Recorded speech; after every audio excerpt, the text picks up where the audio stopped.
Welcome to CFS eSports, where the world's top CrossFire teams come together to compete. Now, let's explore the newly introduced CFS Path for 2024. CFS Path is the journey towards the Grand Finals and consists of two main stages. First, the regional qualifiers, where lower-ranked teams from each regional league's point system compete. Second, the regional finals, where top teams from the regional qualifiers and the top-ranked teams from each regional league's point system fight for the slots in the Grand Finals. Finally, we have the highly anticipated Grand Finals themselves. The journey along the CFS path begins with the regional qualifiers. First, let's take a look at the point standings of the 2024 Regional Pro Leagues, CFVL, CFBL, and CFWL. Based on the point system, teams ranked 5th to 12th will compete in the regional qualifiers. These teams are divided into two groups and compete in a single round-robin format. The top two teams from each group will advance to the regional finals. In the next stage, the regional finals, the teams that will qualify for the grand finals are determined. The regional finals are also divided into two groups, each playing in a single round-robin format. The top two teams from each group will advance to the single elimination playoffs. In the Philippines, 8 teams will compete in a single group, with the top 4 advancing to the single elimination stage to determine the final winner. In North America, teams compete in single elimination for the group stage and switch to double elimination for the playoffs to determine the winner. The China regional qualifiers consist of group stage and the playoffs.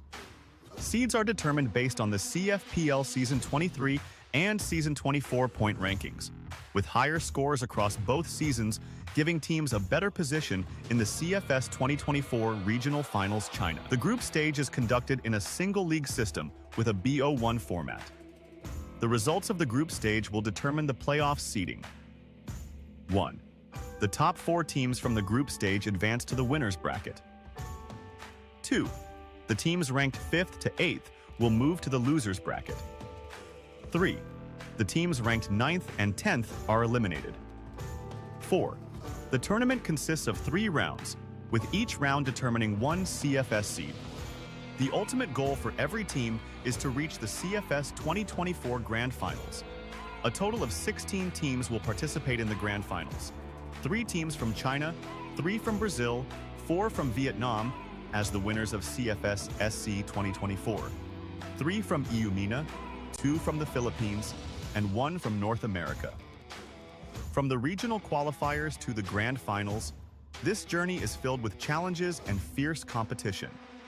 The incredible journey of CFS 2024 is about to begin. Join us on this epic path.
أنا اسمي محمد محروس، عندي 24 سنة. بدرس كمبيوتر ساينس في الجامعة العربية المفتوحة. ابتديت ألعب كروس فاير من وأنا عندي 12 أو 13 سنة. كنت بلعبها عادي فور فن، وبعد كده ابتديت ألعبها كومبيتيتيف وإن أنا أخش في مسابقات من أول 2017. كان أول فريق أخشه، وبعد كده اهتميت باللعبة شوية أكتر وابتديت إن أنا أديها اهتمام.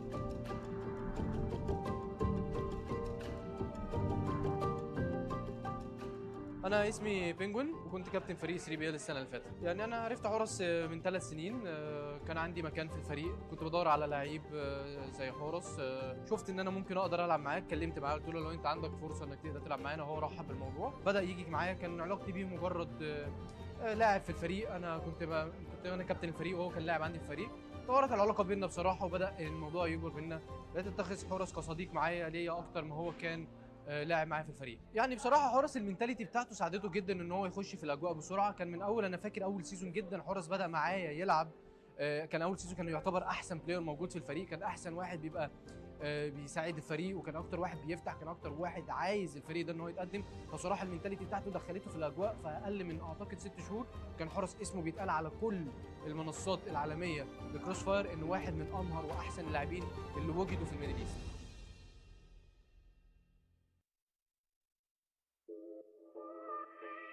بصي، في الاول طبعا احنا استغربنا جدا، يعني كنا مش متخيلين اصلا. يعني كان محمد بيلعب مع اصحابه طول الوقت في الشارع، عجل، انتشار. فاضطرينا في فتره نقعد في البيت، فبقت حياته كلها الكمبيوتر واختفاء بقى طول الوقت مع اصحابه. واحنا ناس ما نعرفهمش، يعني معظم الوقت محمد انا بلعب مع اصحابي. فاتعزل فتره كبيره جدا ومفيش خروج خالص، وطول الوقت في البيت. احنا حتى اتخضينا، يعني محمد ليه ما بتنزلش؟ ليه ما بتقابلش اصحاب بره؟ ليه ما بتروحش الكليه تقابل اصحابك اللي في الكليه، تعمل علاقات اصلا مع اصحاب اللي في الكليه اصلا؟ فلقيناه طول الوقت لا، قاعد في الاوضه ومحبوس. بس جه فتره لنا انا مسافر. قلنا له مسافر فين يا محمد؟ قال المسابقه وهنكسب، لو كسبنا هنسافر. فسكتنا، فخدناها كده ايه، خلاص اوكي او كلام وخلاص. بس لقينا بقى ما شاء الله كسب، والتيم بتاعه اوريدي خلاص احنا مسافرين.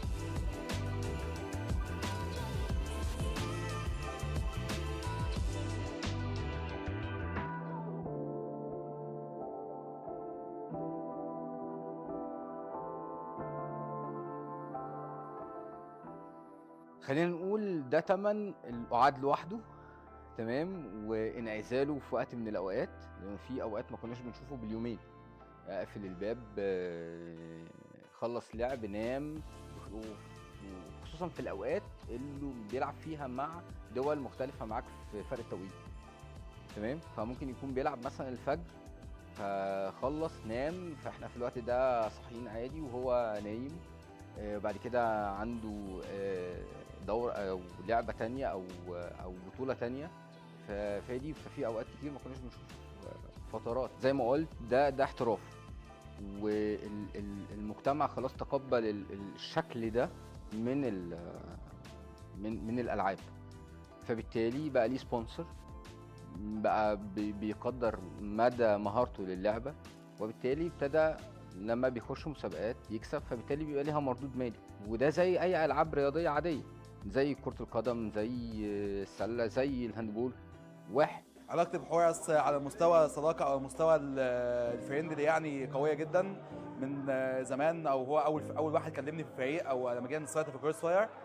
والله حورس من النوع اللي هو متعلق باصحابه بشكل جامد. فاحنا بعد السنه اللي فاتت لما قدمنا بشكل كويس سيزون 1، لما بدا بعد كده كان هو محتاج يلعب، يغير التيم او انه يلعب مع ناس قريبه منه فاهم اسلوب لعبه والكلام ده كله. فلما استارتنا بالتيم بتاع السنه دي كنت متوقع ان هو هيكون من افضل اللعيبه على مستوى العالم، واوريدي احنا حققنا حاجات كويسه جدا السنه دي مع بعض. سافرت 4 مرات، مرتين في كوريا ومره في الصين ومره فيتنام. كل مره رحت ما حققتش اي حاجه، كل مره بروح ببقى اطلع نفس المركز وبيبقى من ضمن اخر 3. انا ما حققتش لسه حاجه. هو مستقبلي في اللعبه دي بالذات ان هو عايز اخد الخطوه اللي بعد كده. انا كانت اول خطوه ليا ان انا اكسب دوري، تاني خطوه ليا ان انا اسافر، تالت خطوه ليا دلوقتي ان انا عايز احقق حاجه في السفر. هو نقطه ان انا اسافر دي خلاص بالنسبه لي بقت ممله، ما بقتش زي اول مره. لا دلوقتي بقى عندي هدف اكتر ان انا احقق حاجه، اللي هو يبقى مثلا يكون اول فريق في الشرق الاوسط كلها عملها، مثلا ان انا اطلع من التوب 4، ان العب في السيميز، ان انا ابقى توب 2 او توب 3، ابقى حاجه اللي هو ما ابقاش على الستيج العادي، لا ابقى قصاد الجماهير، ابقى قصاد المين ستيج كله.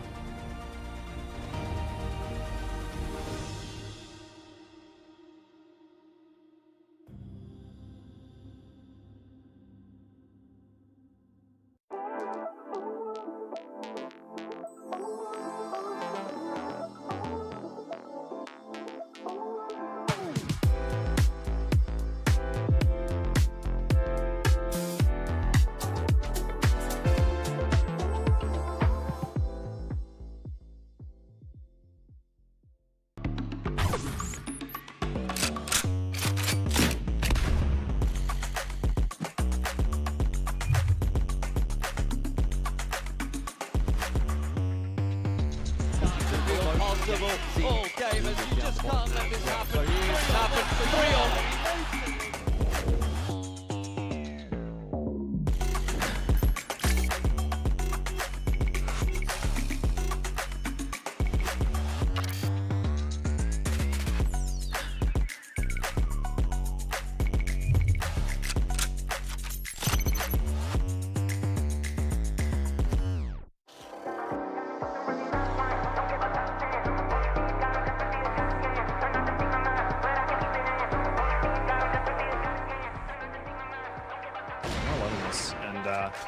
Okay, nice shot from Michael once again, and man, he's made a lot of good connections on this, but now you just get down to 2 players. Oh man, and all of them are. A bit of a change up here, though, I will say. However, they don't expect the flank. Mercs looks for 3, gets 3 as well. You know, surely there's a weekend better spent. Or on the other side, of course, it's where Cataplebs, who knows what's going to happen. Oh! Not exactly the easiest thing in the world, that's for sure, but there's a 1-for-1. Make that bone, getting another. Not bad. We were talking about the 6-3. He might just get it here as well. Still a 2 versus 3 in favor of Showtime. Oh, make that 1 versus 3. All down to Josh. He's doing damage, sure, but this is tough. He's low.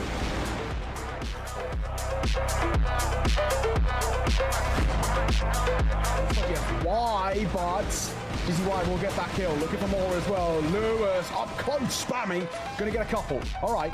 Maybe a chance to work with. Time is ticking there, 15 seconds. Another lot of it to work with. Brando gets tapped down. Close right. So does Hunt. Oh my God, all down to 1. All down to Famous. If anybody can clutch it up, it would be him. But the stick in the defuse. The stick in the defuse. Michael gonna get on timing. Oh my God. I know, because he's gonna get a little bit overwhelmed here, Josh, but at least he finds himself 1. But look at Michael.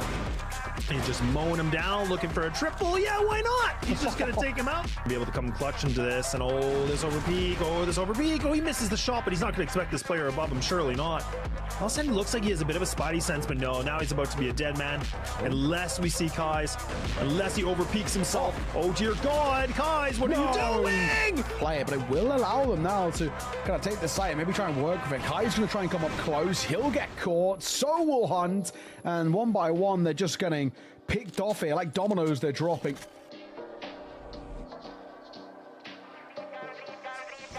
Really pull off on this. They don't want to go for the fight, but this is a really smart play because, again, they have the number advantage. They're just going to turtle up, and it's just a slaughterhouse in here. The resurrection of them, I have no idea, but not looking good when Alvin's hitting shots like that. Alvin's just popping off. Alvin's finding himself a double. Make it a triple. Why not?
20 seconds remaining too. So again, right down to the 2v2 situation. That time is ticking here. You got to get going, and beautiful shots here. Very least, maybe a sign of things to come. Oh, What? double from Gofree. And Gofree's had a real nice couple of moments, and he might be able to add a little bit more. One, looks for two. Oh, he's going to get it. Gofree. They're in a deficit by 3, so they're beginning to be able to find this opening duel, but can they find the second? Yes, they will.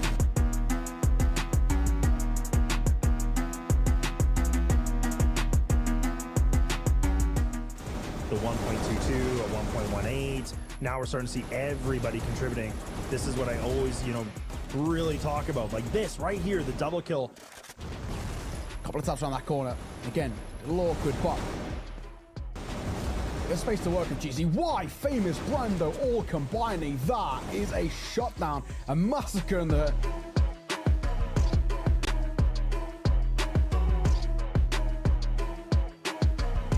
A bit of a move. Time is of the essence. And that's it. Nice shot for him. Parked up for a second as Michael going to try and support as well. And they're both combining. Those double snipers are doing real good work. Oh, and another one from Michael. I mean, this is pretty on this fight. This could be a pretty important one. Brando looking for a jump out from the window, but Unless LSN can hit this shot, that's going to be the most critical. see. Swing. LSM. Over towards that backside.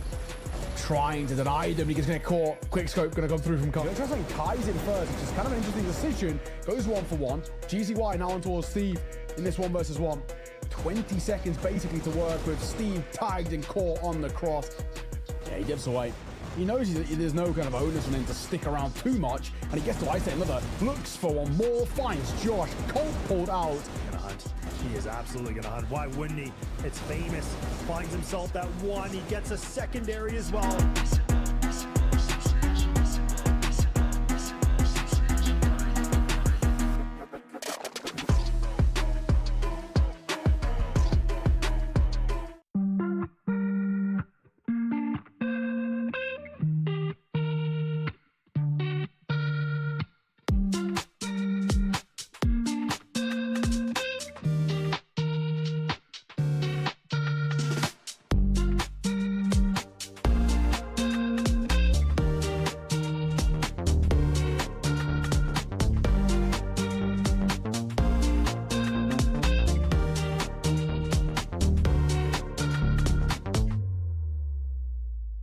Welcome to CFS eSports, where the world's top CrossFire teams come together to compete. Now, let's explore the newly introduced CFS Path for 2024. CFS Path is the journey towards the Grand Finals and consists of 2 main stages. First, the regional qualifiers, where lower-ranked teams from each regional league's point system compete. Second, the regional finals, where top teams from the regional qualifiers and the top-ranked teams from each regional league's point system fight for the slots in the Grand Finals. Finally, we have the highly anticipated Grand Finals themselves. The journey along the CFS path begins with the regional qualifiers. First, let's take a look at the point standings of the 2024 Regional Pro Leagues, CFVL, CFBL, and CFWL. Based on the point system, teams ranked 5th to 12th will compete in the regional qualifiers. These teams are divided into 2 groups and compete in a single round-robin format. The top 2 teams from each group will advance to the regional finals. In the next stage, the regional finals, the teams that will qualify for the grand finals are determined. The regional finals are also divided into 2 groups, each playing in a single round-robin format. The top 2 teams from each group will advance to the single elimination playoffs. In the Philippines, 8 teams will compete in a single group, with the top 4 advancing to the single elimination stage to determine the final winner. In North America, teams compete in single elimination for the group stage and switch to double elimination for the playoffs to determine the winner. The China regional qualifiers consist of group stage and the playoffs. Seeds are determined based on the CFPL Season 23 and Season 24 point rankings, with higher scores across both seasons giving teams a better position in the CFS 2024 Regional Finals China. The group stage is conducted in a single league system with a BO1 format. The results of the group stage will determine the playoff seeding. 1. The top 4 teams from the group stage advance to the winners bracket. 2. The teams ranked 5th to 8th will move to the losers bracket. 3. The teams ranked 9th and 10th are eliminated. 4. The tournament consists of 3 rounds, with each round determining 1 CFS seed. The ultimate goal for every team is to reach the CFS 2024 Grand Finals. A total of 16 teams will participate in the Grand Finals. 3 teams from China, 3 from Brazil, 4 from Vietnam as the winners of CFS SC 2024, 3 from Eumena, 2 from the Philippines, and 1 from North America.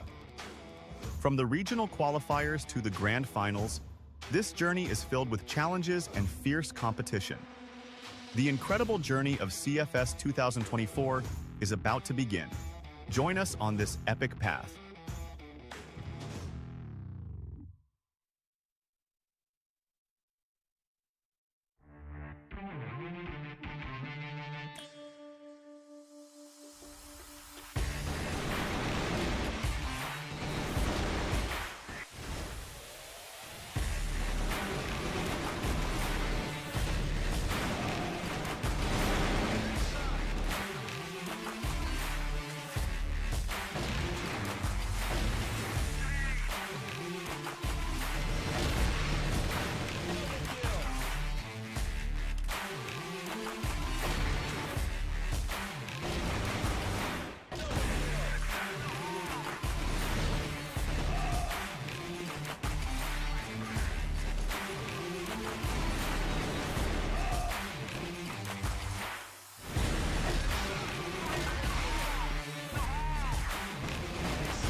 انا اسمي محمد محروس، عندي 24 سنه.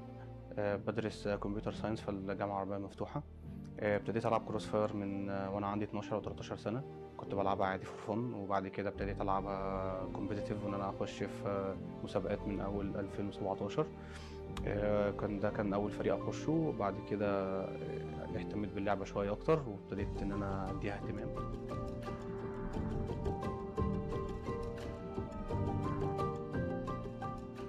انا اسمي بينجوين وكنت كابتن فريق 3 بي ال السنه اللي فاتت. يعني انا عرفت حورس من 3 سنين.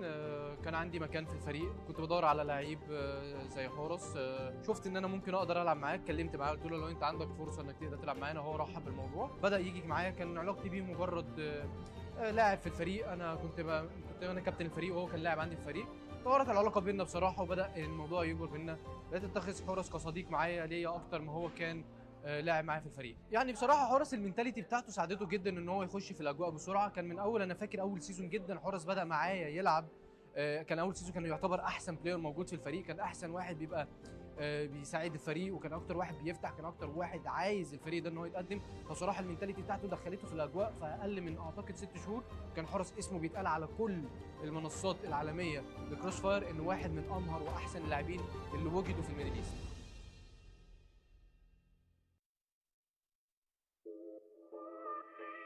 بصي، في الاول طبعا احنا استغربنا جدا، يعني كنا مش متخيلين اصلا. يعني كان محمد بيلعب مع اصحابه طول الوقت في الشارع، عجل، انتشار. فاضطرينا في فتره نقعد في البيت، فبقت حياته كلها الكمبيوتر واختفاء بقى طول الوقت مع اصحابه. واحنا ناس ما نعرفهمش، يعني معظم الوقت محمد انا بلعب مع اصحابي. فاتعزل فتره كبيره جدا ومفيش خروج خالص، وطول الوقت في البيت. احنا حتى اتخضينا، يعني محمد ليه ما بتنزلش؟ ليه ما بتقابلش اصحاب بره؟ ليه ما بتروحش الكليه تقابل اصحابك اللي في الكليه، تعمل علاقات اصلا مع اصحاب اللي في الكليه اصلا؟ فلقيناه طول الوقت لا، قاعد في الاوضه ومحبوس. بس جه فتره لنا انا مسافر. قلنا له مسافر فين يا محمد؟ قال المسابقه وهنكسب، لو كسبنا هنسافر. فسكتنا، فخدناها كده ايه، خلاص اوكي او كلام وخلاص. بس لقينا بقى ما شاء الله كسب، والتيم بتاعه اوريدي خلاص احنا مسافرين.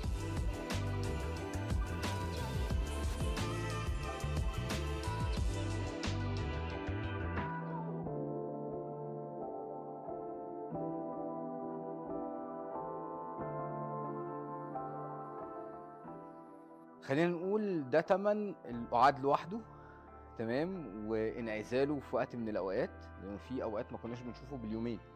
اقفل الباب، خلص لعب، نام.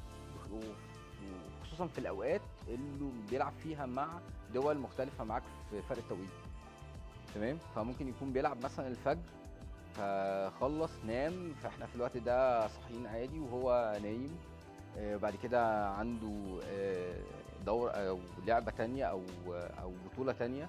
ففي اوقات كتير ما كناش بنشوف فترات. زي ما قلت ده احتراف، والمجتمع خلاص تقبل الشكل ده من الالعاب. فبالتالي بقى ليه سبونسر، بقى بيقدر مدى مهارته للعبه، وبالتالي ابتدى لما بيخش مسابقات يكسب، فبالتالي بيبقى ليها مردود مالي. وده زي اي العاب رياضيه عاديه، زي كره القدم، زي السله، زي الهاندبول. واحد علاقتي بحورس على مستوى صداقه او مستوى الفريندلي يعني قويه جدا من زمان، او هو اول واحد كلمني في الفريق، او لما جينا نسيطر في كروس فاير.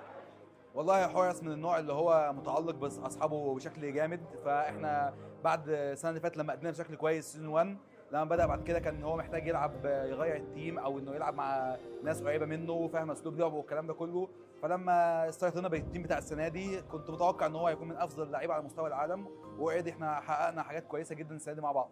سافرت 4 مرات، مرتين في كوريا ومره في الصين ومره في فيتنام. كل مره رحت ما حققتش اي حاجه، كل مره بروح ببقى اطلع نفس المركز وبيبقى من ضمن اخر 3. انا ما حققتش لسه حاجه. ومستقبلي في اللعبه دي بالذات ان هو عايز اخد الخطوه اللي بعد كده. انا كانت اول خطوه ليا ان انا اكسب دوري، تاني خطوه ليا ان انا اسافر، تالت خطوه ليا دلوقتي ان انا عايز احقق حاجه في السفر. هو نقطه ان انا اسافر دي خلاص بالنسبه لي بقت ممله، ما بقتش زي اول مره. لا دلوقتي بقى عندي هدف اكتر ان انا احقق حاجه، اللي هو يبقى مثلا يكون اول فريق في الشرق الاوسط كلها عملها، مثلا ان انا اطلع من التوب 4، ان العب في السيميز، ان انا ابقى توب 2 او توب 3، ابقى حاجه اللي هو ما ابقاش على الستيج العادي، لا ابقى قصاد الجماهير، ابقى قصاد المين ستيج كله.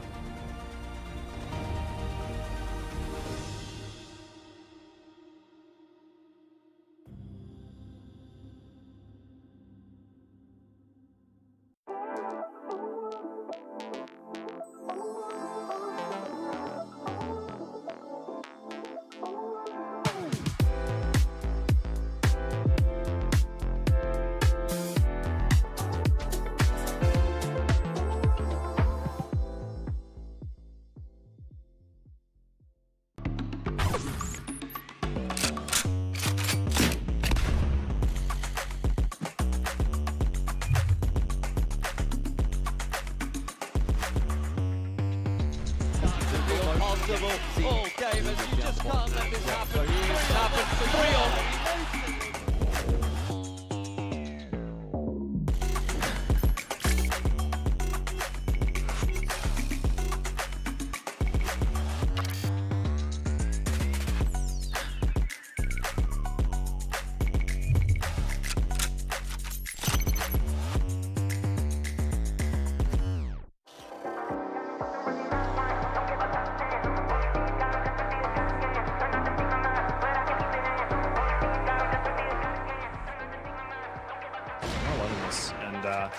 Okay, nice shot from Michael once again, and man, he's made a lot of good connections on this, but now you just got down to 2 players. Oh man, and all of them are.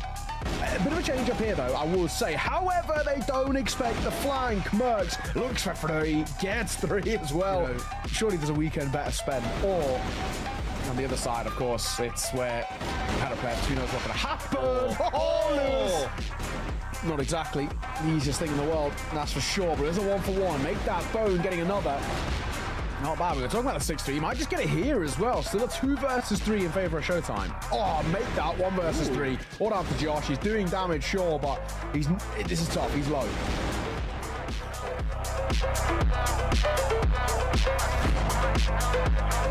Why, but Dizzy White will get that kill. Looking for more as well. Lewis up close, spammy. Gonna get a couple. All right.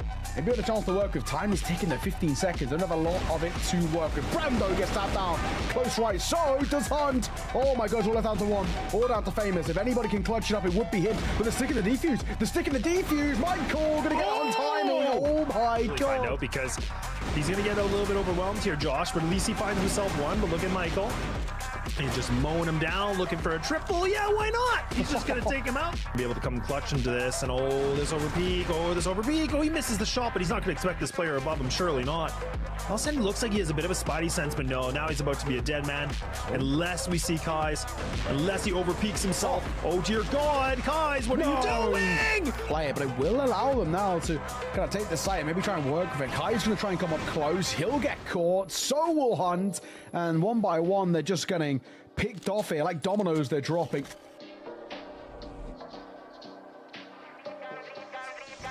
Really pull off on this. They don't want to go for the fight, but this is a really smart play because, again, they have the number advantage. They're just going to turtle up, and it's just a slaughterhouse in here. And the resurrection of them, I have no idea, but not looking good. When Alvin's hitting shots like that, Alvin's just popping off. Alvin's finding himself a double. Make it a triple. Why not?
Hello and welcome to the CFS 2024 Regional Finals here for Eumena. I am Valdez, with me is Bench, and once again we're going to be taking you through this wonderful tournament. How are you doing today, Bench? Feeling absolutely pumped up to bring you some quality Crossfire to you guys. Of course, this is going to be the regional finals for Eumena, as we do have 8 teams competing for the juice for the money, Valdez, and look how much money is on the line.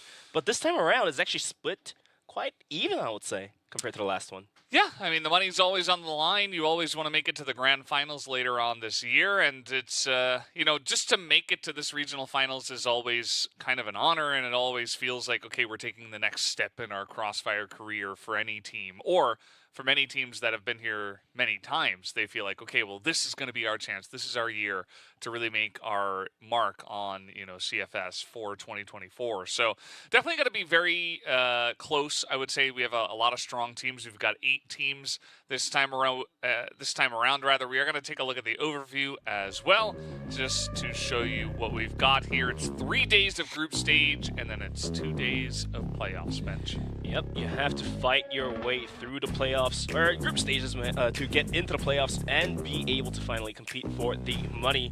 But rather, let's go take a look at our teams. Group A and B, we got 2 groups, 4 teams each. So it's going to be 3BL eSports, GV eSports, Anubis Gaming, and SSV Clan for Group A. Yeah, and for Group B, we got LCK, unKnights, Lazarus, TBI eSports, and you'll note that the way they got into this is either through the points that they were able to earn through the CFWL, and you can see who got first, second, third, fourth, based on those points, and then also the 4 teams that had to qualify through the regional qualifiers just to make it here to the regional finals. Same maps that you would expect here at CFS, and just right before cast, how we were talking about it. I mean, now we did get Eagle Eye 2.0 just a couple of months back. Why don't we have a chance for Eagle Eye 3.0? Get a little bit more update to the map, because teams so far don't really prefer to play that map. But this is our tournament format. 8 teams will compete in the group stages and have 4 teams get knocked out.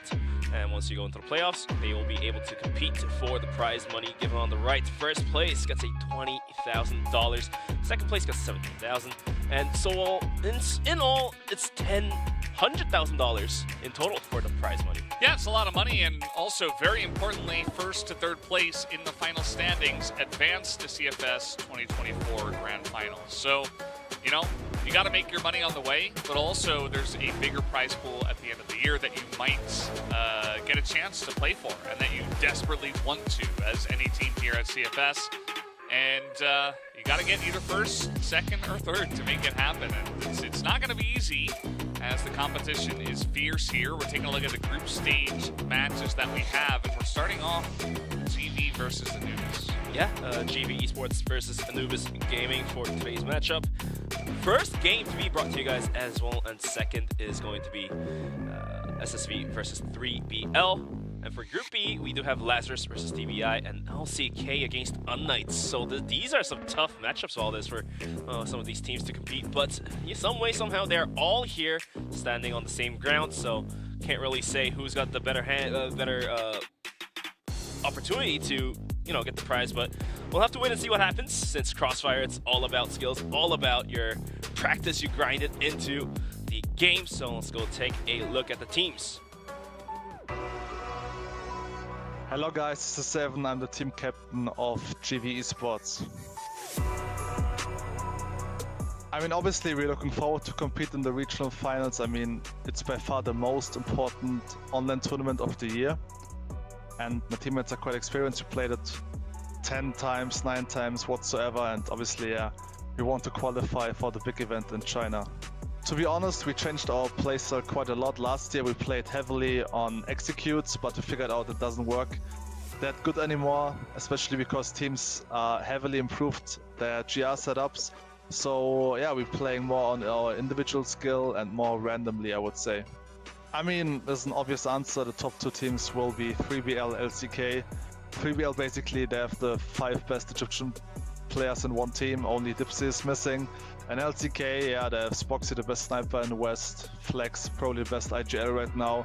So those 2 teams will be very hard to beat, but I mean, the 3 teams will go to China, and even if we face them in the playoffs, I think we can also beat them if we have like a great day, and maybe they don't have their best day, right? So yeah, 3BL and LCK. That's an interesting question. I would say what separates us is definitely our experience. I mean, FaZe was playing CFS 10 years ago, so sometimes when you see like other teams or other players, especially in the live chat, like shit talking us, it's for me kind of funny because like 10 years ago they didn't even compete, and like players from our team, they already played CFS. So I think the experience is definitely one thing which separates us from most of the teams. And also, I mean, we're all close friends, we have a good team chemistry, and our ceiling is pretty high. But I mean, you never know what you can expect from G, right? Sometimes we underperform and sometimes we're just the best team. So yeah, let's see how it goes.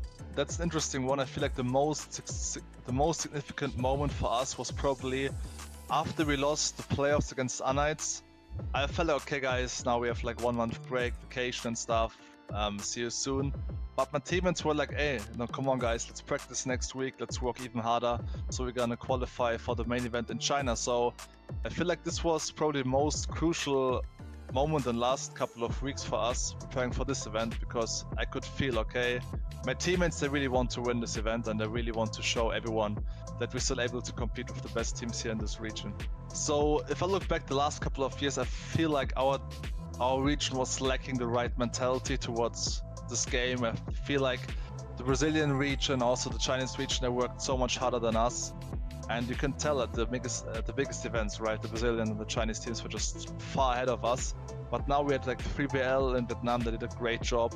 Also last year we at least were able to beat the Vietnamese team, Ranking eSports, and Ranking eSports, they reached 4th place at the main event in China at CFS. So it's also a good sign that we can still compete with best teams in the world.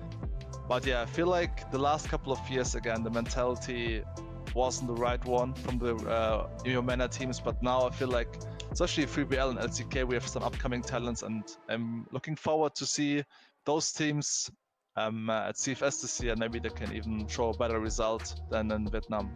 I'll be honest, this could be potentially the last tournament of some of our players, so going into this event, we just want to play as a team, you know, we just want to show that we're still able to compete with the best in our region, and we're still able to dominate this region. So, I mean, we just want to, surprise some of you guys with some individual plays, maybe from FaZe, from Awesome, from Kreese, from Snox. And yeah, just show you guys that we're still able to perform at the highest level. This is our main goal. Thank you guys for your unconditional support. We're making sure to make you proud once again that we're gonna play at the main event in China. And yeah, see you soon, and thank you so much, guys.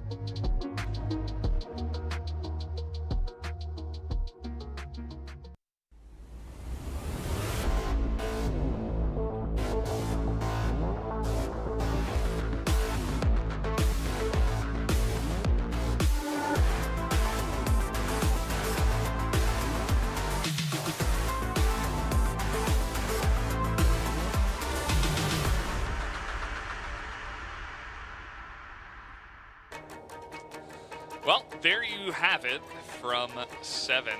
Had a lot to say about his team, about the chances, about the region, right? Their experience. They've been here basically forever. And it's always awesome to see these guys once again making it back to the regional finals. Best of luck to them.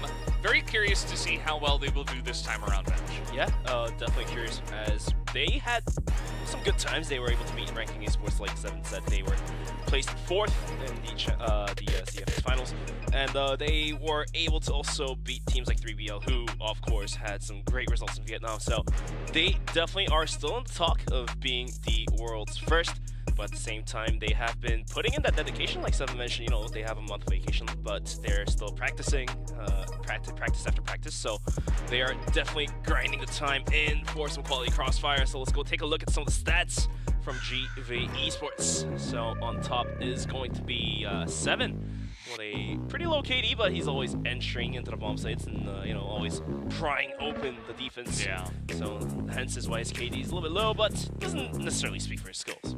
Yeah, I mean, he's got IGL. It's always very difficult to try to fulfill that role and also put up huge numbers. You know, he didn't mention himself as the guy who's going to pull off the flashy plays, but he mentioned everybody else. I mean, we've seen Seven do it in the past, but individually, you know, they talked about their play style.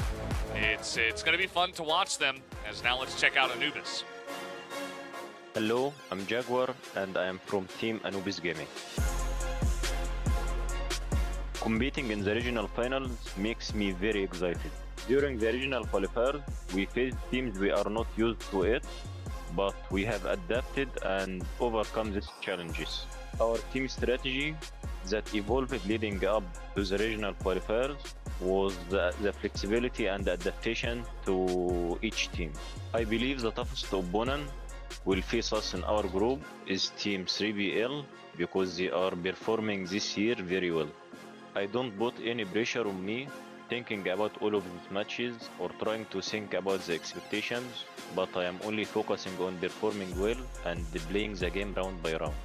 The most significant moment leading up to the regional finals was finishing our group in the regional qualifiers undefeated. Securing a win in the regional finals makes us more confident for the next match and tournament.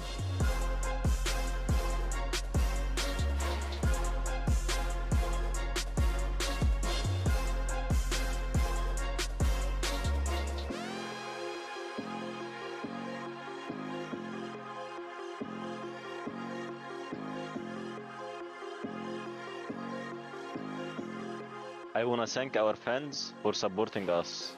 Thank you all.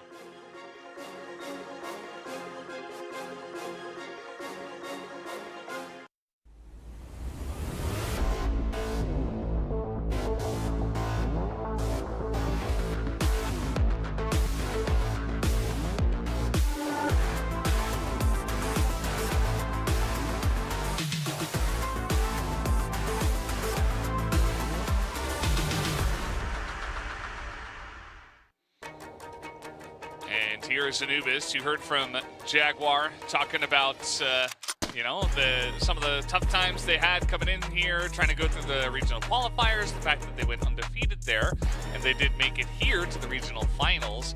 Definitely a strong team in their own right. Seven even pointing out Dipsy. We saw some highlights from him saying that, you know, 3BL might have 5 of the most talented Egyptian players except Dipsy. So definitely looking for some big things from him specifically.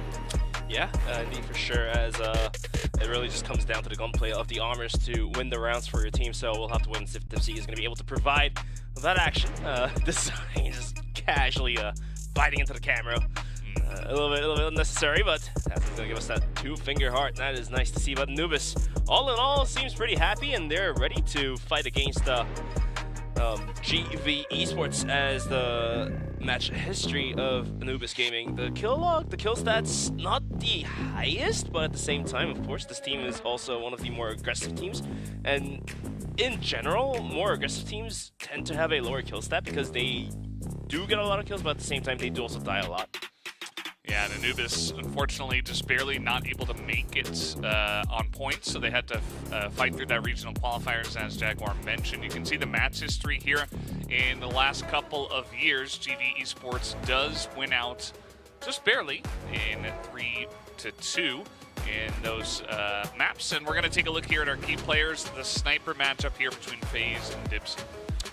1.15 and 1.10, both quite positive at the same time. It just really comes down to whether your teammates are going to be able to support you bombing down the enemies, you know, possibly do a pop flash onto the angles that the arm can't quite cover. Dipsy on screen as well, as we just had a chance to take a look at FaZe.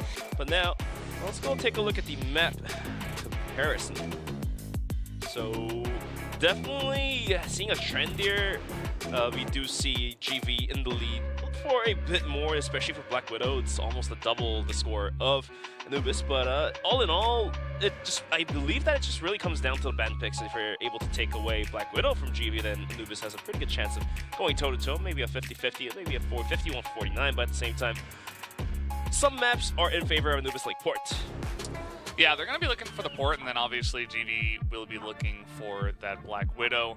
But You'll note that Eagle Eye and Mexico are going to be the bans, so no focus on those maps we mentioned. And Black Widow is left until the very end as well, so Anubis not scared to fight on that map either. We start off with Sub-Base, and then we go to Compound, and then immediately go over to Black Widow. So no port, you know, GV able to give the respect to Anubis on that map, maybe not feeling too comfortable themselves. But yeah, looks like we are ready, guys, to hop into the match, so we can jump into this in just a moment. GV eSports versus Anubis Gaming. Yeah, looks like we're just ready the lobby up. Map ban picks, all this, like you've mentioned, seems pretty even. Definitely GV paying respects to port. Good stats from Anubis, and Anubis as well banning out not banning out, but leaving Black Widow to third map. Anubis definitely hoping to win this series out 2-0 on the first two maps. If not, then it's going to be a tough fight, but we'll have to wait and see what happens. Maybe they believe Mexico and Eagle Eye is probably the maps that they would rather not play in comparison to Black Widow. So yeah, all in all, seems to be a pretty even ban pick, slightly favoring that of GV, but looks like we're ready to kick right into the first match, first game of the tournament. That's going to be GV eSports versus Anubis Gaming. And to start off, Dipsy gets completely obliterated by the of FaZe. So down a player is going to be Anubis with only 4 players looking towards B bomb site. We have 7 up on top of Heaven. He might have a general idea of where Anubis wants to take their angle of attack at.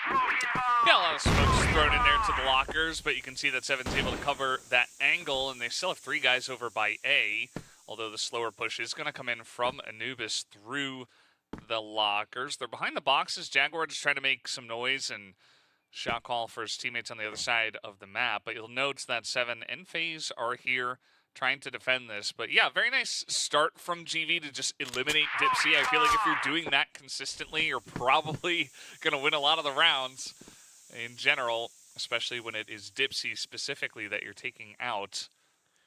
You are absolutely correct. It looks like Anubis is going to be looking down towards middle instead of B. Definitely a better choice, as B could become a slaughterhouse. These 2 players are holding a strong angle, but B is going to open up straight up by Doom. Now the angle of attack going down towards a bomb site. The C4 not dropped yet. We still do have Tazen kind of lingering outside of B to catch off any rotators, but now less than a minute left. Tazen going down. All of GV is going to start rotating in towards A, but a good quick headshot from Doom is going to open things up onto the bomb site. Kreese just continues to put the damage, and awesome will wrap up the round with a quick headshot. That's going to be the first round being picked up by GV eSports. Yeah, nice try by Anubis to try to get in there onto A. A lot of rotations, trying to make noise, smokes in. But now we got a rush from the side of GV. They get aggressive outside of A doors in the first round, but here they go into the G room in the second round. Just try to get in the faces of Anubis. And Anubis will be pushed back just a little bit. Not going to be too deterred, though. They've got 3 guys still in A road. Design has taken a lot of damage already. And let's see where they do want to execute, because it's not towards A at this point in time. We do have a lurk coming in from Dipsy. Yeah, like you said, machine push. Dipsy's going to catch 7 off guard. Almost give a second. He's going to turn his crosshair, not having enough time to reload, but Jagger comes in time and is going to be able to salvage himself for his team. Awesome. Will be traded out by Tazen, so the bomb gets planted. 2-2 now, down to 2 versus 1. That's quick kill. Double kill. Another quick tap from FaZe with the AK. Was going to be able to grant GV their second round, but going back to what I was mentioning, yeah, I'm not the biggest fan of early machine push from the side of Global Risk, but you know, if you're able to gain some map control, so be it, right? Gain more information. Yeah, I mean, Seven was talking a little bit about their, you know, mentality, their overall strategy, trying to be a little bit more random, a little bit more aggressive, keep their opponents guessing. And I mean, I think it's fine if you try that and it works. You know, you get a couple of rounds in like that, it's totally fine as long as you're not overcommitting to it. And so they're going to get some value out of it, although Anubis did look like with that lurk coming in from Dipsy, they were in a pretty good spot. But yeah, not meant to be at the end of the day for them. For me, this matchup I feel like could be the closest though, Bench, between Anubis and GV. So it wouldn't be surprised if Anubis do make a strike back. And at this point of gunplay, I feel like even if they take it to Black Widow, I think Anubis is not falling back by a lot. Maybe just for a little bit, but now we do see some aggression coming down towards the A steps. FaZe is going to be on top of heaven. Is going to be looking down. Might be able to catch 1 or 2 kills. Yes, indeed, he does get to 1. This is Jaguar now. Pops an HE grenade. He's going to bounce on top and won't be able to do much. So aiming for the rotation is going to be able to find Dipsy, who has jumped down the rafters. Now onto 3-on-3. We're going to have the C4 being planted. And the bomb timer is now ticking against GV. Yeah, not going to be an easy retake here. I mean, FaZe was really popping off. He was 5-0 before he was taken down, so definitely doing some heavy lifting from the GR sides. The sniper. Here comes GV down the stairs, just trying to rush over the top with the flashes, but Jaguar just going to spray down all 3 as easy as you'd like, and Anubis will pick up their first round win. 3 quick spray downs from Jaguar. Grants Anubis their first round they needed. So that'll be 2-1 for the scoreboard as we have a quick reconnect onto the lobbies.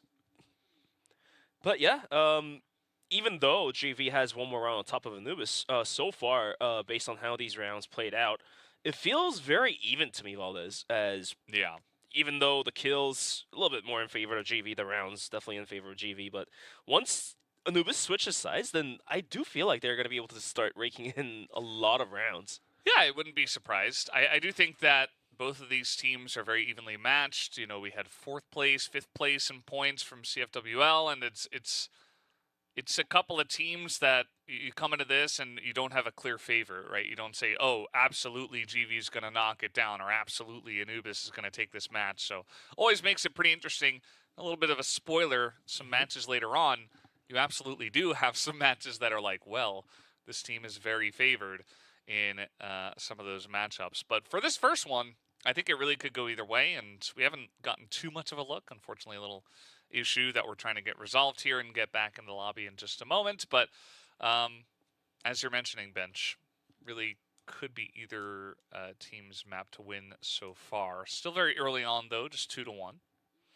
Just 2-1, and then given that Subbase is a pick by GV eSports, and being this map so far being played out quite even, I don't know if it's going to be a good thing for GV at all, because the map coming up next is going to be Compound. It's Anubis' pick, so Anubis might be able to close this one out 2-0, we never know, or GV just completely shutting off Anubis, but we'll have to wait and see what happens. We also have 3 more matches coming up after the game of GV versus Anubis. We have Lazarus versus TBI Esports, SSV Clan versus 3BL, and LCK versus unKnights to wrap up the day. So don't go anywhere, as now we are bouncing right back into Subbase. It's going to be 2-1 on the scoreboard, and uh-oh.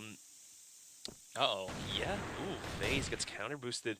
Up in fences, Dipsy almost goes down, but he barely gets out of there. Was almost getting caught red-handed, getting to vents. I mean, FaZe went about as fast as you could through the vents and still wasn't able to get the kill with the shotgun. So does not pay off. Generally, it's awesome from what I remember. That was kind of the guy that would pick up the shotgun and do that kind of thing. But FaZe this time, he says, you know, it's all about being random. And it almost works, but he doesn't get the kill. Dipsy pretty low. And you see Anubis just waiting, not committing just yet to either side. It could have almost worked out. Just one more bullet hitting him would have done the job, but apparently FaZe is going to miss his chance of picking up one more kill. Minute 23 left onto the clock here, and we do have Anubis.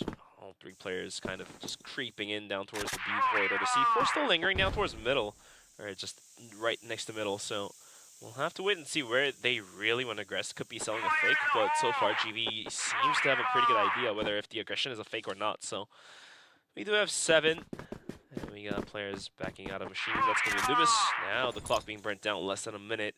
Looks like Anubis is going to pick A as their favorite. Yeah, FaZe pretty close here. Still has the shotgun, of course. He's just waiting in the corner. one of the spots who gets some value out of this. He does trade Dipsy, but again, that's the guy who took some damage before. Tazen does get the kill on the Creeds over at B, and now all of a sudden this push coming into A is very strong. Snock's gonna get one kill though, and trying to shut down some of this aggression. That's another one onto Doom. It's just Design left. He picks up a couple, but now we're set up in a 1v1. 1v1, Tazen goes for the pistol, awesome swing, he gets caught out. Anubis is going to tighten things back up to 2-on-2. Already into the 4th round, we're going to be seeing a pretty even score divided between these two teams, as we have 5 rounds in the first half. Early push coming out from Awesome, Doom gets caught. That's a quick headshot as well. Beats will add onto the kill point as well. Dipsy goes down. As GV now has a definite man advantage against Anubis. Yeah, that's pretty huge. I think that Doom going in there by himself has to be very careful. Needs to know that he could be pressured there. That's a bit of a mistake. And now they're trying to pressure in towards the missile onto A. Jaguar, you know, this guy, he's the IGL. He's putting up some big numbers already as well. So definitely pulling some weight for his team in this 2-2 bout, and now Anubis are in a good spot, even though they got first blooded, they got second blooded as well. Yeah, the bomb timer ticking down. Tazen down in the bomb site by Truck. It was going to go for the crouch peeks, but the clock is against GV, and now they have to start moving in, inching closer towards the bomb site. Jaguar swings out, but also quickly taps him out. And FaZe also picks up a kill, half blind as well. 7 goes down. But Tazen doesn't realize Awesome is on the flank. 7 is going to be able to steal the kill, but the timer already ticked down to 5 seconds.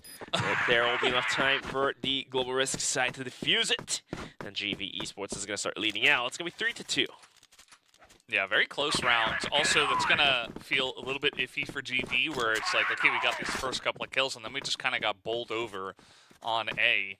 Might give some information to Anubis as well that, hey, maybe we should exploit this a bit. You know, our A pushes are working out really well. We're getting down the stairs pretty much for free, and you know, GV aren't able to hold this pressure. So we'll see if they continue with that kind of pressure towards A. As of right now, got a lot of guys that are outside of the A road. And for GV, nothing too aggressive this time to start out this round. Yes, as Anubis is going to be gathered closer in towards A, like you said, bringing in the rest of their team as well.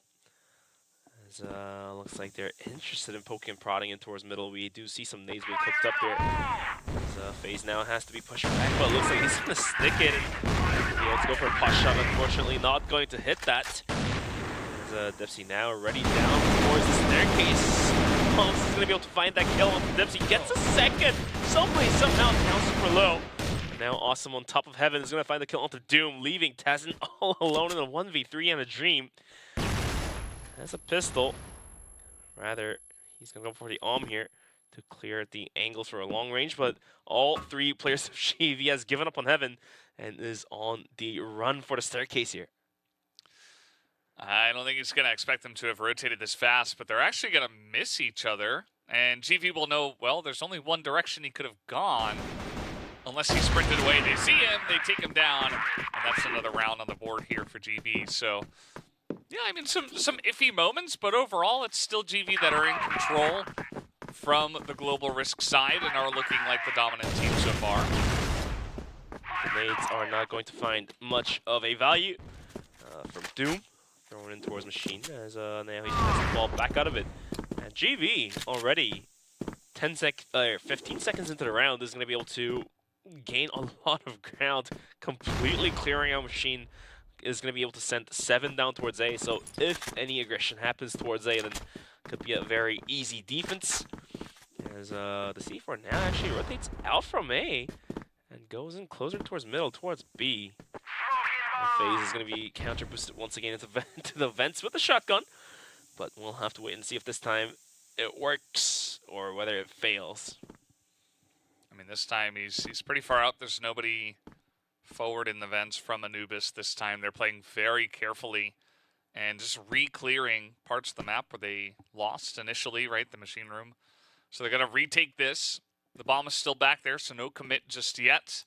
Just trying to see what they can see and trying to gain some information. But again, one of the issues with you know, not dealing with global risk aggression is that you lose a lot of the map, you lose map control. It kind of leaves you in a spot where you don't have a lot of information. So they're trying to gain some, but at the moment they haven't really seen anything. So looking for a push into B. That's what it looks like now. Left onto the clock, and some pot shots being thrown up by Creeds is going to take Dipsy out.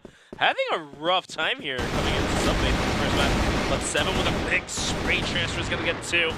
As Taz up on top of Heaven gets taken out by Creeds, leaving Design all alone. Now he gets tapped out by FaZe as well, so that's going to be the 5th round being picked up by GV, showing some sort of dominance here, 5-2. Yeah, again, I think it took a little bit long for Anubis to, you know, clear everything out and then make the decision to push to B, and the push was not that clean. So, you know, they get in, Creeds gets that first shot down, and a lot of the push potential is taken away. Dipsy, ooh, getting some information. Some information, but not a lot, as he was not going to be able to take the kill onto Awesome, who was jump checking into vents. This time around, you know, just not regarding FaZe possibly being in vents with a shotgun. They're going to be sending 2 players towards vents and clear this one out, but clutches are being thrown out towards enemy as well to possibly distract the members of GV from vents. Jaguar is already down onto the side of the staircase. Now they're going to start swinging. Awesome gets caught out, and the quick transfer from Jaguar, double kill for him. And all of a sudden, GV onto a very tough retake. 2v4, but Design already snuck up onto the end part of the vents here. Could spring out any moment, any time, and take a kill of his own. Creeds. Now he knows where the angle of nade being thrown out. Down to 2v2. Design's going to be able to finish off 7. 20 seconds remaining. Creeds 1v2 with about 10 HP and a dream. Was in heaven. If he finds 2 headshots, that'll do to work. The timer is running against him. He is against the clock. Looks like this round should be surely Anubis's. And it's going to be a quick 8th round being picked up by Anubis. Getting closer to a tie. 5-3. Again, still very close. I mean, Anubis, they claw their way back. They're getting close to even here in this first half, as, well, it's not going to do much. Awesome pushing out with his buddy Snux, trying to get some presence here on A road. Design himself has pushed all the way up into the lockers box and might actually just straight up check 7 here. There he goes. Spray gets the headshot. FaZe, very nice angle into the vents, though. And Creeds and FaZe are the couple of guys that will shut down this push. As you see, that bomb is heading in towards lockers once again. That is the one area that was relatively cleared out by that push, but besides getting that 1 kill, they don't know exactly where the rest of the members of GV are. Yeah, pretty risky maneuver as well. I mean, you don't want to take the C4 in towards lockers. You drop it, that's a done deal, done round for Anubis, especially now they're a man down as well. So we'll have to wait and see what happens. As Tazin is going to be hopping on top of boxes, find a better angle to peek. Jaguar now trying to poke and prod in towards mid doors, but looks like not much of an action will pop just yet. As 3-on-4 on the blacklist side. In general, you would like to go in towards B because there's more angles you can flank through, but if GV has a pretty strong defense setup like this, then I don't know if that's possible. Jaguar takes down the base, oh, with the Snox as well. Gets a quick 2 kill down. All down to Tazin, gets knocked out by Snox. It's going to be a 6-3 first half. Yeah, not half bad. I think that Anubis, you know, they ran into a brick wall after their push didn't exactly work. Just trying to send in some feelers, trying to get a couple of kills, and they got the 1 onto 7, but immediately was cleaned up by FaZe and Creeds. And so lost a lot of pressure from the blacklist side. I feel like, you know, teams definitely are getting stronger on GR in general, as 7 was talking about, but at the same time on subbase, I feel like if you only got 3 on the blacklist side, you're not feeling too good. I guess for Anubis, you can take solace in the fact that this is GV's map pick. But based on the stats we saw, You know, these teams should both be relatively comfortable on this map, although we do know in the past GV has certainly liked to play this map. So we'll see if Anubis can turn it around here on the second half on the GR side, or if GV's just going to run away with their map pick. That will be the question, not only for me to answer, but for you guys, you viewers, to answer as well, and the fans of each team to answer too. Now moving into the second half, going through the wall, through the doors, is going to take down FaZe to open things up. Somehow, Anubis, are they going to be able to just hold on to the rounds here and possibly tie it back up 6-6? And like you said, and like the players said, Global Risk side gets stronger over time as the meta develops. But, you know, if you find the vulnerabilities of the bomb sites, then as a blacklist, you can still pick up some rounds. And that's what GV really wants to do at this point. You see those two, they've got their heads down, they're playing careful. Awesome just kind of runs through the door. He's like, no, we're going. And in fact, looks like they might just do that. Try to run it down the stairs, especially down a man. If they can take out Dipsy very quickly, they'll have a good push, but Dipsy's got a pretty passive position. He gets the information, calls his teammates over, stays alive, and now he's going to line up that first kill, which is huge for stopping the pressure of this push. Dipsy going to try to check again. Creed's lining up a couple, giving GV a chance in this one. They're trying to get around the missile and pressure them back up the stairs, which they will do. Jaguar on the flank here. He's going to get a bunch of damage into Creeds. There's the snipe from Tazin. And all of a sudden, GV are just running out of health. They've only got 2 guys left, and they're just trying to hold on.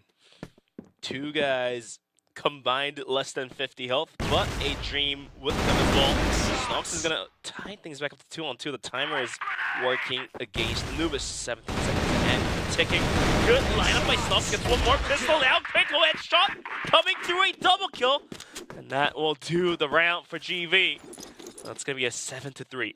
I mean, that's just a huge clutch performance there from Snox in that round, as well as Creeds. I mean, he got those first couple of kills, really got them position on that site, and then Snox is able to win a 1v1, and then they played the position of that bomb plant so perfectly, just buying time, forcing Anubis to push into them, and then lining up the shots to finish it off. You can see that in the replay just there.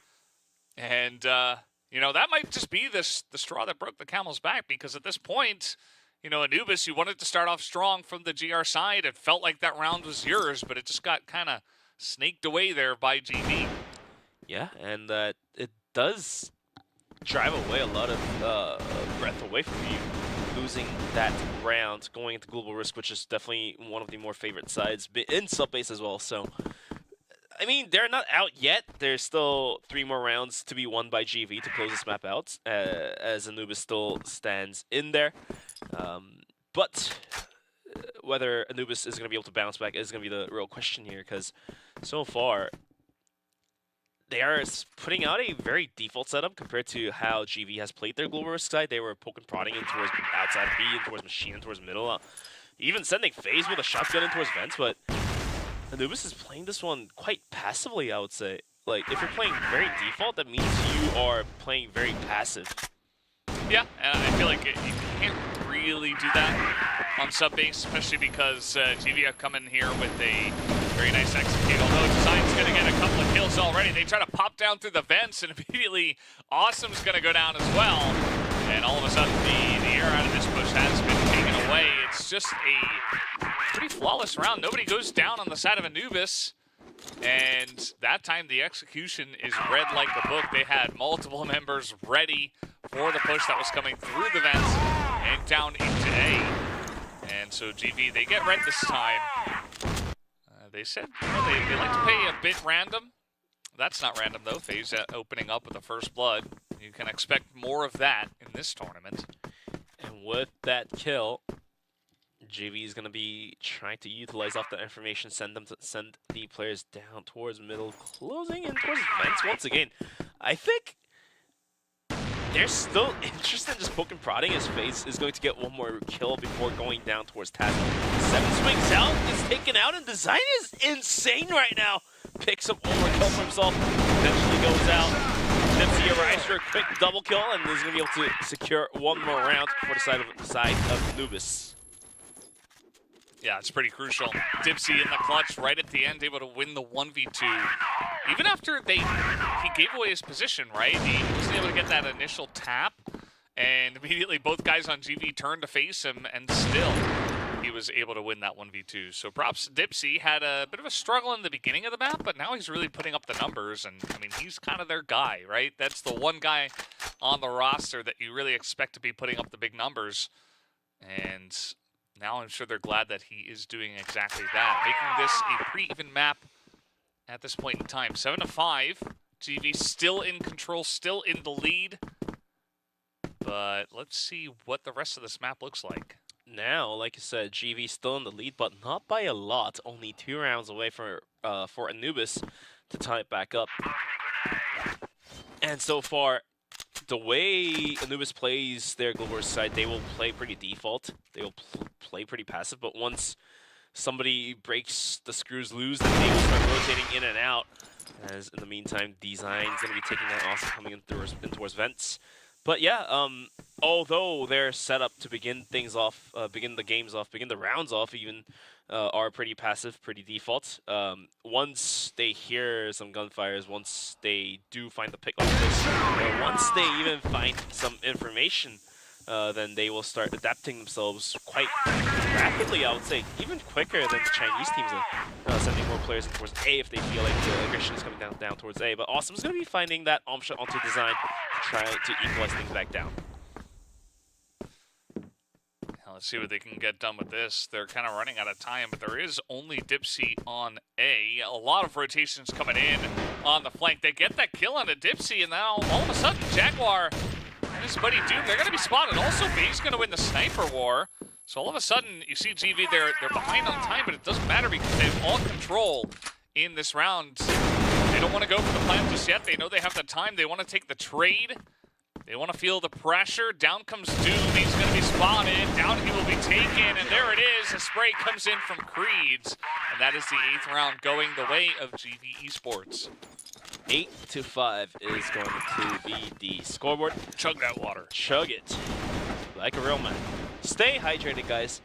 As now it's coming into the cough season. But moving into round number 14. We do have a quick remake of the lobby as one of the players have to reconnect. But so far, GV seems pretty darn strong on the Blacklist side as well, being able to pick up round after round. And especially that they have a pretty strong lead against Anubis. They will only need 1 more round for a possible golden and 2 more rounds to, get into the next game. Yeah. So taking a tag timeout here is Anubis, and I don't blame them. I think that last round, you're feeling pretty good about it. You've got the rotations coming in. The timing was barely not there. I think that you can shore up some of those issues by just maybe playing a little bit snappier, right? Making better decisions as a team. Maybe Jaguar's got to make quicker calls. Whatever it is, I think now is a good time to call a timeout right before it gets into, a 9th round or, just the map going the way of GV, right? So you got to use it. And that they will. Yeah, we'll have to wait and see what Anubis brings up to the board after this tactical timeout. Usually, once teams go through a full minute of tac, then they will, in general, bring out some very wonky strats that somehow works out. But because of this trend, the opponent team also has a pretty good sense of what's going to happen after the tag timeout, so we'll have to wait and see if GV is prepared to face off the wonky tactics of Anubis. I don't really see a lot of discussion going on, to be honest. I mean, a lot of chewing gums. I don't want to read too much into it. I see that Dipsy is doing a decent amount of talking, but, I would expect Jaguar to be giving a little bit more input, but yeah, seems like Dipsy had a lot to say, and they call the timeout, and we'll see if it does help them out going into this one. So the timeout is over. We are going to get back into the game and get that done in just a moment. Seems like there is a separate issue that we're dealing with, so sorry about that. But yeah, currently sitting at 8-5, right? GV in the lead, tasting the victory, but they're not done yet. They need to get a couple of rounds. I do feel like, although it has been close, GV definitely feel like the favorite team on this map. And in general, they've had the number of Anubis, although Anubis have taken some maps here and there. Do you think GV's got it in them to take it down this time around, or is Anubis going to strike back? I mean, with only 2 rounds left in the room for Anubis to do anything about it, it would be very tough, but if it's tough, it means there's still chance for Anubis to strike back, like you said. So I was just calculating in my head. Okay, 8-5. You have to pick up 3 more rounds, 4 more rounds even to go into the golden round. So could be a tough one, but still doable. But looks like we're ready to go back into sub base. Definitely in favor for GV, especially given that this is their map pick. I mean, if you're picking a map, then you are more confident than the other team to, perform out. So this is exactly what is happening right now. Had Anubis picked up 1 more round, even that last round of the first half, then the whole run out of the second half would have been different, because GV has a round lead on top, extra round lead on top, because they were able to pick up the final round. They are able to, put out more risky strategies, which usually pays better dividends if it works out. So now, going into round number 14, as GV is going to be going for that default spread out, having control of machine room. And for Anubis, after the attack time, is going to be going for the double as Dipsy now picks up a of his own. And let's see if that is going to be put to a good use.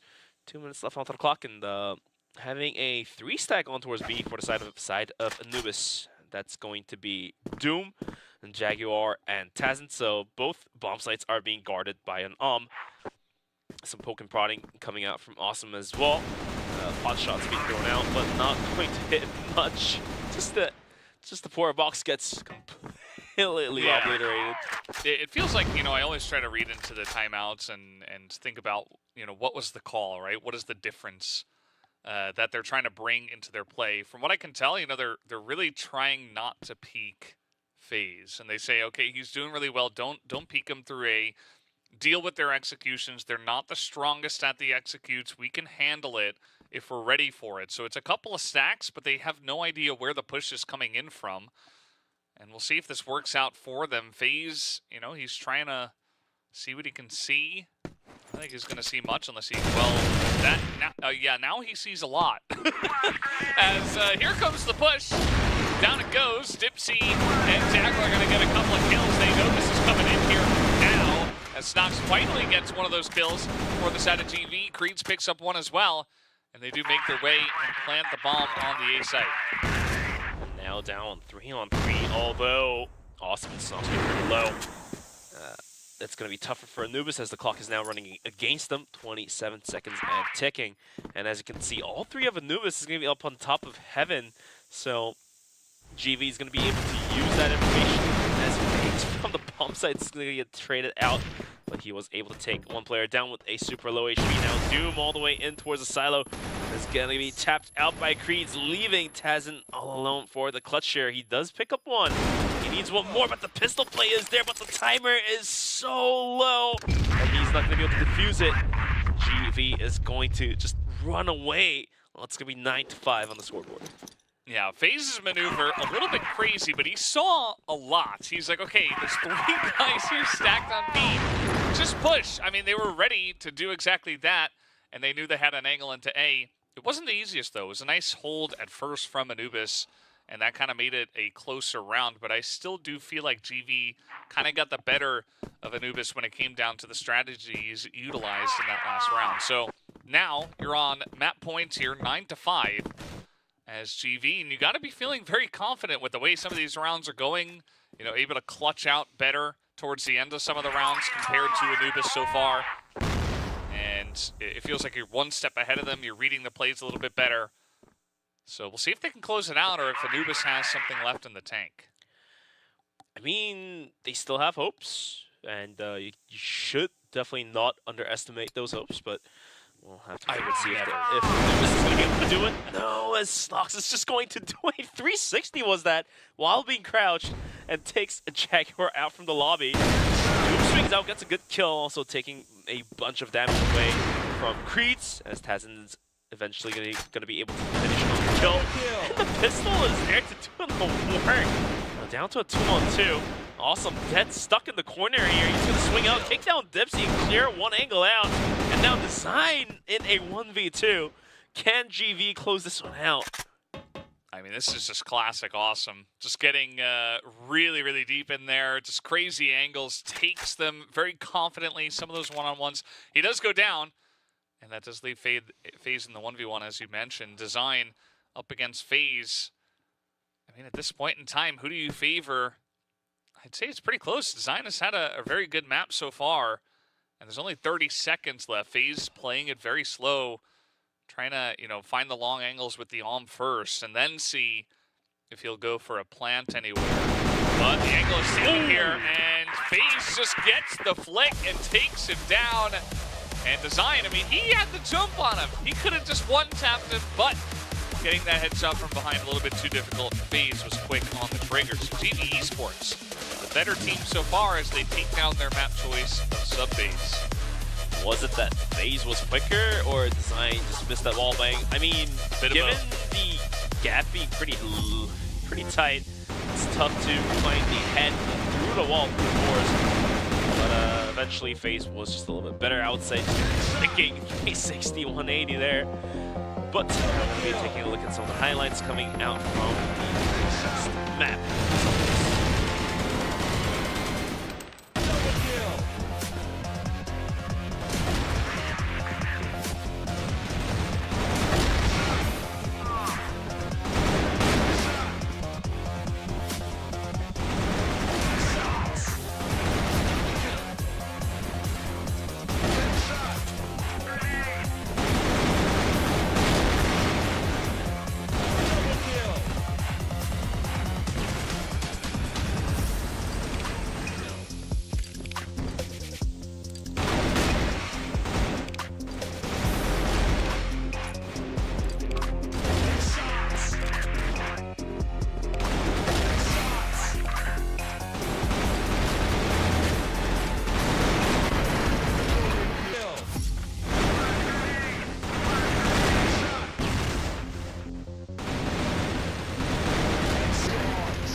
So there you have it. Lots of crazy highlights back and forth in this one, but really gotta give the final prize over to GV. 10-5, pretty dominant. It was a bit back and forth at first, but even there, 6-3 on the first half from the GR side. You gotta feel good about GV's chances, but we'll see what Compound looks like. Yeah, Compound still talking if Anubis is going to be able to pick that map up, then we go into Black Widow, but some big numbers being put out by Creeds and FaZe here, 1.90 and 1.67. As you can see, not most, but a good portion of the highlight was filled up by these two players there. On the side of Anubis, of course, we're going to have Tazin on the Om, going to be on the positive side of 1.45, and Jaguar barely making it to 1.00 here. But given that he has been the kind of the tricky player he is, he would be the one entering, and sometimes he's going to be one on the flank. And you would go down to the guns of your enemies, but if your play works out, then usually it will grant your team the round. Well, we're just about ready to hop into the second map, and we'll see what this one does look like. A lot of smiles on the faces of the GV members, still getting hydrated, still having some snacks in there. Looks like Snox is eating something. But yeah, they're just getting ready for map 2. And on the side of Anubis, still scratching their heads about that last map, but you just gotta leave it behind. You just gotta prepare and get ready for the next one and say, okay, this is where our tournament begins. Because, you know, you're in a group with 4 teams, only 2 get out. You really want to get this win over GV if you want to have a good chance to make it to playoffs later on this weekend. You are absolutely right, and especially this one being the very first matchup of the whole tournament. A lot of pressure on your shoulder as well, as the opponent, the other teams in this tournament are also observing in this game, most likely. But now we are kicking it into compound for map number 2. And for Anubis, they will have to go back to their they did, but looks like it will pay off a little bit. Tazin inside picking up a kill each, and Jagger adding onto it as well, sprinkling kills left and right. 3 players of GV down already, and Dipsy on a good angle here is going to find a kill of his own as well. FaZe in a 1v3 situation. Smoke and flashes are going to stop him from going into the bomb site. Down low, FaZe as well. And Anubis looks like that quick break after map 1 was going to be able to grant them enough time and grant them enough talks, conversations between their teammates, and is going to be giving themselves the first round win here. Yeah, there was a big firefight in at the pillars, and that one went heavily over to the side of Anubis. GV wanted to challenge them there. It did not work out, and Anubis were able to get a big lead from that. Also, a very cheeky push from Dipsy, as you mentioned. Able to get the jump on the 7 in rotation, and that pretty much sealed the deal for the sniper player FaZe. The last person alone, 1v3, trying to push into B is pretty much impossible. And servers, going into servers with an arm on the global risk is not the ideal retake you would be going into. I mean, it's probably better to retake A in that case. I don't know, like, since it's top highest quality CrossFire, so FaZe might just be able to make that clutch happen, but that last round didn't seem so possible as Doom just pries open the bomb site by himself. Quick 2 headshots as well. And Tazin, what are you doing? From the side, gets 1, gets 2, takes up the pistol, does not get the 3rd one there. And awesome on a 1v3 retake once again, but how did Tazin get there is my question here, Valdez. I mean, he just waited for that rotation to come in. Awesome now. Guns blazing, very awesome style. It was just, oh, I thought he got that headshot, but nope. Jagger going to take him down, and that puts Anubis comfortably in the lead here at 2-0. A couple of rounds that played out pretty similarly, although that one was really just Doom kind of going into A and just clicking on heads. GV not able to deal with it at all. So showing a next level confidence and aggression is Anubis here on their map pick. You are absolutely correct. Anubis is going to be leading out to 0, but 7 with an arm of his own as well. We'll be able to find the quick opening onto Doom, crossing the pillars. And now with the pistol, 7 picks up a 2nd kill as well. Design thinking about just pushing through the smoke, probably not the best idea there, so he decides to not go and walk into the dead zone, being put out by 7, with some support provided by Awesome.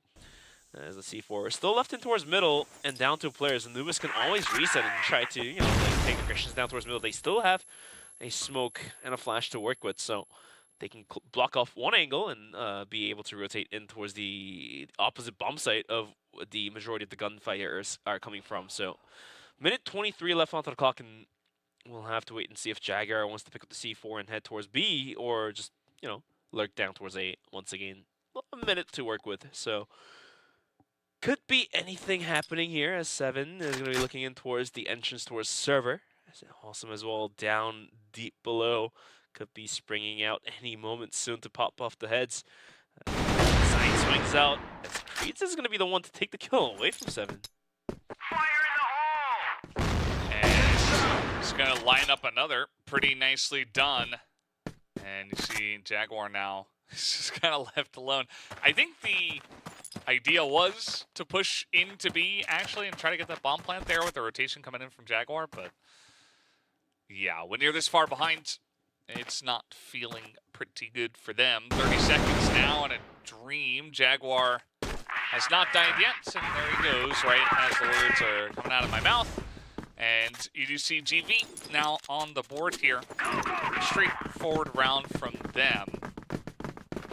too much else to say about it. I mean, Anubis not really clean on some of those initial firefights. They fell too far behind. Yeah, GV definitely showing some presence here now, marking their first round, coming into map number 2 of Compound. As quite default subs put out by GV once again here. 7 though, juggling himself in towards Pillar. AK this time got the on, but Dipsy just so much better with the pistol player. And he's gonna be able to take down 7 for the opening frag. Down a member is gonna be GV. They will have to hold on to the bomb sites as the global risk in a 4v5. Might as well as go for a 2-2 split, but it looks like they're not interested in losing control of middle just yet. Leaves Creed still kind of lingering in down towards there. Rather, they might just be trusting Awesome to hold on to the bomb site by himself in servers, which from time to time we were able to see him just holding it down by himself. So definitely not the hardest question being asked to Awesome by his teammates here. And yeah, minute 20 left onto the clock, and let's see what Anubis wants to do after that opening frag. Yeah, I mean, there's something to be said, I think, you know, for Anubis. They've got Dipsy in the lineup. They kind of want him to go crazy at times, and that was a bit crazy. Just, you know, if you're very aggressive with the pistol, you can kind of settle your game quicker. The shot is going to be good, but here comes Creeds. He's going to be traded down. Does see a couple of guys in mid. Dipsy also gets that snipe battle win onto FaZe. And all of a sudden, there's only 2 members left. Make it 1. As it's only Awesome here in on B. Might be able to take down Dipsy, but this C4 is going to A. And there's the kill. So Awesome has a lot to do here with Anubis in position on the A site with 3 guys. 1v3 and a Gene. The bomb gets planted in the open as well to make things worse for Awesome. But luckily for Awesome, he is not just 1 hit away as he is sticking himself on full health here. Comes up on Heaven, does find some damage on Doom, but wasn't able to quite clear that kill and the angle out. But does he realize Jagger is on the flank here and has him moving below, and with the arm as well. That's a quick scope, I feel like. And Anubis is going to be able to secure their 3rd round here. It's going to be 3-1 on the scoreboard. Yeah, asking too much there of Awesome. Really just came down to Anubis getting very far ahead early on in that round. And Dipsy with some very big kills early on. Here comes Awesome, though. They're pushing in through mid. Creeds and Awesome able to line up 3 in a row, as only Doom was able to trade 1 back. And that's maybe some of the randomness that 7 was referring to. You know, they get behind a couple of rounds. They're not feeling very good about the way the pace of this match is going, and they wanted to switch it up with some aggression, and it works out for them so far. Yeah, I mean, it's like playing rock, paper, scissors. Like, okay, you're telling your enemy team, I'm going to play rock, but, you know, you have some ideas in the back of your brain to backstep that. So showing 2-3 rounds of you playing pretty default, like, that kind of builds the idea into the enemy team that, okay, your team is playing default. They're not going to be pushing out from that one angle, and now is about the right time to pull the spring the trap there. Sends 3 players down towards middle. Is going to be GV eventually granting themselves a round here almost, as we do have Jaguar and Design still in the talks here to possibly win the round for their team. Anubis, minute left on the clock, and they're going to be sending it towards servers as Creeds this time is going to be on the responding side of GV. He gets knocked out by Jaguar, so the bomb plant might just be able to be happened here. Yeah, Swings goes down, leaving 7 all alone to a 1v2. I don't know if that is going to be possible. He's going to send us go for a full wide rotation. In all hopes, 7 is just wishing that Anubis doesn't realize this flank happening, but having a good sense of it, Design's going to be waiting by the door. Springs out, gets the kill, and now Anubis is going to be able to find their 4th round here. Yeah, there you have it. So Anubis feeling pretty good about their position now in this map, their map choice. GV has elected to take an early timeout. Not a bad idea, especially with the way some of these rounds are going. They're not exactly like close down to the wire ones. It's kind of, you know, Awesome trying to 1v4 or, you know, falling pretty far behind and you know, getting pushed into B and not really able to hold off the aggression, even up members. So definitely a lot to be said on the side of GV, I would imagine, trying to fix their compound. But as it stands, Anubis definitely feels like the stronger team on this map. And at the same time, GV taking tack now is probably a better one to take than later. Like, if you are already down 3 rounds deep against your enemy team, then, you know, might as well as use the tack to not only discuss your stress, but at the same time take the momentum away from the enemy team, put the gas away from their pedal. So, you know, hopefully this tack works out in favor of GV, but if not, then Compound, for a good chance, is going to go towards Anubis. 4-2-1 strong here, as we do have only 4 more rounds left onto the first half. 15 seconds remaining, and Anubis seems pretty chill here. They like their map pick, and they are providing and they are proving why this is their map pick in the number of the rounds they have picked up.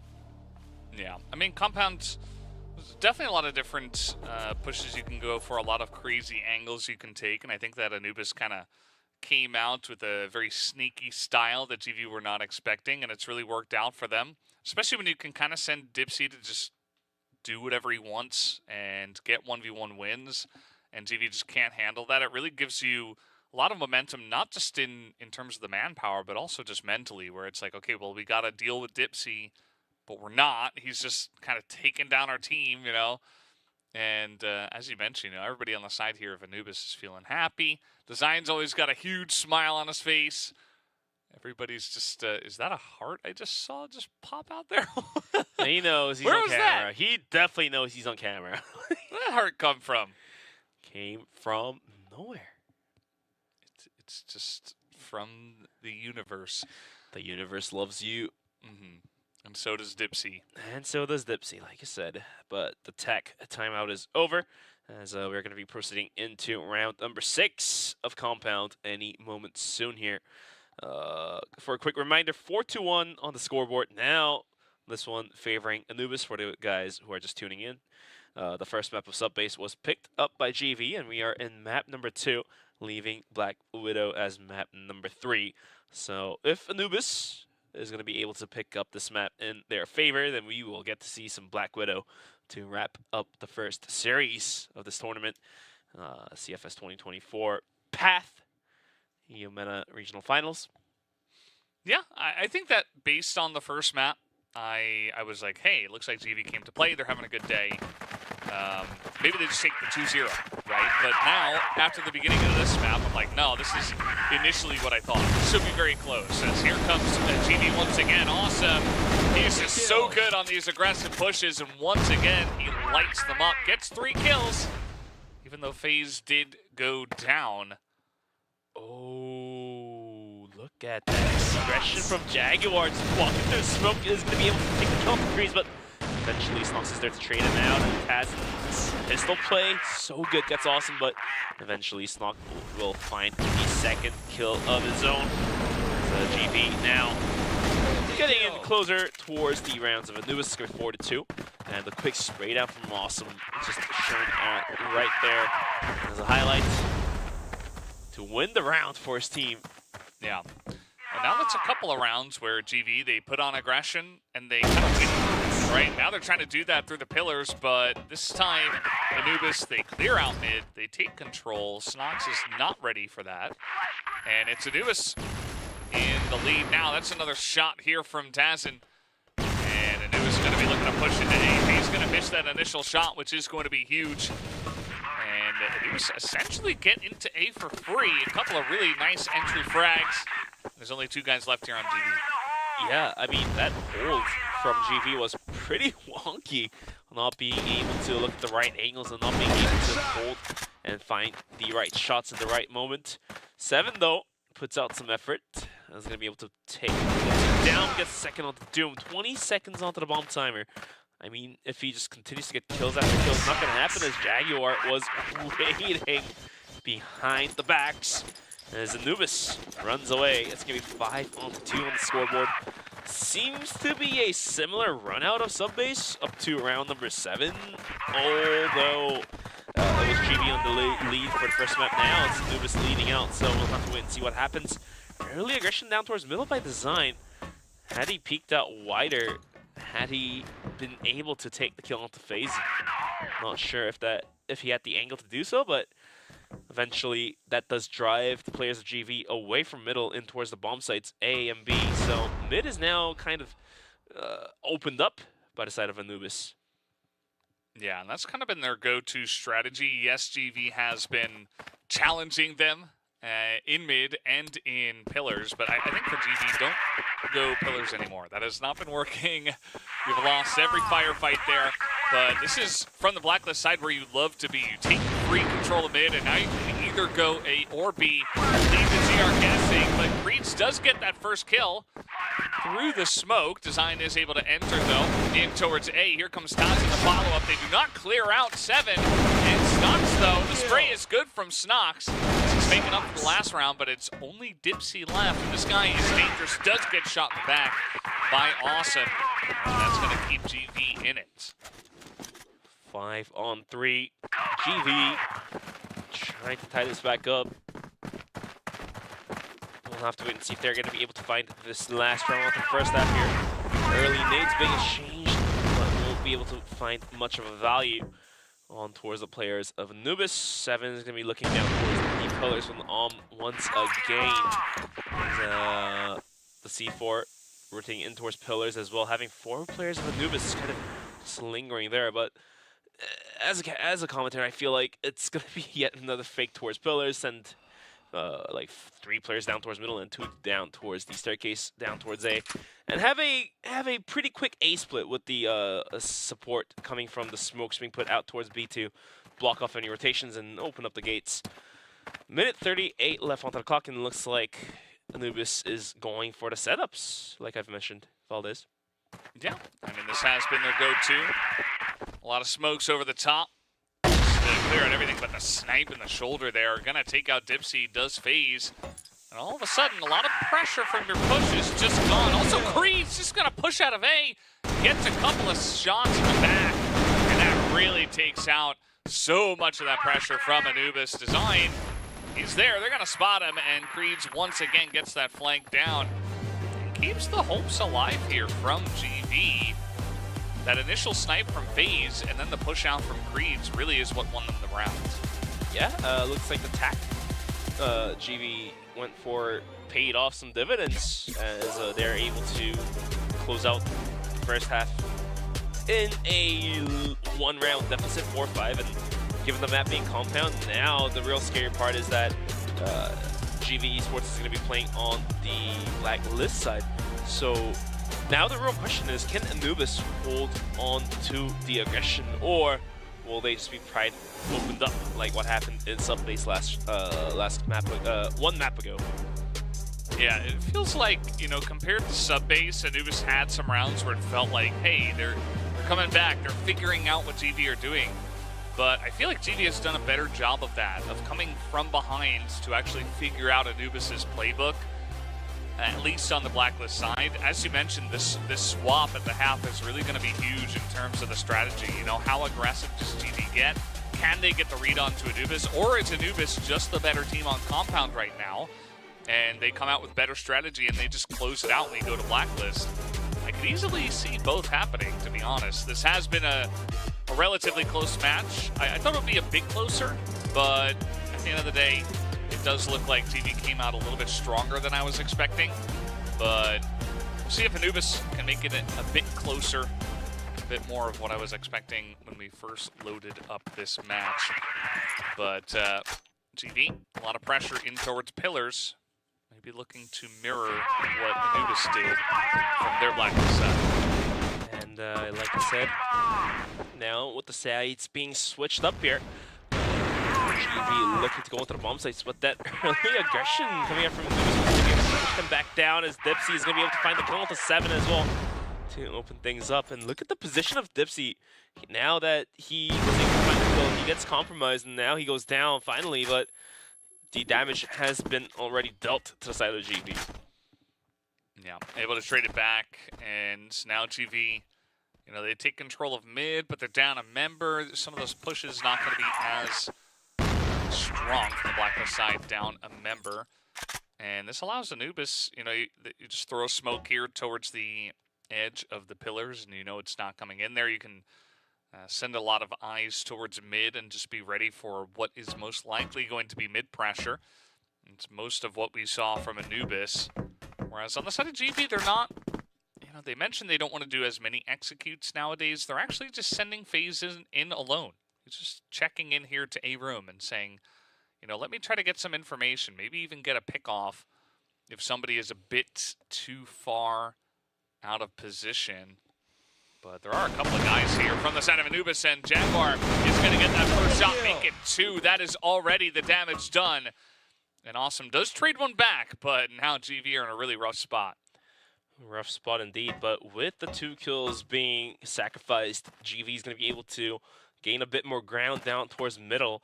And this being 3v2, ooh, Tazen almost gets the kill there. It takes a bit of damage and is able to find better positions to play with. Crease takes the kill some way, somehow, but he is down super low. Timer against him. Doom wraps it up as Design is going to finish off the final bullet on towards Creeds. And Anubis is going to be able to start leading out 6-4.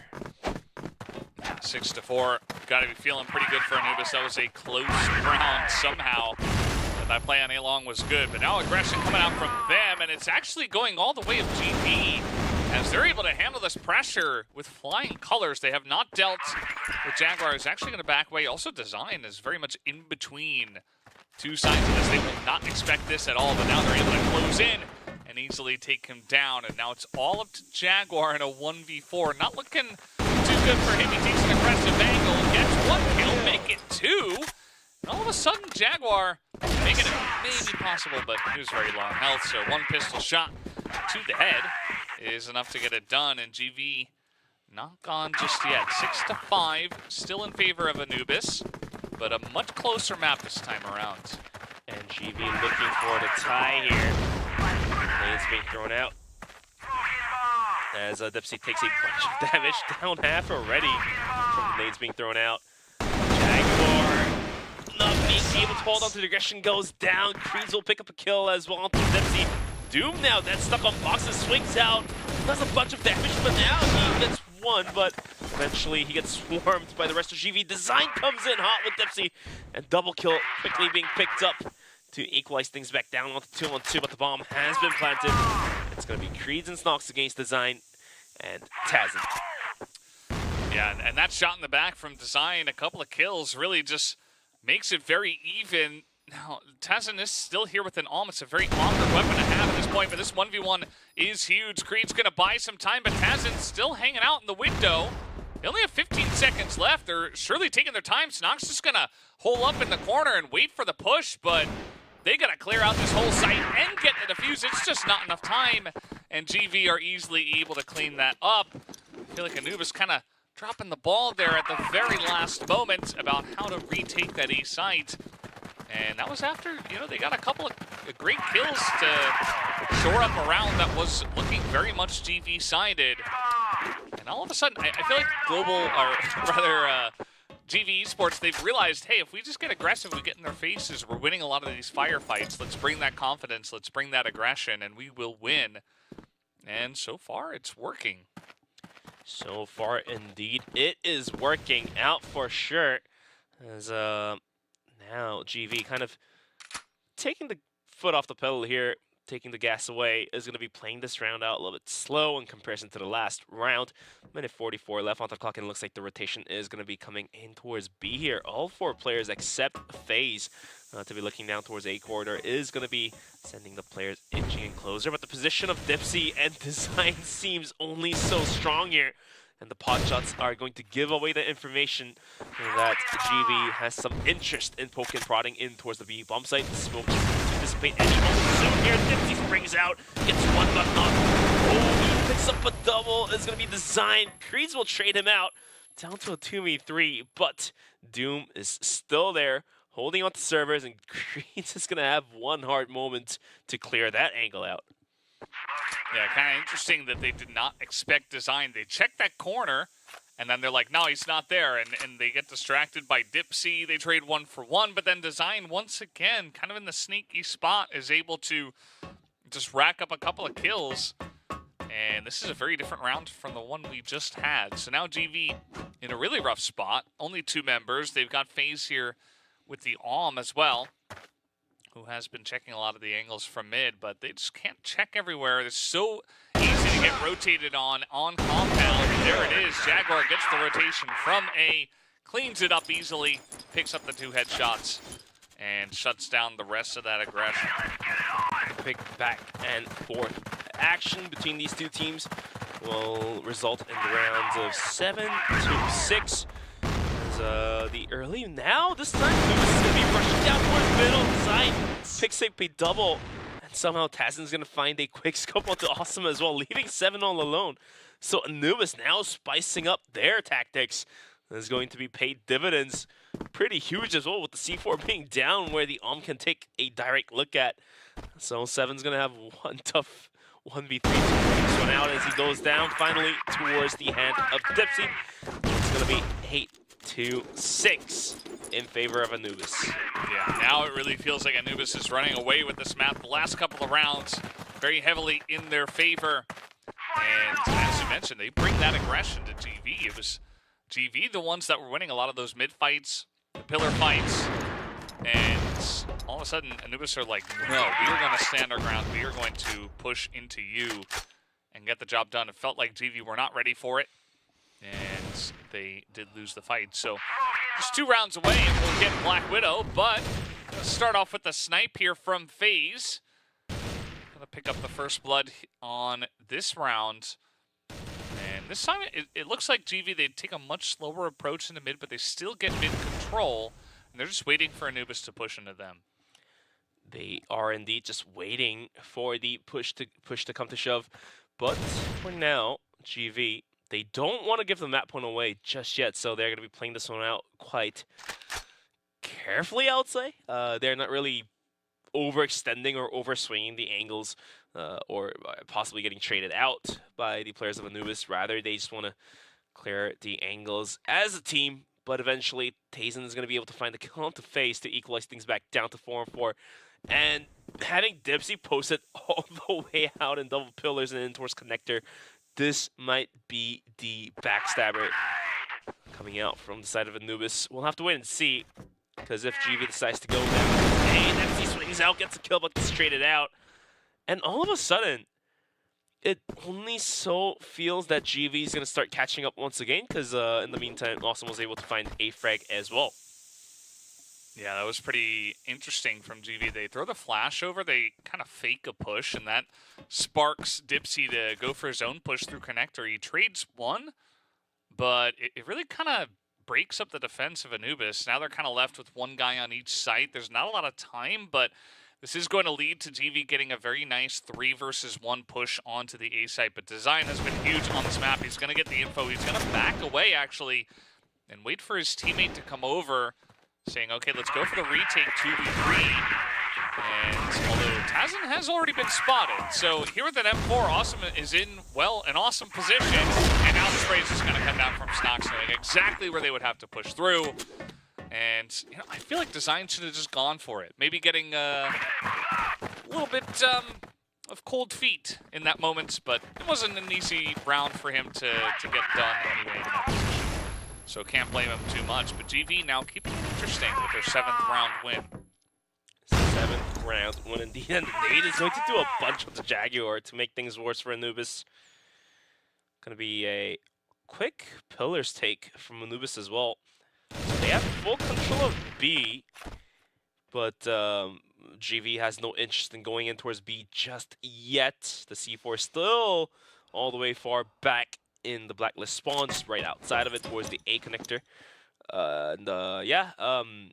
After gaining control of pillars, it looks like Anubis wants to swing out once again, but MC this time, almost gets punched there. But eventually, the kill from Creeds, it's going to be a double kill for Crease to clear that pillars completely away from the hands of Anubis.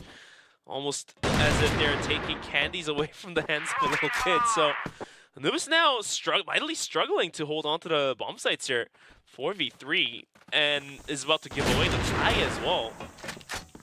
And It's a very close map at this point. I think GV have made some big strides trying to come back in this one. The push now coming into A. It's not great. Anubis are very ready for this, but awesome.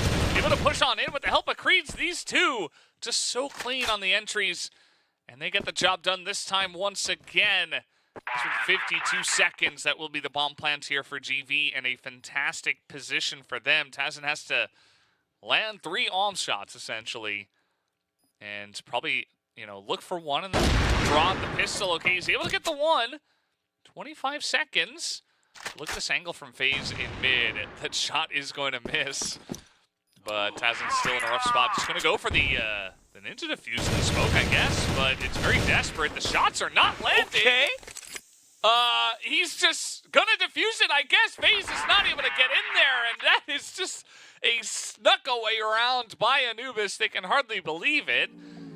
And, well, now they're on map points with a round that goes like that. Some way, somehow, FaZe. Okay, here's the thing. The first mistake from GV. Of course, the first mistake is going to be FaZe missing that arm shot. The second mistake, after missing the arm shot and after seeing or having that information delivered to him by his teammate before going down, the smoke is being popped onto the C4 there, FaZe didn't move in to the C4 quickly enough. He was still on top of the hut. He did not come down, and he did not even walk even closer.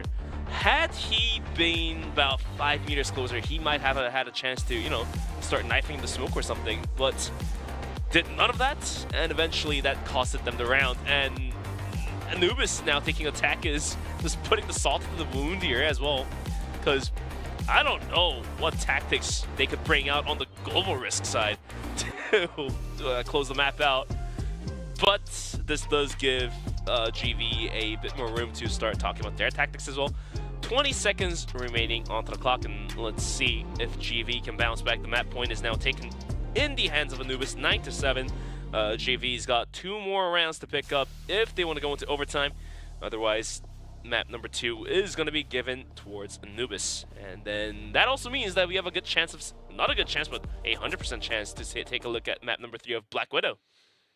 Yeah, I would definitely favor GV if we do get there. So, you know, as an observer, I would say that GV are still favored, but I don't know. It can always change in a best of 3. You know, Anubis, they get a lot of momentum from this win if they do take it down, and then maybe they just go on to have a great Black Widow that we haven't really seen before, and GV don't have their best, and could still go their way, but let's see how the rest of this compound is going to play out and what that third map will look like in terms of the momentum.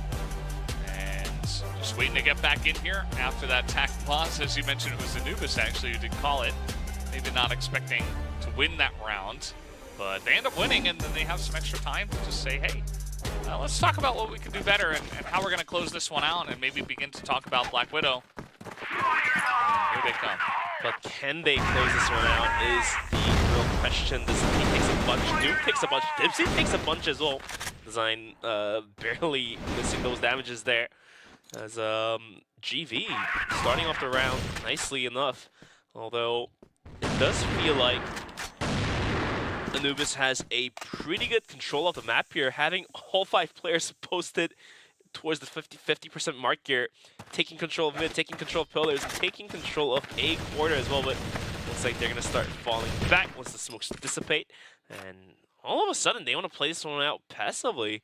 After showing that early aggression, but GV was ready for the aggression early on, and the nades were just raining on top of Anubis, sprinkling damages after damages, as you can see on the right bottom there. Doom and Dipsy down very, very low.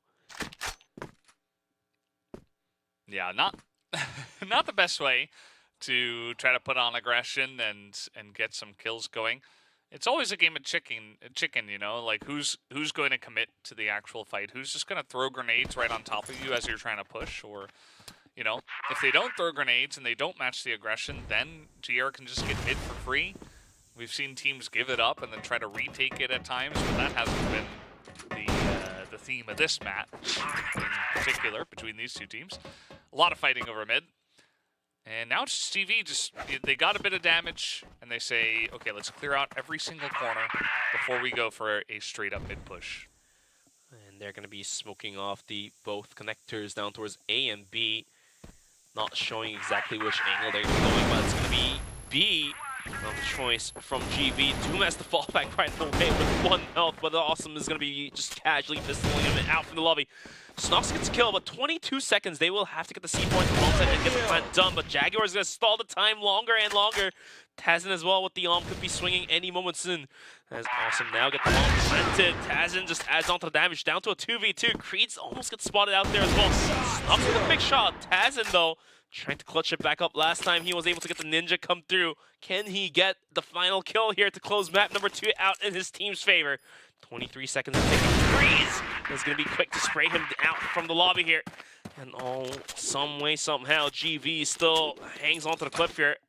8-9, as they will need to pick up 1 more round to go into overtime. Yeah, Tazin he was already thinking about Black Widow. In his mind, he was already playing on the third map. He wanted desperately to clutch that one out and just move on to the next part of this best of 3. But at the end of the day, Creed's just nice cold, able to hold on, as that's a nice little entry kill from Snox. And now we got FaZe getting a kill with his own M4, trying to get very aggressive here. Is GV, that's a 3rd kill on the entry, and this time Tazin not getting at the value. He actually does get 1 though, but eventually just gets overpowered. And GV, they say we're not done with Compound just yet. We have overtime to play. That's what they're looking for, at least, as now it's Design up against 2. Against Snox and Creeds, and it will be Snox to line up that kill and tie it up. We are going into overtime on this second map. Yeah, I mean, it almost felt like Anubis has, it's like this, right? Like, when you sneeze, like, you blink for like a split second, and the moment you open your eyes back up, like, half your team is dead. That's what exactly happened for Anubis. Happens, but, you know, as long as they're able to hold it in there, like they have shown in the first half and the second half, this overtime might as well be in the hands of Anubis if they're able to continue on with it. But the frustration could build in situations like these, and it will eat and bite into your play. So hopefully that does not happen, as I personally want to see some Black Widow as well. Don't know if that's going to be possible, as GV is looking pretty strong.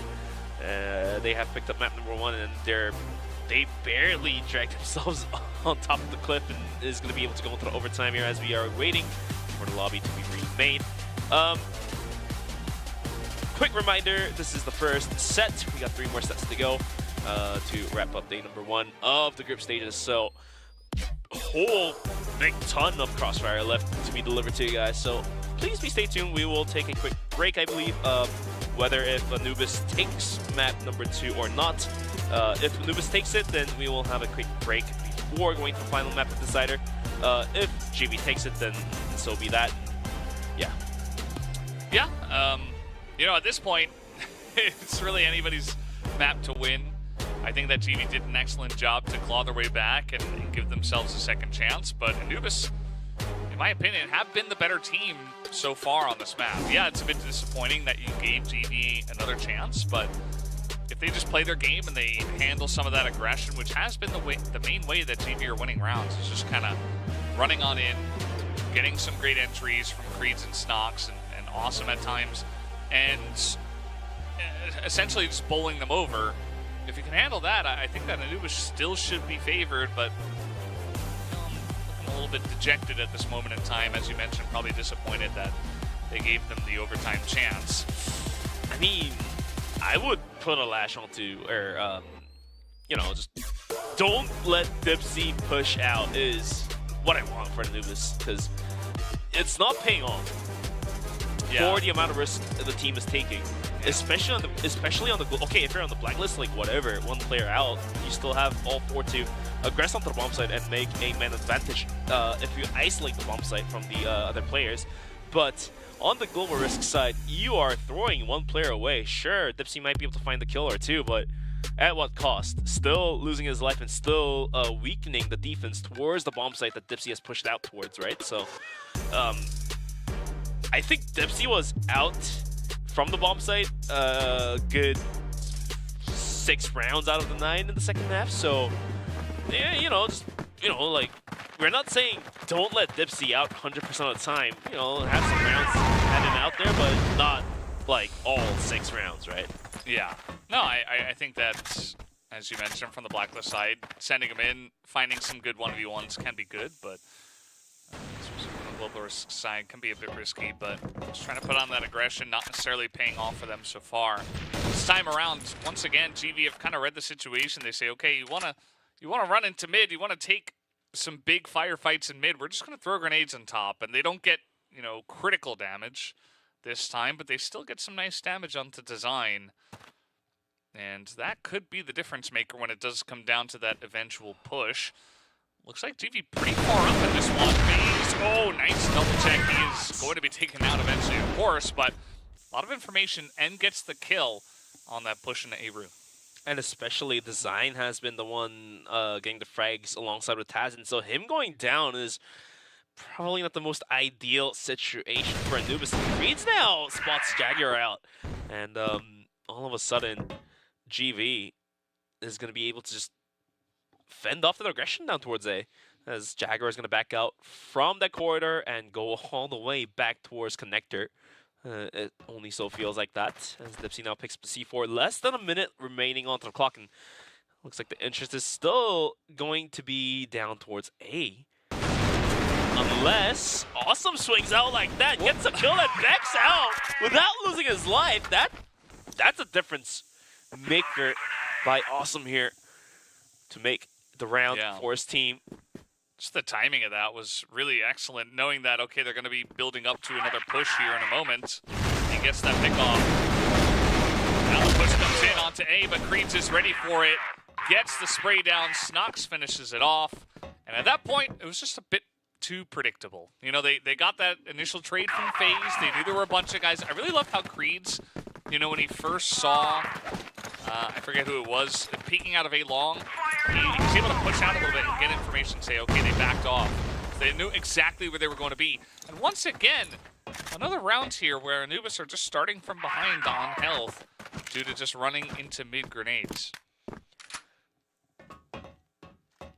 This time around, Anubis, Doom's going to take a bunch of damage from the nades, and he will have to rotate in towards pillars. But for Anubis, even though they had a disappointing first round coming into the overtime, they still can make something happen. They just need 1 round out of the 3, although they did already gave up 1. So they just need 1 out of the 2 to make something happen for the golden round, or just outright just winning this map out to themselves. But Anubis is going to be playing the overtime in a more passive manner with composure. They are not like bum rushing early on in the round. Somehow Snox is going to spray down 2 players and put the dirt in the eyes of Anubis, as it's going to be down 3-5, and looks like GV has a pretty strong lead here moving into round number 20. Yeah, it's pretty huge. I mean, the timing of that, once again, this time it's Snox. He's just able to get the drop on a 2. They had no idea that somebody would push out there. And now 7 able to line up a snipe of his own, make it FaZe getting one of his own. That is a flawless round going the way of GV. And all of a sudden, you gave them a second chance. Take a look at this. Snox, just perfect timing on that peek out of A room. You gave them a second chance. They won the last 2 rounds of regulation, and now they've won the first 2 of overtime. GV are making a huge surge to try to take this match right here on Compound. Right here, right now, Snox lining up. And this time around, not going to be able to find the kill, but Green swings out. This gets one, but the damages are being dealt left and right. Still in favor for Anubis, as Doom is barely holding on to his life with about 11 HP. But still, a player advantage is a player advantage, and GV will have to play a 3-on-5 with themselves being put on the global risk side. So this is going to be a lot of disadvantage given towards GV. A minute 30 left onto the clock. FaZe, Awesome, and 7. If that's going to be the trio from GV, this is the trio for GV to clutch it up and possibly close out the first half of the overtime in a 3-0. It can be pretty rough to hold when you're down members and you have 2 arms as well. It's only Awesome that has the rifle here, and he's gonna line up 1, but now there's just 4 members left, and they're gonna swarm into the A site, and now FaZe and 7 both have to use either the arm or a pistol to try to retake the A site. The shot's gonna be dropped by FaZe, and this is looking all Anubis all the way. 7 has a miracle in his back pocket, which, as we just saw, he did not. So Anubis, they read the position of Snox once again. They isolate him. They win that trade. A couple of drop shots in the A room afterwards from GV, and that kind of just led to the rounds going heavily in favor of Anubis. First couple of rounds, though, heavily in favor of GV. So, you know, I still feel like the vibe is that GV are having the momentum, but maybe Anubis can build off of that round.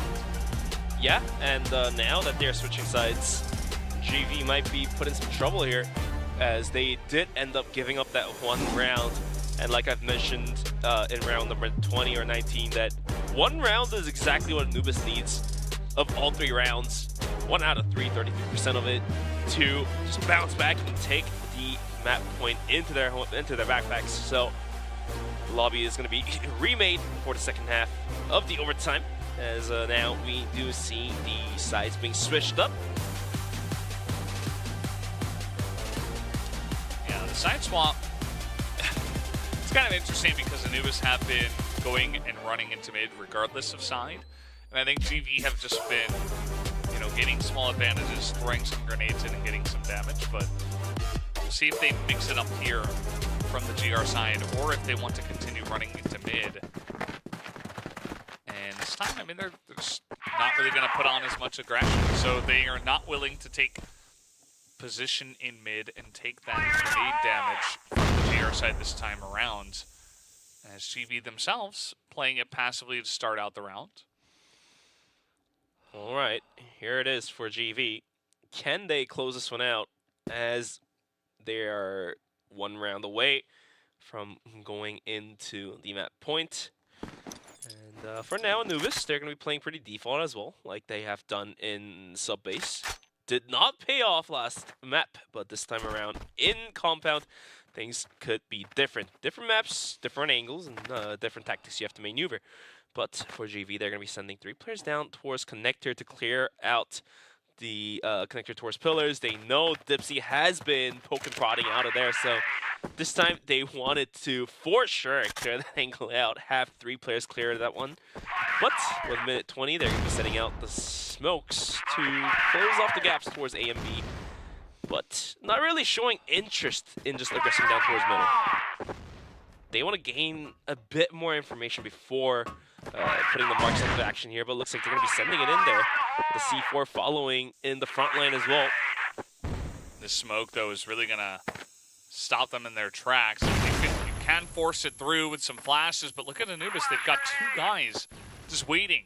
This is very predictable if you do just push through the smoke, but they're going to wait and pretend as if they have rotated away. But the smoke is buying time, and Anubis are just fine to wait this one out from the GR side, as long as that bomb doesn't get planted. But with the timer being down to the 30-second mark here of all this, they will have to make the go side happen, and Creeds just goes in. He's not scared. He gets the kill. Design completely blind, but picks up 2 some way. Somehow gets straight up by Austin. Down to 3-on-3. Design trying to hold him to the bomb site by himself. Goes down, but Dipsy from the back was able to find 1 more kill of his own head. They will have to pick up C4 GV. They have 9 seconds and a dream. 7, 6, and ticking. Pass comes in with the pistol hot and ready. That was. And Anubis is going to be able to find a tie.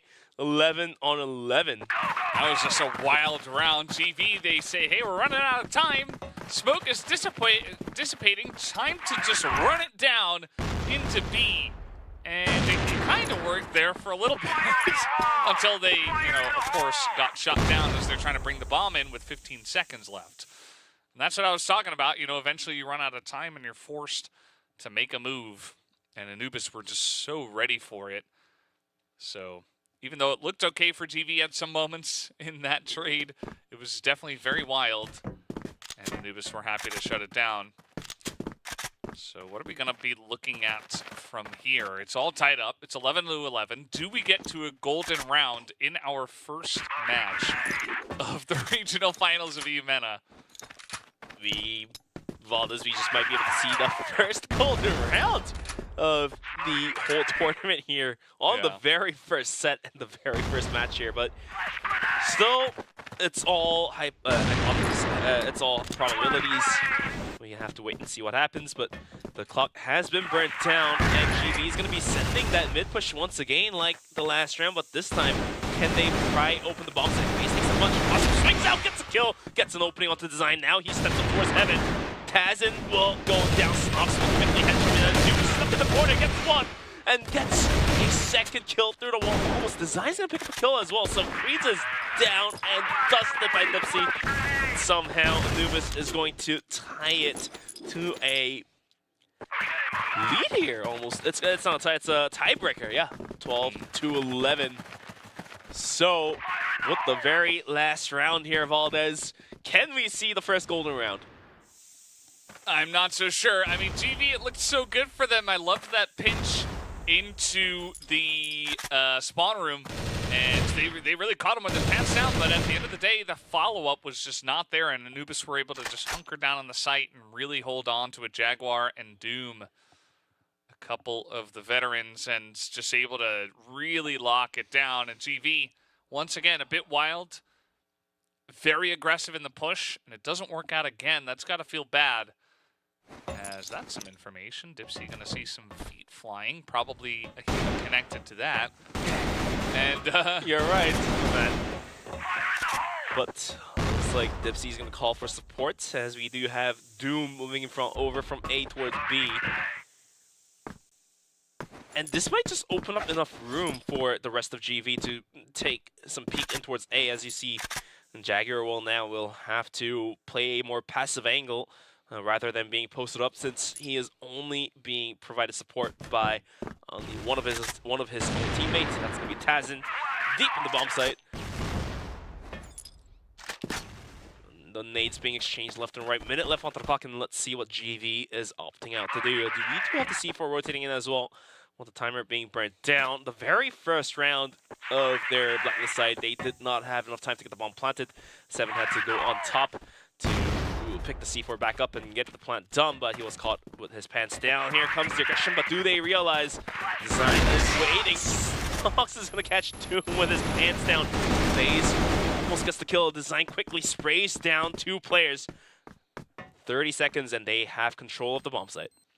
And that's huge for GV. The rotation was much too fast. Design did not see it coming. Jaguar makes his way in, but he gets blasted. Awesome. Able to pick up two more. And we have a golden round already here at the regional finals of Eumena. I mean, you can't make this up. Second set of compounds, and already we've made it to the golden rounds. It's not every day you see this. I was expecting to see a close back and forth match. But, wow, that one was kind of crazy. You know, in that last round, GV, they made their way into B very quickly. They finally executed pretty well onto the B site. I think that Design should have been a little bit quicker to rotate.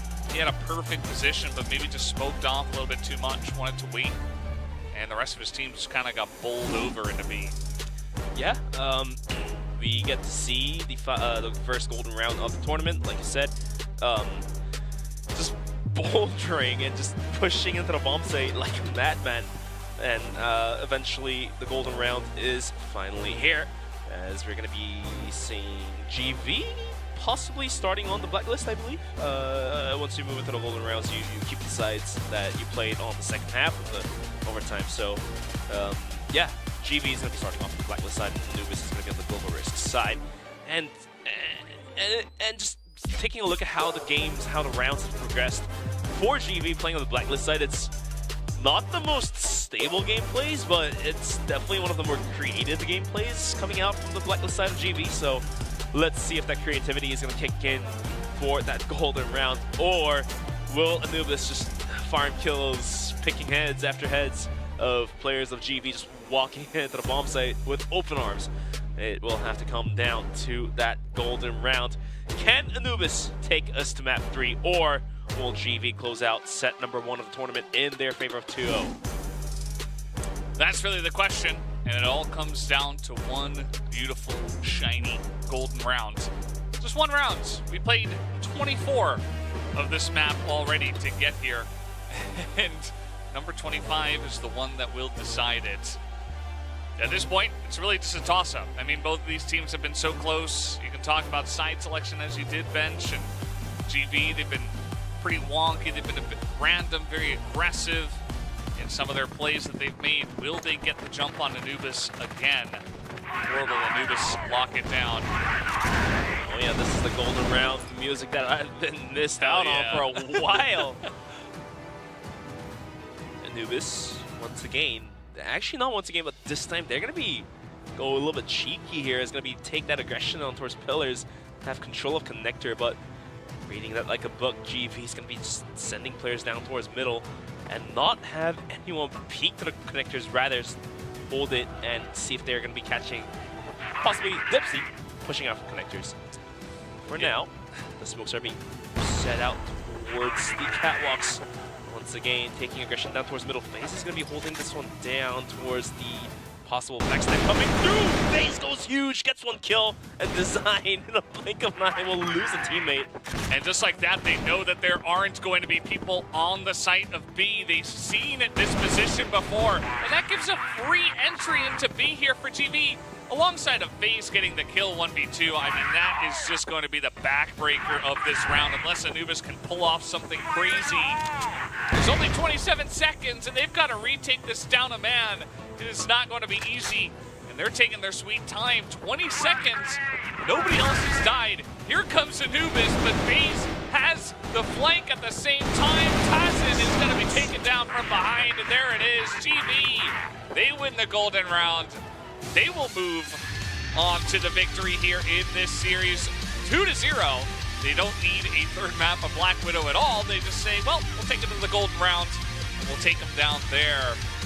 GV eSports, excellent stuff there at the very end, in the clutch. That experience that Seven talked about really helping them out today. I mean, it did take some effort, 7 extra rounds, but eventually GV is going to be able to rake that map point into their hands. Not only the map point, but the set point as well. So definitely it's going to be GV stepping out there. And let's take a look at some of the highlights from that map of Compound.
There you have it, a lot of crazy rounds, especially towards the end when the going got tough, when it was really close and the tensions were high.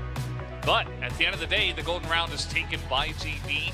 they buy themselves a golden round as well by winning round number 24. So nearly out of it multiple times. It was 9-7 against them. They made it 9-9. They got to 12-11 against them. They were able to tie it up there as well. And really just a team effort to get themselves across the line in a 13-12 win on Compounds, 2-0 in the match. Yeah, the first map of Subbase seemed to have ended in a pretty clean manner, but Compound was all dirty and nasty. Had to go all the way to the overtime and all the way into the first golden round. So eventually, it's going to be GV to pick up the set point, and the MVP is going to be, of course, who else but Creeds, just picking up Franks left and right, and from above and from below. Yeah, I mean, this guy, he's a great entry man. I think he is having a great day today, and he essentially was a big reason why why the team won a lot of the rounds, right? Multiple double kills that he was able to pick up, and really clutch moments as well, you know, holding on to bomb sites or moving in onto bomb sites. And even from the GR side, able to make his presence felt, you know, winning that very clutch moment at the end there as well. Very nice spray here, kills through the smoke.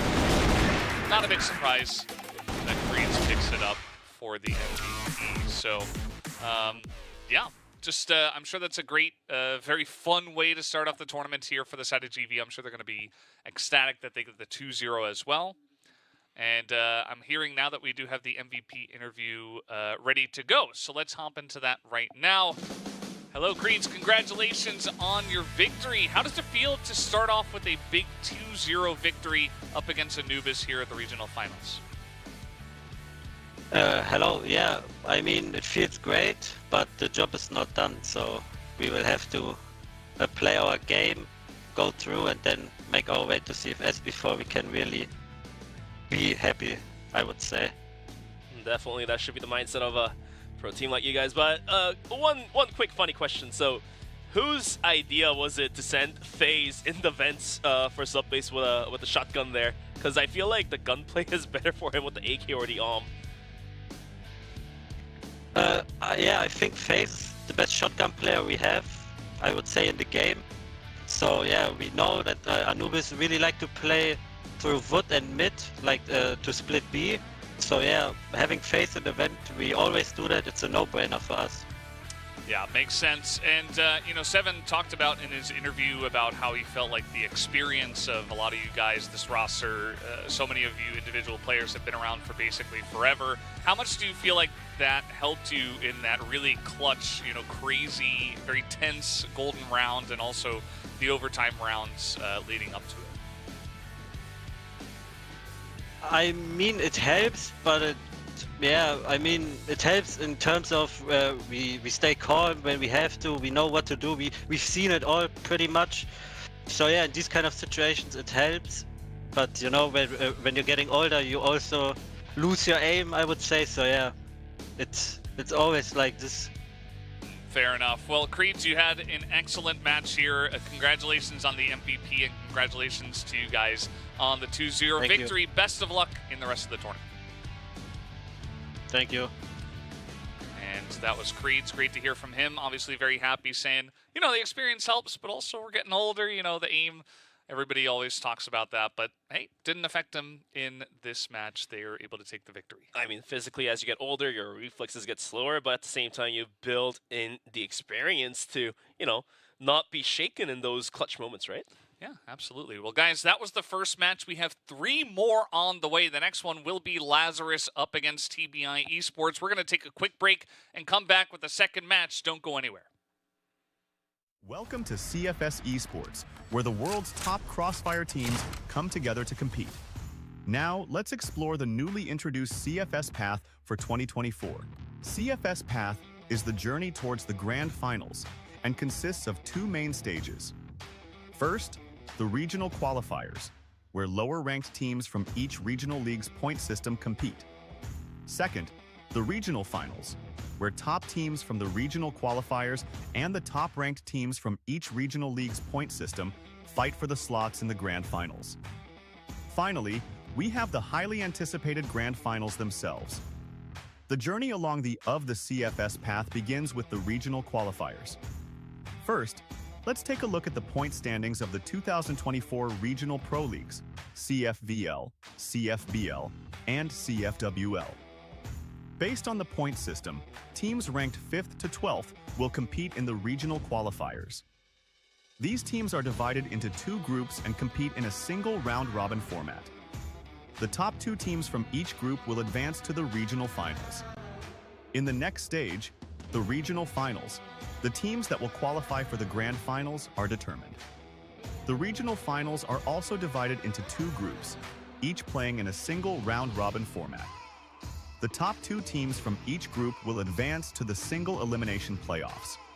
In the Philippines, 8 teams will compete in a single group, with the top 4 advancing to the single elimination stage to determine the final winner.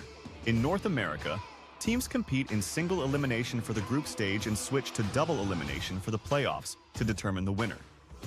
The China regional qualifiers consist of group stage and the playoffs.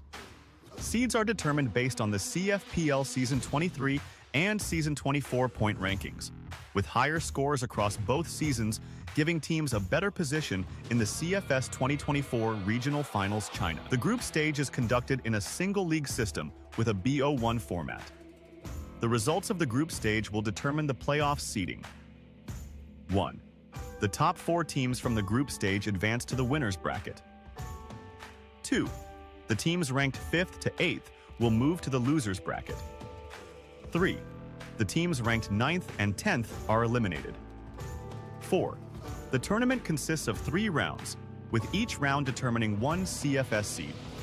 The ultimate goal for every team is to reach the CFS 2024 Grand Finals. A total of 16 teams will participate in the Grand Finals. 3 teams from China, 3 from Brazil, 4 from Vietnam, as the winners of CFS SC 2024, 3 from Eumena, 2 from the Philippines, and 1 from North America. From the regional qualifiers to the grand finals, this journey is filled with challenges and fierce competition. The incredible journey of CFS 2024 is about to begin. Join us on this epic path.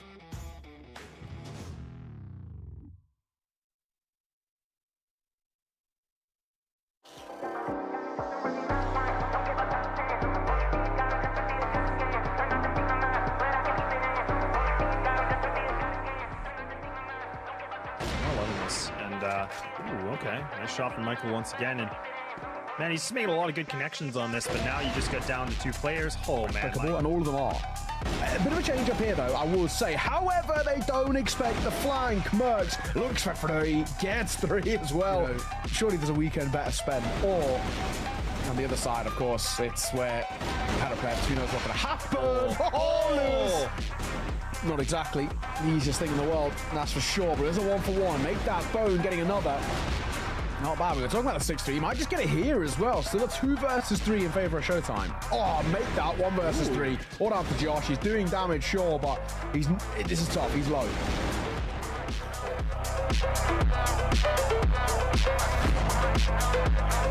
Why, but Dizzy White will get that kill. Looking for more as well. Lewis up close, spamming. Gonna get a couple. All right. Maybe a chance to work with. Time is ticking there, 15 seconds. Don't have a lot of it to work with. Brando gets tapped down. Close right. So does Hunt. Oh my gosh, all down to 1. All down to Famous. If anybody can clutch it up, it would be him. But the stick in the defuse. The stick in the defuse. Michael gonna get on timing. Oh my god. I know, because he's gonna get a little bit overwhelmed here, Josh, but at least he finds himself 1. But look at Michael. He's just mowing him down, looking for a triple. Yeah, why not? He's just going to take him out. Be able to come clutch into this, and oh, this over peak. Oh, this over peak. Oh, he misses the shot, but he's not going to expect this player above him. Surely not. All of a sudden, he looks like he has a bit of a spidey sense, but no, now he's about to be a dead man. Unless we see Kai's, unless he over peaks himself. Oh, dear God, Kai's, what are you doing? Play it, but it will allow them now to kind of take the site and maybe try and work with it. Kai's going to try and come up close. He'll get caught. So will Hunt. And 1 by 1, they're just getting picked off here. Like dominoes, they're dropping.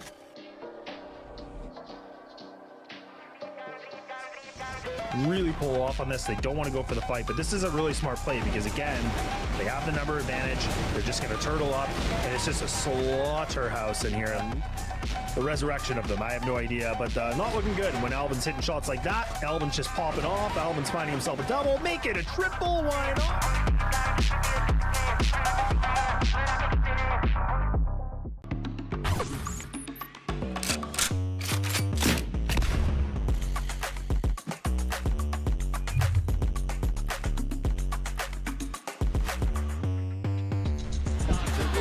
impossible all game, and you just can't let this happen. It's happened. 3-all.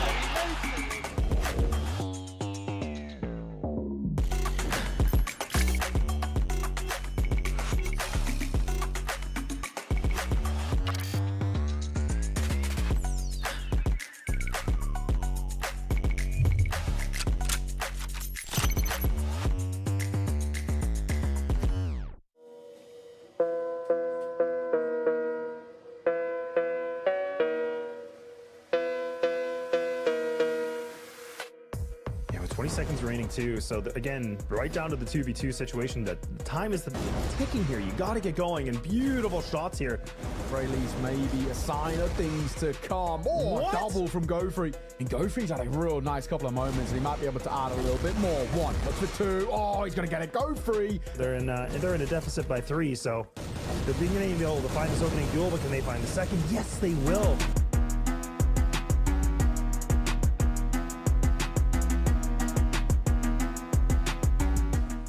The 1.22, a 1.18. Now we're starting to see everybody contributing.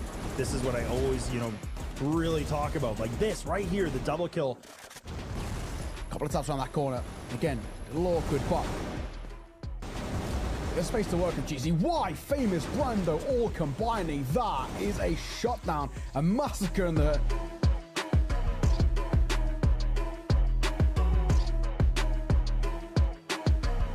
A bit of a move. Time is of the essence. And that's it. Nice shot for him. Parked up for a second. As Michael going to try and support as well. And they're both combining. Those double snipers are doing real good work. Oh, and another one from Michael. I mean, this is pretty on this fight. This is going to be a pretty important one. Brando looking for a jump out from the window, but... Unless LSN can hit this shot, that's going to be the most critical. See. Swing. LSM. Over towards that backside. Trying to deny them, he gets going to get caught. Quick scope going to come through from Kai. Tries something Kai's in first, which is kind of an interesting decision. Goes 1 for 1. GZY now on towards Steve in this 1 versus 1. 20 seconds basically to work with. Steve tagged and caught on the cross. Yeah, he dips away. He knows there's no kind of onus on him to stick around too much, and he gets to ice another. Looks for one more, finds Josh. Colt pulled out. Gonna hunt. He is absolutely gonna hunt. Why wouldn't he? It's famous. Finds himself that one. He gets a secondary as well.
Welcome back, guys. We're here at CFS 2024. The regional finals for Eumena is just now heating up. We've already had GD eSports taking the first match 2-0, but it wasn't an easy 2-0 as they did go to the golden round on Compound, but they get the win.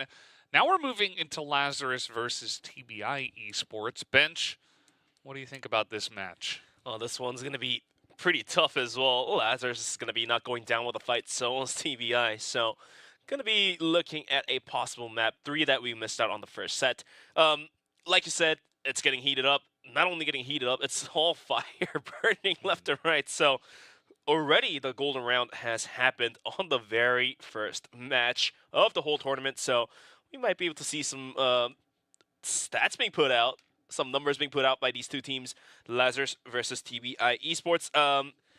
Quick stat check. I think Lazarus is a little bit ahead of TBI, but I think the numbers aren't all that important. But let's take a look at the interview shots from Lazarus. Hello, I'm Luns. I'm playing for Team Lazarus. We are happy to get another chance to win a slot for the CFS Grand Finals 2024. We can once again prove that we can compete with other teams in the regional finals. The challenge was to play against teams you don't know what and how they play. We still made it to the regional finals, and we are able to prove ourselves that we could handle it. We will continue to stick to the plan we followed in the regional qualifiers. Of course, it won't be any easier against the top teams, but we had some time to prepare for the regional finals. 3BL will be the hardest team to beat. They have the best structure and tactical understanding in our region, but in our group probably LCK. I think our region gets better and better. We have seen in the last tournament that our region can keep up with the best teams from the world.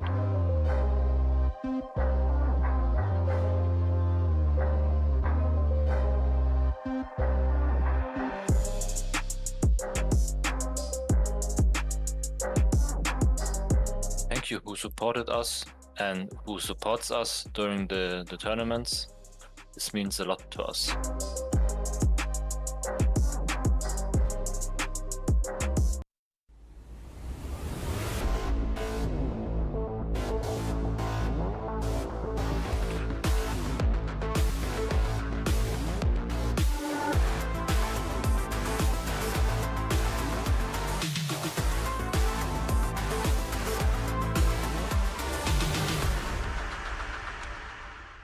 So that was Lazarus, and as you can see the roster there is a little bit of an update. HTZ has moved from unKnights into Lazarus.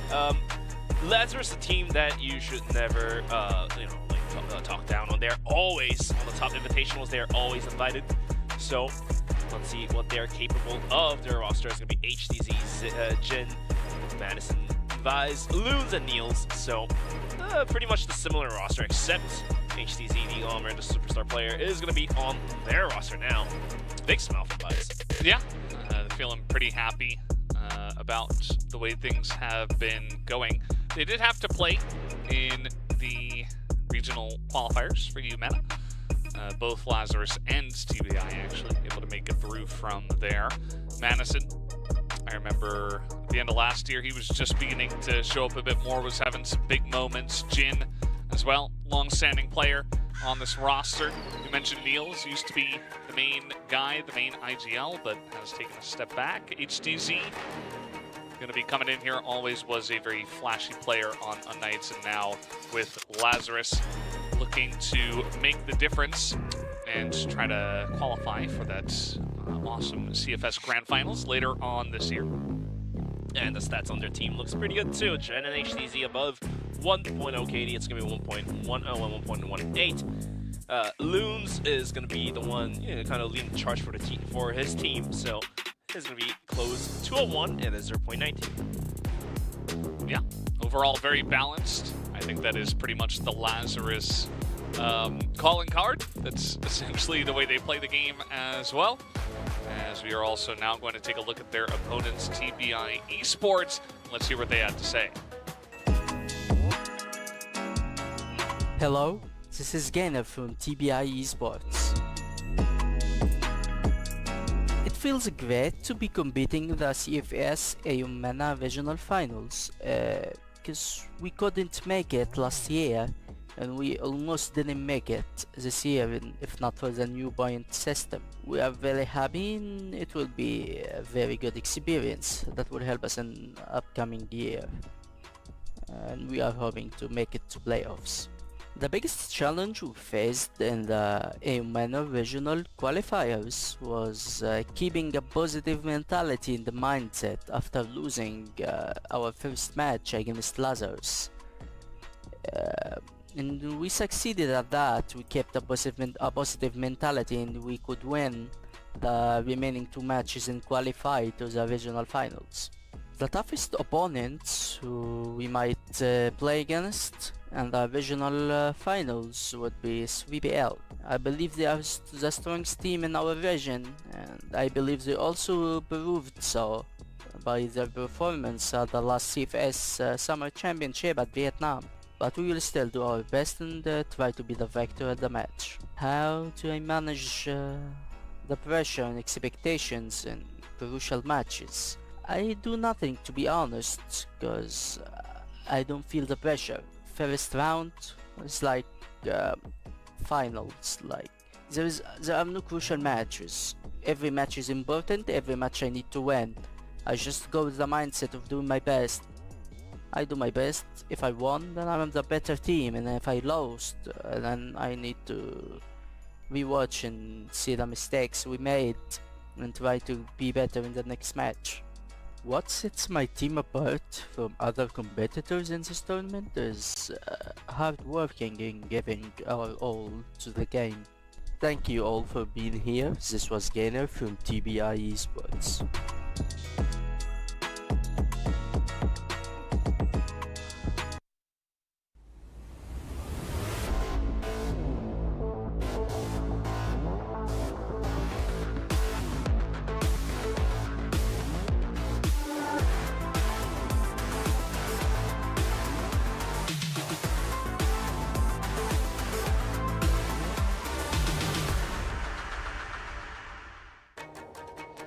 Well, that was TBI's Gainer telling you a little bit about what sets their team apart from the rest. They were able to battle back in the regional qualifiers. They lost to Lazarus there, and then they were eventually able to win a couple of matches and get 3rd place at regional qualifiers. So essentially the 7th team out of 8 to make it in terms of placements here at the regional finals. But especially in this matchup against Lazarus, yes, they lost the most recent match, but they have had success against them in West.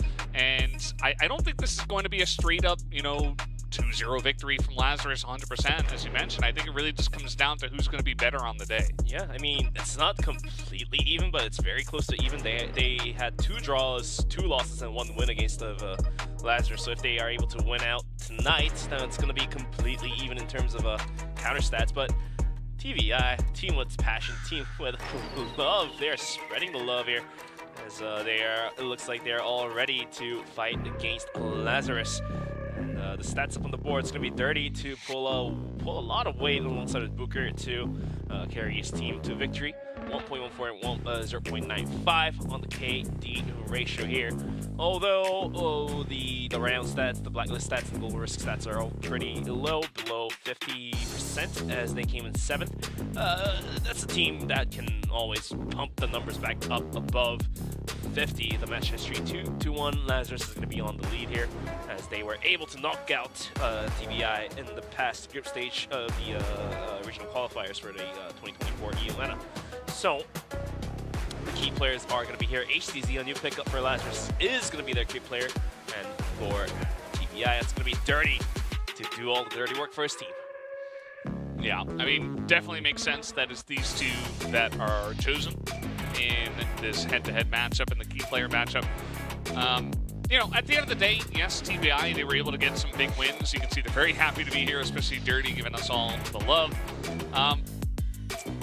At the end of the day, though, I still do have to favor Lazarus. I think this map ban pick is going to be interesting to see what we get, as there are a couple of maps that Lazarus really does not want to play. And you would notice Eagle Eye in Mexico, but Subbase is another one that they have not played a lot. So let's see what they actually ban here. It's going to be Subbase. They do not want to play on that one. So the first map coming to us is going to be Ankara. Leading that is going to be Port. Mexico gets rolled out. Compound gets banned, and that leaves us with Black Widow. Yeah, Ankara, Port, Black Widow. TBI does have a win against Lazarus on Black Widow. They only played it once so far this year. Ankara is a map that Lazarus historically has very much enjoyed, but that's actually selected by TBI. And Lazarus is going to be starting off the blacklist side of that map. So pretty interesting the way that this does play out. I would say that both these teams very confident on Ankara, so this might just be the decider. You know, who gets Ankara, who gets that first step, because both of these teams are pretty good on this map. And from there, you know, you have confidence winning a map that you're very confident, very comfortable on, and you might just take down the victory. I mean, at this level of CrossFire, whether you came in 7th or you came in 1st, they should have the good knowledge behind the insides and outsides of the map. So Ankara, like you said, might just be the decider of the whole series. Ports coming in 2nd, and Black Widow to wrap up the series. But will we have a chance to take a look at map number 3? Because can Lazarus just steamroll down on TBI, or will TBI bounce back and pay back some of the revenge they owe to the side of Lazarus? Yeah, that is really the main question. And it's always funny to look at the different webcams and stuff. And, you know, in the last one, 7 was basically like non-existent. You couldn't even see him. The rest of his team was in the light. This time it's only Gainer. It's got the lights on. Whereas on the side of Lazarus, everybody's got a very lit up room at this point. Although that hasn't always been the way it has worked in the past. I'll tell you that after casting many years of Lazarus playing CrossFire. But we're just about ready to talk a little bit less about the webcams and a lot more about the CrossFire, especially on Ankara, which will be a critical map number 1. All right, Lazarus versus TBI eSports on Ankara to kick things off for match number 1 for Group B. As early nades are being tossed out left and right, just not being able to find the value there. Dirty is going to swing with the arm, does not get the shot. A little bit late on the response and the reflex there. Loons gets to live another day. As now we have Madison all the way tucked in towards middle somehow, using the smoke to his advantage. Usually players do not like to creep up on the smoke unless you're a player like Madison, but looks like now they're going to be going in towards the B underpass, and it's going to be held down by Dirty. But I don't know, mate. This could be a very dirty work he has to put out, because that first shot he took, it was not there. Yeah, I mean, at the end of the day, still a lot of opportunities to land shots in the future. Still here in round 1 of the first map. Looks like Lazarus wanted to put on aggression through under B, but instead it's just going to be that classic A hit with some utility over the top. Booker going to be the first one. Very nice lineup onto that first kill, but it's only just the one. And now Beg has to make a decision. Do I stay or do I go? He is going to stay, gets shot down. And that is going to give a big, Loons, very nice shot there through the fence as well. King finally picks up one, but he is the only one left over on his team. Gets a headshot, isn't dead yet somehow. Gets away from 2 people spraying at him, but still advantage here to Lazarus, who have taken over the A site. Yeah, the movements on King very crisp, hopping with the knife out. Barely lives out of that one. But the bomb should be planted any moment soon. HDZ now in position with the AWM. Swings out with the pistol, gets the kill. So Lazarus will be opening things up onto the very first round here. And for TBI, that retake seemed only so possible until Loon's just doing his own Looney Tunes thing. So we'll have to wait and see what happens. It's only the first round being Lazarus, of course, Ankara. Not the best map for the side of Blacklist to aggress onto the bomb site. So still, I would say a little bit more in favorite towards the side of Global Risk, which is being played by TBI. So let's see if they're able to rake in some more rounds. And this time around, no mid-aggression. We do have 3 players outside of A, just looking for any possible pushes. That last time, did Booker get spotted out? No, he did not. As Booker was able to find that opening frag on towards Lazarus, but somehow Lazarus was able to turn that around for themselves, prying the bomb site open by themselves. We do have a very cheeky push out from Gainer. The information has been given to his teammates. Dirty is going to be rotating out in towards the back of the King rotating towards A, and Booker's going to swing out and somehow find the frag onto Vise. And then the setups are being readied up for the A hit, but it's going to be held down strong. Yeah, I mean, still could work out, but they're not going to check Booker. He's in the same place he was before, but they're not able to get that entry, so he gets extra value. Lazarus trying to push into the top of A, but they have been thwarted so far. 3 guys there behind the fence for the side of TBI, but now they're just trying to play it a little bit passively, backing away. Maybe trying to read a potential rotation out of Lazarus. You know, they want to make sure that Lazarus fully commit before they do actually push in onto the A site. Sturdy is watching on this over angle from heaven. Plans will come in. Smoke there as well, but Dirty just going to get that shot down. And it's only Jin and HTZ to try to hold this one down against 4 members of TBI. 2v4, but HTZ is going to be up on top of Rafters with an arm, so let's see if he can react in time. All 4 players of TBI is going to be roaming in from the T side, and it pays off dividends. King's going to find HTZ with his pants down, and Booker is going to wrap up the round with a kill onto Jin, and the bomb gets defused. And TBI is going to find a round of their own. It's going to be tied 1-1. Yeah, pretty close stuff so far. It felt like, you know, Booker getting some very nice work done in the vents. He was able to pop out first, spot Lazarus. You know, Lazarus sometimes can be a bit predictable, especially on Kara. I feel like there's just so much tape of this team on this map that, you know, even though they are very comfortable on this one, perhaps teams just get a good read of it. And especially A hits on Kara. I mean, it's not unexpected. This time it's Gainer to just push through the doors there outside of office and get a pick-off onto Loons just like that. Read like a book, and Gainer is going to be able to find the opening frag here. As the C4 is going to be lingering outside of A. We do have rest of Lazarus kind of trying to clear out towards middle. But do they realize more players of TBI are going to be gathered in towards B? King's going to go for the rotation. I think the sound cue has been given. HTZ might just have enough angle to take the pick if he swings out. Doesn't do so just yet. Finally, he does clear off that angle. As with the flash over, up and over, they're going to be able to send HTZ in closer towards heaven. Is he going to go for the climb, or is he going to go for the window? He gets quick scope, landed onto Dirty, and all of a sudden, the warning signs are ringing for TBI. The whole mid, the whole lower squad has been compromised, and King's not going to be able to find the frag there. Madison somehow catches the tip of the head and is going to be able to find the frag. Less than a minute remaining. The bomb has to be picked up by Vaz. And it should be moving in to Evil One soon, and somehow HTZ showing why he got picked up. Frank Vaz almost connecting the spray there, but the C4 is down, still outside of A. Down to a 2v1. Can Beg make something happen? Oh, he's charging into both of them with the pistol. He's going to spot them. Takes the rifle out. Needs to tap on some heads, but the double peek there from Lazarus, very nicely done. And a nice play from them overall. HTZ leading the charge. And he's able to get in, get that crazy flick, and that just really puts a thorn in the side of the defense of TBI, because it kind of looked like Lazarus were just going to go for another plain A hit, and then all of a sudden they went for a very sneaky strategy there.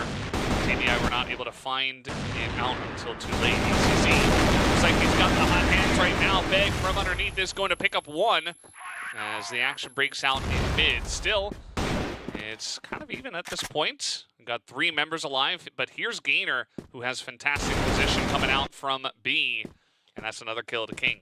The flank paid off dividends, and now he might just have enough angle to take the kill onto Loons as well. Yes, he does. Patience. But the spray down is not there. Can he finalize the kill? Oh, no. He's got the nade. It's a no-no coming Loons way, and the pistol frag as well. Oh, of a sudden, Gainer was put into the true test, but eventually he was going to be able to survive the test and pick up a round for his team. We're tied back on 2-on-2. That was a rough one for Gainer, Valdez.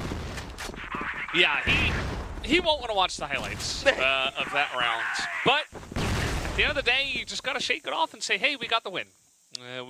His positioning allowed them to really get the flanks on in, and yes, he didn't get the kill, and he looked a little bit silly, but at the end of the day, they got the round win, and that's really all that matters. As long as he can hold on to his confidence and doesn't feel too down about the way that one played out. Here comes Lazarus once again towards A.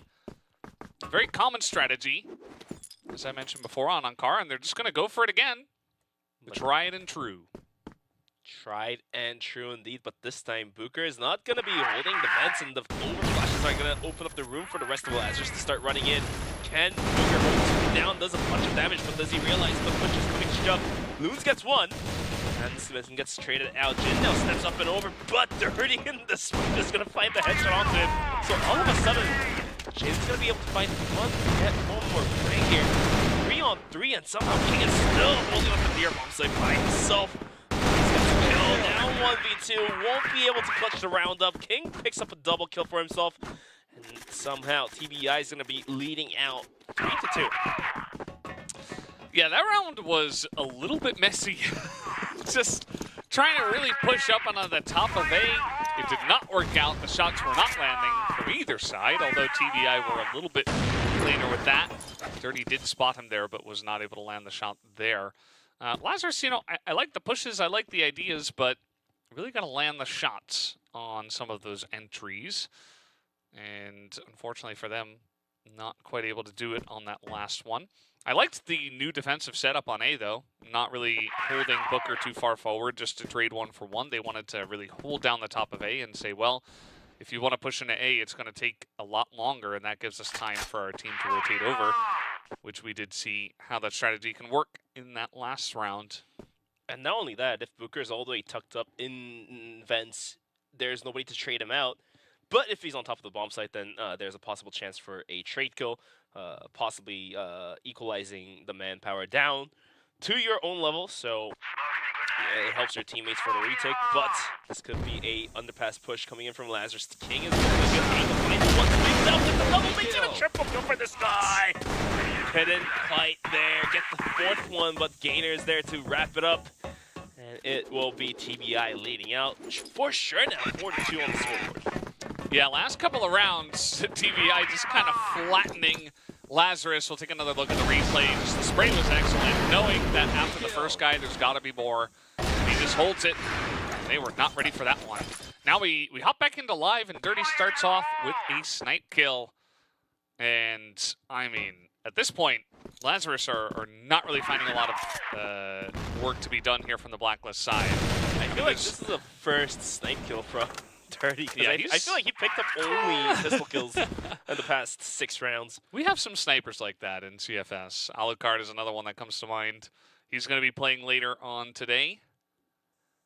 But yeah, I mean, Dirty was a little bit shaky, I guess, with some of the snipe shots, but we know what he's capable of, so I'm sure he's going to be hitting some more of those.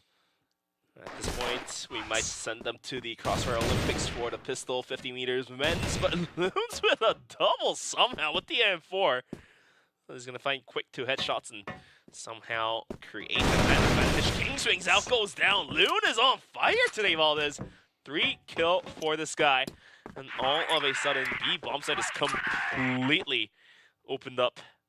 Oh, Jin, is he going to flank the smoke or is he going to go for the vents? Yeah, all of a sudden, Jin is just finding himself in a 1v1. The rest of the team is going to push B. Jin spots Booker, but doesn't win the trade, so that doesn't really give you that much info. So the rest of the team is just going to push in here. They could expect one guy, which is pretty common, one on each site. Down members, but they're not able to clear out Beg just yet. He does a lot of damage, and eventually does get taken out. Oh, Beg went completely blind there. Couldn't do much. But eventually the bomb gets planted, and that's all in the hands of Booker. He will find one. Now he needs 2 more. The timer is ticking against him, and he's going to be clearing his backside. He's going to clear his 6 before approaching in towards the bomb site. Does have a flash to open things up. He's going to go for the underpass kill. He does find it. Loon's down half HP. Does he realize that he is right behind him? Booker not being able to turn his mouse 180 degrees is going to be taken down. Loon's with a 4K. Is going to grant themselves the follow-up of the 3rd round. It's going to be 4-3 on the scoreboard. Yeah, still a pretty close map. I would definitely give the advantage to TBI. Obviously, just up around from the GR side, you're feeling pretty good about the way a lot of those rounds have gone. But yeah, Loons goes pretty huge in that round, gives Lazarus a bit of life, to come back in that one. I do think that Booker, he's having a big map so far. He's holding down A by himself. Nearly was able to retake 1v3 and just nearly did it all by himself. But Loons kind of held him at the door. Was kind of surprised. He really was 100% sure that someone was on the staircase, but as we saw, Loons was not. Was just holding back towards the office area.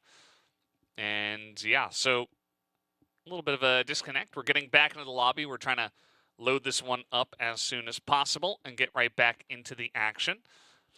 But even for Lazarus, it does feel like they're not yet on the top of their head to have the best gunplay out there, because it was 4v2, and then it went down to 3v1. And how did it happen to be that from a 3v1 it comes down to a 1v1?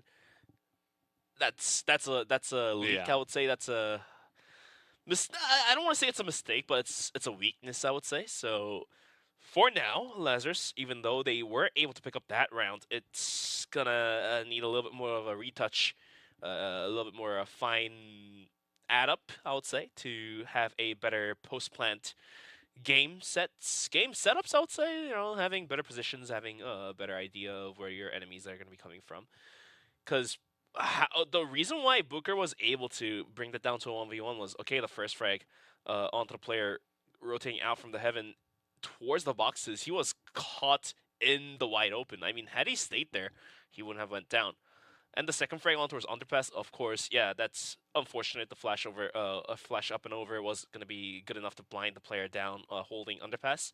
So that frag is like whatever, but the first frag was a little bit yikes moment for Lazarus. Mm-hmm. Yeah, definitely was. I think that they are not playing their best. I mean, we've seen a little bit better from Lazarus, maybe starting off a little bit slow in this one. We saw some frustration on their faces, but they were able to hold down the round, and it's still a close map.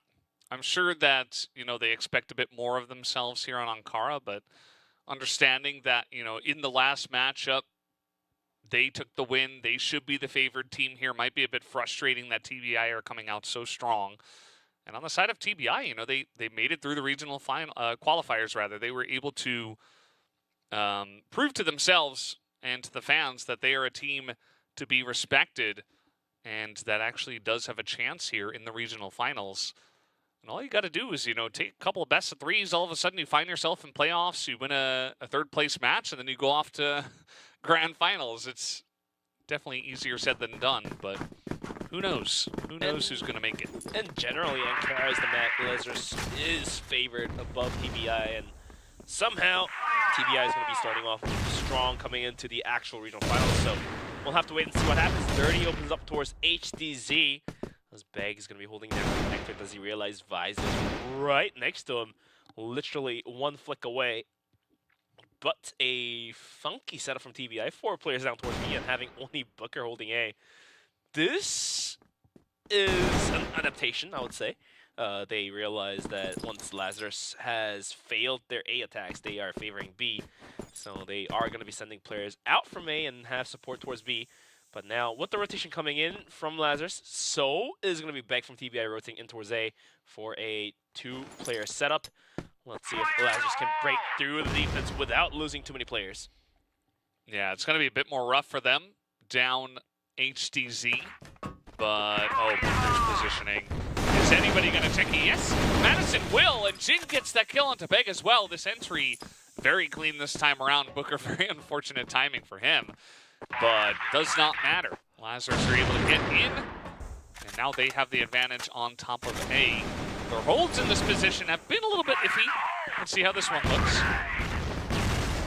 The flashes and the nades are going to find some value. Delaying the push as the clock is being ticked down to the 20-second marker. King's going to take a little bit more with the overflash. All of a sudden, the retake is on. King's going to lead the charge, but he goes down with a bunch of an effort. Gator goes down and Dirty in a 1v2. In a 1v3, did find the frag, but 8 seconds is not enough. And Jin from the other side of the box is going to pop out with a pistol of his own. And is going to be able to find Lazarus there. Tying here, 4v4 on 4 for the round scores here. And that was a clean take by Lazarus. Or rather, was it a mistake by Booker? not being able to find the frags on the boxes, he was cleared in a blink of an eye. Yeah, I think he just waited a bit too long. Like, he knew that they didn't see him, and they're like, oh, they're not going to check me. I'm gonna get huge value. But if he just shoots at the first couple of guys, maybe he gets a kill, really stifles the push, I think it gives them a better shot. So, you know, maybe being a little bit greedy, waiting for a bit more, and it comes back to bite him. And a good shot there from Lazarus to eventually take him down. Yeah, eventually, I would say. The way Booker played, he gambled the risk a little too much. Like you've mentioned, Valdez, like if he springed out just 2 seconds earlier, then he may have become the huge anchor for TBI to hold onto the aggression, but eventually he did not spring, and Lazarus was able to swing him quickly and find the quick headshot. But in the meantime, it's going to be the clock burnt down towards the minute mark here, and Lazarus has no interest in pushing in towards the bomb sites any moment soon. But we do see a trend of the players moving in closer towards A. After some unsuccessful hits on towards A in the earlier rounds, they were able to finally find some success last round, so they're going to be testing their luck once again. In the final round, first half, Loons in a duel. Did trade some bullets. Now he goes down here, and somehow that does sell the rotation from Dirty, and now A is being completely aggressive. Bank swings out, one, but is going to be tapped out with a pistol. Dirty in the smoke is going to find one as well. Yeah, I mean, TBI getting a pretty good hold so far, but Gainer and King do go down, and it's only Dirty who is holding an AWM. Not going to be an easy retake for him. He's very low on health. And, I mean, there's 15 seconds left. They got to get this bomb planted. There it is. And now they know exactly where Dirty is as well. So, not going to be an easy retake for him. Looking pretty good for Lazarus to take down this round. Let's see if Dirty can pull off a miracle as he's trying to go up the stairs. Thinking about which staircase to take. He's about to run straight into Jin with his back turned. And Jin will take down that kill and give Lazarus the advantage here. 5-4 after getting 3 rounds in a row. I'm not exactly sure what was in the minds of TBI. Like, before the bomb got planted, Lazarus only had 2 players up, and TBI had 3 players. And somehow Dirty decided to rotate all the way from the Global Risk spawn down middle towards Connector and back towards the Blacklist side. Okay, like that's a flank to be sold. That's a rotation to be sold. For armor, it's better to find a wider gap to work with. But then again, the 2 players besides Dirty, who was going for the retake, they both peaked not in timing, and they peaked 1 by 1 and eventually got knocked out 1 by 1, leaving Dirty to do all the work. Like, what was going through the comms? Like, that's what I want to hear, because usually if you do have a player kind of holding down towards the Eagle versus spawn and have a player just right outside of A towards the Blacklist side, then usually either of those players, at least one of them, will not peek. They will just hold the angle and see if anyone's going to push through. And given that Dirty was making their big rotation out towards A, towards the Blacklist side, where one of his teammates was holding, there was no incentive for any of the 2 players to peek, and eventually they both peeked and got knocked out, leaving Dirty all alone. What is going on? Yeah, definitely could be cleaned up a bit. I think that both teams are having their own struggles when it does come down to this match, but maybe the experience of the Lazarus players are giving them a little bit more of a boost here towards the end of that first half to give them the slight lead in this one. 5-4 from the BL side of Ankara, very expected. And now it's going to be the chance given over to TBI. Let's see what they want to do with this. You can see a little bit more leaning towards A from the side of Lazarus. They have that middle guy of Loons who's just ready to get over to A immediately if the push does come in. A little bit more than what we saw out of TBI. But at the end of the day, it doesn't look like TBI do want to push in towards A at the moment, although they could rotate back. So this is the problem with Ankara. If the Blacklist side is going to be able to take control of Underpass, and the player playing Office, like for example right now, it's going to be Vice, he gets isolated, takes fucking pressure, and that's how Gator is going to be able to pick off the frag onto Vice. So the Office player gets isolated, he has to back out in time, otherwise it gets very wonky just like that. And eventually Lazarus is going to lose a player. I think it's better on TBI to find that kill as they realize the player was still in Office. Usually what teams would do is the Office player will back out towards the bomb site, like after maybe like 30 seconds into the round. But Vice spent the sweet time and he got caught with his pants down. With the rest of TBI now going towards A with 20 seconds, Valdez. Yeah, I mean, they got to go fast. They can't pull this off, but they got to hope that they win this fight as well.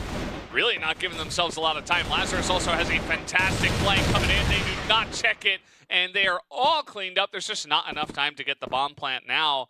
And it was very risky, but Lazarus were ready for this miles ahead of the guys on the side of TBI. So that's going to be another round that goes over to Lazarus, when in fact it was looking like TBI would take it down. So that's got to feel a little bit rough for the guys on TBI. Yeah, I mean, okay, sure, you guys burnt the clock down for a minute to find the opening frame with the Vise, isolate him in Office, and arrest him down. Get the advantage. Sure, that's good, but I think they just spent a little too much time to make the rotations, or deciding to make the rotations down towards A. If they moved right away, then they should have had enough time to make the bomb plant, but they just spent too much time outside of Office and eventually lost a round, and eventually losing a player coming into this round. Gainer goes down towards the push of Vise, which Vise has adapted really well, because he knows if he doesn't make any action, then he will be isolated, he will be pressured. So rather than just going down without a fight, he decides to peek out, and it paid off.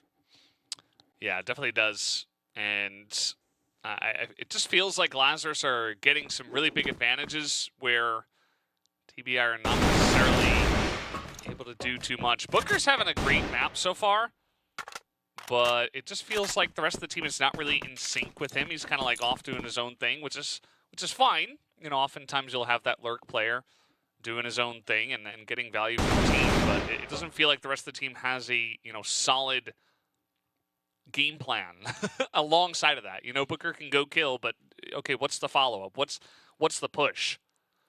And for now, it looks like the push is going in towards B. Looking to isolate Vise once again. But though, continuously dueling Vise here in Office. If Vise finds the kill, then he can open up this angle. Only 40 seconds remaining, and there we go, and HDZ has a good hold on to the pass, so looks like this aggression is going to be put to the halt once again. Dirty going for the jump piece, gets one kill, and somehow Booker is going to find the frag, but do they realize Laser's on the bomb site? Dirty goes down with the C4, all in the hands of Booker for a 1v2, 20 seconds, half HP, and a dream. Not going to happen. Lasers will find the headshot, and like you said, you can tell in the movements of TBI that they have absolutely no clue what they want to do. Like, in terms of tactics, like they don't seem to have devised a strong plan on a 4v4 and a 4v3 to get themselves moving into the rest of the bomb site. But Dirty opens up the round nicely on the pick onto HDZ. But why does it feel like this, Valdez, that Lazarus still is in the lead, even after losing their star player? I think part of the reason is that this has happened more than once. Like, HCZ has gone very aggressively looking and almost trying to bait him into these fights. By the way, King has snuck through the smoke. Vice has no idea. This is just free for King, and Vice is about to, find him and kill him. King should have just taken the shot. Just take the shot, guys. Don't get greedy. Don't look for the Omega play. But this push is still very strong from the side of TBI. We're going to make it in onto the B site and get the job done. Sparing the blushes of their teammate. That's all good. Let's see if Lazarus can get this retake going. They've only got a couple of guys. And Madison so far has been a little bit quiet. Let's see if he has a big round in this time. Jin not looking the right way. Nice lurk here from the side of Booker. But now Madison, they know exactly where he is. This is all smoked up, and they're just going to shoot him through the box. As easy as that. And now it is 7-5.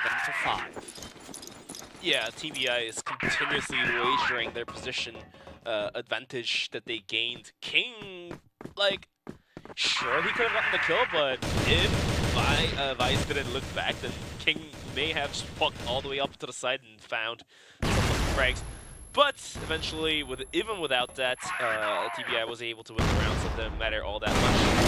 Somehow, Vice swings out, goes down, Madison swings out, gets the refrag. Alright, now we are back down 4-4 at the cost of losing a player each for all of these teams. But all the way towards the A bomb site, the rotation is coming through from TBI, held down by Jin all alone. 3 players are going to be sending it down towards vents. I don't know if Jin is ready. The flash is going to blind him out, but he does have a decent position. But now that gets compromised, now he gets can't do much. But Madison did come in for the help, did find the frag. But the bomb site has been taken, only waiting for the C4 to be planted. I'm just glad that TBI are pushing before 20 seconds left. They have made their way onto the A site, and they have done a great job of it. They've taken 1-for-1s that have been traded out on their way onto this plant. Now Gainer very aggressively is going to be punished for that, though. Goes in, trying to get it done by himself. The snipe through the smoke. Not enough, only a 1-for-1. They're trying to get the spot here on a Booker. They're not going to know exactly where he is. As he's up on the box, kind of a wonky spot. He picks up 2, and they do not expect that. As Booker once again with the sneaky plays will net another round win here for TBI. Oh yeah, the position of Booker absolutely paying off dividends. Loons had no idea that Booker was up on top of the boxes. Eventually costing Lazarus another round, and now we are tied back, I think, or just close to a tie. It's going to be 7-6. 7-6 on the scoreboard here. HTZ, though, posting up pretty close down towards underpass. He's going to shoot back and this is bucket. He has no interest in re-picking that angle, so he's going to find a better angle and better time and better day to utilize his AWM. In the meantime, TBI is going to be sending... Why is the C4 out there at underpass by himself? Of course it's dirty, but if he gets picked up, this could be a problem for TBI. Because, as you can see on the minimap on the top left corner of your screen, the rest of the teammates are pretty far away, isolated from the C4. Now, finally, seeing some movements from King and the rest of the teammates in closer towards underpass. Alright, that's going to be a B hit. But we do have HTZ holding on top of the bomb site. And we do have Vice who could provide support from long any moment soon. HTZ has a really good angle. First shot is not going to land, so he has the bucket. But support from Lazarus is arriving.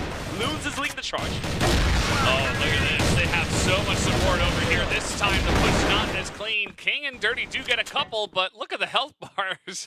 They're basically standing on a toe, and they're just going to back away, actually. They say, nope, the rotations have come in. There's no way we're going to win here, so let's just go somewhere else. But it's not looking very good for them. This time, the push was read like a book, and Lazarus had many members in position to help deal with that aggression.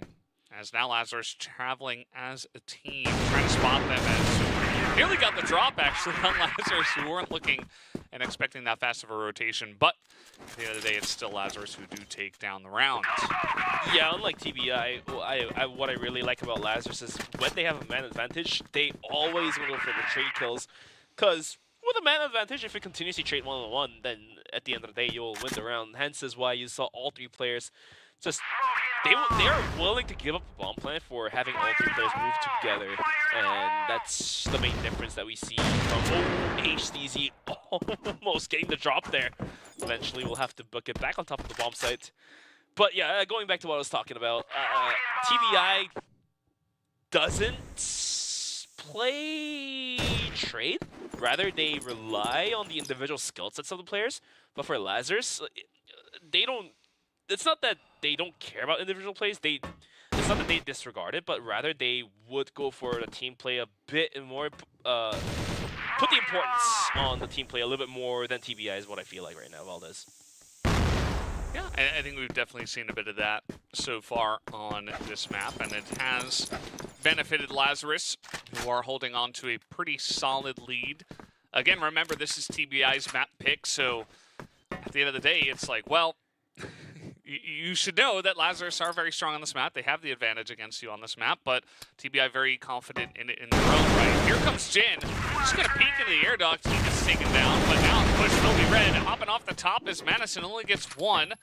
So the trade not great looking. Pretty low. He's also going to fall off the stairs as the rest of the members do look to push in with him. Here comes Vines looking for the 2v1. ETC does get one. A lot of low health bars, but now it's just Loons as he gives his position away with one tap of the pistol.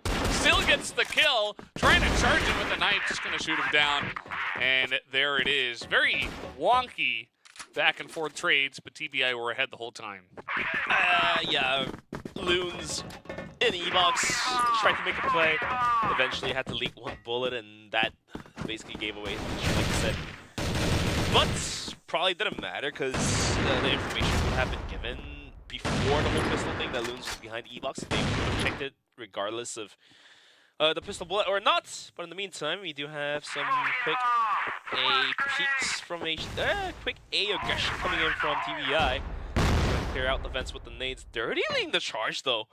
What is happening? It's not a rifle at all. The Auburn is gonna get the drop and gets to live another day. So King trying to poke and prod into the bomb site, but does he realize? Oh, he does get the wallbang through the boxes on towards the head of Jin to equalize it back down to a 4-on-4. Minute 30 left on the clock, and looks like TBI is going to play with the sweet time once again. Hopefully, we don't get to see another bomb plant past the last 20-second mark here of all this. Yeah, I think they've been a bit better about getting in onto the sites a bit quicker here at the second half of the second half. That's going to be a nice spot here from Vise, who has been playing this office very well and reading the pressure very well at times. He's going to spot more and more members coming in. There's only a minute left, so he's going to have HDZ with him. He's got Loons ready on rotation, and they're just going to look to hold down the B site. As we know, the bomb is still back towards spawn, so TBI could easily just rotate back and go for a 20-second A push, and Lazarus are going to look to play with the time. You know, if there's only 25 seconds left, it becomes very obvious if they haven't pushed in just yet where they're going to go. They're building up the pressure here of all this as the timer is cooking down. C4 finally gets picked up by Booker. Let's see if they're... I don't think they have time to go back to A if the C4 passes the dead zone. They're going to be sending it down towards B, it looks like. But HDZ is going to be the one on top of the bomb site to hold down towards long. TBI... They know this is B. They have to go. And like you said, Lazarus knows darn well enough that it's the B hit is coming their way. Three kills. Almost gets the third. But it looks like the aggression is put it all. 7 seconds is not good enough. And it looks like HDZ and Loons is going to wrap it up. And they're going to have the 9th round being picked up by Lazarus. Yeah, you saw a push that came out from Madison into 8 quarters. He says, well, nobody's here and there's 25 seconds left. I wonder where they're going. It's to the B site, and that means that all 4 members are able to get over there on time and defend with flying colors, making that look very easy. But it really just came down to the information given by TBI, essentially, with their later push that did come in, and the strength of it was not enough to get the job done. So now, against the wall on their map pick is TBI. They got to win 2 rounds in a row, kind of what GV were able to do on Compound to force overtime, or it might just be Ankara going to Lazarus. And then if we move on to Port, it's probably feeling pretty good for Lazarus to take it down, but let's not get ahead of ourselves here, and we got to finish off Ankara first, and then go from there. And then go from there, indeed. Minute 30 left onto the clock, and TBI is going to be playing with the clock once again. Playing with fire, I would like to say, because the timer game that they've been going with is not working, and this gives enough room for Vice to start picking out towards office and give that information, okay, these guys are not outside of B long. Could be an underpass, could be an A hit. Hence is why we see 2 players are supporting A, but it looks like the underpass push is coming. Only down, gets one with the pistol out, almost getting the second. But Beg is down very, very low. Now Bison Long springs out, gets the kill. The bomb gets planted, but at what cost of a man disadvantage? Let's take a look at the retake, Valdez. Yeah, I mean, the bomb is planted, as you mentioned, and they're looking to rotate 2 guys in towards office and have the other guys poke in from the spawn. And already that damage done to Beg is pretty big. They have the flash over the top. They're just going to look to do it the old-fashioned way and push on in, but Dirty and Beg get a couple. The spray comes in, and Dirty's going to pick up a second. Very low on health. I mean, he's got 2 health. All Madison has to do is, yes, just that. To spray through the wall, gets the kill, pushes in. Very nice time management from Madison to barely get the defuse and win the map here for Lazarus as they pick up their 10th round, and they will pick up the first map.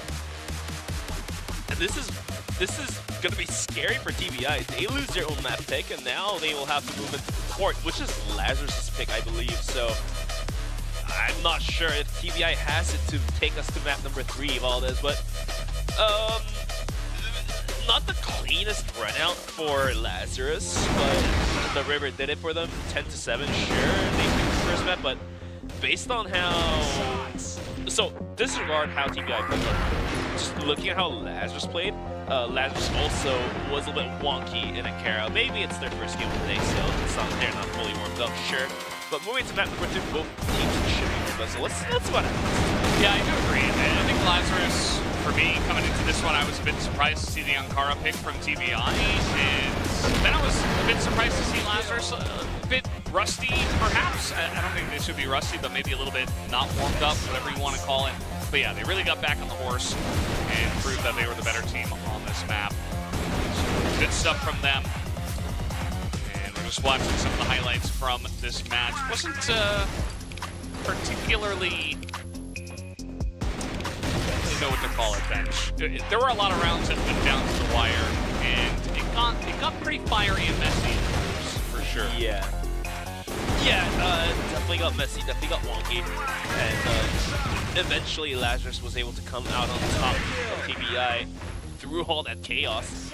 But eventually, we will wrap map number 1 in favor of Lazarus. Ankara goes into the pockets of Lazarus, so we're just waiting. But looking at some of the highlights, just how Loons and Vi's play in the anchor position, so we, as we say. Let's say Vi's all the way out in offices, like he will spring out in the right side for TBI. When they have the position, when they do have the positional advantage, they just wait a little too much time. Like they want to bite at a bigger piece, but it's not gonna work out. Your mouth is not that big. Might as well speak out a little bit earlier and, you know, get a frag or 2 and then start from there. Absolutely. Definitely trying to shovel a bit too much. Like the spray here at the very end, knew exactly where he was. And yeah, we'll take a look at some of the stats. I was actually surprised to see HTZ with that big of a KD. I thought that, you know, this guy is fantastic. We saw some big highlight moments from him, but I thought the consistency wasn't necessarily what you would expect out of him. You know, there's a reason why Lazarus picked up this player. He's very strong. So maybe moving on to Port, where snipers will reign supreme. Wouldn't be surprised to see him having a big pop-off map. But stats aren't everything, and we've seen some huge moments from HTZ with the flex shots and with the drops that he was able to gain the ground for his team to make rotations. So 1.0 is alright. So we'll wait and see what happens as we are just waiting to go into Port. It's gonna be a 10-7 for the first map. Lazarus versus TBI. Port for map number 2. If TBI is going to be able to pick this one up, then we are going to move into Black Widow for map number 3. Otherwise, Lazarus is going to close the series out 2-0, like how GV did to Anubis in the very first series of the whole tournament. Yeah, wouldn't surprise me too much at this point, Bench. I think Lazarus the cleaner team so far. See if they can close it out here. As Dirty is fired up, saying, okay, we gotta bring it to them, guys, here on Port. We gotta take down their map pick. This is a very important match for them to take if they want to have a chance to make it to CFS Grand Finals, because you gotta make it through Lazarus to make it to playoffs, to make it and potentially get that seed in the top 3. So it's getting fiery, it's getting real, it's getting very tense as we move on to our second map here. Lazarus looking for their second map win. And we'll see if it works out for them, as they will start off here on the blacklist side. Very tense indeed. And Lazarus is going to be testing the water out towards B here. we'll have to wait and see what happens. But this one is going to be played out pretty slow. But now, speaking of slow, they're going to go very fast towards the B match. And Madison will find the kill onto Booker this time. He's going to be looking at 6. He's going to be able to find the drop at the bomb site. It's completely compromised. Down to only 2 players. This is going to be TBI. That was a quick round in a blink of an eye. He's going to find the bullets on the bank. Pistol not quite there. Well, Vise was there to find the final bullet, leaving Dirty all alone. Yeah, I mean, this is the way you got to play. If you're playing Blacklist side of Port especially, you got to get in and you got to get in fast. And I think upping the tempo right from round 1 is the exact right way to play it, especially when your entry is going to be that clean. And we see that Lazarus just coming out, guns a-blazing, trying to bring that momentum from the map that they just won and show the Blacklist power once again. And yeah, we'll have to wait and see what happens. But after a quick B hit, I'm not sure what Lazarus is doing this time. They're going to be looking down right towards middle as the C4 is still lingering there. Oh, but look at positional loons. He's posted just outside right along. Could be running in. Good goes down though. That was very close for Beg. He himself taken down super low. Yeah, I mean, Beg, he saw the barrel of the gun, and he's like, okay, I know this guy is here. He's like so ready for it, and still nearly goes down. Almost died to that grenade too, jeez. I mean, Beg is really playing with fire, but he's able to hold down connector. He's able to hold down that sideways connector, and that really makes it a bit rough here for Lazarus, who tried to, you know, back off a little bit after that pressure that they put on in that first round. For me, I'm a big fan of, from the Blacklist side, just kind of sending it, you know, because the Global Risk side definitely favor on this map. Sometimes you just got to up the tempo. You just got to say, okay, we're going to rely on some crazy flick shots, crazy aggression. I'm sure that Lazarus feel like the better team at this point in time as well. They're trying to take down Dirty and look for that A top and just challenge the sniper. It can be very difficult to do on Port, so I like the confidence of them to try to do that, try to snipe him out and just take down that power point from the GR side. But at the end of the day, they're only able to do just a little chip damage to Dirty. You are absolutely correct, and it looks like it's going to be Lazarus playing with fire here, burning the clock down to the 30-second mark, and it looks like Aya is going to be of their pick, as we do have players going on top of connector, should be dropping down any moment soon. We do have Dirty on top of the bomb site with the AWM, though this could be problematic for Lazarus. 20 seconds and ticking, the setups are being thrown out, the rotations are coming in as well. Gainer also trying to provide some support. Can Dirty do some work here? Gainer is going to go down quickly. Dirty not being able to do much, just one pistol kill. And now with the arm trying to find the final kill onto HDZ. 8 seconds and ticking. I don't think HDZ has it to pick up all 3 kills in just 3 seconds. Yeah, no, he will not. And, you know, he gets the kill, but eventually just get traded back. And, you know, I like the push from Lazarus. They were down a member. I think it was a bit desperate at that point in time, but you gotta go for something right on the Blacklist side. Don't mind it at all, but a nice cleanup from TBI. And well done from them. Especially getting that first kill really gets them, you know, a little bit of stability in the round and in the map, because it wasn't feeling too good at the beginning. That grenade is going to be huge. Does a bunch of damage there in sideways. So now they're trying to get aggressive onto A once again. Stability indeed, and the A aggression, like you said, this time around, the setups are more carefully measured out. Can Dirty hold this one down? The crouch peaks will have to happen. Last time, Bank wasn't able to hold this position down. He gets one at least. Dirty now drops down with the pistol, gets one, but this traded out. Down to a 1v2, all of a sudden 2v2, as we do say that. HTZ versus Booker and King. It's the C4. He has a bunch of time this time to work around with. But does he realize the flank is coming all the way from the Blacklist side of the spawn? Well, he's just going to try to hold behind the box and almost play this like he's the GR sniper. Although, as you mentioned, he's got a lot of time to play with. So really does benefit him in this scenario, especially if he can get the bomb plant somewhere. Not going to feel too good, obviously, in the 1v2 scenario, just meaning that, you know, the fact that he has a little bit of extra time gives him a chance. And now he's got this plant. So he has no idea where the enemy will be, but he's got a great position behind this box to try to hold the site, and actually gives him a decent shot holding it down, but missing that first shot is going to be a problem. Another all in his hands. That was unlucky for HTZ. He wanted that Emperor bad, but eventually the dead body of Dirty, providing support to his team even after the death, gives the off to the hands of HTZ, and eventually the round is given to TBI. That was unfortunate, actually. Yeah, I think especially if he got that first shot and was able to swap over to M4, he's in a fantastic spot. Maybe he just wins the round, but yeah, not quite able to clutch it out at the end of the day. This time around, Lazarus, it looks like, after being stopped a couple of times in a row, just going to play it passively, and Dirty does not like that. Just going to take out HTZ before we can even see the round really begin. Definitely not. HTZ having some rough moments coming into port, and not support, but the whole series in general.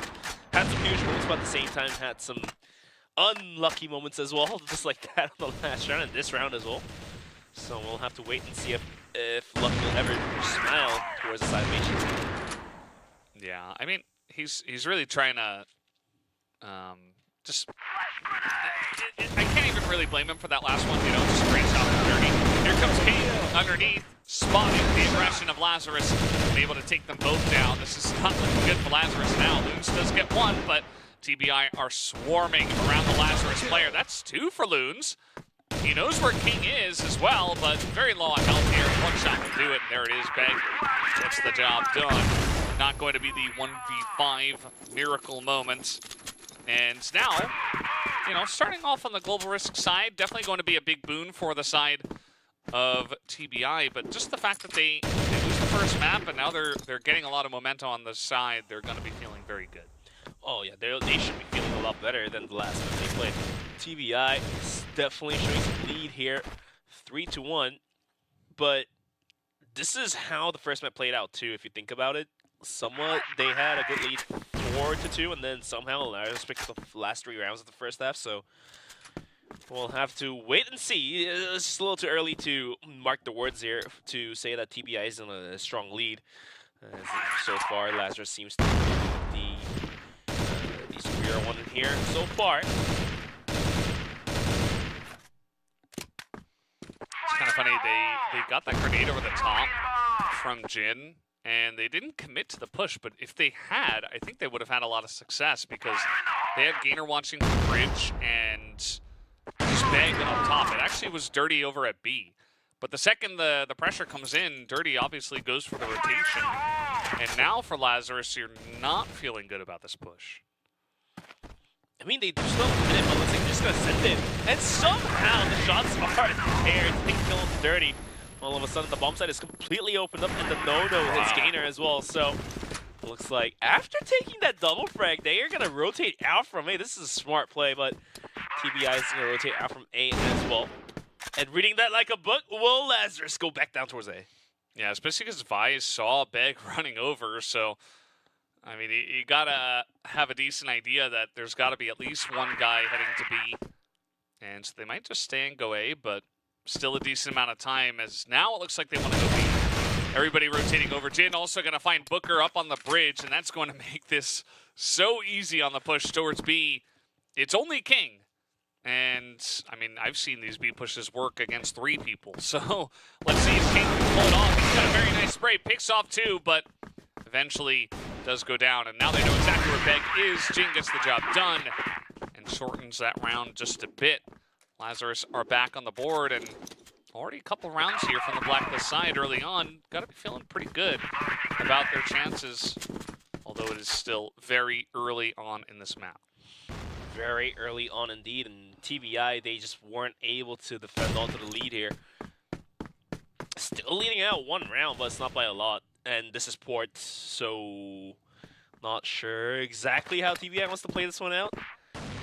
Dirty seemed as if he was going to be able to defend the bomb stick by himself, doing that crouch peeks, but the wall bangs just came right to his head. So that defense didn't happen, but this time around, will TBI be able to hold the aggression mid bullets putting more hurt into Dirty, and the Fates are just continuously putting damage to Gainer as well, so not exactly sure how TBI wants to play this one out. The pressure is coming their way. The pressure definitely is. I'm sure that TBI are feeling a bunch of pressure. The fact that this is so close. Even Seven mentioned, in his interviews, like these teams are just getting better and better at GR, and I feel like that gets really severe on a map like Port, which is already GR favored. It's like, teams were already good at holding this down, but now they're getting excellent at holding the pressure. But you've already given 2 blacklist rounds over to Lazarus here, so it's just got to feel very rough. And now the positioning here on the defense, not great for TBI. They're not going to get the read here that this push is coming in hard towards B. I mean, they get this perfect setup with flashes right over the top. It's only King, as they will look for the retake probably at this point. Only 2 guys over here for TBI, and down will go Booker before he's even really able to get any shots down. King does trade 1, but already Lazarus have control of this B site. Complete control, we say. Gainer coming from the flank, but is read like the book. As HTZ's going to find the Freck down to a 4v2, and once again with the bomb ticking against TBI. It's all down to the hands of Dirty and Beg. HTZ took a bunch of damage, but he will continue to put fire into the ring this year as Beg goes down onto the hands of Dirty, who's only at 30 HP. Jin just swings out with the pistol and will equalize it back down to 3-on-3. That's going to be a tie coming out from Lazarus. And like I said, teams are better on Gulver's side generally, and somehow Lazarus will tie it already. I don't think we're going to have a third map here about this. Yeah, honestly, it didn't really feel like that even from Ankara. I thought it was just Lazarus starting off a little bit slow. But at this point, I'm kind of feeling similarly. Unless TBI can really hunker down, they gotta pretty much win every other round here from the Global Risk side to be feeling good about their position going into the second half. And to be honest, I'm not even sure how confident they will be from the Blacklist side and what they've got prepared there. Here comes Lazarus once again. A bit of a push-up from TBI this time, so they get a bit of information that, hey, there's not many people towards B just yet, but it's still very early on, so Lazarus might get a very strong push-off here in just a moment if they hit right now, which they will. Dirty alone on top. Actually, he's got some help from Beg. Dirty gets 1 kill. Gainer's got a kill from the bridge, and they will hold this off for now. Madison alone does get taken down. And finally, TBI get back on the board. Finally on the board is going to be TBI trying to lead out, but already being tied up to 3-on-3 and finally pick up the 4th. I don't think that will be enough. They will have to pick up the last 2 of these first half to make anything happen. But for now, Gainer has a pretty cheeky angle. We've seen players have some huge moments to get gaps there, but looks like Lazarus is going to be playing this one out pretty slow. It looks like they just want to take control of the A connector rather than rushing in down towards middle. Well, it looked like that initially, but we've got some flashes now. They want to go underneath and actually challenge King, but the shots are not ringing through. King is going to live as well. We got HTZ on the front angle. He's not going to get anyone either. Here comes Gainer underneath the bridge. Does get traded down, but does a ton of damage to Jin. And, I mean, it's still 4-4, and actually pretty low health here for King. He survives on like 2 or 3 health. And now Beg trying to push out, trying to get some info. He's going to spot Loons. Don't really give him too much of a read. Just the fact that, well, they're not pushing right now with Loons in that position. So just going to back off, get back into default. But yeah, still anyone's round at this point. Looked pretty good for TBI at the start, but still 4 against 4. 4 against 4. And Jin and Vi's down pretty low. That's like 10 HP each. But they're still up and alive, and they could always find just that single bullet onto the head. But now the setups are being put out towards A to sell a fake, and that might just do the magic as we have Beg rotating out from B towards A. And the aggression is coming. Booker, can he hold for that? They might come in huge. He will find the headshot onto Vice to open things up. Needs to find 2 more. The rotation finally coming in. The flank as well. It's going to be King. Booker goes in huge with a triple kill. Can he find the 4th? to wrap it around. Yes, he does know to back still that kill. And somehow, like we said, TBI, they just need to pick up one more round. Yeah, Booker has just been excellent, and that time around he spots the 4-man push, and he's alone, and he says, doesn't matter, I'll do it all by myself. And Grenade, I think, actually missed everyone. They pushed in so quickly, but he didn't really care about the nade. He switches immediately to the gun, lands the headshot, really gives himself a good chance at holding off that push, which he did with flying colors. Now Bang in position, ready for the push through sideways. This has been a calling card of Lazarus. They've gone back to this many times from the Blacklist side. And this time they will be thwarted to start off the round. It's looking pretty good now for TBI to line up a defense here. Beg gonna push again and pick up another kill. Looking for a third. Not quite gonna get one, but still he's done enough damage. Damage indeed, 3 on 5. Gators brings out, make that even worse for Lazarus. Jen and HTZ to do all the dirty work here. A minute 30, but the C4 down in the worst spot possible. Jin will have to hold the connector while having HTZ flank all the way towards B, towards Global Risk spawn, but rather it looks like Jin wants to do the work by himself. Dirty spots him out, so Jin is now dead stuck in middle, not knowing where to go.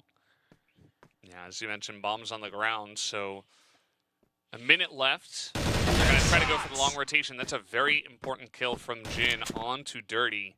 Takes out the sniper, and now they can try to take control of A top, and maybe you can rain down. That's the land from HTC, but Jin, he's just unstoppable right now, just lining up kill after kill, 1v1 after 1v1.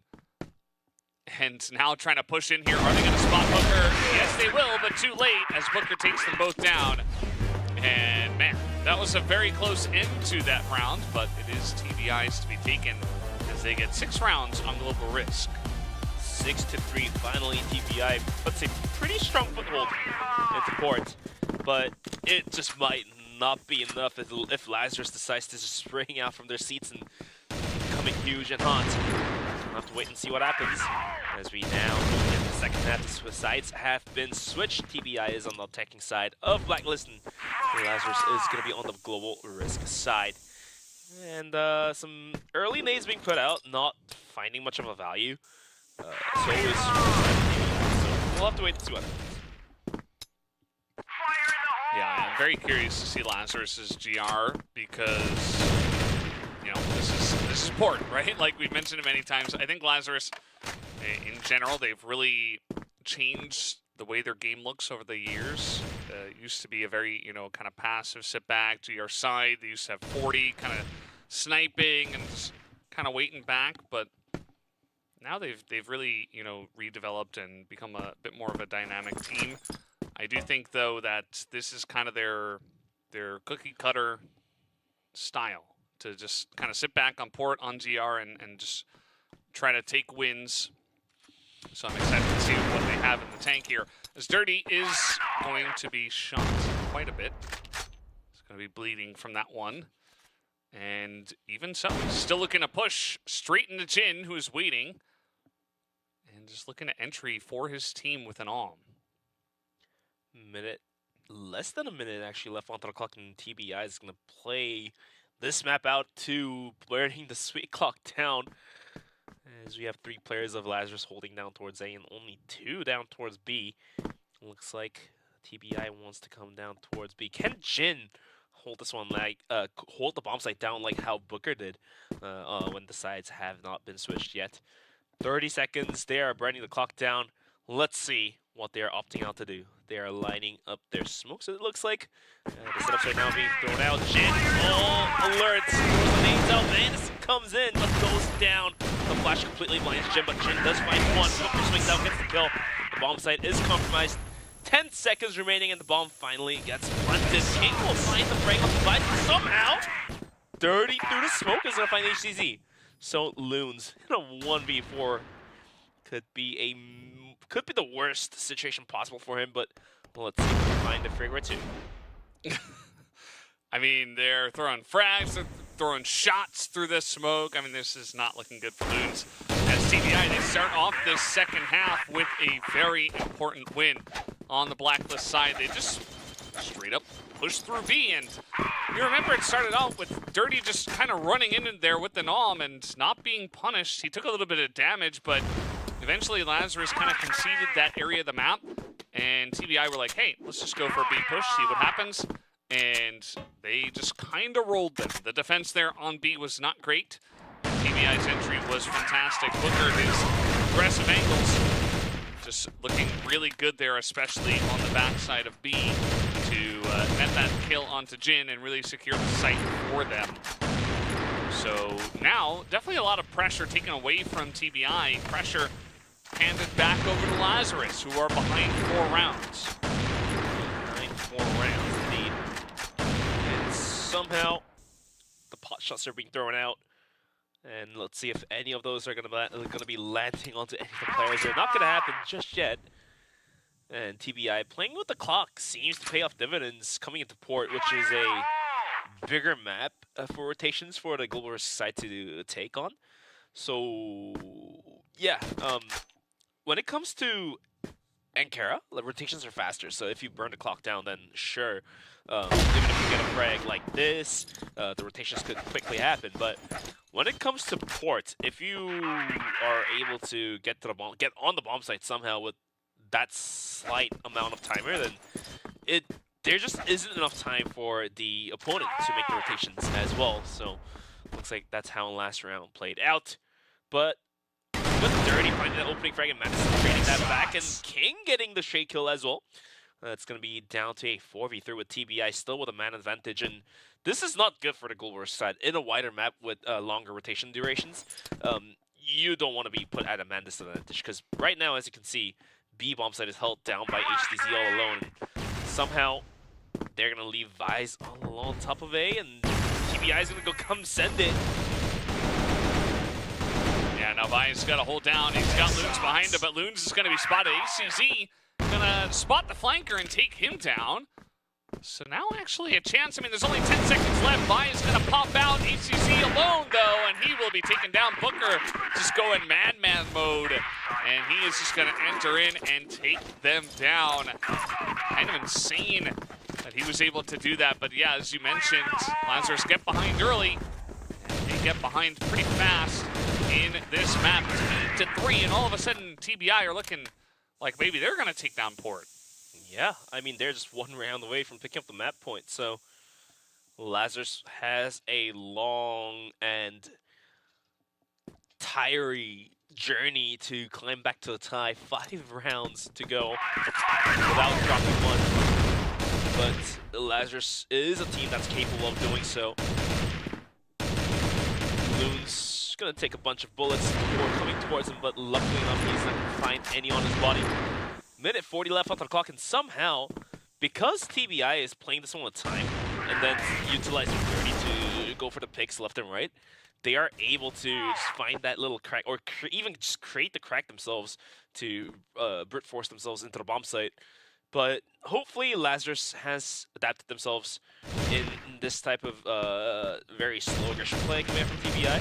And I don't think Lazarus realizes that they can still use the tack time that they haven't called yet. So we'll have to wait and see if Lazarus wants to use it at all. Yeah, maybe if they lose this round, they'll say, okay, guys. It might be a little too late, right? It's time to go for the comeback. The 6th round in a row. I mean, we've seen it happen from Global Risk of this map specifically. But, yeah, maybe you're right. Maybe you just kind of accept your fate, go on to the next one, which is Black Widow, by the way. Would be pretty interesting to see who could take that one down, especially with this big surge from TBI. Now 5 rounds in a row. Definitely unexpected from our part. We weren't seeing this amount of dominance from them, and especially moving over to the Blacklist side here. I didn't think they would be able to get it down, but they're doing it. So all credit to them. Vi's going to get that kill on a bag, and now Gainer also going to push in here, kind of unexpected. As rotation is coming in 15 seconds left. Down will go Jin. Nice snipe here from Dirty as they push onto the B site. The plant gets down. Some shots are being thrown in, and King is down here in the back of sight. Lazarus not able to get this retake going, but that's a kill from Madison. Getting that headshot onto King with the grenade kill to finish off Madison. They know exactly where Vise is, and it might just be the easy cleanup onto Vise, who has to push through the smoke into two members who are looking right at him. 15 seconds, some shots, and there it is. Dirty able to ring true through the smoke and take down Vise. 9-3 is going to be the score line put out here. Map point being picked up by TBI. Especially that this is map pick of Lazarus. It looks like I will have to take away my caster curse. We are going to be very close to seeing that. I said I want to see Black Widow, so I might just get it. And the phase coming up and over. Not going to hit much as Vise just booked it on foot. And this is what I like to see from TBI. Like, here's the thing. If you stick to one tempo for too long, then the enemy team, of course, they're humans too, and they're good players. They will adapt to the tempo and the playstyle that you're giving out. So, you know, sure, you can have one tempo that you like to play and that you would play the majority of the time, which is going slow. But sometimes you will have to mix it up and play fast like this one to startle the enemy team, and this is exactly what they're doing. But eventually, at the end of the day, for this round at least, King goes down to the and yeah, it's going to be down 4v5 with TBI losing one member, and they're back down into that hibernation mode. But this round should more than definitely favor Lazarus. They do have a man advantage to begin everything, and then they will have the clock favoring them as well. So let's see if Lazarus can find their fourth. Yeah, for me, I will agree that it's Lazarus favored when Booker dies. If he doesn't, I think it's favored to TBI. just the way that the map has been playing out and how crazy this player has been going. Team has been playing really well alongside of him. You know, King's putting up numbers. Dirty continues to get some really aggressive pot shots and win the sniper duels. So it's not just Booker, but he has definitely been the standout for me. And shots. Oh, there's Gainer. Just as I was saying that. Teammates popping up big alongside of him.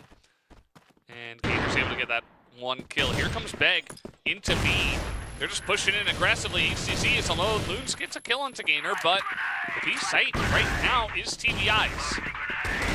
B site, though, is not yet TBI's. Vise and HCC finds a kill each. And somehow it's all down to the hands of Dirty with 12 seconds. He's going to go for the plant here. Successfully extends the timer. Loons coming from the backside. Is going to be able to find the headshot. It looks like this fourth round is going to be granted towards Lazarus. The hope is still alive, but like I said, many rounds before there. Still 5 rounds more to go without dropping a single round. Yeah, I think Lazarus just kind of got ran over and, you know, getting a little consolation round here before making it onto the next map. Not bad, but also, as you mentioned, there's still a lot of work to do. And here comes Gainer, trying to get very aggressive, trying to push through smoke onto bridge, not going to see anyone. I like that, because since they are 5 rounds deep, they can afford to lose Gainer doing that kind of stuff. But what happens is when Lazarus hears those gunshots coming that deep in the middle, it actually pushes the players back, not only for that round, but the rounds coming after. So even if TBI loses this round, like, they can utilize that information and use that gap created by the players being pushed back to win the next round. So very smart way to wager your depth in rounds rather than just wagering your time, I guess. Timer, of course, is one of the big things you have to play smartly. So yeah, it's very true. I think a lot of teams do try to utilize that to some extent, and TBI certainly have been doing that here on Port, where they have definitely shored up their game, looking much better than what we saw in Ankara. And now thinking about a push towards B, but not committing to it just yet. We got 3 guys heading towards mid, but just taking over B room. Oh, that's a quick headshot from Gainer just to open up this round. And after taking that quick mid kill, Madison rotates out from B. This could be a problem. Jin has to pull down by himself. The aggression is coming. Backside, he gets 1, and he gets the second. Very close with the M4, but the nades are flying his way. Let's see. Madison did rotate back in. Jin did find the double, all down to the ends of Madison to hold this one down. 28 seconds, Madison gets the kill. Bank versus the world. With only about 12 HP, is not gonna quite cut it there. And Lazarus keeps the dream alive, as it's gonna be a 5-on-9. Yeah, I mean, it's not over until it's actually over. I thought, you know, the one consolation round would be nice and then we move on, but Lazarus have other stories, and now HTZ's pushing out a B. He's going to win that fight against King, as generally it's been Dirty that's been holding that angle, but not this time. So, just advantage goes to HTZ, able to one-tap and back away.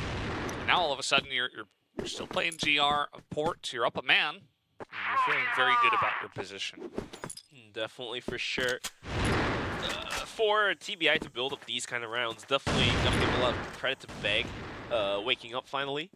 But Gainer is going to be put to a good sleep here. Only 5 kills so far after 14 rounds. So let's see what he is capable of. But in the meantime, with a man down, TBI is going to be sending players in towards middle and possibly go for that connector hit. It did work on some of the first rounds in the second half, but I'm not sure if it will work this late into the rounds here, Valdez. Yeah, trying to trade back there, but actually it's Gainer who takes down HTZ instead. And all of a sudden, it's advantage to TBI. So that's not exactly what you would expect after that first kill that wins the way of HDZ, but winning a couple of very important 1v1 firefights in mid was TBI. And now Jin's saying, okay, it's my turn. I'm going to look and see what I can see. And he nearly gets his head taken off, gets some information, and there's the shot from him. Very important.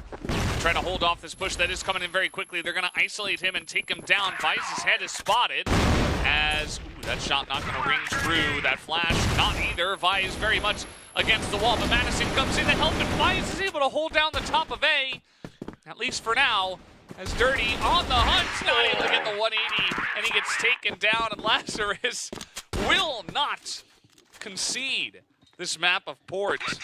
Playing the game of cat and mouse was Vize, just flashing his way out to go to the ladder and skipping the ladder to go down, and Dirty had absolutely zero clue where Vize was at until the very last moment, Vize shooting him out from the lobby. So somehow the dream is still alive. 3 more rounds to go for Lazarus to go into overtime here. And this time around, TBI, I can see some frustration being built into their plays. They are going a little bit more aggressive than the past couple of rounds here, as we do see some early takes on the connector and some hot shots being thrown out. That's a very good sign of showing some frustrations here. So we'll have to wait and see what happens. But the thing is, having more players throw out those pot shots means that Lazarus can count that out and possibly have like players like HTZ or Vize like start swinging out. So we'll have to wait and see what happens from there on. Only the clock being burnt down to the minute 30 here with all those pot shots. Wow, that was quick. That was a thin angle as well. I mean, Madison probably did not expect that, but Loons absolutely should have, or rather, HCC should have expected that, as Dirty was just waiting on the off angle. And all of a sudden, this might just be Dirty's round to bring them to the next map of Black Widow. Up 2 members now, and it looks like they are wanting to go towards B. Already clearing out B main here. I'm not exactly sure why they would rotate R from B. Sure, they can go for on a 3-on-5 retake, but I think I'm personally a fan if you're in a disadvantage. Have B site held and retake A. It's a lot easier to retake A than B. Once the smokes are being put out, there's only one angle that you can kind of peek through, so it's so much harder to retake. But the bomb finally gets planted, and yeah, going to post plant with 2 men down is going to be Lazarus. Desperately going for the retake. Jin whiffs that shot, and not a lot of time left onto the clock. Only 28. Loons does find a kill. Almost getting the equalizer there. Not sure if Lazarus can make this one happen. Well, they gotta send it in now. That's a shot from Jin. And, well, it's only Jin, and he's got everything to do by himself. He's pushing on in. He wants a couple of headshots. It's not gonna happen. And TBI will bring us to the third and final map of this series, which will be Black Widow. TBI, big performance here on port. Lazarus, they take on Kara, which was TBI's map pick, and then TBI take port, which was Lazarus's map pick. Not exactly what you would expect, but TBI, they wake up and they put on an awesome performance. They put out some performance indeed as we go into map number 3. But I do believe that Black Widow was left as a decided map because TBI ruled one of the maps out, right? Not exactly sure who ruled out the last map, but should be favoring.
GR looking at the stats after map number 2. It was TBI to take it down. And it's kind of surprising fashion. They really got ahead. They got 6 rounds in a row. And Lazarus just during that time were not able to hold them off, even from the GR side where 3 of those maps did happen, or rounds rather. And man, Booker just having a massive map in this one, also Dirty as well on the sniper, really pulling his weight. And Lazarus gonna have to go back to the drawing board here, moving over to Black Widow, where, you know, this is a difficult map for a lot of teams, and I think this is also the map where Lazarus did lose to TBI in the regional qualifiers, that first map, 10-6. So it's going to get pretty interesting. This is a chance for TBI who, you know, coming into this one, I would definitely say was the underdog. If they take this win, nice big upset win for them to take the beginning of this regional finals and give themselves a decent chance at making playoffs. Yeah, I mean, you're absolutely correct, because TBI did pick up Black Widow against Lazarus in the regional qualifiers, so I'm not sure if Lazarus would be 100% confident in facing against TBI on this map, but needless to say, it's pretty even though it does feel like it's very uneven. Yeah. So Black Widow could be anyone's map, even though the stats do say, okay, Black Widow, we have a history of TBI taking down Lazarus on that map, but nobody can say anything about this. I think Lazarus could have a very swift round, or it could be TBI just doing what they have done to Lazarus before. So can't really mark the words here just yet. Yeah, I mean, as you guys took a little 3-minute break and we watched the highlights and stuff, the teams also have some time to take a break for themselves, you know, bathroom break, or some time to discuss, you know, what we're going to do on Black Widow, what went wrong, especially for Lazarus on that side. I think, you know, Dirty was very fired up after that first map. He had a lot to say to his team. He was able to get everybody on the same page, it seemed, and that really helped for them. So maybe Lazarus needs to get a little fired up, maybe needs to figure out how they're going to tackle Black Widow. I'm sure they have, you know, us from the outside, we're just kind of watching and seeing what happens, like on Black Widow and stuff from the regional qualifiers. But I'm sure these teams, after that map, broke it down, discussed what they want to do better. So it'll be interesting to see how they do develop from that experience on that map from the regional qualifiers. So just getting ready, waiting for that last final member to be ready to join the lobby. And we can jump onto Black Widow here for our third map. And yeah, we'll have to wait and see what happens. But speaking of the rounds for Black Widow, it was actually 10-6 for TBI against Lazarus. So it wasn't the most lopsided match. So could be anyone's, like I said before. But speaking of which sides they start playing first might come in handy. Not exactly sure which side Lazarus will begin with, but in general, I feel like Lazarus is a team that does play better on the blacklist side rather than on the global risk. So if Lazarus is able to build up some rounds as they start off on the blacklist side, then this could be a snowball effect happening to Lazarus to pick up the map. Or if Lazarus starts off on the global risk side and starts dropping 6-3 once again, then sure, TBI can just steamroll continuously and take the decider to themselves, winning the series. And like I said before, even for JV versus Anubis, you are playing one of the first 2 games of the very first tournament. Everyone is tuning in to take a look at how my opponents are playing, because you will eventually, in the group stages, you will have to play everyone else anyways. So we'll have to see. Everyone wants to see the tactics that you devised for this map, and I don't think that's good for TBI, especially because the way they play is very slow. You can't mark it as tactics, but it's a style, you can say that. And because now everyone else knows that, okay, TBI plays very, very slow on certain maps, then the opponents are going to be sending rotations a lot slower or make faster rotations. You never know what's going to happen, but teams will start to adapt to each other, and it could be a disadvantage for you to play early on, in a sense, when it comes to these kind of round-robin group stages.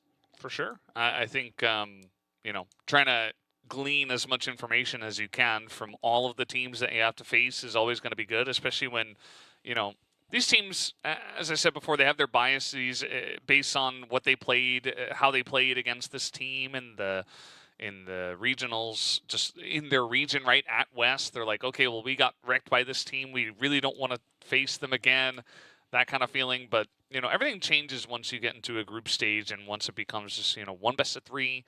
You get a big win, you get a big upset win. All of a sudden, you're making playoffs. You gain this newfound confidence. Everybody's firing on all cylinders together. The synergy is great. You know, things can change very quickly, and to the positive side, but also to potentially to the negative side. If you start off, you have like kind of a rough first best of 3, and then all of a sudden it feels like your tournament lives are on the line, and you're not feeling confident. Everybody's kind of down in the dumps. Can be rough as well. So I don't envy the players, but this is what they got to go through in terms of the pressure moving on to Black Widow, where it's like, it's somewhat do or die, because you've got LCK, you've got unKnights, the other 2 teams in your group are fantastic. And for Lazarus, they would say, TBI is the team we got to take out. And for TBI, they're probably like, Lazarus is the team we have to take out, because it's not easy to beat those other 2 teams. So lots of pressure for just one map now. And either team could take it. It's still a very even match so far. Because the only top 4 teams will continue and move on to the playoffs. So, for Lazarus and for TBI, you're absolutely right that these 2 teams are probably thinking each other as a foe. One of the teams that you have to get the win points. Otherwise, it will be tough going against LCK or unKnights. So, but when before starting map number 1, we thought Lazarus kind of had it, as TBI was the definite underdog. But after taking a look at how Ankara played out and then seeing TBI swiftly taking port, it does feel like it's very even, so it could be anyone's to take. And Black Widow, the stats do say it is Lazarus's, but it was 10-6, like I said before. It was very iffy. And I'm pretty sure the previous histories in 2023 or 2022, not the same team, but the player-wise, I think the history may say that it would have been very iffy for sure as well, too. Yeah. I'm just looking at the team stats based on, just the map itself. TBI 2-9 on this map. Not the greatest, but also for the side of Lazarus, 1-5. So both these teams not very confident in terms of how well they've done on this map up until this point in time. But I would say that Lazarus had more success in West, so the fact that this is their weakest map by far might be a bit more of a sticking point. And, perhaps for TBI, it's just the fact that they didn't have success in general. It's not just about Black Widow. So, might be their favor. We'll have to wait and see how it does play out here, as finally we got all the players in the lobby ready to go. And we'll be hopping onto Black Widow here for our 3rd map to see who is going to take it down. TBI starting out on the blacklist side. The ball is in their court. All right, we are now moving into the decider, which is going to be Black Widow. Let's see who will be able to come out on top of the other. Lazarus absolutely thinking about doing so, and TBI as well after picking up port. The dream is still alive for them to take the series away from their opponents. Let's see, TBI starts off onto the blacklist side, and Lazarus is going to be starting off onto the global risk side. Quick cat aggression from TBI. They're not going to burn a top down HCC. He will spot the players rushing in, but he will only be good for 1 for now. For the second, he does whiff it. His King's going to quickly take Loons out as well. But somehow, Jin and Madison out from towards Long and Cat Flank. And is going to find a kill each. Dirty. Booker's dead stuff. Not much to do. But I don't know why Jin swung like that. Jin through the game. Madison will go down. And Vice in a 1v2 and a Dream. I'm not exactly sure if he can pull this one off, but if anyone else to do the clutch, it's in the hands of Vice. And yes, he does find one. Now he's going to rotate towards the backside. Booker, 1v1 somehow gets the headshot. And TBI is going to be able to find the first round quick. Coming into Black Widow. Yeah, I like that pressure from TBI. Blacklist side of Black Widow, just get in their face, attack A, and see what they've got. Worst case scenario, it doesn't work, you just kind of go back to standard play. Best case scenario, you win a close round, and all of a sudden, you begin on a really fun kind of advantage, you know, that momentum that comes through with that first round win. Everybody screams, everybody's really hyped, and you're all feeling great. Let's see if TBI can replicate some of that success from the last map they just played. It looks like similar aggression, but not the same. They've got Dirty over at Storage. They've got Gainer looking at A long. And so not a full-on push, but they might look for some pressure through short here. Short worked out last time, but I don't know if they want to opt out for another catwalk push once again. Minute 30 onto the clock, so in comparison to that last round when they just rushed it quickly, it looks like they're going to burn the clock down this time, moving into round number 2. Lazarus not startled by that at all, is going to play the default setup. And yeah, TBI we'll have to wait about 20 seconds more to find out which bomb site they want to go to. Okay, HTZ down middle will find Dirty, and that should stop TBI from thinking of rushing down towards catwalk and burn the timer down a little bit longer. The C4 has to be picked up, but they will have to worry about HTZ holding the C4 down with the AWM in the long range. Yeah, as you mentioned, definitely a big advantage here to Lazarus. Even though HTZ did get clipped himself, he's holding the sniper. It's not going to be a big deal. Madison trying to hold down long here. He's not able to hit the shot, though. Gainer does open up long, and Lazarus have left A open. I mean, they've got guys underneath. They're watching, but there's nobody on the site. They are beginning to rotate now, as is TBI. Madison with the Ondo gets the drop, bang, swings out, gets a kill. Booker now trying to go for the re-break. Gets one, but gets traded out by Jin as well. Down to a 1v1 with 8 seconds. Not enough time for the bomb to be picked up and to be planted. Jin's just going to book it on foot, knowing the timer is in his favor. And is going to win the round back for Lazarus. That was weird. TBI, they're like, you know what? We're not going to try to plant. We're just going to try to fight them. It almost paid off, you know, if they got that last final shot onto Jin. And, of course, they don't have the information that we do. They could have probably just thrown a smoke down, ran onto the ace, gotten a plant, but that's not the way the round played out. They went for the fight instead, and it nearly paid off. But Lazarus will pick up a round just like that. And now TBI just waiting. They're going to play the game of who is going to burn a timer down to the wire here. I'm not sure if TBI has it, though, to cut the wire at the right time. As last round, the timer win was given towards Lazarus. Minute 40 left, and it looks like they're going to be sending players down towards catwalk. Once again, the C4 is going to be held by King as well. But look how smart Lazarus is going to be sending loons all the way out towards A-Long to support Madison playing snipers. And then we also have Vice coming in from the underpass towards spawn to hold the aggression down. Any moment here, TBI could be stuck in catwalk, not knowing where else to go. That flash was big, though. Big shot comes in from King as they rush down catwalk. And now Madison's going to be stopped back at long. He's going to try to rotate back here. HCZ does snipe down Dirty on the long angle there from underneath, it looks like. As they are looking to push on in. Booker drops down, gets 1 kill, spots 3 of them. And now TBI have a great idea of where these guys are looking to retake from. Madison still on long. Still trying to push in, but TBI is trying to play the clock a little bit, but here comes Lazarus. They're going to clear out the entirety of the site as they push on in, give themselves enough time to get the defuse, and a nice retake comes through from Lazarus. Definitely a lot of credit towards HTZ, quickly flicking 2 players, and Madison as well to find the final 2 frags here. Now, moving into round number 4, all of a sudden, Jim with an arm of his own is going to find the opening out towards B here.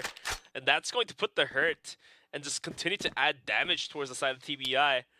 Already down a round. So, the tendency here is that TBI, when they are a man down early on, or basically at any point in time when it's a 5v4, they will burn the clock down. And when I mean by burn, they will burn it down to the 10-second mark. So Dirty will find the kill onto Madison down towards middle, but that does not change much as TBI is going to continue to burn the clock down, like I said. Yeah, especially because when they do this, oftentimes Lazarus, they look to poke out, they look to get some information, and Dirty and crew are very good at getting those pickoffs. Obviously, Dirty holding the Alm, he's the main guy to do it, but oftentimes they have, you know, spotted members of Lazarus poking their heads out, trying to get information, and that has given TBI chances to make their way back in rounds. We saw a lot of that on port. Even down members, TBI would claw their way back, trying to burn out the clock. Now, sometimes they burned out the clock and they went for a crazy push and it didn't work out, but it does feel like this is kind of part of their strategy, part of their style, as you mentioned. So now, less than a minute left. Looks like we're going towards A, although don't hold me to that because that could change at any moment. Any moment. Not a lot of moment to be considered here, as there's only 40 seconds remaining, and the C4 seemingly creeping in towards Catwalk, but shouldn't be a definite hint. I think we need to wait and see. There's still 30 seconds remaining, and TBI can rotate out from Catwalk any time here. But for now, we do have a strong defensive setup from Lazarus. Loons from Underpass is going to find the kill. Gainer flanking from A-Long is going to find the kill on the HDZ. Booker, though, creeping out towards middle is going to allow and open up the space for the bomb to be planted, leaving Vice and Jin to go on a retake. And having Booker down towards middle, that does allow Gainer to peek out and get the kill. And then that also leaves the room for Vice to look at, and Booker will be able to utilize that to find the frag. And we are tied back at 2-on-2. So, a clean round, I would say, for TBI. Yeah, I mean, it's exactly what we talked about. And now they're looking to push in much more aggressively through A-Long. They identify, hey, these guys aren't really covering A-Long very much. Unless they push out and get position there, they're just kind of leaving it open. I mean, we saw that they were able to get a lot of pressure in this exact area of the map. Gainer just going to sit down, and the rest of the team is looking to push B, actually. They take control of A-Long, and they look to go B. Not the first time we've seen this strategy. Relatively common. Although I shouldn't count my chickens before they hatch when we're watching TBI on Blacklist, because they might look to go B and then see if anyone pokes their head out and then maybe just go for another catwalk push. Oh, trust me, TBI can always sell a rotation with only 35 seconds remaining on the clock. This is a fact. This happened in port. So, not exactly sure if we can safely say that they are hitting a bomb site until we don't know it yet. is burnt down towards the 35-second mark. True. But for now, it's going to be another timer being burnt down, played out pretty slow. Minute left onto the clock. I shouldn't even say that at this point. Probably should say 40 seconds left onto the clock for TBI to make any type of action. And Lazarus, like I said before, has adapted to this slow playstyle, so they're gonna be playing very default. And yeah, if I were to make a wild guess, this round should go towards Lazarus because they know the style of TBI already. Yeah, well, wild guess indeed. We'll see if it works out for Bench, as they're not going to be. It does look like with 35 seconds left, they want to rotate towards Catwalk. And as you mentioned before, Lazarus is going to sit back and wait. Although Vice is going to poke out, and you see that Loons now is angling towards B, towards mid. But HTZ is going to get that first shot. And now Madison also holding on to the Alm, and the two of them are just lining people up. Madison takes out a second. HTZ going to get one himself. And Dirty, he's pushing by himself with the Alm down Catwalk, gets a couple of kills, but now he's alone. That's another shot. Make it 3 for Dirty, and he is just kind of getting dirty with it. 1v2, Jin trying to push into him. The shot this time not going to land. I thought maybe Dirty had it in him for the 5K, but it wasn't meant to be. And Lazarus playing it up.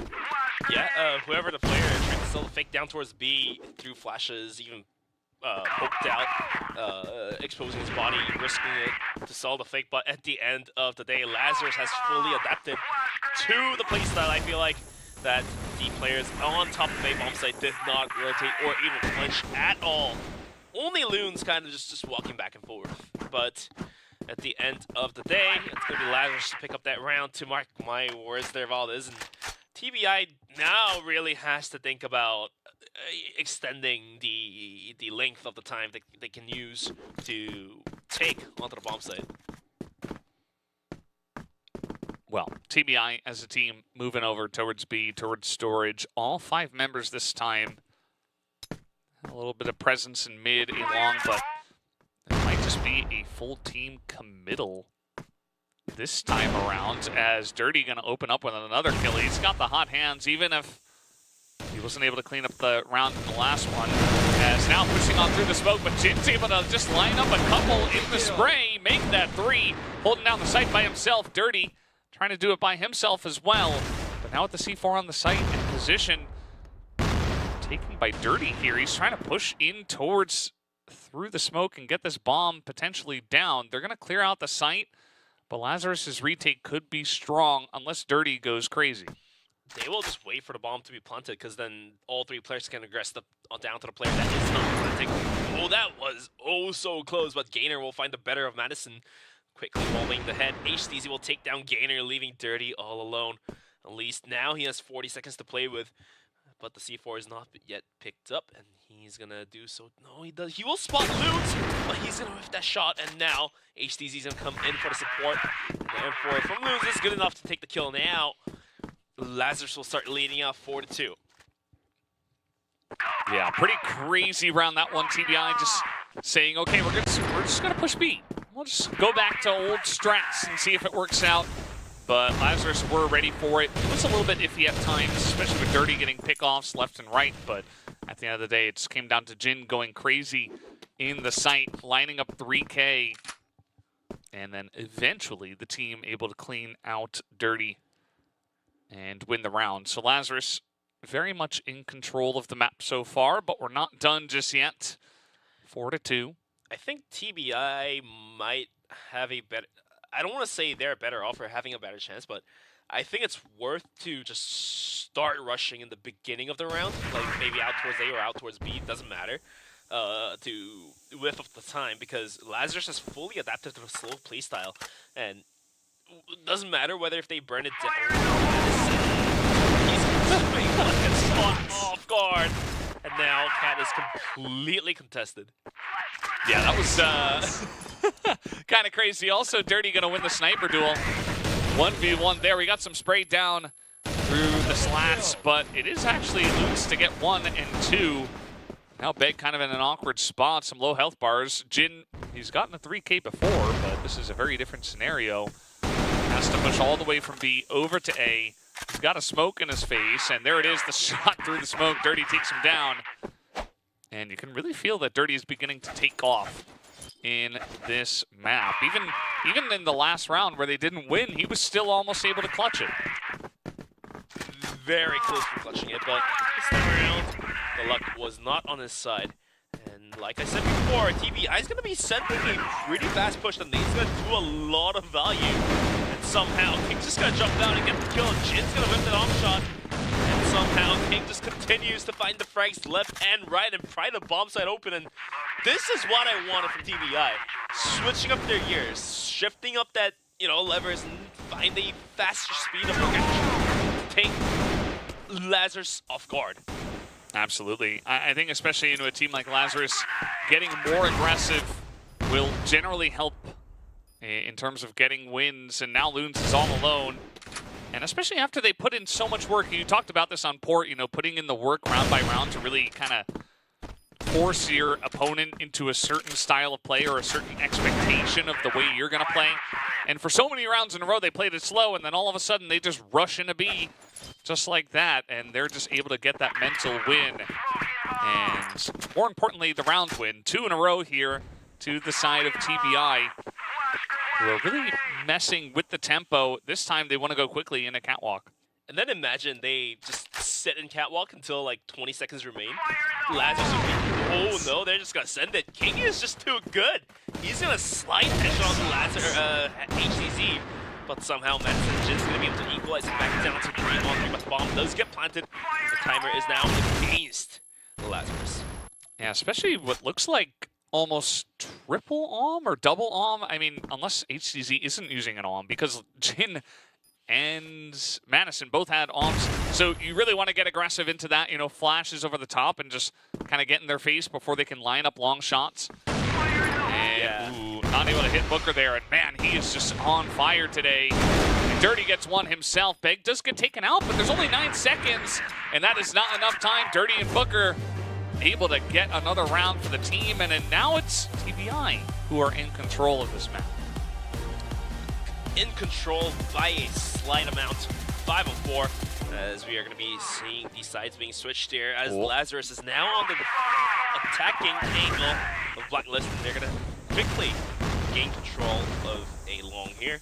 I'm not exactly sure how they want to play this one out, but for now, TBI, from what I've seen in the past 2 maps, they would like to throw some funky angles, having Booker play very aggressive from time to time, and usually have players like Dirty go for early picks or not. But eventually, we'll have to find out how they want to play Black Widow out, because this is a different map from Port or Ankara. Minute 44, and Lazarus might just want to give the same medicine, same taste of medicine that TBI fed them back to them, playing this one out pretty slow. Gonna be trying to gain some ground down towards middle with the C4 being held by Jin. HCZ is gonna be slow on cracking those angles. Let's see if he's gonna be able to find the frag on towards Catwalk, which is gonna be held down by, no, that's actually underpass down by Gainer. So only a minute onto the clock, and this is for sure gonna be A, but this is held strong by TBI with 3 players looking down towards the A-bomb site. Let's see what they want to do. They can always rotate out, unlike TBI. Well, Gainer's got this dude here. Jin gonna spot him. The spray doesn't get much done at that M4, and now Dirty's gonna be spotted underneath as well, so he gets taken out. Booker holding the back angle behind the truck, but there's so many members of Lazarus. Doesn't matter because Booker's just that good. Able to pick up 2. Vice picks up his 2nd kill of the contest so far. Gonna help out here in this round. HCZ kind of up against a rock and a hard place, and Loons will trade it back. Still a very close round here, but Beg goes huge, picks up a 2nd kill, and the C4 is down. It's only Loons. That flick was crisp. Straight out from the deep fry, all down into Loons, those 17 seconds. Okay, he might just be able to get one more kill, but it looks like it's not gonna happen, as TBI is going to continue to take rounds to secure their lead. It's going to be 6-4. 6-4. I mean, that round as well, you know, it felt like Lazarus had the read. They had the angle. They got those first kills in their entry, and yet still they weren't able to quite put the nail in the coffin. That's now 4 rounds in a row to TBI, who have definitely taken control of this map in a big way, I would argue. I mean, Lazarus still struggling to find, you know, dominant round wins that they're going to need if they want to win this map. And now it's TBI that are pushing out a bid, trying to get some information. Lazarus seemingly reading a bit of this, throwing some smokes in. Not at all, indeed. Minute 30 left onto the clock. Beg trying to play anchor outside of B. This is a very lucky and smart play, but Lazarus is going to take this one out. And Beg, his position does not pay off dividends. Another flank sold by King here is going to be checked out by Loons. The 6 is being watched by Lazarus. Already down 2 players from selling those flanks. Dirty goes out as well. I'm not sure, mate. This is going to get yucky for TBI for this round. Yes, definitely yucky. I think that their aggression does not pay off. Lazarus, actually, they're checking all the boxes. They say, okay, you want to push? We're going to retake our part of the map. And they have done so with flying colors. They have checked every corner. And they have already isolated a couple of members, even reading the flank, as you mentioned, understanding that TBI could easily be behind them. And now they're going to look to push through the storage. Dirty is here with the M4. He's going to line up one. Gainer lines up a shot from the back here. HTZ kind of on his lonesome as well. This push not coming in just yet. 20 seconds left. HTZ spotted as well. And now he's trying to land this shot. He's not going to get it down. Loons gets taken out, but now HTZ is pushing in. He runs out of bullets, but it doesn't matter. Vise gets the job done on the push. They were running out of time. It was getting very close to the wire, but Lazarus take it down. And Lazarus will start catching up. And this is not something you want to see as a TBI fan. 5-6. I don't know, like, the way TBI plays on the Blacklist side favors them for sure, but having that slow type of momentum built in their playstyle and have that momentum also shifted over to the global risk side when the sides change is not a good thing, because sure, slow momentum, slow pushes when you're attacking, it may pay off dividends, but when you're defending, you want to send rotations fast, and I mean, only the rotations, not fast aggressions out towards me is something you want to see. Lazarus is going to send 3 players down towards Catwalk to clear out the post, and the C4 is going to be soon to be picked up by HTZ as we do see the timer getting taken down to the mid 30-second. Yeah, Lazarus, no stranger to taking their own time. This time not going to look to get too fast, but now quick rotation coming over to A-Long as Loons makes the call. We got to push in here. We got to clear this out. Will they spot Gainer? Yes, they will. He does get a kill onto HDZ, though. Bit of damage here on a Madison. Loons as well. Look at this aggressive position from Dirty, but it does get traded out. And now Jenna spotted King pushing up mid. That is a big kill for them to pick up, as now they have position on the A site as well. Madison is in. Beg looking to punish this, though. Alright, he gets one, but Loons is there to trade him out. Down to a 1v2 with the bomb timer ticking. Booker, if anyone else on his team can't do the clutch, this is the man to do so. He spots Loon. Looks like he's going to have to go for the window push here. But this is a tough one to do. The nades are flying his way. Will take away a bunch of health, as Loons will be there to finalize the kill. And we are tied back on 6-6, as Lazarus may just have found the key to cracking open the defense of TBI. Yeah, just take a little bit of extra time, allow TBI to get a bit aggressive, read the pressure, go for retakes of parts of your map, and it'll work out. But now HTZ as well, gonna feel that pressure. He pokes out, gets a kill, and he's even got some support with his teammate right there. The rest of the team looking to push B, but already big advantage here to Lazarus. You see Beg in position in storage, but that's it on the side of TBI in terms of defense towards that B site. Yeah, Lazarus has all the time in the world they can play out with a man advantage, because they also realize that Gainer may have pushed out towards A-Long as well. So they're going to be sending players down towards middle. Not sure if they want to send that towards B or A. Bag will start swinging out. We'll find the fragment of Vice. That will alert the players of Lazarus as we are equalized back down on 4. But eventually, Lazarus will be able to use that information and play to their favor, as they're going to be sending players in towards Catwalk to clear this one out. Well, here they come. Booker is watching Catwalk. There's a smoke there as well. C4 moving away from Catwalk, but not entirely. They still have 3 guys there, so they might just go for a later push. Grenade thrown into storage, but they're not over there. TBI might begin to, well, they're going to know now, as Madison's going to be spotted. Booker also going to tap the head. There's a second headshot from Booker, just holding the angle basically by himself. Loons finally takes him down. But Dirty and Beg in position. HTZ, I like this angle, as long as he doesn't get taken out by Dirty. Yeah, HTZ, I like how he's playing this one out safely, using the smoke to cross. And now Loons is going to be able to get the plant down. The C4 take baited Dirty to peek out from windows.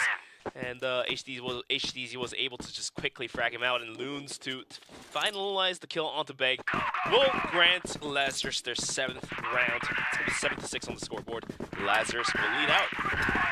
Yeah, definitely looking much better here on the Blacklist side for Lazarus. Is now trying to push out here is TBI once again. Booker, he's been so crisp on some of these shots. He picks up 2 kills already. We're going to continue watching him until we have to switch to Gainer, who picks up the rest of the couple of kills of the 2 guys that are left. Vise by himself looking for Gainer. Knows he has it all to do by himself 1v4. And, I mean, at least there's a lot of time, but not looking pretty good for him.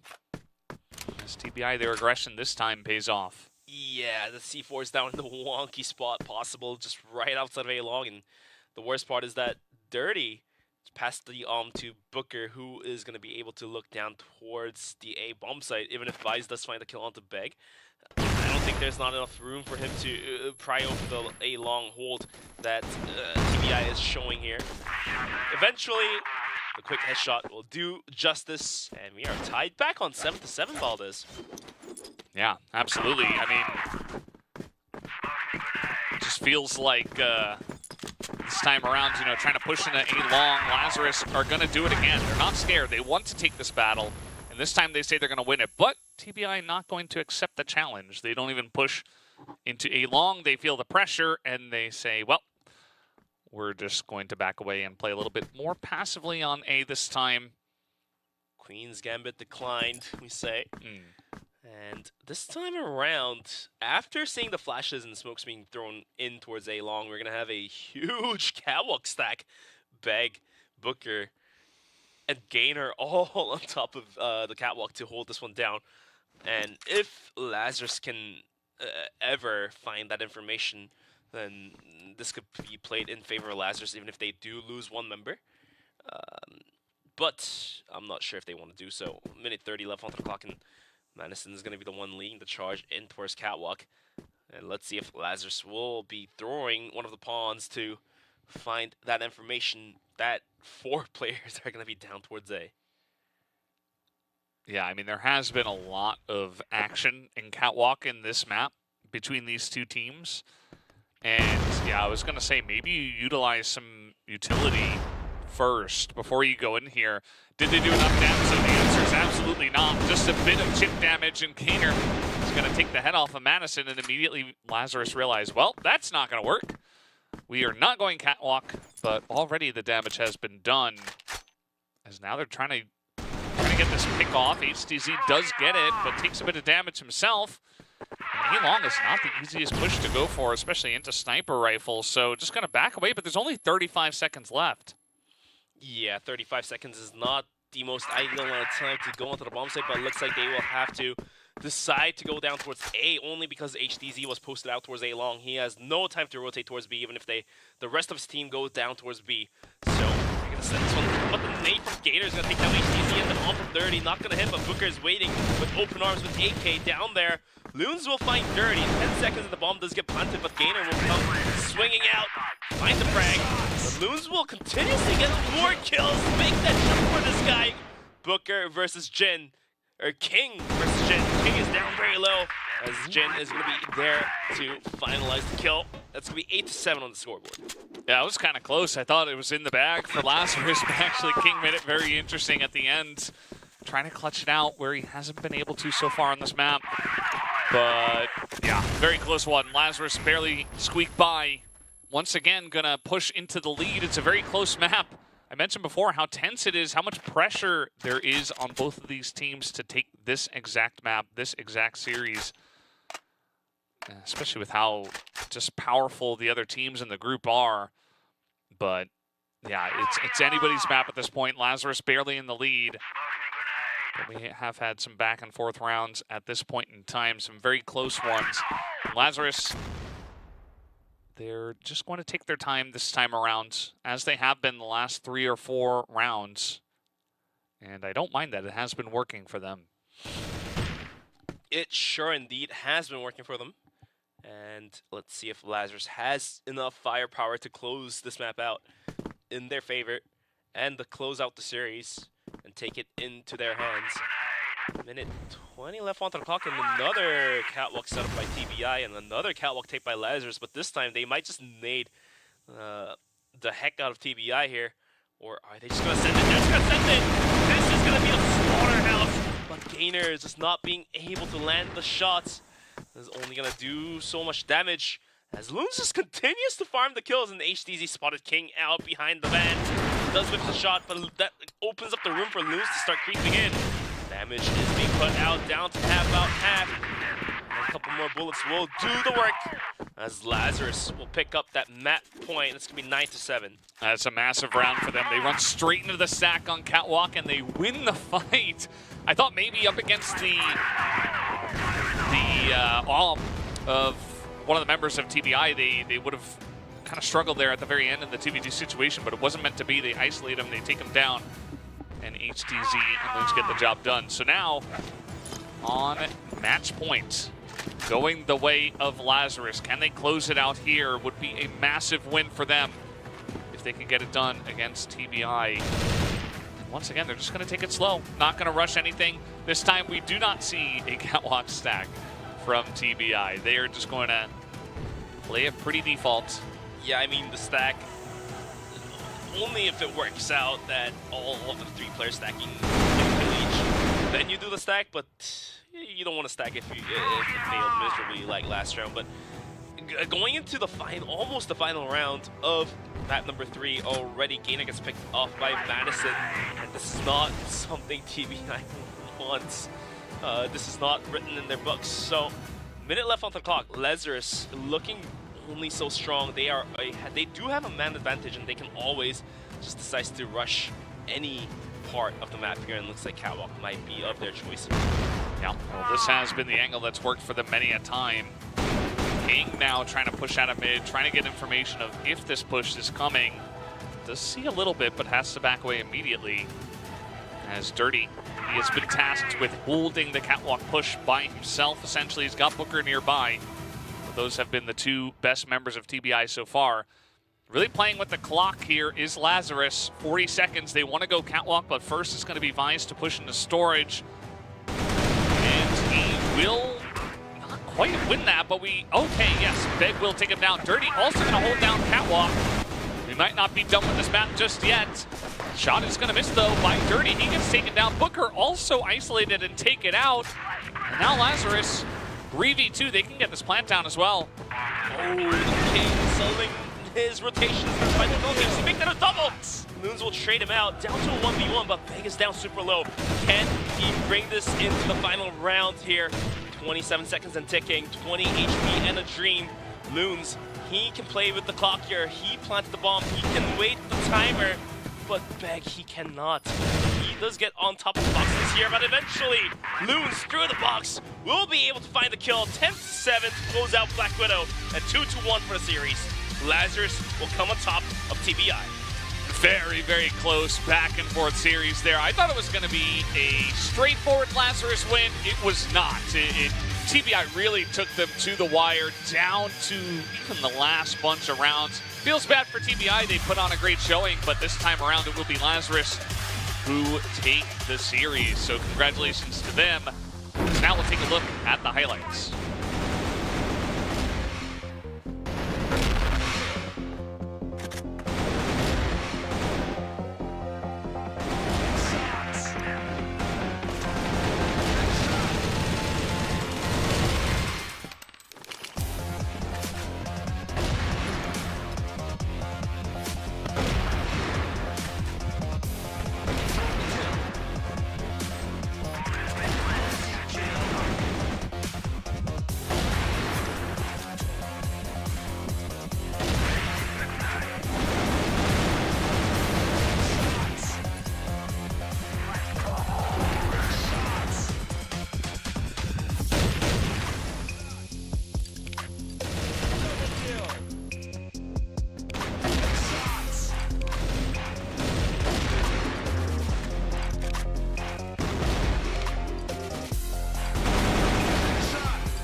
there you have it. That's how Lazarus were able to get the job done. You see that Loons, the IGL of the team that has been playing for, I think it's 11 years. He puts up a 2.2 KD when they need it most. So, you know, some of the guys on TV were talking about experience. That's experience for you coming in the clutch, as they were able to get the job done against TBI in the third map and give themselves a chance at playoffs. As here is the match result. 10-7 and 6-10 and 10-7, and Kara and Black Widow being picked up by Lazarus will grant the series to the hands and into the shoulders of Lazarus. Definitely some good effort being put out. Port wasn't an easy map for TBI as well, so well deserved for sure, and TBI did put up a really good fight. Yeah, absolutely. I wonder how Lazarus do feel about that port, as well as Loons is going to be the one who picks up the MVP here. Not a big surprise, especially just the way he was able to play on Black Widow alone. You know, that might be enough to push him over the edge as the lone MVP.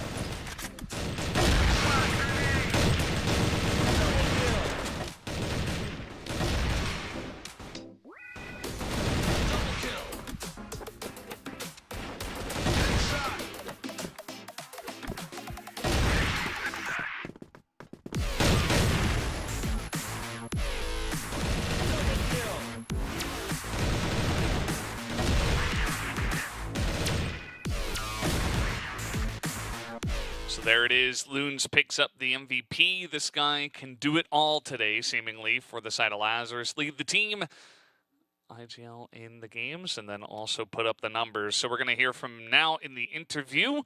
As congratulations, Loons, you guys pick up a very important victory over TBI eSports in the 2-1. How do you guys feel about your match today? We feel happy. What can you say? It's always nice to win a match, especially if it's important.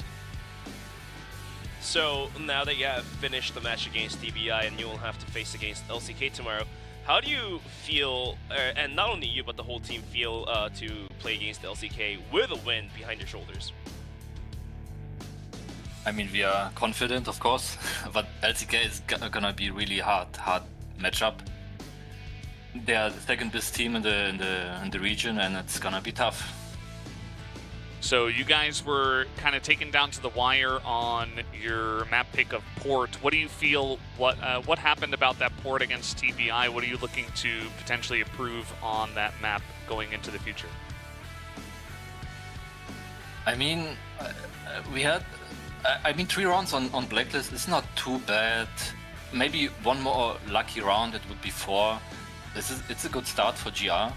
But our GR, we got picked off like 3 times in a row, like every round, and that's like really hard on Port if you are numbers down.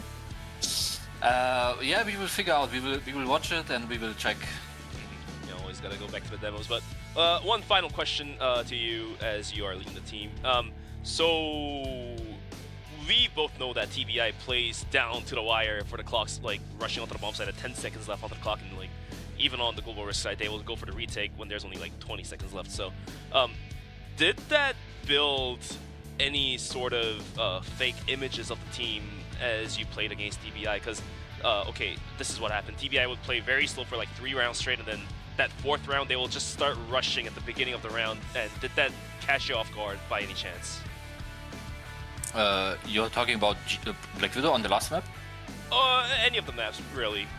Oh, okay. So we played them like in the last qualifier, and we also pranked against them.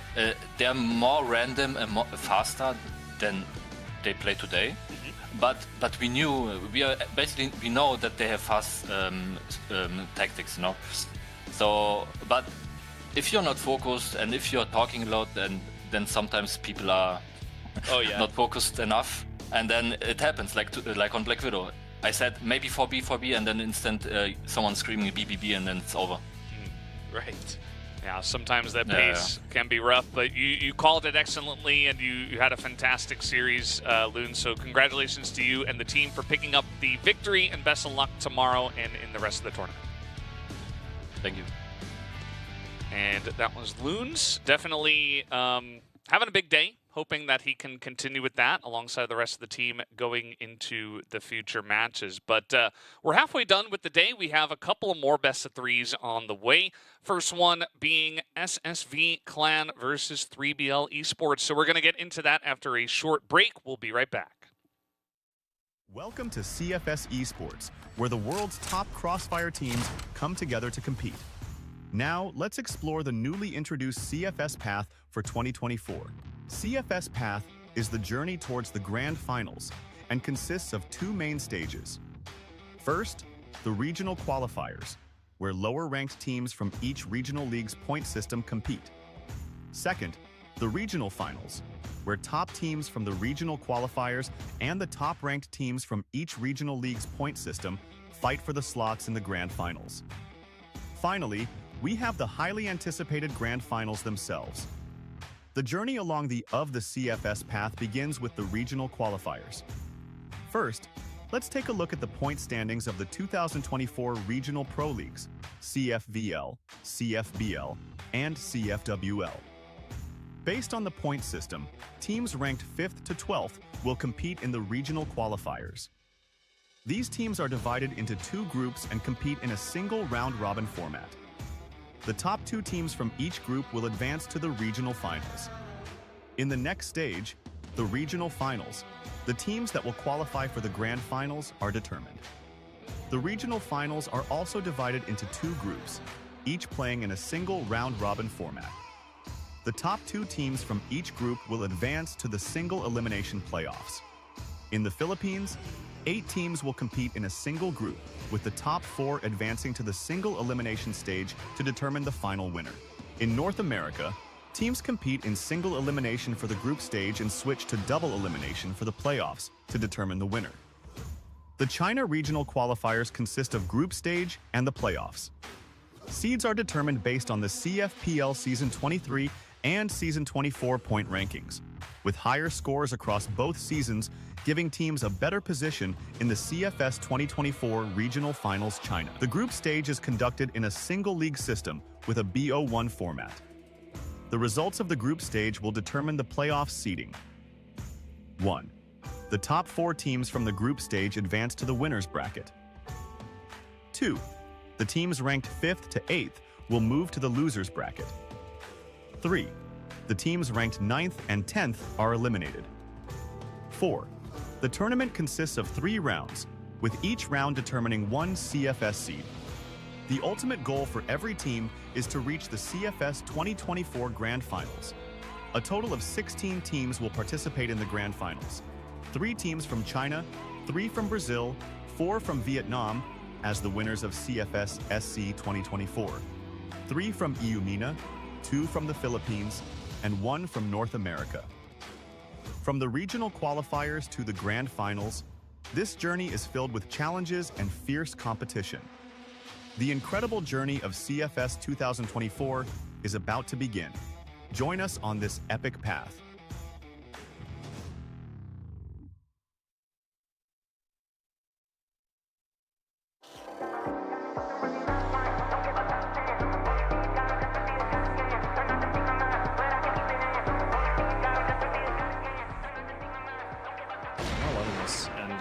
Ooh, okay. Nice shot from Michael once again. And man, he's made a lot of good connections on this, but now you just got down to 2 players. Oh, man. And all of them are. A bit of a change up here, though, I will say. However, they don't expect the flank. Mercs looks for 3, gets 3 as well. You know, surely there's a weekend better spent. Or on the other side, of course, it's where Parapet, who knows what's going to happen. Oh, not exactly the easiest thing in the world, that's for sure, but there's a 1-for-1. Make that bone, getting another. Not bad. We were talking about the 6-3. You might just get it here as well. Still a 2 versus 3 in favor of Showtime. Oh, make that 1 versus 3. All down to Josh. He's doing damage, sure, but this is tough. He's low.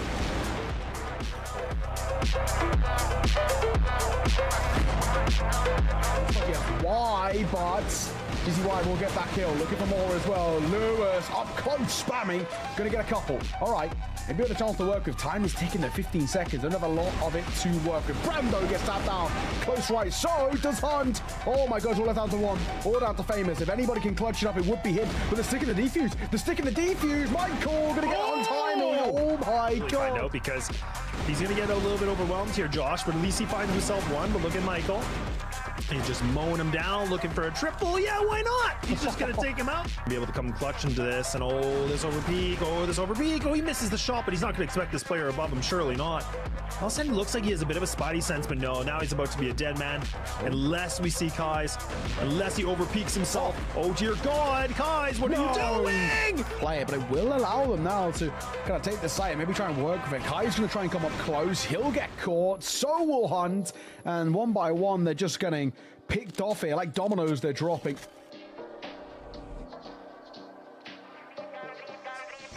Really pull off on this. They don't want to go for the fight, but this is a really smart play because, again, they have the number advantage. They're just going to turtle up, and it's just a slaughterhouse in here. And the resurrection of them, I have no idea, but not looking good when Alvin's hitting shots like that. Alvin's just popping off. Alvin's finding himself a double. Make it a triple. Why not?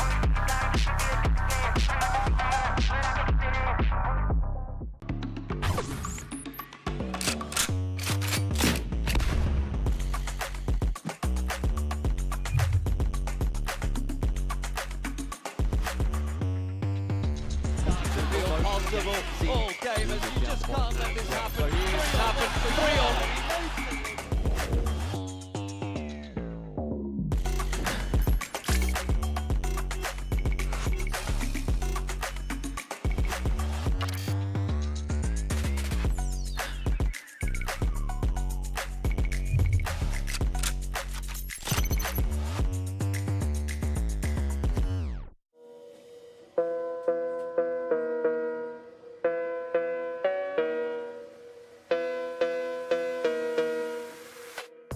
Yeah, with 20 seconds remaining too, so again, right down to the 2v2 situation. That time is ticking here. You got to get going, and beautiful shots here. At the very least, maybe a sign of things to come. Oh, double from Gofree. And Gofree's had a real nice couple of moments, and he might be able to add a little bit more. One, look for two. Oh, he's gonna get it. Gofree. They're in a deficit by 3, so they're beginning to be able to find this opening duel, but can they find the second? Yes, they will.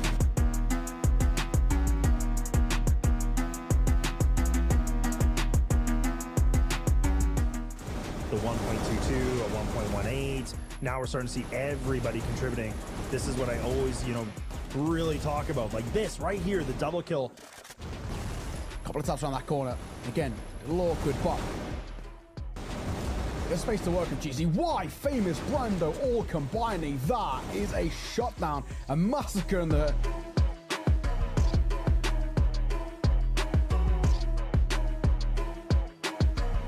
A bit of a move. Time is of the essence. And I said, nice shot for him. Parked up for a second as Michael going to try and support as well. And they're both combining. Those double snipers are doing real good work. Oh, and another one from Michael. I mean, this is pretty on this fight. This could be a pretty important one. Brando looking for a jump off from the window, but unless LSN can hit this shot, that's going to be the most critical. See. Swing. LSM. Over towards that backside. Trying to deny them. He's going to get caught. Quick scope going to come through from Kai. Tries to Kai's in first, which is kind of an interesting decision. Goes 1 for 1. GZY now on towards Steve in this 1 versus 1. 20 seconds basically to work with. Steve tagged and caught on the cross. Yeah, he dips away. He knows there's no kind of onus on him to stick around too much, and he gets to ice another. Looks for one more. Finds Josh. Colt pulled out. Gonna hunt. He is absolutely gonna hunt. Why wouldn't he? It's Famous. Finds himself that one. He gets a secondary as well.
We are back here at CFS 2024 Regional Finals. We are looking to see who's going to go from Eumena to the CFS Grand Finals later on this year.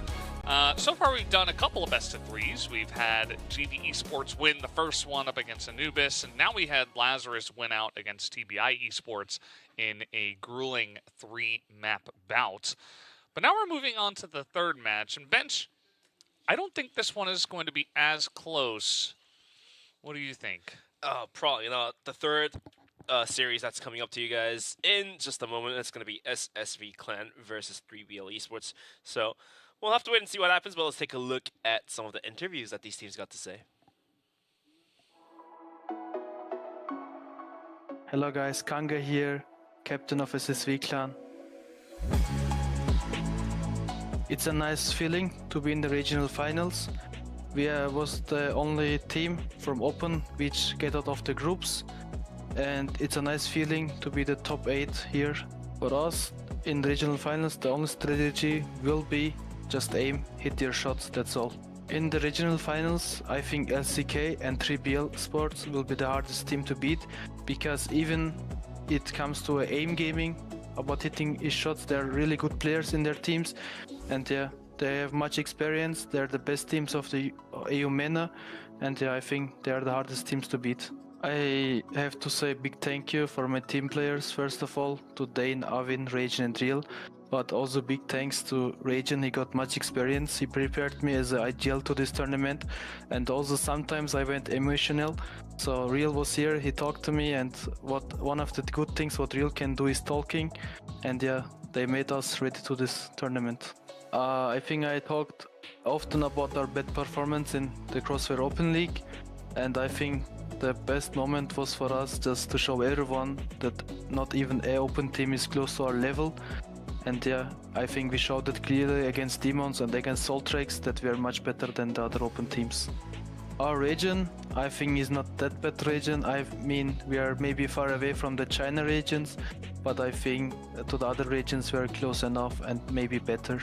To secure the regional finals, it will be a great feeling for us. It's the next goal what we set up, and I think it will be a surprise for everyone. Let's see what we can do. Thank you for the support, guys, especially Spectro. Keep watching, brother. I will make a great show for you.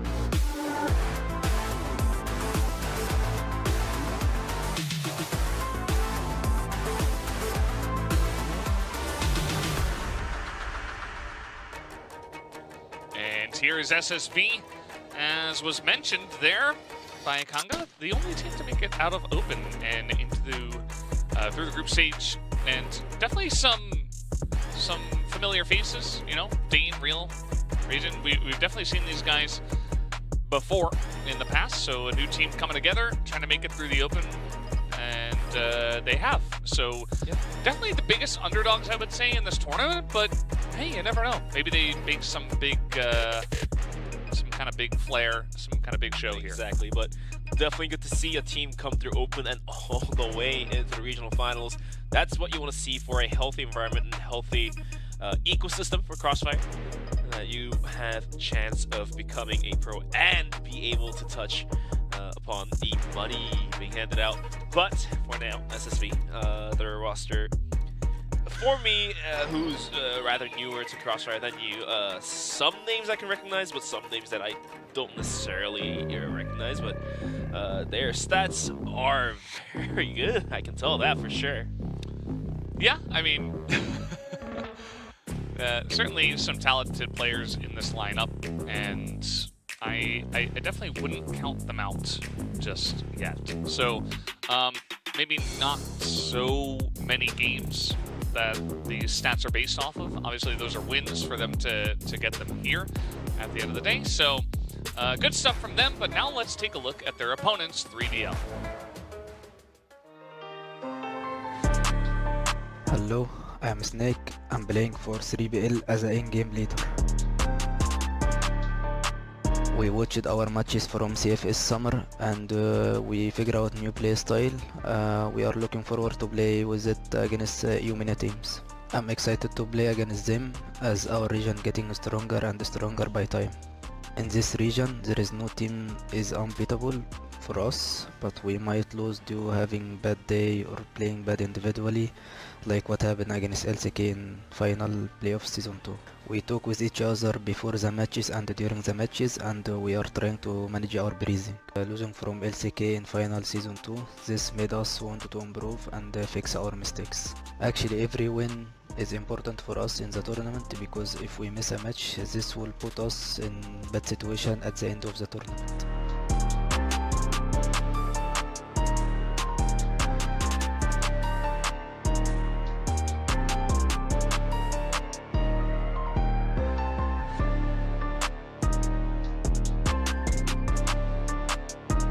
Thank you for supporting us as always, and we will make you proud inshallah.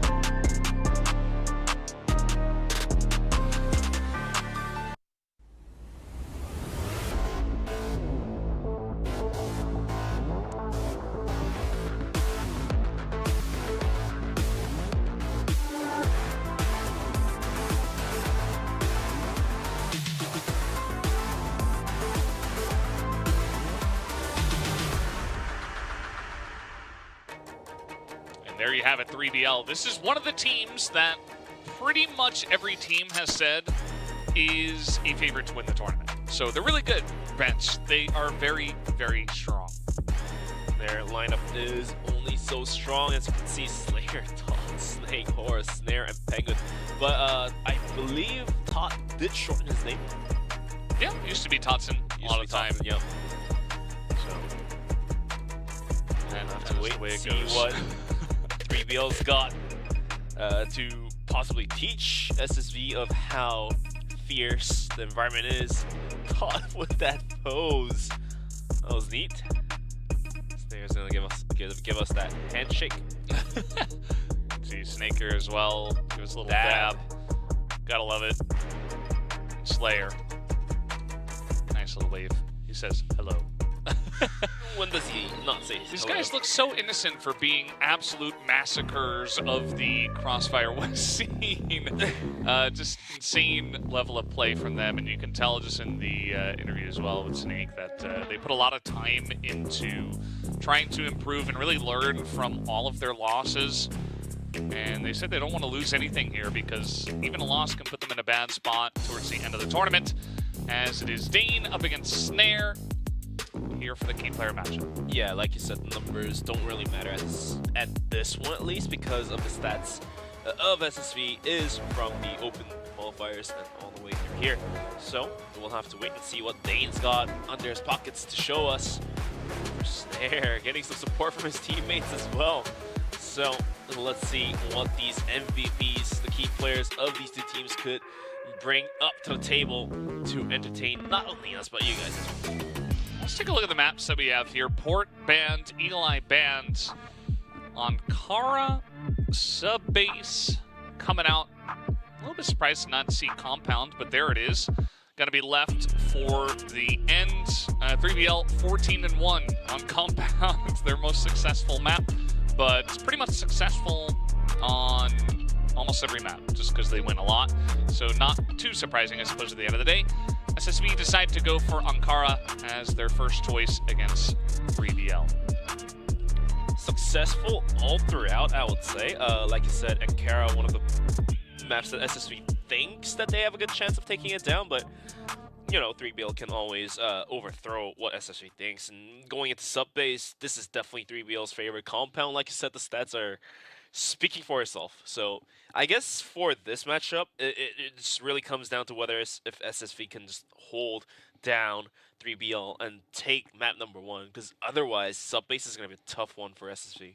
Yeah, it only still feels like that. It definitely does. I think, to be honest, though, this might be one of the most one-sided matches we have just on paper. Like, coming into this one, right, we've got one team, some names that you'll know, as we're getting a nice little huddle in here, and just trying to pump each other up before the match. Definitely playing as a team, 3BL might be part of the reason why they're so successful. But that's another story for another time. I think, though, SSV coming in as, you know, the lowest ranked team here, whereas 3BL is the highest ranked team, right? So we're getting this in the group stage. 3BL should be the big favorite, and I think anything that's not a 2-0 for them will be disappointing. So really it's up to SSV as the underdogs to make this more interesting and not give us just a plain 2-0. And that's what I'm hoping for here, Bench. Yeah, definitely want to see the underdogs perform out and, you know, stab the feet of the king. Take him down is what we want to see. But we'll have to wait and see as the story unfolds between your eyes. As you're just waiting for the players to load up, enter the lobby here. And Kara, which side is going to be 3BL starting? I'm not exactly sure, but I think it's Blacklist. What happens is, in the group stages, teams don't necessarily want to reveal their tactics all that much, but if you're SSV, you have nowhere else to go. Your foot is all the way at the edge of the cliff, so there's not enough room for you to do much. So we might be able to see SSV pull out some rather crazy and rather creative tactics coming into Ankara. But let's kick things off right away. Yeah. As you're mentioning, I think, you know, from SSV's position, they got to bring in something new or just at least more aggressive, right? We're gonna settle Rain right into the garage very early on. Some smokes that are forward, you know, might be a little bit suspicious, and Snake might actually check the garage. Would not be surprised. He's already doing just that. Rain, how aggressive do they want to get, though, is really the question. Yeah, we'll have to wait and find out. But Rain, whoa, okay, that baits Snake to look towards Rain, and Dane's going to peek out in the right time to find the frag, and that allows Rain to survive one more minute, as rest of 3BL will have to back out. Already at the beginning of the round, oh, they got completely flashed. Kanga swings out, finds the frag on the top. Kanga, does he want more? As the rest of 3BL is going to start rotating in towards B, but the C4 is down still towards middle. If Slayer gets caught, then this could be a problem for 3BL for the first round. Yeah, that looked a little bit iffy there, but he gets in underneath, and Dane is going to have to feel this pressure and be ready for this push. He's the only one on B at the moment. He does have some help from Avin coming on over now, who's going to be looking for this. This shot here from Snare not going to hit. Avin getting a bit low already. Dane with a quick flick. And even a bit of damage there onto Slayer, as they do get the bomb down, but they will not hold onto the site. And SSV will draw first blood in this series by taking down the first round. All right, already one funky move from SSV, sending Rain out all the way towards the bunker there. And Dane definitely showing why he's the key player for this team. Has picked up 3 frags to open us up for the series. And now moving into round number 2.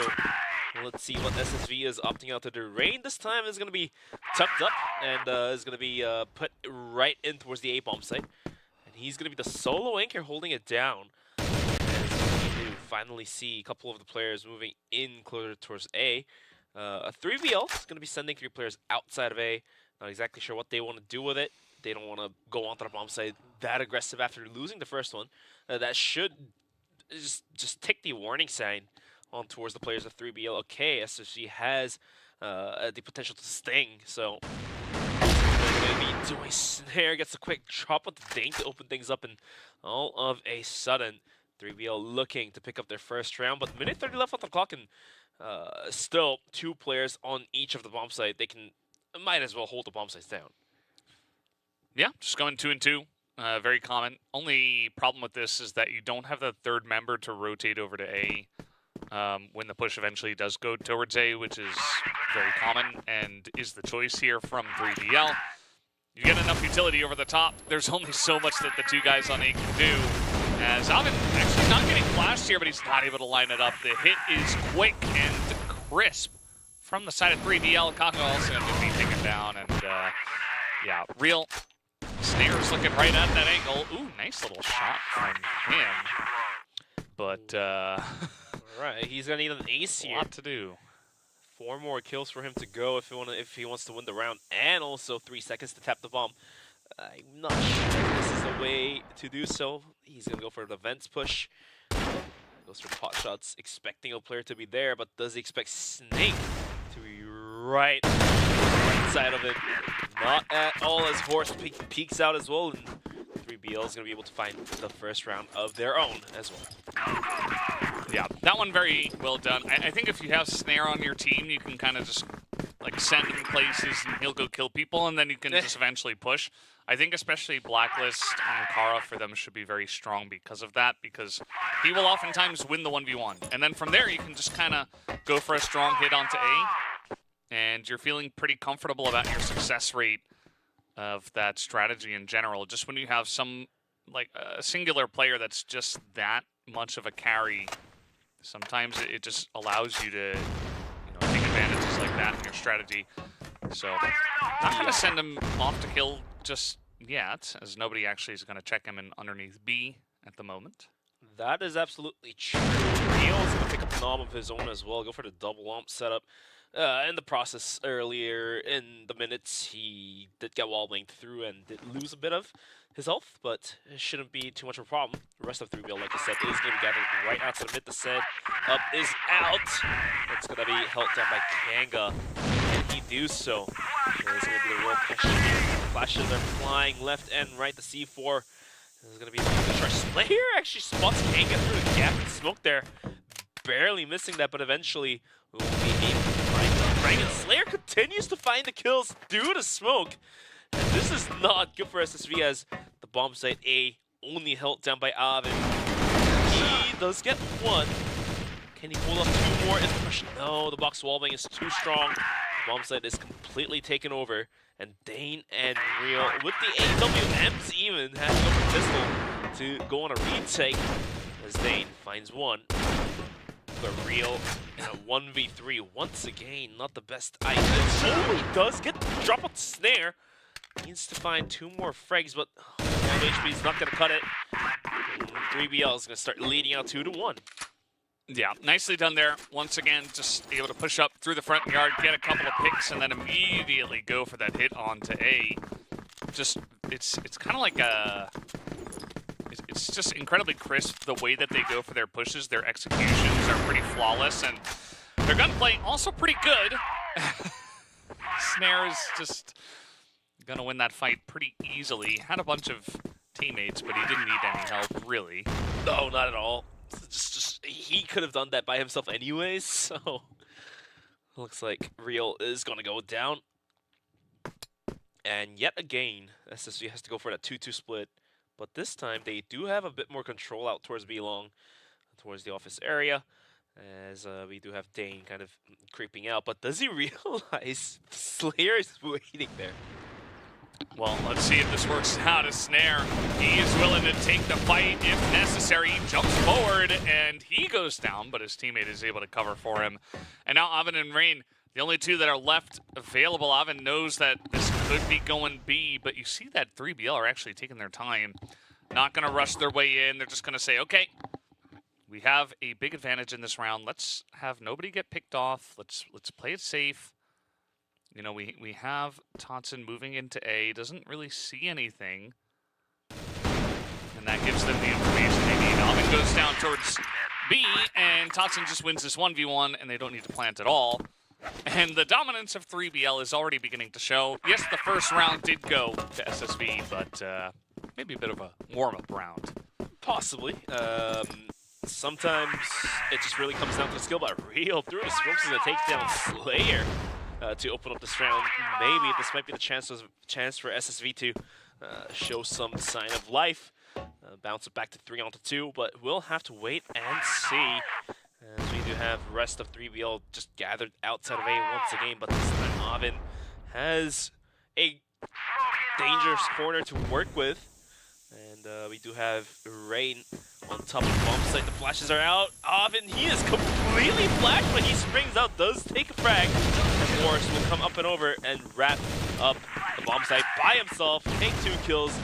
Bomb soon to be planted. A Snare. What is this guy doing through the smoke? Big scopes Real out from the lobby. Hello. What is happening here? Yeah, this is the level of 3BL that you're witnessing. I mean, Avin, you saw it from his point of view, right? He got flashed, didn't see them. Reacts late, obviously, because he's flashed. As as well. Kanga's going to give it the old college try here as he gets his double swung. Dane himself as well going to go down to Horus, who's now 9-2. Yeah, like, they have full vision after the flash goes down. By the way, SSV are taking a timeout here, so we'll have a minute and a half to think about what's going on. But yeah, like, the reaction time from 3BL is just so fast. The two of them immediately swing around, take out Oven, and then Horus is up the stairs before even the second guy realizes they're in the site. It's just the pace of 3BL is so far ahead of SSV right now. Yeah, like the level of team game 3BL is representing here, it's the top notch of the region, and hence is why SSV is having a hard time. But you know, funky strats worked out first round. Through rounds 2 to 5 did not work out. They did not put out any strats as well, so this timeout might just give them enough room to devise a plan that is not working and change that to something that works and finally pick up a round. There's still 4 more rounds in the first half, and the hope is still up. I mean, sure, 3BO is definitely the upper dog here, but, you know, SSV as an underdog can try things without pressure because they're underdog, and sometimes that's how underdogs starts biting into and sting the upper dog there. Stabbing the feet of the king, I think you said. Yeah. From down under. Yeah, from down under. Yeah, you can see here on the side of 3BL, just remaining focused, not too much to say at the end of the day. I mean, it was some pretty straightforward rounds. I like the strategy they're going for. They're not showing too much. It's just pretty basic executions. It's just very overwhelming when they do it that quickly. And that's strongly. So we'll see if SSV has an answer. Otherwise, you know, Ankara is definitely one of these maps where I've cast a decent amount of grand finals now where we see the Chinese teams come in and they just pick Ankara and they just rush you over and over. Oh yeah. I would not be surprised. That before, too. Yeah, if 3BL, especially starting off on the blacklist side of Ankara, just begin to do a little bit of that. Just hit A after A after A. Yep. And then once they realize that SSV has like 4 players on it, they just throw a couple flashes and just back out and rush right towards B. Yeah, I can see that happen. It doesn't really give away much of your strategy for the future, for the playoffs. You know, 3BL are kind of a shoo-in for playoffs, although of course they still have to earn their spot. Dane flips the shot. Slayer will take down Kanga in the process. Real almost goes down as well. And it's going to be quickly put down to 4v3, make that almost 4v2.5. As Real eventually goes down, that's a 4v2. C4 gets picked up by Slayer, and at the same time picks up a kill as well, leaving Oven all alone. And I'm pretty sure this round is going to be in favor of 3BL, unless Oven pulls something crazy out of his pocket. Gets 1. Now needs to find 3 more. But can he do it? No, he cannot. And the round is going to go towards the hand of 3BL, as the rounds are now going to be 5-1. Yeah, 5-1, 5 in a row. SSV did get that first round, but as I mentioned, it wasn't quite as clean. They went for kind of a sneaky play in mid, and 3BL were like, let's just rush him, and Dane was right there and kills. That round looked a lot different from the past 5 that we had in favor of 3BL. Still hoping that SSV can kind of find some footing. You know, they took their time out already, unfortunately for them. I'm sure they would love a second one, but that's not the way this works. And now finally 3BL gonna take a little bit of time to not just rush at them just yet. So I love how 3BL is playing with tempo and also wallbang's Real down, realizing where he usually stands at. This is how smart 3BL is at this game. And now Real can't repick because now he's down to about 10 health. Not even 10, about like 5 health there, so 12 actually, but any bullet will do justice, and exactly does Horse. And all of a sudden, B is completely open, and look, SSV's all tucked in A, and they have no intention to rotate out from A and send it to B because they know there's a player right outside of A as well. So all of these information game, from small things to big chunks, is completely overwhelmed by 3BL. Yeah. I was thinking maybe Totson would poke into A, but instead he's just going to rotate over, show some respect to the 2 guys that are on A. Unfortunately, those 2 guys on A might not help against the push that is about to hit B. As Dane's underneath, and it looks like Konga's just going to hold down the site. The other two guys, Rain and Avin, that are on A, not going to be able to do too much. The flash is perfect. They get in onto the site. They take down Konga. Dane is underneath. As Horus goes hunting, and that is what he does best. He's going to pick up a 2K. And, I mean, this is quite the landslide at this point in time. Nice little shot there from Avin to get 1 kill onto Snare. But at the end of the day, it's just another round that goes in the hands of 3BL. And so far, it only so feels that 3BL, like I said, is only utilizing very basic strats, nothing setting flanks or anything. It's like, all right, let's go A. All right, let's go B. All right, let's go down towards middle.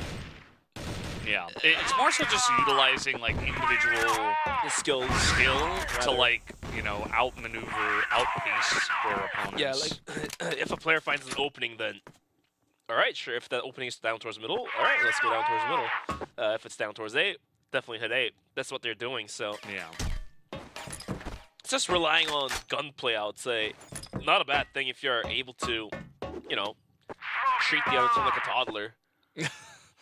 Oh, that's one way to put it. Certainly the pressure is, it's overwhelming at this moment. But you can see what it has done as well as they just have a couple of guys passively on A. They don't have a lot of information. They have Real out here in office, but oftentimes the guy in office, Real, he's been trying to see what he can see, trying to take some pot shots with the Alm, but he just gets poked out and isn't really able to hold his post very well. And now, as we can see, Horus just going to push through mid. Konga is ready for this. He is going to... Okay, just going to run by him. Will Horus does eventually go down. And now the push actually comes into A before they're ready for it. The rotation not quick enough. And already 3BL are on the site. Bomb will be planted any moment here soon. The retake. Real on the flank. Being watched by Tot too, so we'll have to wait and see what SSV wants to do. Having two players will risk spawn Dane. Going for pot shots, not gonna hit either. The double Alm setup is not working out, I would say. Drop the Alm from Real and have Dane play it, or maybe have only Real play it. But Nickerson is back on. Avin will find a frag or two, and Totson just completely obliterates the final three players of SSV by himself. So that's going to be a quick 7-1 here. Yeah, 7-1 the score line, and it's 7 in a row as well. SSV, that was basically the closest round we've seen after the first one, obviously. And it was pretty decent. I feel like Real was able to actually get a lot of information from Office. He was able to hold his post. So eventually when the push came through mid and A, they were kind of ready for it, so it really gave them a fighting chance, but unfortunately this time around Dane gets picked off in mid, and now you're missing a lot of information from him. Horus needs to stop. What I'm saying is, he basically ran peek into Dane. He was holding mid. That's what he does. Yeah. And just tap him off for lobby. Alright, you should be SSV, but this might just be the first round that they are able to, you know, like start building up some scores. This is the last round of the first half anyways. Kanga finally, it's Avin finally picking up a kill onto Snake to leave Totson all alone, but Totson, he had a huge 1v3. Make that 1v2 now. Like a quick headshot to Rain. Avin down super low, but does peek out, does find the headshot. As 3BL is going to lose their second round. Now it's going to be a 7-2 on the scoreline, as now we are switching sides and be moving into the second half of the first map. Yeah, as you mentioned, you know, Horus kind of just running down mid, headshotting Dane, and unfortunately it felt like, you know, after that they were like, okay, we have the lead, let's just kind of push in, and immediately SSV shut that down. So that's what can happen. 3BL not trying to show a lot, and SSV are able to claim another round based off of just some pickoffs in mid when 3BL are rushing a little bit. But I think we can all feel kind of where the momentum still is. Will be interesting to see what SSV can get going on the Blacklist side, though. I don't want to say that 3BL is disrespecting SSV. Like, no, of course, every player and every team respects each other in CrossFire, but It feels like 3BL is playing out of a systemated, automated set of plays that's written in a book, like as if they're doing chores. Like once you wake up in the morning, you brush your teeth, and you wash your face, you take a shower, and you go to work. That's what they're doing. All right, a round started. Peek out towards A. If there's nobody, push out a little bit further and swing out towards A long. If you find the kill, call your teammates. That's what they're doing. It's almost programmed into the system. So, and so far the first 9 rounds have been played in that manner. No critical changes or strategic maneuvers has been put into it. So, let's see if SSV can, you know, possibly push 3BL further to make them go back to their strategic books and pick something out of it. Yeah. Really, the task will be for the other teams in this tournament to try to, you know, glean whatever information they can from these matches. Because, as you mentioned, it's kind of programmed, it's mechanical, right? They're just kind of pushing in SSV, taking rounds, and not really showing too much. But I suppose some of the best strategists on some of the other teams will be able to still gain some information based off of this match. We'll see if they can do so in some future matches for 3BL. And Snare's going to be spotted. Do you double peek into Snare? It's actually Snare is just going to back off. Yeah, Not willing 3BL to, is going to be playing this one quite passive. Yeah, and yeah, instead it's just a push towards A, and there's only Totson up there. But why does it only so feel like Totson could just hold this one down by himself? He might just go for, you know, a back off and then maybe a retake with his team. But he's going to play the new box. One makes that a double for this guy, and the 3rd kill with the pistol. And somehow he's looking for his 4th. Ovid Infant is going to be kicked up by Snake.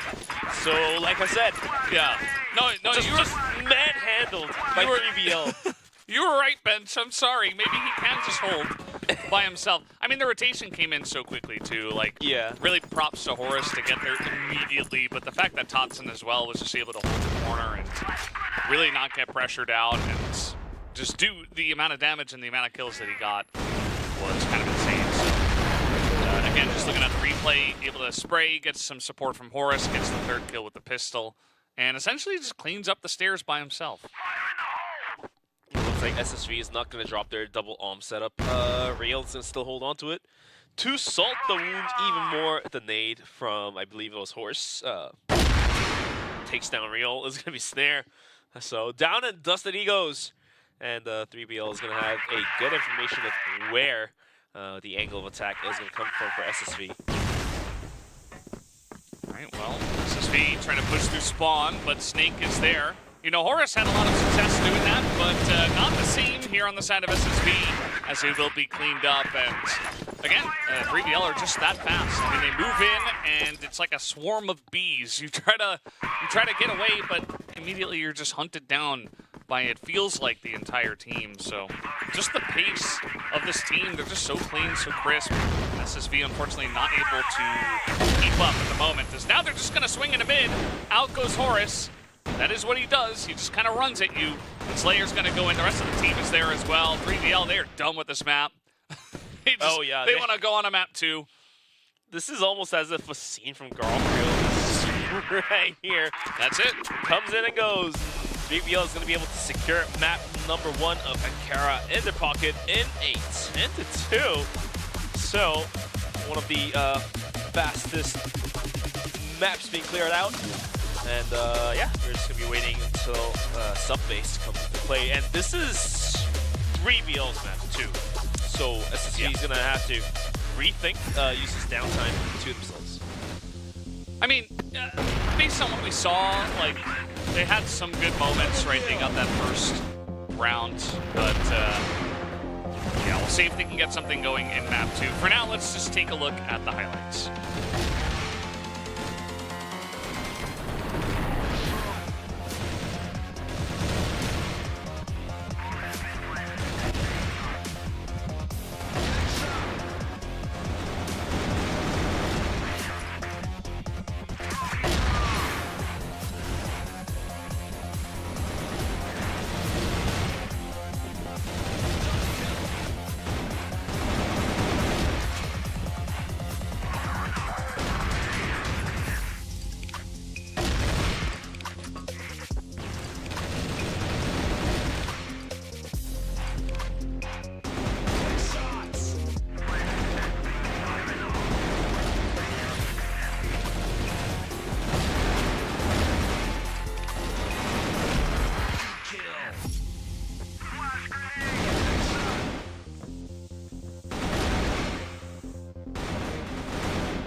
well. That was map number 1. Ankara going heavily in favor of 3BL. To be honest, Bench, I mean, this is kind of what we expected, right? We talked about this at the top of the match. 3BL, the big favorite to win this entire thing, whereas SSV is the main challenger, the lowest rank of all the teams, and unfortunately for them, not able to show enough. At least they got the 2 rounds against 3BL. Yeah, the numbers put out from Horus is absolutely insane. 3.00, and the rest of his team, except I believe Snare was above 2 or 1.5. Snare himself put to 1.00 as it was, of course, it was 10-2 for the scoreline. So let's see if Subbase is going to be yet another lopsided landslide happening for 3BL, or can SSV come back from that loss, lick their wounds, and you know, bite the back, take us to map 3, because I want to see some compound too. Yeah, I mean, would be nice, and it would be a great story to follow if SSV actually put on a fight. Yeah, a fight against 3BL. But let's see what the sub base is going to look like at first. As SSV, they're going to start here on the blacklist side. Their choice, as well as 3BL's map choice. Generally feel pretty good on the blacklist side of this map. But now trying to push the blockers. They run straight into Slayer and Horus and Totson. And they're going to rethink that pressure. They're going to rethink that pressure for sure. Real actually finds the drop onto Horus, who has been poking, prodding, sniffing everywhere with his nose at. And Horus does go down, but Real took a bunch of damage in the process. So 3v4, but you never know what could happen. We do have only Snake holding down towards A and kind of having Slayer kind of peek out towards middle. He's going to be looking in towards vents, or is he going to jump check this? Oh, he does! Kanga at risk. Kanga knows there's not much for him to do except try to hold his position and see if Slayer peeks him again, but already the damage being a bit done to Kanga. I mean, it's not bad for Kanga at all. But the push is coming. Snake, he's going to hold this one down by himself, gets a double kill, leaving Kanga all alone. We'll have to jump down from vents, but yeah, what I was going to say was, as long as Kanga keeps Snake busy there, then it's good for his team because they have a man advantage, but yeah, at the end of the day, it didn't matter. Kanga found the kill. Down to Dane versus Slayer 1v1. Dane, AWM, can he land those shots? This is going to be the real question. 30 seconds and ticking. As Slayer, he's going to be flanking out towards A-Long. Ooh, this is going to be a tough ball. As Slayer quickly finds a bullet in the head of Dane. We'll have more than enough time to defuse the bomb, and the first round of Subbase will go towards 3BL. Yeah, good timing from Dane to check, but honestly, I mean, Slayer's going to come at you extremely fast. If you don't hit that first shot, you're basically dead, which is exactly what happened. Slayer able to hunt him down with the quick rotation around towards A stairs. But another close round, you know, definitely could have been SSV's. I like the way they were able to handle the middle parts of that round. You know, Kanga up in the vents, as you mentioned, even Real in kind of that wonky spot in hallway, really kind of throwing a curveball towards 3BL in a couple of places where perhaps they weren't able to expect their presence. So, nicely done by SSV, but unfortunately for them, the score still not going to go their way. Score still not going to go their way for sure. As this time around, SSV play pretty quietly and passively. They're tucked up in towards their spawn, something you don't want to see on the blacklist side. You want to gain more ground, even if it meant you lose a player. Because when it comes to FPS, and tactical FPS especially, you want to control as many areas as possible. And for now, we do have somewhat of an aggression coming out from Kanga. And now the aggression down towards this double door is going to come through. Snare's going to continue to name the flash. This is going to hurt the heck out of SSV. Snake just swings out, gets a kill. Snare swings out, gets a kill. And Totson as well will find the piece of his own as well. Yeah, I mean, they tried to come at 3BL real quick, but the push was red, and something I really am noticing all the time is the second the push is coming in, 3BL immediately reacts, and everybody rotates in position to deal with it. The reaction time is pretty much the best we've seen so far, at least today. So, yeah, pretty difficult to deal with. SSV going for that computer's push. Doesn't work. Here comes Real trying to push through the vent, hoping that someone goes for a peek.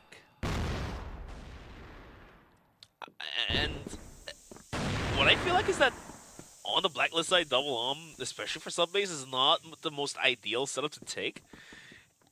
I would rather take a shotgun, even on the Blacklist side, to, you know, find more close quarter combats, rather than a double only because the map being so compact.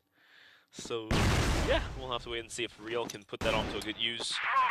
Of course, on Ankara was alright, but I'm pretty sure sub-base is probably not the most ideal map to do so.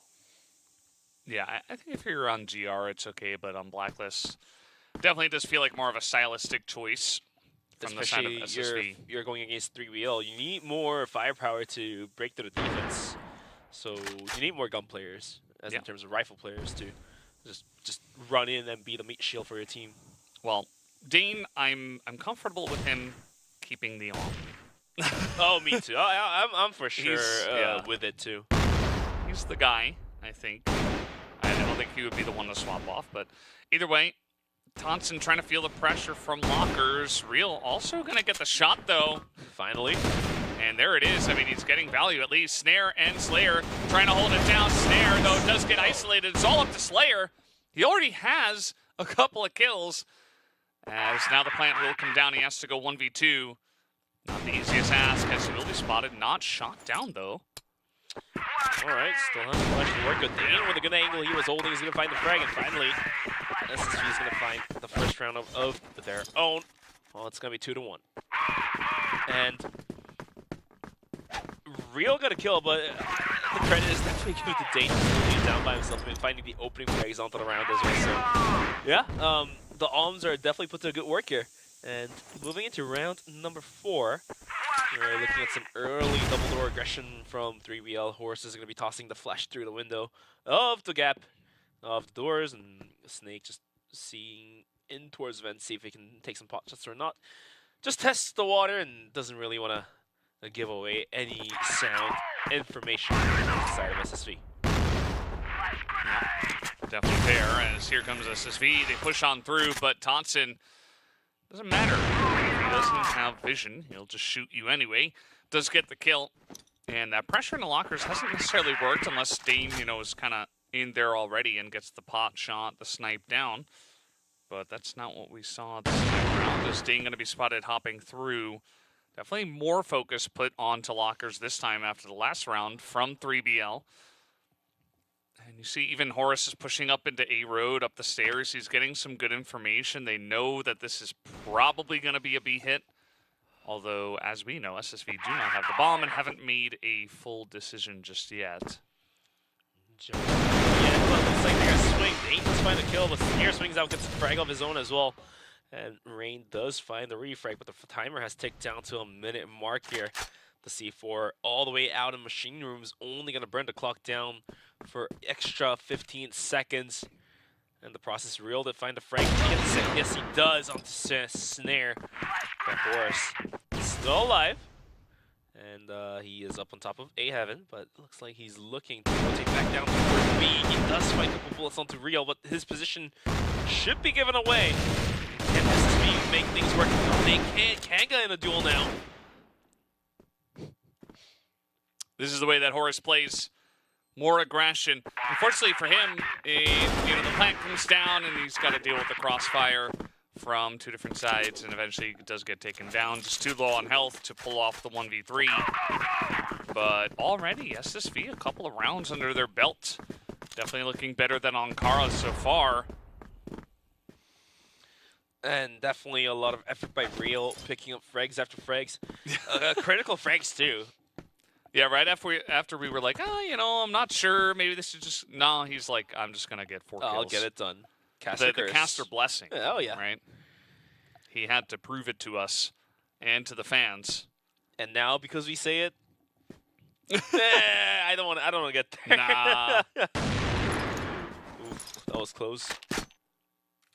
That was very close.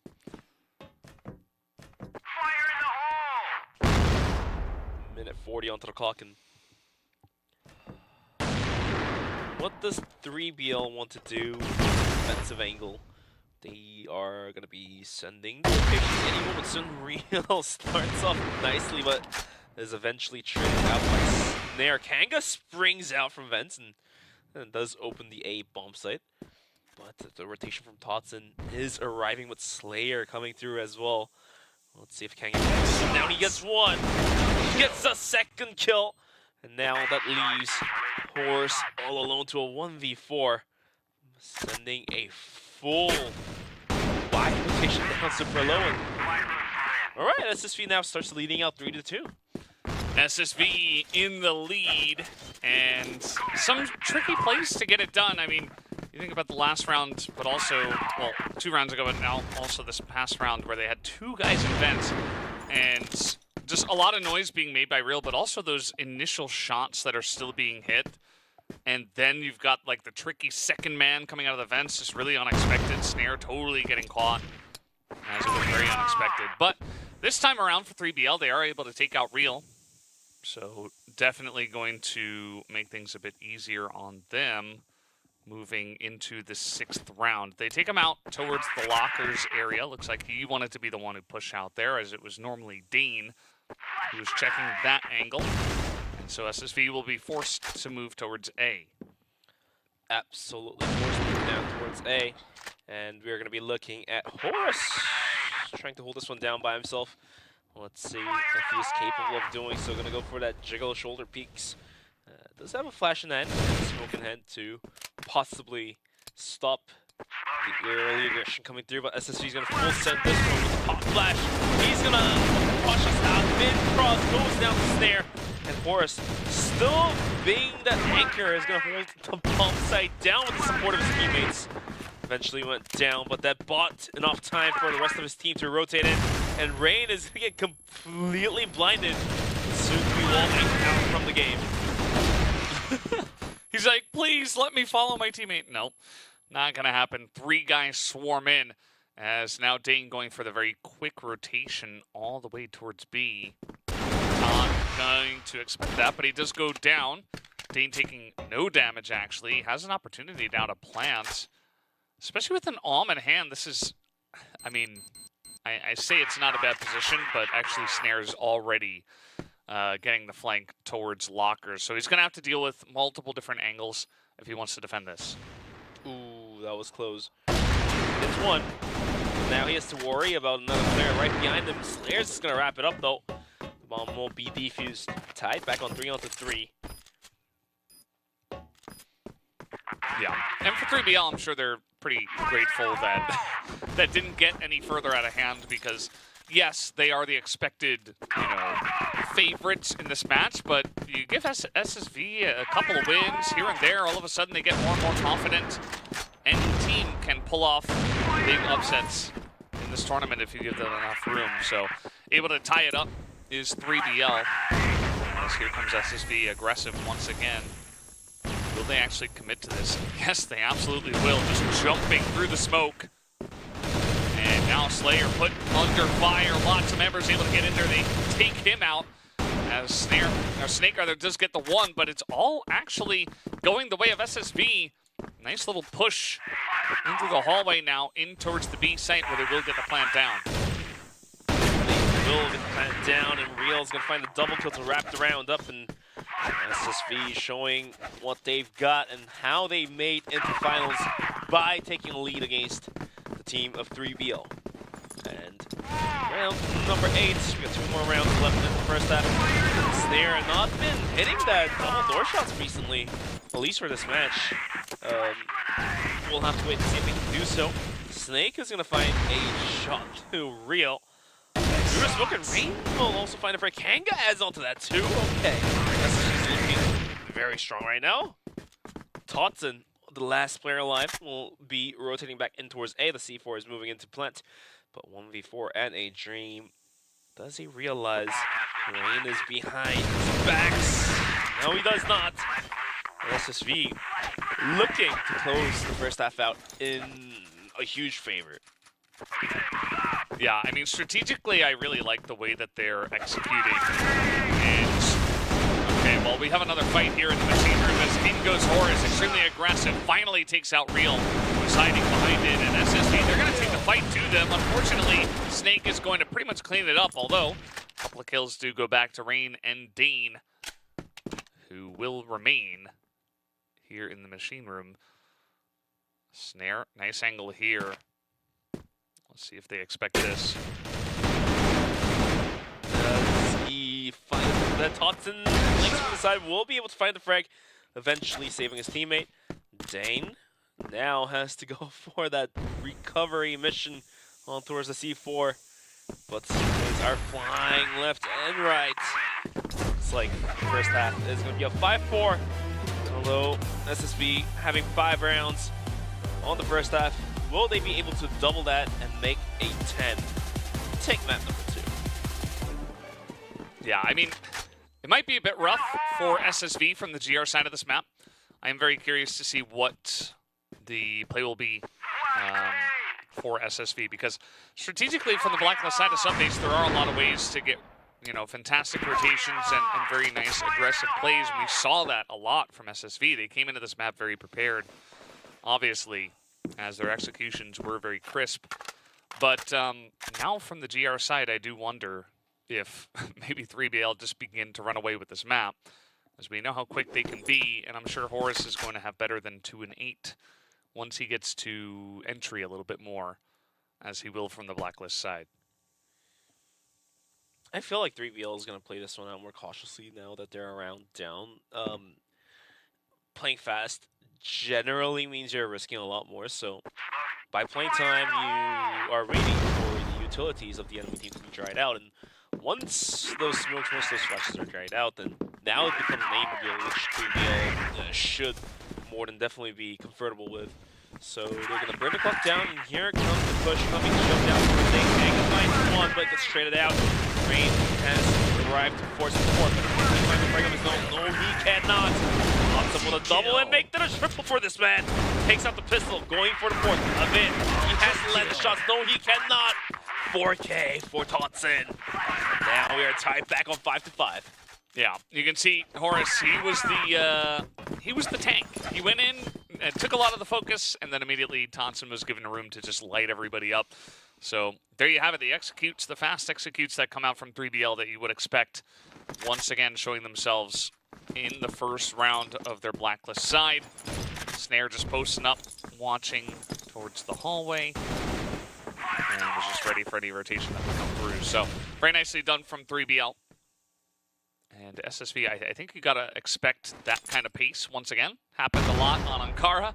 We saw 7 rounds go the way of 3BL's Blacklist side on Ankara. And here on Subbase, you can expect more of the same. Yeah, and you're absolutely correct. And this time, they're looking to go down towards B. This is Real with a double arm setup. This is out at the wrong time. And Snare does not miss those chances. Quick 0.1 second quick scope. That's the fastest you can get. And Totson as well. Just he knew. He knew it all along the way. Yep, Rain was caught. Yeah, I mean, just getting the reads on exactly where these guys are. I love that play through lockers as well. You send the first guy jumping through, distract the sniper, send in Snare the second, and he lights him up. He will not miss those very often. Now Dane and Oven kind of getting lost, and they will be taken down. And that's going to be 3BL taking the lead for the first time since round 4, I guess, or 3-ish. So SSV have been in control, but I can kind of feel the tides turning. Tides are turning for sure.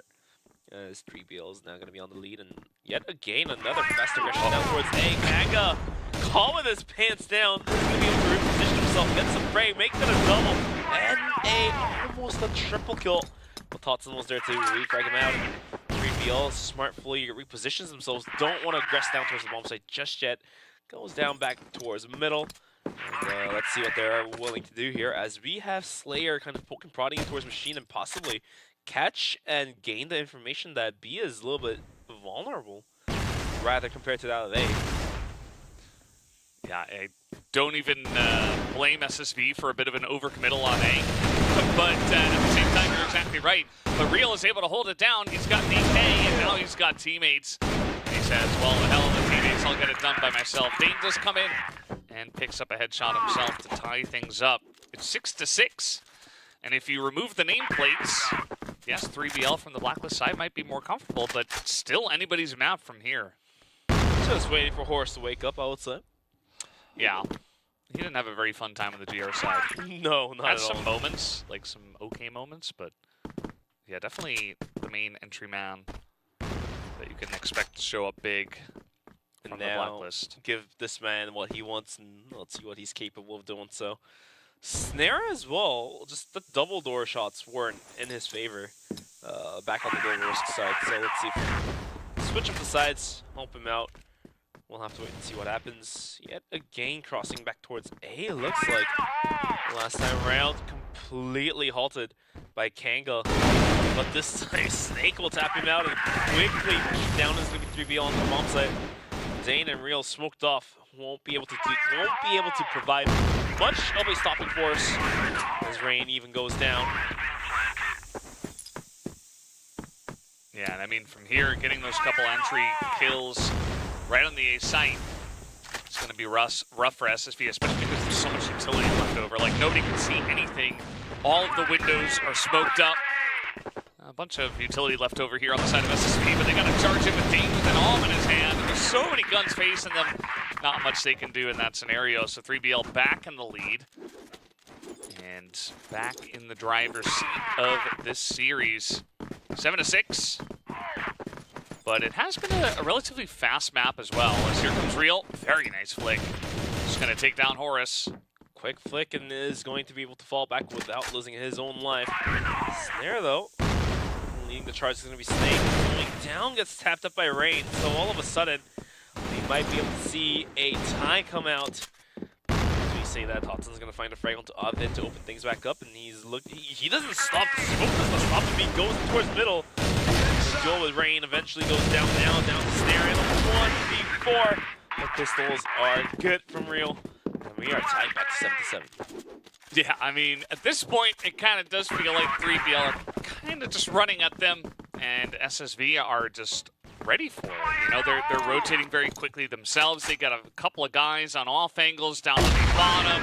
Now Real's picked up the arm once again. He's going to get another initial kill and take out Snare. Very big trade in their favor. Yes, 3BL were in the driver's seat, but it feels like the drivers are changing very often in this car. Who's the shotgun? We'll have to wait and see. I don't know. But even for 3BL, they would rather want to close this series out 2-0 because they don't want to lose. Eventually, those the kill differences and map differences big when they do end up tying with a different team. But for now, quick trades are coming through. Slayer with a wide peek completely takes Dane off guard. Vin does go down to Slayer as a double kill comes through for him. Eventually is halted by Rain. Down to a 2v2. Plenty of time left onto the clock. And the bomb now gets planted.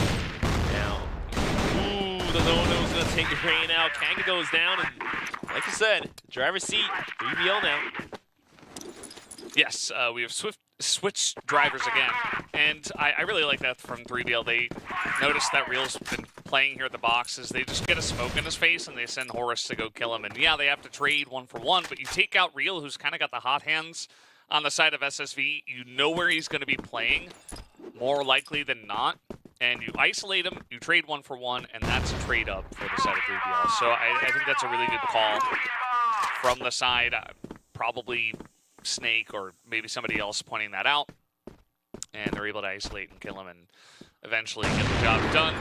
Slayer very good on the entry kills himself in that one.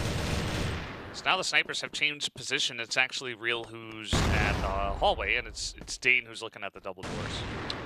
Real's gonna continue to show why he has picked the over rifle. Whatever he's doing right now, finds the pick onto Horus. Showing some signs of life as it was Horus last round, was able to pick up a couple kills of his own. But this time, the frustration is going to build into his pockets. Going down first, minute left onto the clock, and 3BL is going to be sending it towards Machine. The C4 is given. And rest of SSV just not ready. Snare completely catches real off guard and continuously putting the damage. Is going to be 3BL leaving Kanga and Rain to do all the work here.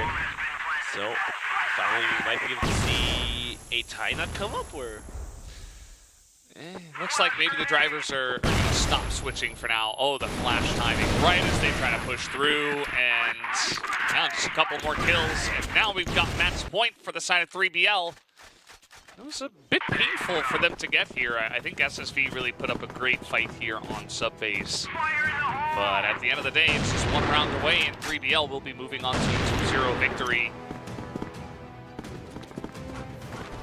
2-0 is what 3BL is willing to do, and SSV, they are just, they need a map point, so Rain's gonna open things up nicely. Spraying onto Horse. That stops and takes away a lot of entry force away from 3BL, especially now, especially that 3BL is on the blacklist side. And for now, 3BL going for some options in the lanes. Not going to connect yet. B is left open once again, but this time Dane is going to be crouch speaking with 9 HP. Let's see if he's able to find a frag onto Snare the moment he swings. No, it's going to be Snare just so much better here. Somehow! I mean, he's done that like quick scope headshot onto a player, crouch speaking from silo. Get out of here. He's done that like 3 or 4 times already on this map. Like, he's one of the snipers, one of the only snipers that I can see actually doing that. And he's like, here, watch, let me do it again. And there's, even if you can expect it, you can't really deal with it anyway. He's just that good. No, he's literally screaming, deal with it. Yeah. And now the rotation comes in. There are a couple of guys over here as Rain makes his way over on time. Kanga nice positioning as well, but will it be enough is the question. Snake will go down. And now it's only Snare. 1v3 and a dream. There's one. 40 seconds, he needs to find 2 more. 1v2 in a dream? 1v2 in a dream? Not a dream! A bit. Snare? Okay. And, I mean, all you gotta do is, they're just throwing flashes at the guy who's got a sniper rifle in a 2v1, but you gotta do what you gotta do. And SSV will keep it interesting. 9-8. We're not done just yet. Still potential for overtime. If 3BL can't close it out here. Ooh, that's a bunch of damage on a Dane. Now they know that Real is in. They're able to isolate and take him out. Dane as well goes down to Horus, and Horus says, what was that about me being quiet this map? Well, he was until this moment. Until this moment. And gets a double kill to open things up, and now funny ideas from Rain. He's going to start going aggressive, but let's see if that's going to pay off. In the meantime, the aggression coming through. Avin sprays out 1. That's going to be a Horse going down. But the rest of 3BL has rotated out from B. And Avin's going to go aggressive in towards Machine. I don't know if he can take C4 down. If he does so, this could be the overtime for SSV. But for now, the C4 will retreat safely. Good Snare. Oh, Snare. Oh my god, what are you doing, Snare, you cheeky? There we go. And the pot shot. All right, Rain. Are you gonna stay? Are you gonna stay alive, or? Oh, the bomb gets planted now. Looks like that number 2 may just go in favor for 3BL. Timer ticking down. Rain and Avin has full HP, but has no utils whatsoever except 1 flash. Just gotta throw it and send it. That's exactly what they're going to do, but Snare is still alive, and that's not going to give you a good shot, as Snare will go down, but 16 seconds, 1v3, it's not going to happen. 3BL, they play with their food quite a bit. SSV doing a fantastic job to play with 3BL so close on that map, but it was not enough. 3BL will take down the 2-0. At least. Although it's 3BL to close the series out 2-0, I would say SSV that put out a good fight on map number 2. For sure, it's almost going to the overtime. I mean, these guys don't look defeated at all. Like, they still have their spirits up. Yeah.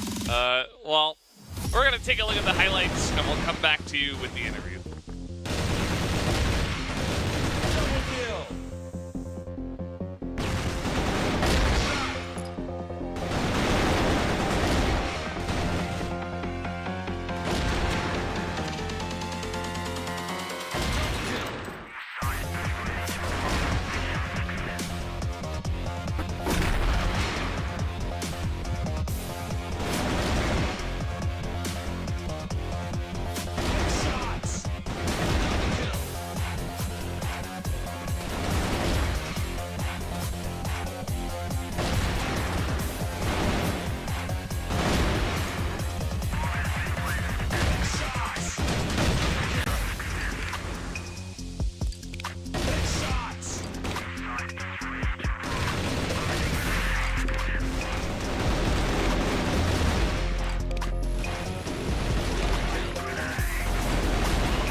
Well, the second map was much closer as SSV was able to put up some good numbers and nearly brought us to overtime, but eventually 3BL had enough and they were able to take down Subbase, their map pick, and also take the 2-0 in the series.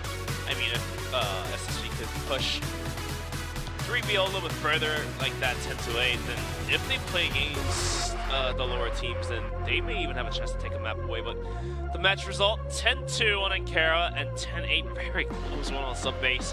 As 3BL is going to be able to close the series out 2-0, although it could have been going into the map number 3. We'll take a look at the MVP here. It is going to be Taunt, who does pick up a 1.8 KD. And obviously some big numbers over the course of the two maps, especially that first one, which was quite the barn burner. So we'll take a look at his highlights here.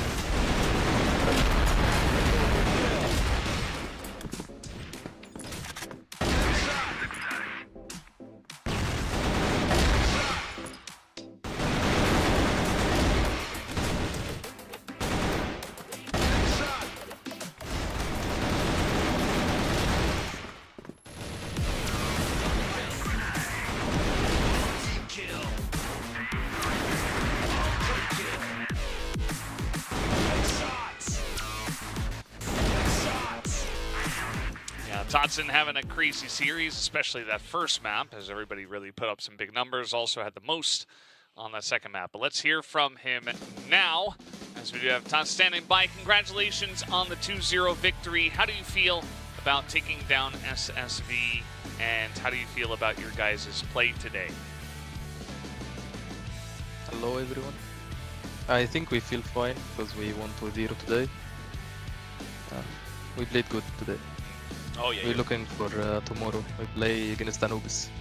It will be a good match.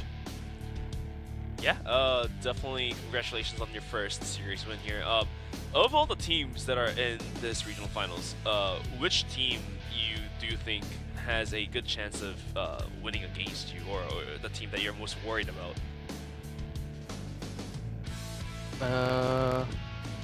Maybe LCK. Because they are good too and good team. They have good IGL and good players, so I love to play against them. Makes sense. I mean, you guys definitely seem like the two favorites in the tournament. So after taking down SSB pretty easily, obviously you guys are doing very well this year. What is your final goal for this year? Do you want to just make grand finals, or what do you think is your highest potential placement at grand finals if you do make it? No, maybe we need to beat a Chinese team. We need to do this. Yeah. All right. Well, looking forward to seeing if that. If we did this, we will maybe we'll win the CFS. So we hope. All right. Well, best of luck to you on that, and also in the rest of the regional finals. Thank you, Todson, for the interview, and congratulations on the victory. Thank you.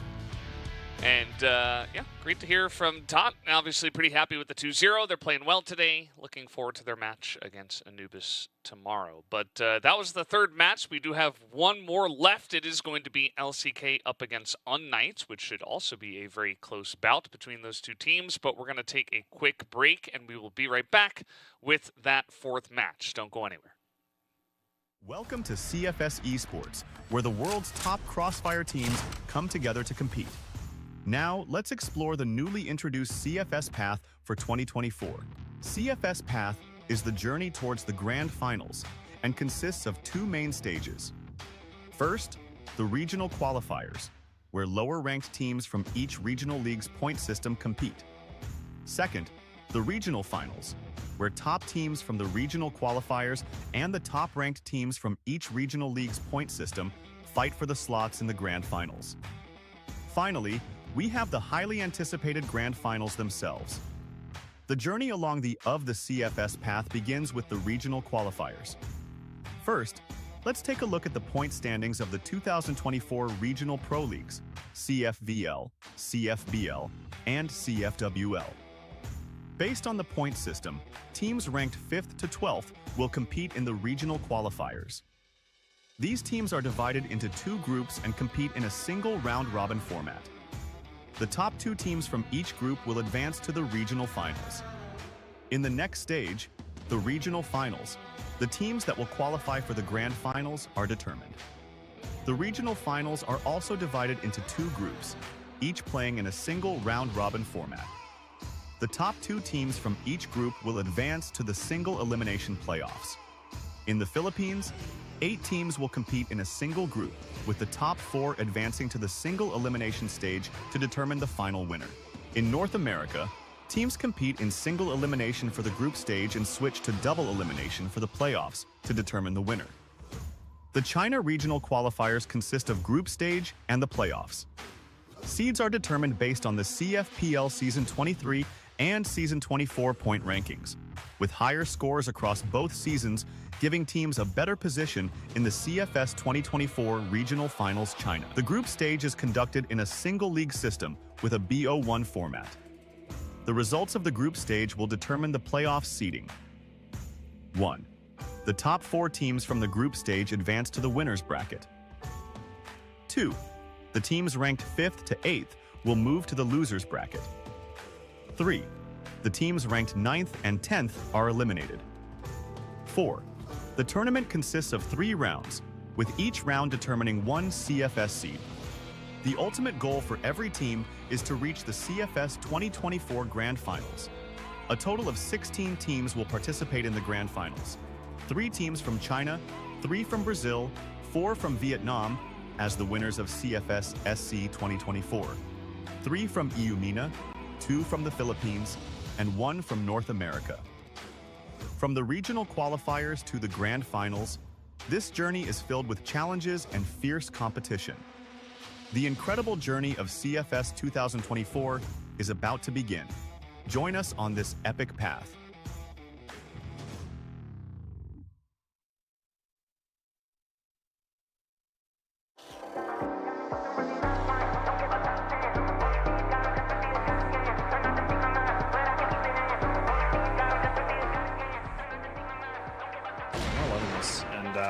Ooh, okay. Nice shot from Michael once again. And Man, he's made a lot of good connections on this, but now you just got down to 2 players. Oh, man. And all of them are.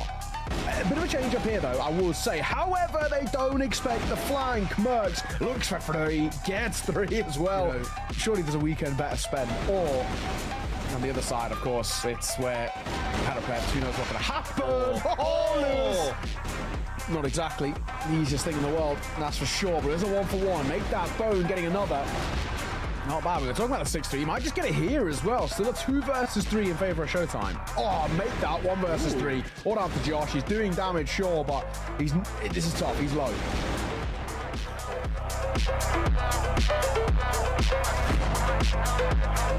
Why, but GZY will get that kill. Looking for more as well. Lewis up close, spamming. Gonna get a couple. All right. Maybe with a chance to work with. Time is ticking there, 15 seconds. Don't have a lot of it to work with. Brando gets that down. Close right. So does Hunt. Oh my gosh, all down to 1. All down to Famous. If anybody can clutch it up, it would be him. With the stick in the defuse. The stick in the defuse. Michael gonna get on timing. Oh my god. No, because he's gonna get a little bit overwhelmed here, Josh, but at least he finds himself 1. But look at Michael.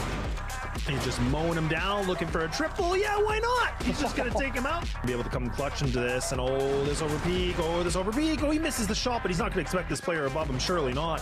All of a sudden, it looks like he has a bit of a spidey sense, but no, now he's about to be a dead man. Unless we see Kai's, unless he over peaks himself. Oh, dear God, Kai's, what are you doing? Play it, but it will allow them now to kind of take the site and maybe try and work with it. Kai's going to try and come up close. He'll get caught. So will Hunt. And 1 by 1, they're just getting picked off here. Like dominoes, they're dropping.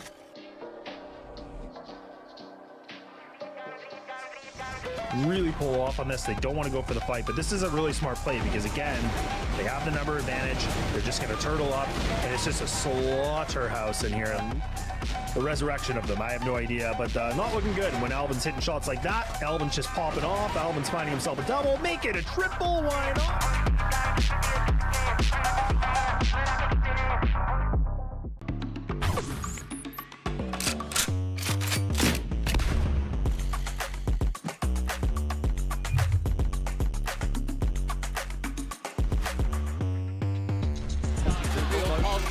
All gamers, you just can't let this happen. It's happened for 3 on.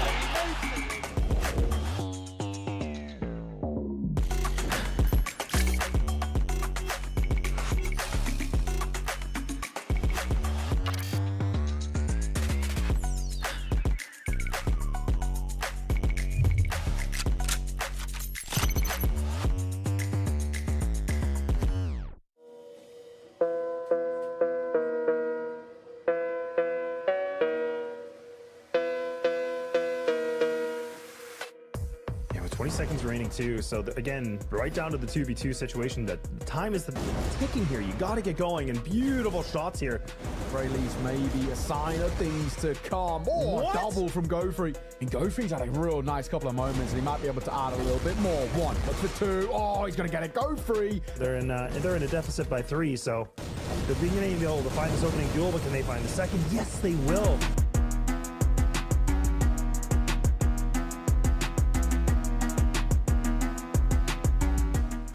The 1.22, a 1.18. Now we're starting to see everybody contributing. This is what I always, really talk about. Like this right here, the double kill. Couple of taps around that corner. Again, a little awkward, but there's space to work with GZY. Famous Brando all combining. That is a shutdown, a massacre in the...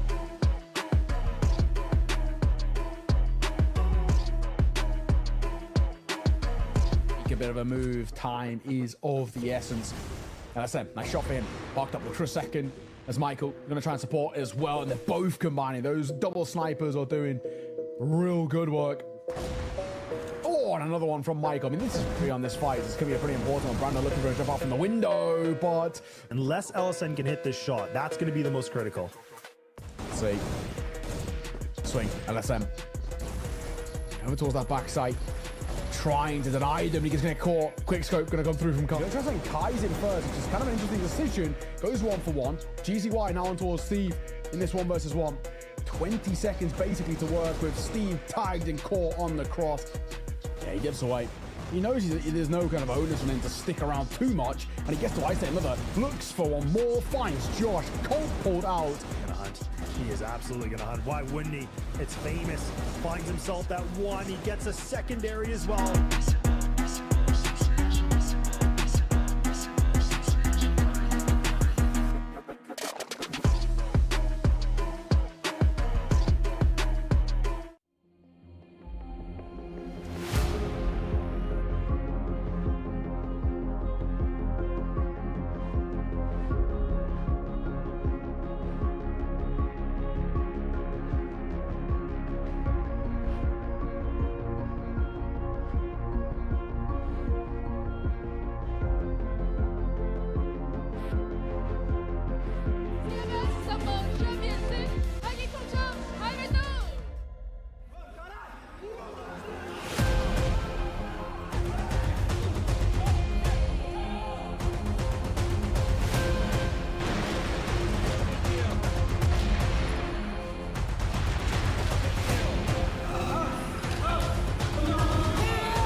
Ongoing. We're getting into our fourth match of the night, and our final one will be LCK versus unKnights, and this one definitely going to be pretty close. We expected some closeness in some of our other matches, especially the first one, which ended up not being too close outside of the golden round, I suppose.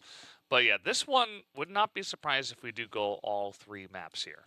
Yeah, these two teams going toe-to-toe with each other, so won't be surprised to see a map 3 come through. So based on stats, they're second. LCK is second in the CFWO 2024 points, and unKnights is coming right after the third.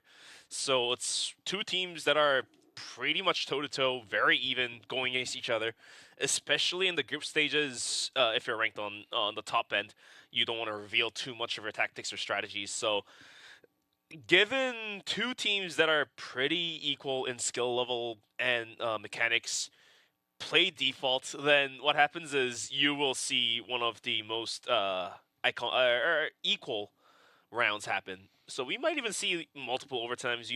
I wouldn't be surprised to see a golden round happen, and map 3 is a guaranteed one.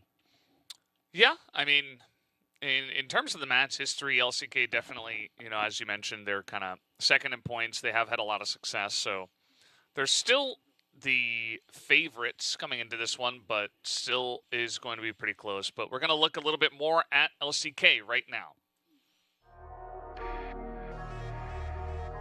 Hello guys, Flex from LCK here.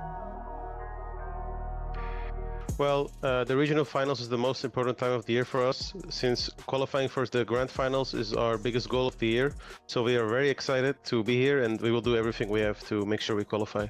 So last month we attended the CrossFire Stars Summer Championship, and we were practicing and playing matches against the best teams in the world, and we learned a lot from that time. I think we will surprise the teams in our region with all those things we learned.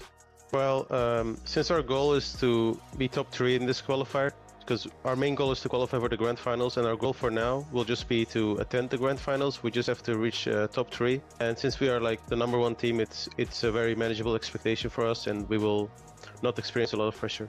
Well, our main goal for the regional finals is just to be in the top 3, because that would mean we qualify for the grand finals. Winning the qualifier on top of that would be a nice bonus, but it's not something we are really thinking about right now. Right now we are just thinking about attending the grand finals.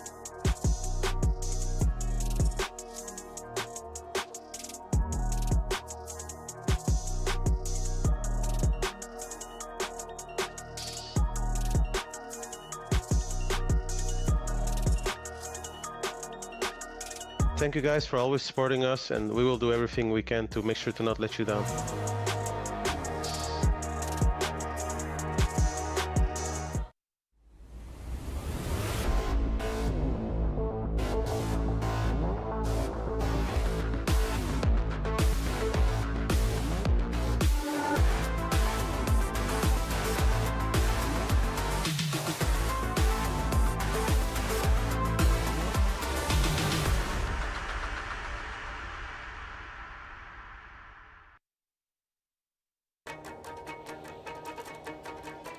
that was LCK.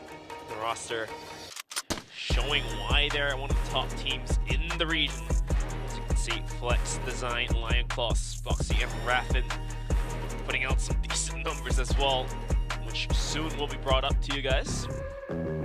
Yeah, these guys, you know, second in overall points. They were able to actually win in Season 2 over 3BL, so definitely if you're a team that can win in a best of 5 against, well, one of the best teams, if not the best team, maybe you're the best team, right? So, yeah, I mean, LCK and 3BL definitely going back and forth between, you know, who's really the best team in West, and certainly these two teams have been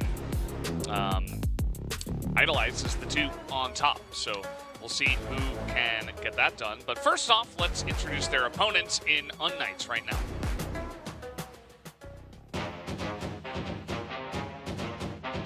Hello, this is Alucard from unKnights, and I'm the sniper of the team. Our goal since the beginning of the year was to be here in the regional finals, and we're confident, and I'm sure my team and me will make it. And I'm also sure that we'll have a place in the finals. So basically, we started the year with last year's strats. We added a little bit this year, but throughout the year, we have got some strats from Chinese teams, Brazilians, and even Vietnamese teams.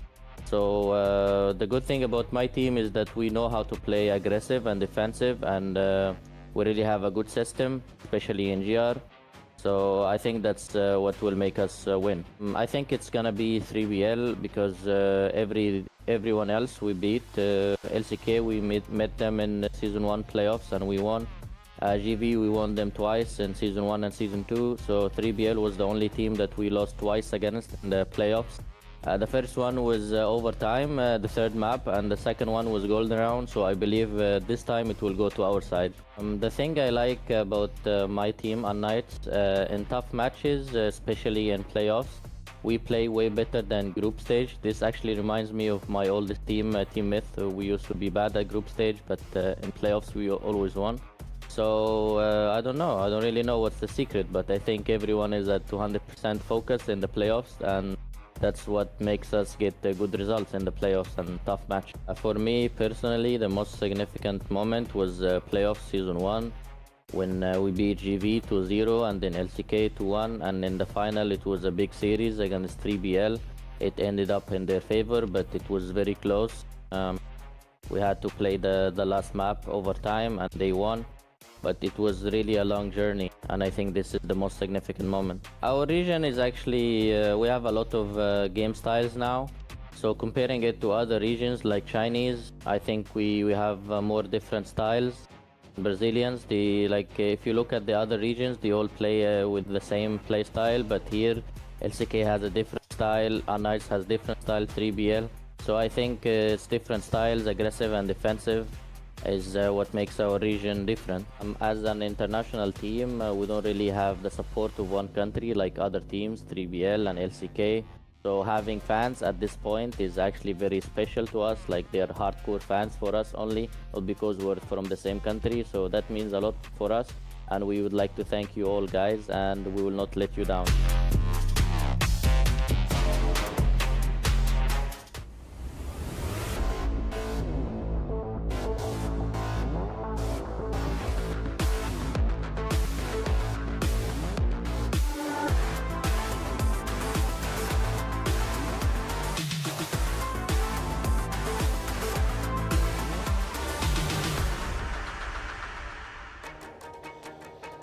Will not let the fans down, says Alucard. unKnights, the team that I like too, actually. I do support them, I do cheer for them too. But we'll have to wait and see if they're able to take down LCK. Their roster looking pretty strong too. Pietro, old veteran, back in the game. As you can see, right up on the board. He does like to keep his room pretty dark. That's what I've observed from the past cast that I've done with Pietro on the board. But we do also have Beck, Alucard, Kiko, and HZZ up on the board as well. Says hi, it's gonna be Beck. Don't get confused with Beck. He's Beck with a Q. Yeah. And who doesn't know Alucard?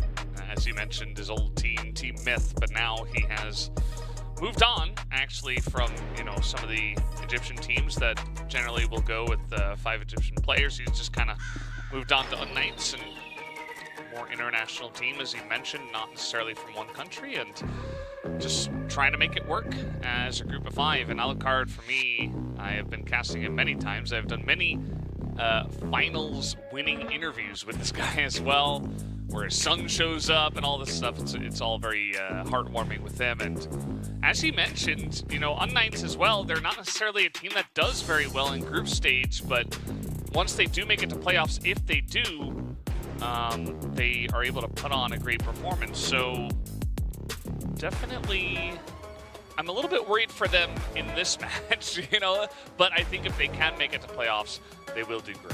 What the key players are up for you guys to take a look at. It's going to be a Lucard versus Spoxy. 1.52 and 1.25. KD don't matter. It's the armor versus armor. It most likely feels like.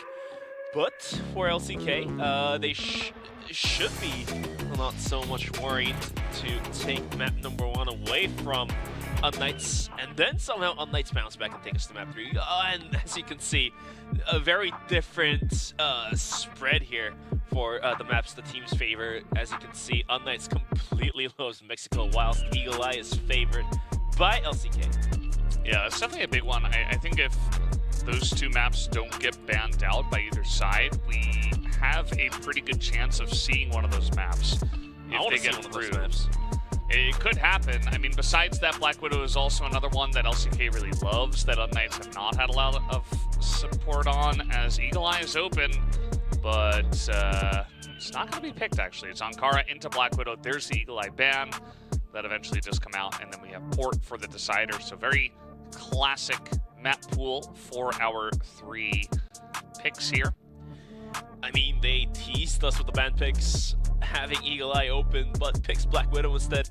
Unfortunate for us, but we will have to leave Mexico and Eagle Eye for yet another day of CrossFire. But it looks like we are ready to go into map number 1 on Kara. This is unKnights pick, and let's see if they're able to take LCK down. You saw just a couple moments ago the match history. LCK came out on top of unKnights 3-0, so can they turn the board around is going to be the question that needs to be answered. And Valdez, I feel like from Alucard's interview, I think unKnights is more than ready to take LCK down in the group stages. Yeah, it's going to be a very interesting match. I think we're going to learn a lot from this one, more so than from the other series we've had so far today. So excited for this, to see if unKnights can challenge LCK, one of the big titans of the region right now, or will LCK just take it down? And this key player matchup, as you mentioned, more than anything, is going to be very exciting. Alucard up against Spoxy, 2 of the best in their roles, as already we've got the action flowing. They try to push into quarters, but Spoxy and Flex are right there, so as is the rest of the team. And that aggression does not pay off. Yeah, as you can see, they died just outside the smoke as well. I don't think if there's a smoke out there, it's probably safer not to just aggress it through unless...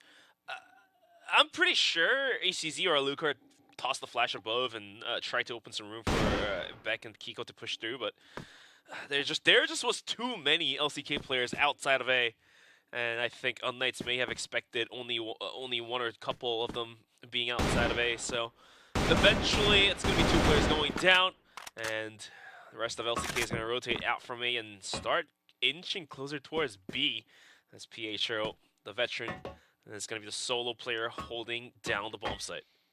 Yeah, it's going to be all up to him. I mean, they're kind of stretched thin down a couple of members, as he's going to see Flex. But unfortunately, now he's being swarmed from multiple different angles, and that will be the solo man taken down by the swarm.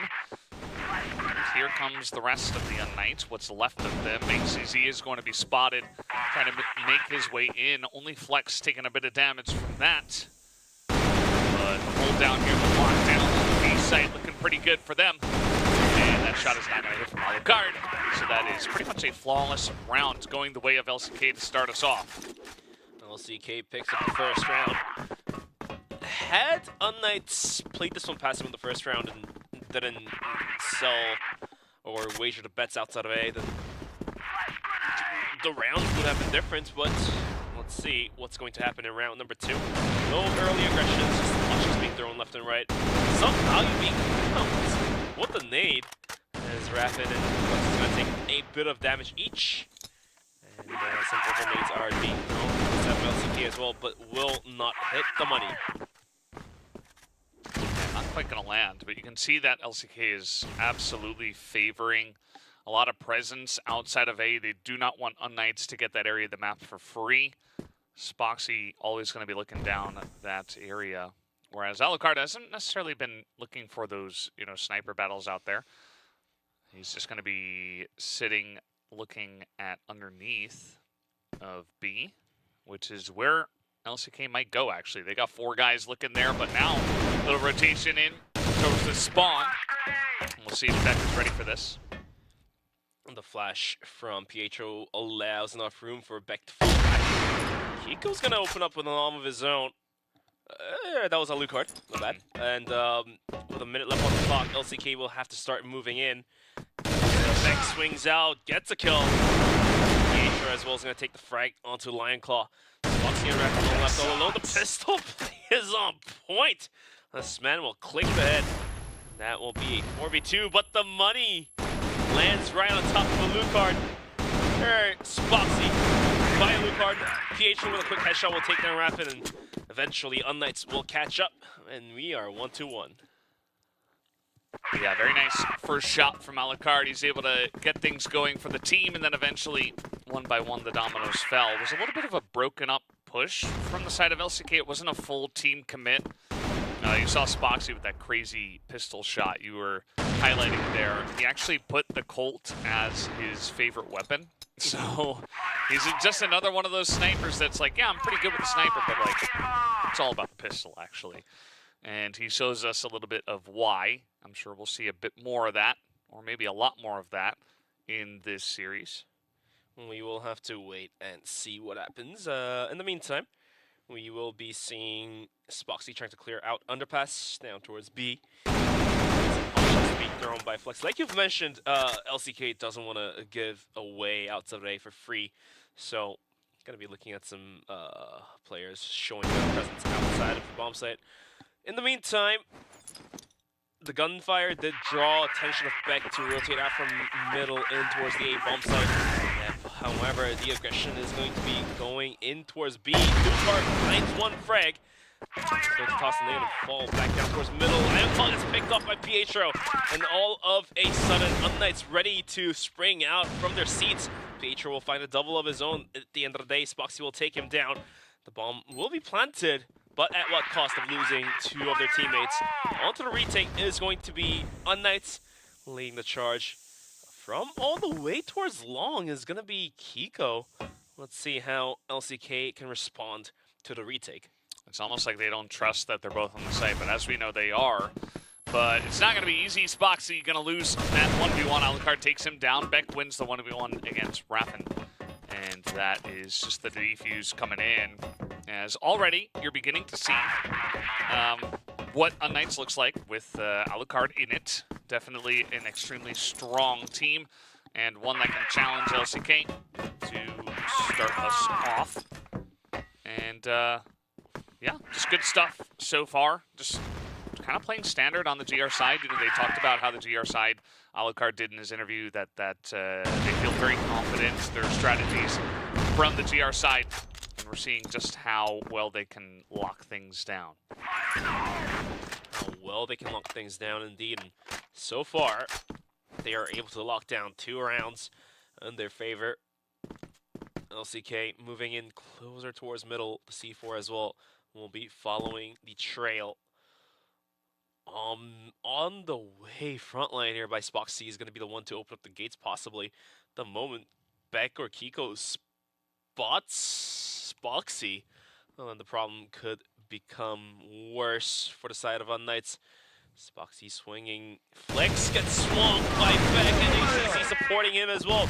Beck will pick up 2 before going down, but Design is going to equalize things back down. Alucard swings out, gets a kill. Raffin gets a refrag. So we are back down to 2-on-2. The C4 all the way, and Global Risk Spawn is going to be running away. Has no interest getting the picks, but Design somehow will find the tip of the head of Kiko, leaving HZZ alone to 1v2. Rapid Swings takes a bunch of damage, and eventually will find the kill. And we are tied to a 2-on-2. Yeah, just great stuff from Design. He gets into the back, and nobody can root him out. He's just able to get a couple of kills, and then he has to go into 1v2. He backs away smartly, waits for his teammate, and then is able to follow up and get a third kill on top of it. So definitely kind of the clutch power that you really need in moments like that to hold on to close rounds when, you know, as we mentioned before, we thought this should be a close match. And so far it's delivering, as every round has been close so far. Close so far indeed, and let's see if unKnights is going to be able to continue to hold onto their bomb sites. More nades being tossed out. Flex just going to be crouch peeking in towards the mid window rather, and unKnights this time around they won't be sending back down towards A and rather just have that hold on towards middle. As Alucard realized, okay, there were just too many players coming in towards flanking and towards B through middle, so we won't be having Beck holding right by the pillars where it granted him 2 kills in the previous round. I just hope that he can find more kills with the support of Alucard on top of Heaven as well. Minute left onto the clock, and let's see what LCK wants to do. They're going to be on the driveway towards B, getting out from A. But they still have, they always and still has enough time to rotate out from B and just hit A in a blink of an eye. I don't think we have had a successful A hit from LCK yet, so let's see what they have devised for this round. Yeah, which is pretty interesting because I feel like that's the most common strategy you'll see. Trying to isolate Flex here, identifying that he's alone, and they're going to quickly realize, hey, where is everybody? Well, they've got to be in office at this point. They've checked everywhere else.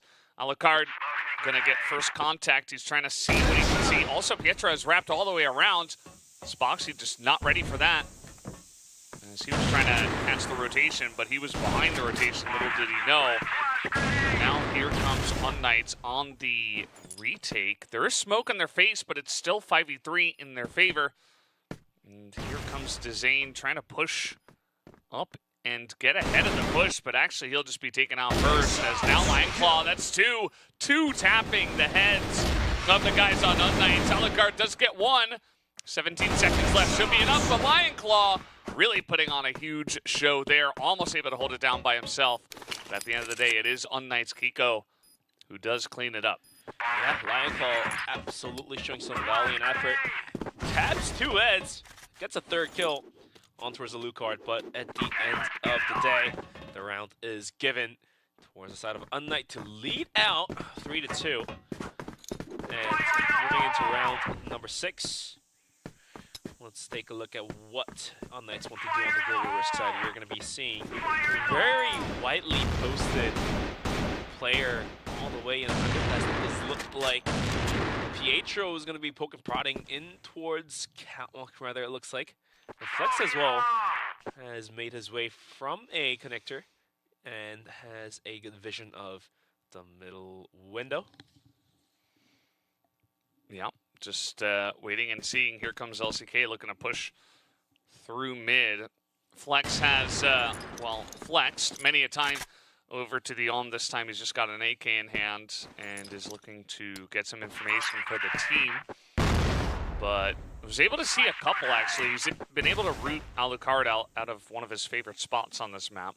So that might be one of the positives of that. As here comes the under push. Coming in, Pietra gonna see this. Flash over the top, just waiting for the push to come in. Seems like it's good, but he's still gonna be, no, he's gonna get the headshot, actually. And finally, Spoxy is able to take him down. Yeah, Pietro's position is one of the positions that usually is pressured easily. So him finding that one fray already is enough for unKnights to go on a retake if the bomb does get end up planted on towards the bomb site. And with the flash grenade, the bomb will rotate into the bomb site. And the rest of unKnights already gathered just outside. Spawn is going to start sending it in. HZZ make that a second kill for this guy. Spoxy will find a kill of his own, all down to the hands of Lucard. Will go down. And we are tied once again to a 3-on-3.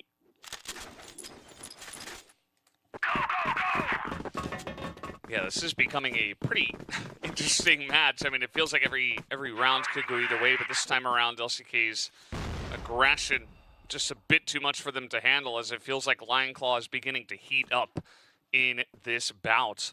Able to just basically click on heads over and over and over. Spoxy as well, another guy you would expect to really pop off. He's beginning to hit some of the shots. And so some of those guys doing some good work on the side of LCK, and unKnights are right with them. I mean, I think it really helps, especially that Pietro, the IGL, is putting up some big numbers, not necessarily what you'll always see, but he's doing his part. He is definitely doing his part. Minute 30 left onto the clock, and LCK is going to be spread out quite evenly throughout the whole map here. Just covering angles of possible aggressions, you know, as the timer ticks down. Maybe some of the players may have lost their patience and start, you know, swinging out a little bit wide. And LCK is ready to catch those players off guard. And hopefully utilize off of that. But for now, unKnights is also going to keep their composure, albeit Kiko and another player, I think that was HCZ. Or yeah, that was HCZ down a little low, a little bit more than half. Well, Kiko down a little bit less than half, but looks like LCK with 1 minute left on the clock will go down towards B once again. Can they drive Alucard out from his favorite seat? Well, unKnights already know that this push is going to be, they're going to rotate on it, but Pietro's not able to win that 1v1 Alucard, though, in another one of his favorite positions. He's waiting for the push, but actually it doesn't come in. So Zane got that pick on a Pietro in mid, and they say, hey, the rotation probably came in. Maybe we want to go A.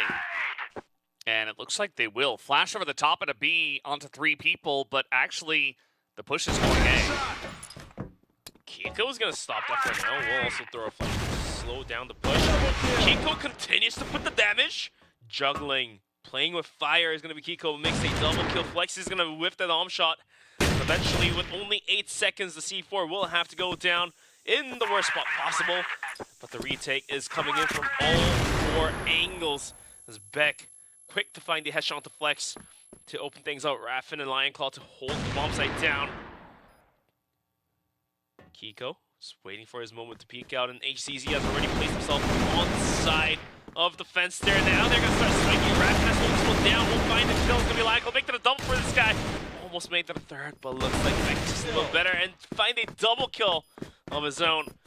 More than enough time. Plenty of time to defuse the bomb, and looks like unKnights is going to lead out 4-3.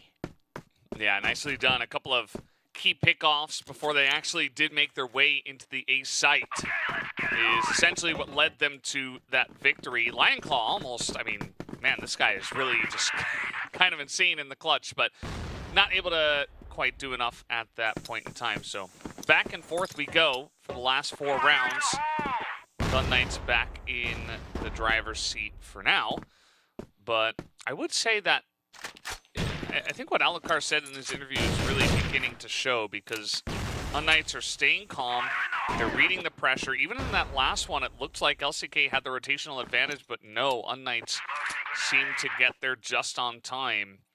And so their global risk side play, even here on Ankara, is looking quite good. So might give them the advantage going into that second half. We'll have to wait and see. Minute 30 onto the clock. PH swing, and this guy will be the prankster he is and find the frag and the drop onto Flex. As rest of LCK will be opting for the B push, but look at the position of Alucard. Tucked up. Can always find the opening frag to stop the aggression, and looks like they're going to rotate out. Pietro gets caught off guard. And eventually, I wouldn't be surprised, LCK, if they rotate back towards B, expecting the rotations from unKnights towards A. And that's exactly what they're doing. As Beck is going to move in towards A bomb site. It's going to come down to a 2 versus 4. skirmish happening outside of B. Yeah, you see them run back onto the site because they don't want to get isolated in office, but Pietro, he got so much value by that scouting, but then when he gets cut off, they have no idea where they're going to come in from, and now Alucard's going to drop this shot. HCZ looks like he was spotted, and Spox is just going to win with the Colt. He says, yep, my favorite weapon. I'll just get this one going anyway with this one, as finally he gets taken out. Beck with a couple, making it interesting. Has 11 kills, the most on his team. 1v2 scenario, it's not going to be easy, but we'll see if he has the magic touch. 22 seconds, he's going to go in towards office now, towards long. Eventually, the Zane is going to be able to find the frag through the smoke. Going to be tied back onto 4-on-4, leaving the last round onto the first half here. We'll have to wait and see which team could come out on top for the first half. Yeah, I mean, at this point, really hard to tell. Based on the pattern, should be unKnights, just because it's gone back and forth the last 5 rounds, but as we know, patterns aren't going to make the difference in this game. Just got to actually win the round. So let's see what they get going. Either way, it's very close so far. HZZ still looking for his first kill. unKnights could really benefit from an extra guy putting up some numbers. Yeah, HCZ is seemingly offline for now, and once he comes online, we know what he's capable of. So, given that unKnights is picking up these rounds without HCZ doing much, is showing to us that maybe unKnights might be able to overthrow LCK in the future maps. But for now, the trend seems to be what I talked about pre-game. Teams just going toe-to-toe with each other. Well, not going to their strat books, but rather playing quite default. Beck will hear those push coming to shove. Underpass is gonna pop, flash himself out. Eventually gets tapped out. And swings out, almost takes on Pietro. Pietro is gonna get completely boxed in as Lion Claw flanked from the backside. Down to the ends of HCZ. 1v4 and 3 people need to find the kill onto Flex to make anything happen here. And for now, the bomb does get planted. HCZ will go down to the pistol Flex, and looks like our trend will not happen. Well, it's going to be LCK to pick up their 5th round and close out the first half at 5-4. Yeah, wasn't easy for them to get those 5 rounds, but they're going to feel pretty good about getting the 5 and gaining the lead in this match. Curious about unKnights' Blacklist side. You know, Alucard talked a lot about the global risk, how they feel like they're very sound strategically from this side. So now they're trying to push into Spoxy, who just gonna challenge them, knowing he can't get away. And it does a little bit of damage to Kiko, but it's not good enough. Kiko takes him down. And unKnights, within 20 seconds of the round start, is going to find the frag onto Spoxy. With a man advantage, they now have way more angles of attack they can take on towards any of the bomb sites here, as mid is completely emptied out. unKnights not knowing this information, but they know usually in these types of situations, teams will opt out for a 2-2 split and just hold on to the bomb sites separately. So for now, going to be looking at the players of unKnights gathered outside of A with Beck trying to sell a fake here.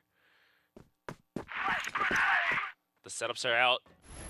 Rapid events have to hold this one down. Lion Claws and find Frank gets sprayed by ACZ. Beck will swing out, get a kill of his own. And finally ACZ will find a double kill for himself and tells us that he is finally online. Yeah, he's here to play. And this should be a pretty free plant in to win, unless Zane has something to say about it.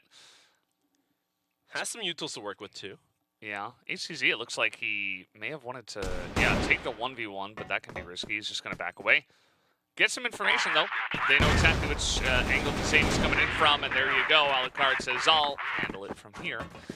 Pokes his head out of air duct and gets it done. So, nice little round start here for unKnights. Gonna tie things up once again.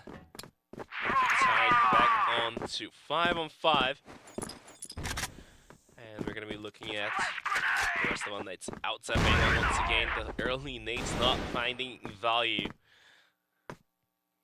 And LCK as well start to play quite default as well. 2 players out on A, 1 player of Lion Claw all the way in office now falling back. This is the one I was talking about when TBL played in the same map a couple of series ago. Minute 47 onto the clock. unKnights after taking the first round down. It's going to be pretty slow on their take here. Just burning the clock down. The C4 even lingering just outside of the blacklist spawn.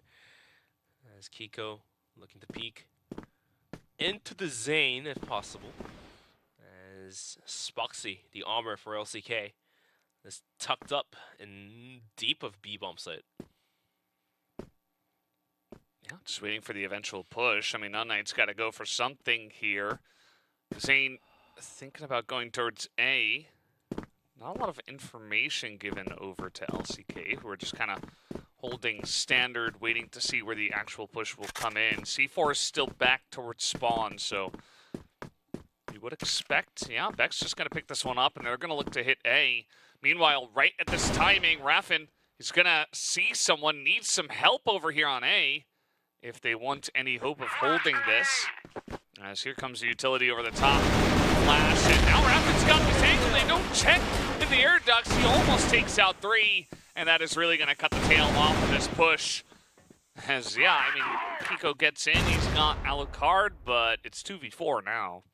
2v4 now. The bomb soon to be planted, but at the same time, Alucard was able to clear out the bomb site with Kiko having full control of the global risk spawn here. If Alucard finds a couple frags, equalize back down to 2-on-2. Him going down, make that 1v2. Kiko might be able to clutch this one out. We'll have to wait and see. Timer is ticking down, and LCK is going to be coming in. Back to the side, Kiko opens up, 1 kill. Looking for the second one to Lion Claw. Foxy goes down, but eventually Flex will swing from the staircase, find the refrag. And looks like LCK will now lead out 6-5. Yes. Definitely pretty good stuff there. I think that the way that Raffin's able to play in the air ducts has been a thorn in the side of this team. You can see that their A push a little bit slow, perhaps, but I'm not even sure that I can blame them. I think it was just really Raffin's pace with which he was able to push in was fantastic. So now they're trying to root out Spoxy once again. They're going to be able to push him out of bottom, but they're not going to be able to do as much damage as they did last time, which was a kill, of course. Spoxy now able to back all the way up, feeling the pressure. And now the rotations are coming in. Zane gets one. Spoxy able to hold down the front yard. Finally, Flex, the 1 kill to go over to unKnights, but LCK still in a pretty dominant position here. Alucard, though, on the site alongside of Kiko. If they can get it planted, maybe Alucard gets some magic shots down. Could potentially go their way. Yeah, it's going to be a tough one. The flash is going to drive the position of Spoxy away from peeking into the bomb site. Having the Zane kind of flank from the long area with Raffin coming in from underpass. The moment they swing together, Kiko might be a dead meat here. Shots! Unless he just does that, and Alucard just gets a double kill like that. You're tied back on 6-6. I guess so. I mean, that was just crazy. You mentioned, you know, if he moves into the 2 of them into that crossfire, he's just going to get ground up. But instead, he takes both 1v1s isolated, and that's really what makes the difference. We didn't see the other side of that, but you could assume that Alucard did something similar. And now I want to see a replay of that in Alucard's pocket. I wouldn't mind that. Here comes Zane, just pushing out. He's had enough. Okay, and now they're just going to check on the flex, not expecting him to also be holding that angle. Kiko finding the drop in Spoxy. All of a sudden,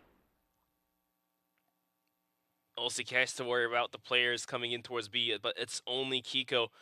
And looks like Flex is completely boxed in. As we have Lucard coming in from the backside as well. The Zane came in for the refrag. Lucard spots him out. But down to a 2-on-3. A is completely open with ACZ clearing out the corridors, and the moment he goes deep into the spawn, now that's going to be a problem for LCK. That's going to be the thorn in the back of the foot.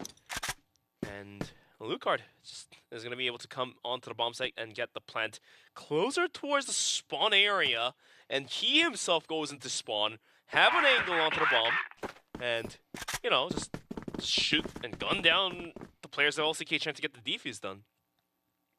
Yeah, I liked how LCK were staying together, just trying to re-clear everything, but now with the plant coming down on Knights, they put the pressure onto them, and it looks like LCK want to come in through the front door, send Raffin into the air duct to see if Alucard can hold down the press from multiple angles. He hits the one, HCZ gets the other two, and unKnights are holding it on. They're going to take the lead here for the first time in quite a bit, so shoutouts to unKnights, man. You know, Alucard was talking about their global risk side, but the Blacklist side is looking pretty good here on Ankara.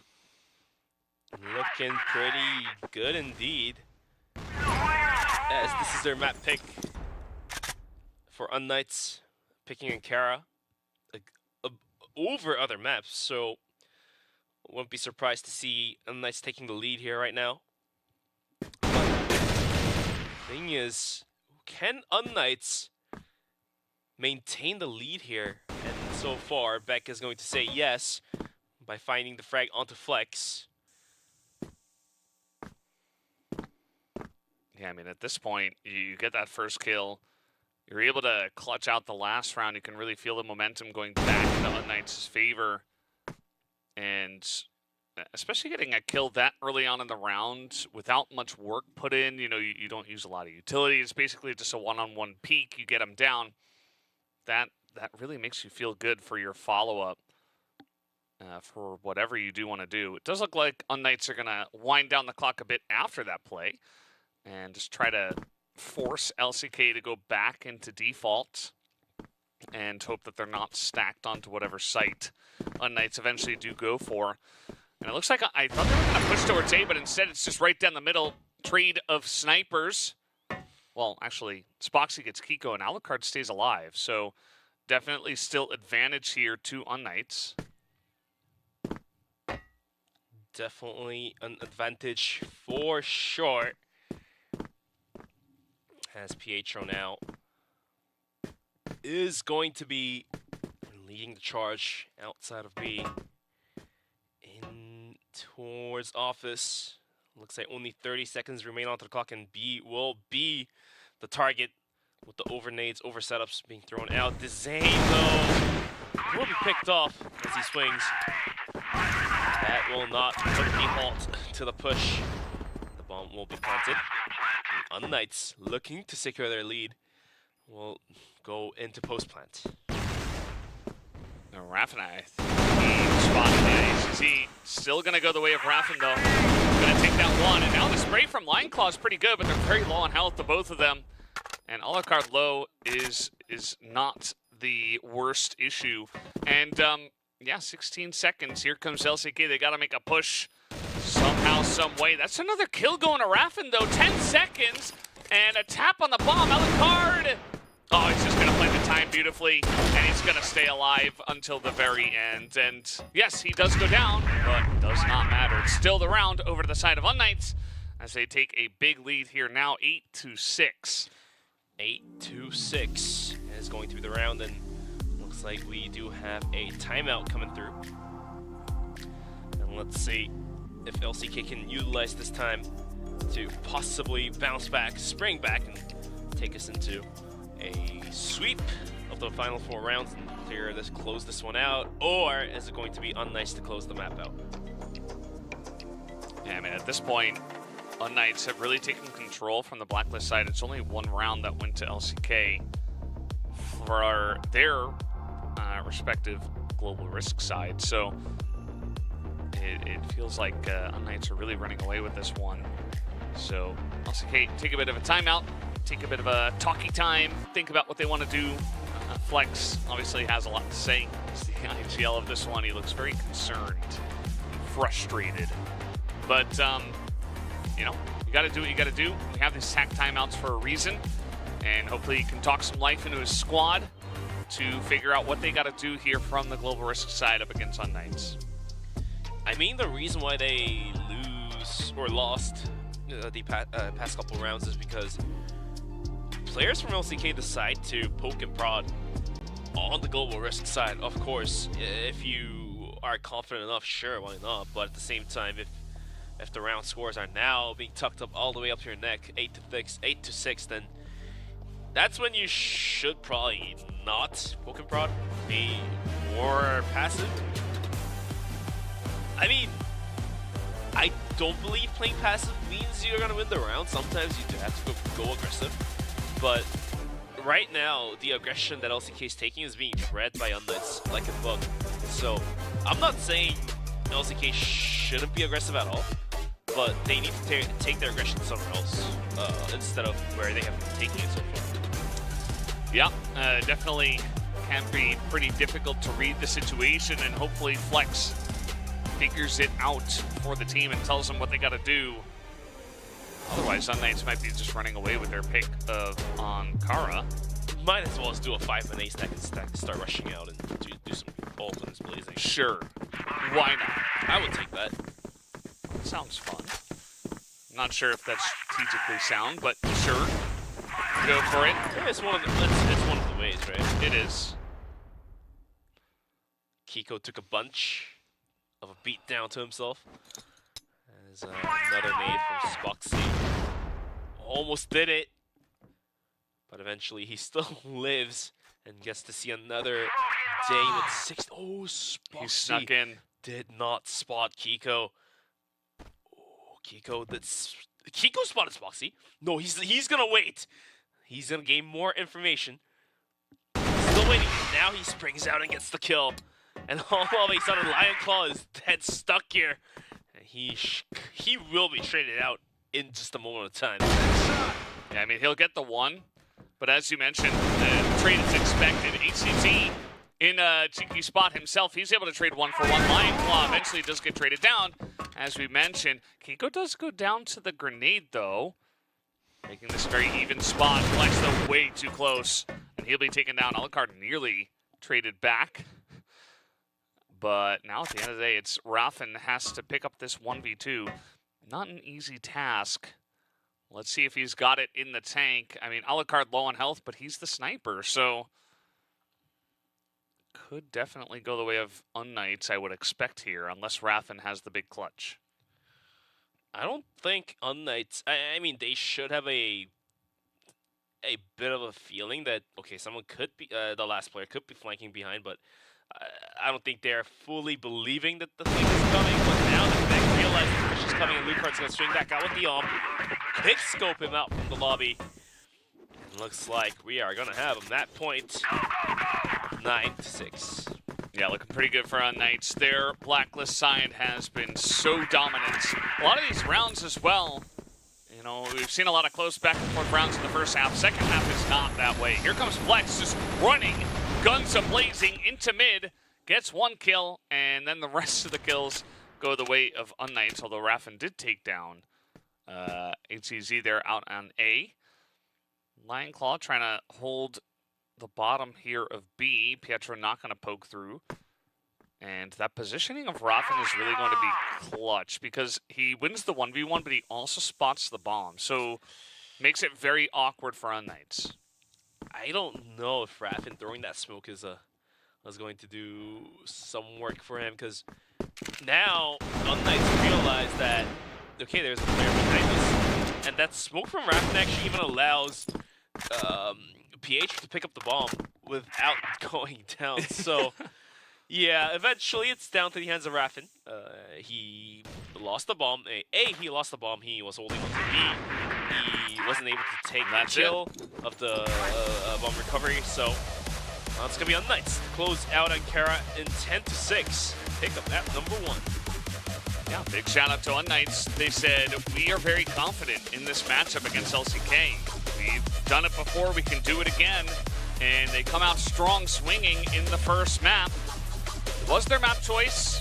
Very confident on Kara, but to be honest, you know, especially when a map is very close and then it goes very heavily in one way, you gotta love the momentum going to unKnights. But now, let's take a closer look at the highlights.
And that was unKnights taking down LCK on the first map of Ankara. You see Alucard picks up the 2 KD.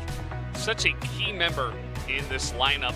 And although he's not the IGL, kind of has that leadership quality just through his play. And was able to put up some big numbers alongside a Beck on the side of LCK. Lionclaw definitely having some big rounds, but across the board, definitely felt like, especially in that second half, I mean, unKnights really dominated them there from the blacklist side of Ankara. Even HCZ, he started to come online as well, expecting him to put out bigger numbers going to map number 2. We did finish off Ankara as unKnights picks it up, and we are going to be moving on to Black Widow. This is going to be LCK's pick. And if LCK is going to be able to secure the map, pick up their own, like how unKnights did on Ankara, then we will go on to Port for the decider. Quick reminder that this is going to be the last series of the day, but we will be back at the same time tomorrow, bringing you 4 more series of top notch crossfire of this region, as we are now kicking it into the first round of Black Widow, LCK versus unKnights and unKnights versus LCK. LCK starts off on the global risk side. And you know what, Bench?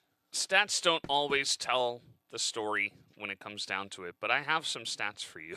Sure. LCK, go at it. 13-2 on Black Widow for CFWL West League for 2024. unKnights on Black Widow, 0-5. So there's a reason, I would say, why LCK have selected this map.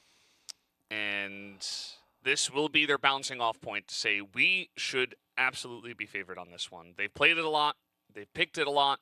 They have had success against great teams a lot on this one. Whereas unKnights have not had success at all on this map this year. So definitely does feel like when it comes down to stats, we're not just going to say, hey, LCK should definitely win this. But I think we might see a much closer matchup, maybe even LCK favored based on those numbers, unless unKnights are just kind of reaching a new level today, which they looked great on Ankara. Maybe they can bring that same energy here into Black Widow. Early catwalk push being set out by unKnights with a minute left onto the clock. Spoxy will have to hold this one down. The nade flash is going to hold it down for a couple of seconds, but unKnights will continue to plow in. The Zane is also fighting money with a double to equalize it back down. Kiko to the clutch here, 1v2, takes the Zane down. Makes it to a 1v1, 36 seconds, and Flex somehow lands that arm shot. And looks like LCK is going to be taking the first round of Black Widow. Yeah, I was about to say, like, this Kiko guy is just going insane today, but immediately just gets sniped down. Still an insane round, even if he doesn't win it for the team. You could see that Kiko's really got these fancy angles that his teammates just do not expect. Able to get some of those firefights really heavily in his favor. But yeah, not enough to lock down the round. LCK from the Global Risk side of Black Widow should be feeling pretty good to start off with that first round, especially a close one like that. As that push through the catwalk was stifled, and now unKnights might be looking at a B push as everybody rotates over here. But B could be reinforced very quickly and very fast, as Raffin is just right outside of Global Risk spawn. And Flex as well stop the initial aggression by taking the initial frag. First Nate doesn't going to do too much of a value. Flex back. Raffin swings in, gets the frag. Let's trade it out, but the information has been passed to the side of LCK. But it looks like they're going to stick to that 2-2 split. But the setups are now being thrown out. Will LCK send the rotation? Flex is going to leg a player. Flex springs out. Lionclaw finds a double kill. The nade stack is good to take Flex down. Lionclaw as well getting tapped out on a 2v2 with the smoke still not dissipated yet. unKnights might just have enough room to get the bomb planted and take this into a post-plant situation. Yeah, I mean, not bad from them to trade it back, especially when you're going into such a densely defended site like B, especially when your opponents know exactly that you're there. So HCZ trying to put in some heavy work, trying to make up for perhaps his sleepiness on the first map. And there he is again, third kill. Picked up in this one, but Spoxy is able to trade it back immediately. Has not taken out HCZ, only 15 seconds. He's going to get this plant down. And it's all up to Spoxy with the Colt. HCZ seemingly more online. 3 kills already for him. Can he find the 4th kill? Bomb time ticking down. The Colt put to get used. And Spoxy will not miss these. And looks like LCK is going to somewhat secure their lead. It's going to be 2-0 on the scoreboard. And Black Widow definitely showing why this has been picked by LCK. Flex almost missed that shot through middle. Yeah. I mean, I looked deeper into the stats. 3 of the losses from unKnights on this map were against LCK. So not only did LCK win a bunch against unKnights, but also unKnights lost a bunch to LCK. Not just against random teams in the league, but specifically against this team, they have struggled. And it's been, you know, mostly dominant map wins as well, not super close ones. That's fair enough, right? Because just as you can see on the map comparisons before the series started, LCK favors Eagle Eye and unKnights favor Mexico. It's 100 to 100. Very different styles. Very different styles. So Ankara, unKnights picking it up, their map pick, their favorite. It fits their style, sure. Black Widow going towards LCK, not only for this series, but in general, sure, because this fits LCK's style and LCK's patterns. So looks like unKnights is going to be burning the clock down whilst all that talk to a minute outside of B. Is going to be sending it once more with the setups. Just straight into the barrel of Flex. I mean, he's watching that, and he's going to get a flick down as well with the one tap. Alucard does get one, but there's just way too much defense in here. Alucard is going to have to be a superhero, and he will not be that today. 3-0 is the score line so far for LCK. They're feeling fantastic. unKnights, they say, okay, you want to play Black Widow? We'll choose the Blacklist side. And so far, no success for them. So they're really going to have to go back to the drawing board, maybe an early timeout, or just go send or back. Like that. Yeah, sure. Just go kill them. I mean, I would want unKnights to go for a catwalk aggression and try to just overthrow A. Haven't seen that happen in a while, so just about the right time to, you know, send it. Full send. One time. Yeah. In towards A. B, you failed twice. Might as well as go A, right?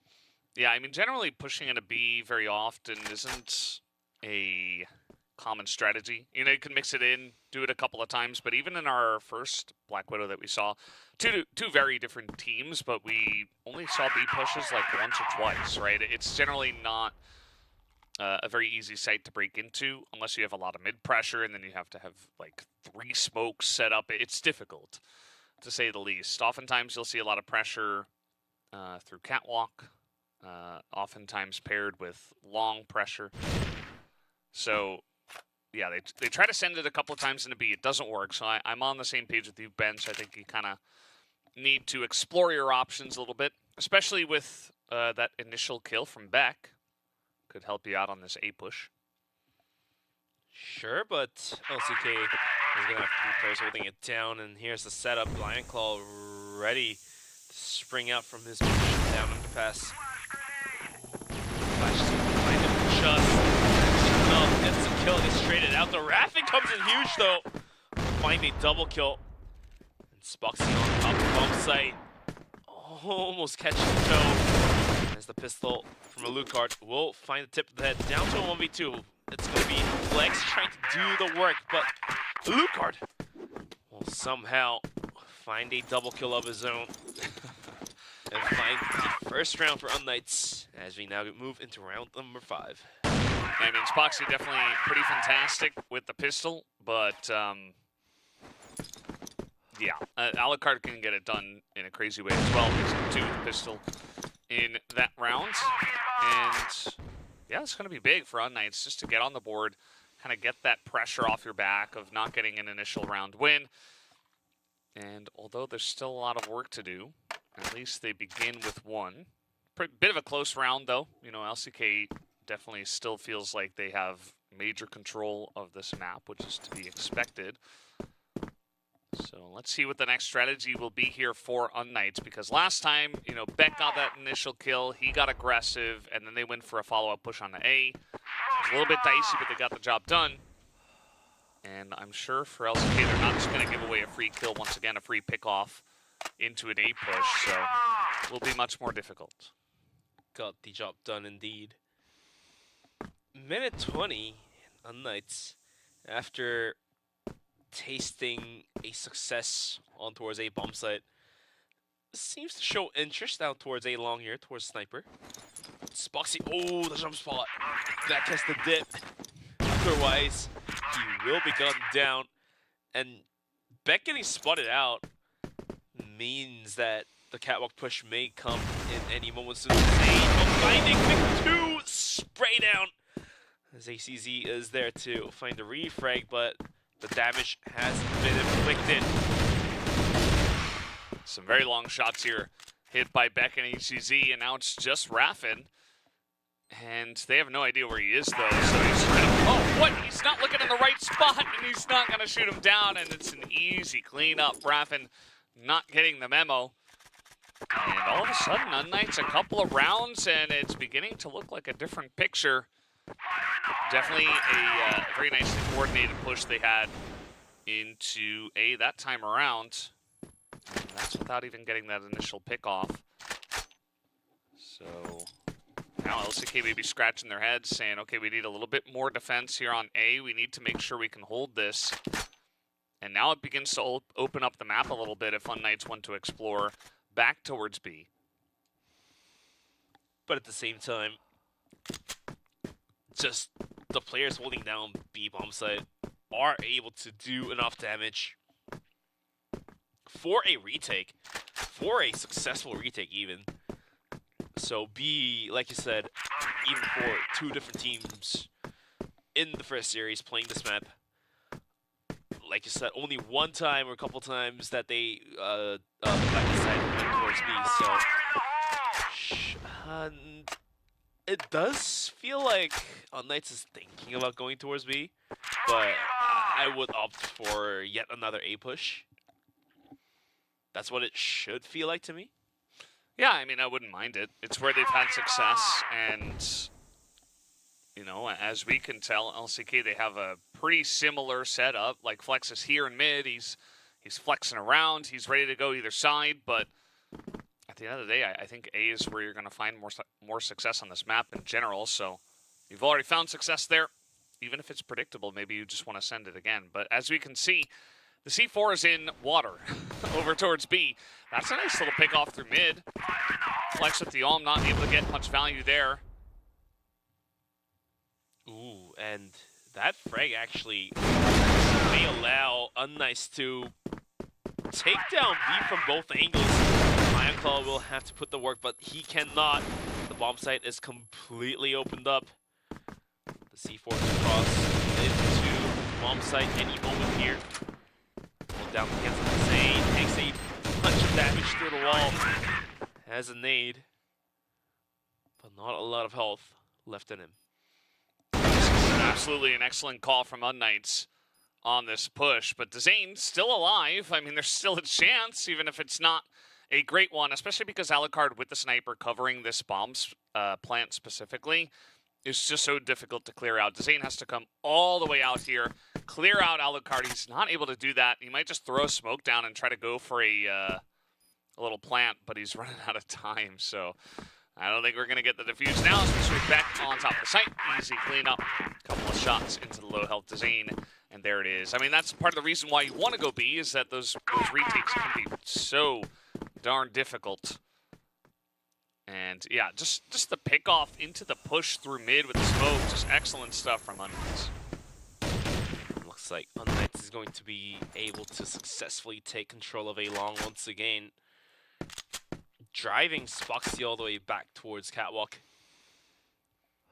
So finally, I think unKnights learned after a failure twice of just going into B doesn't work. You need to go for a split.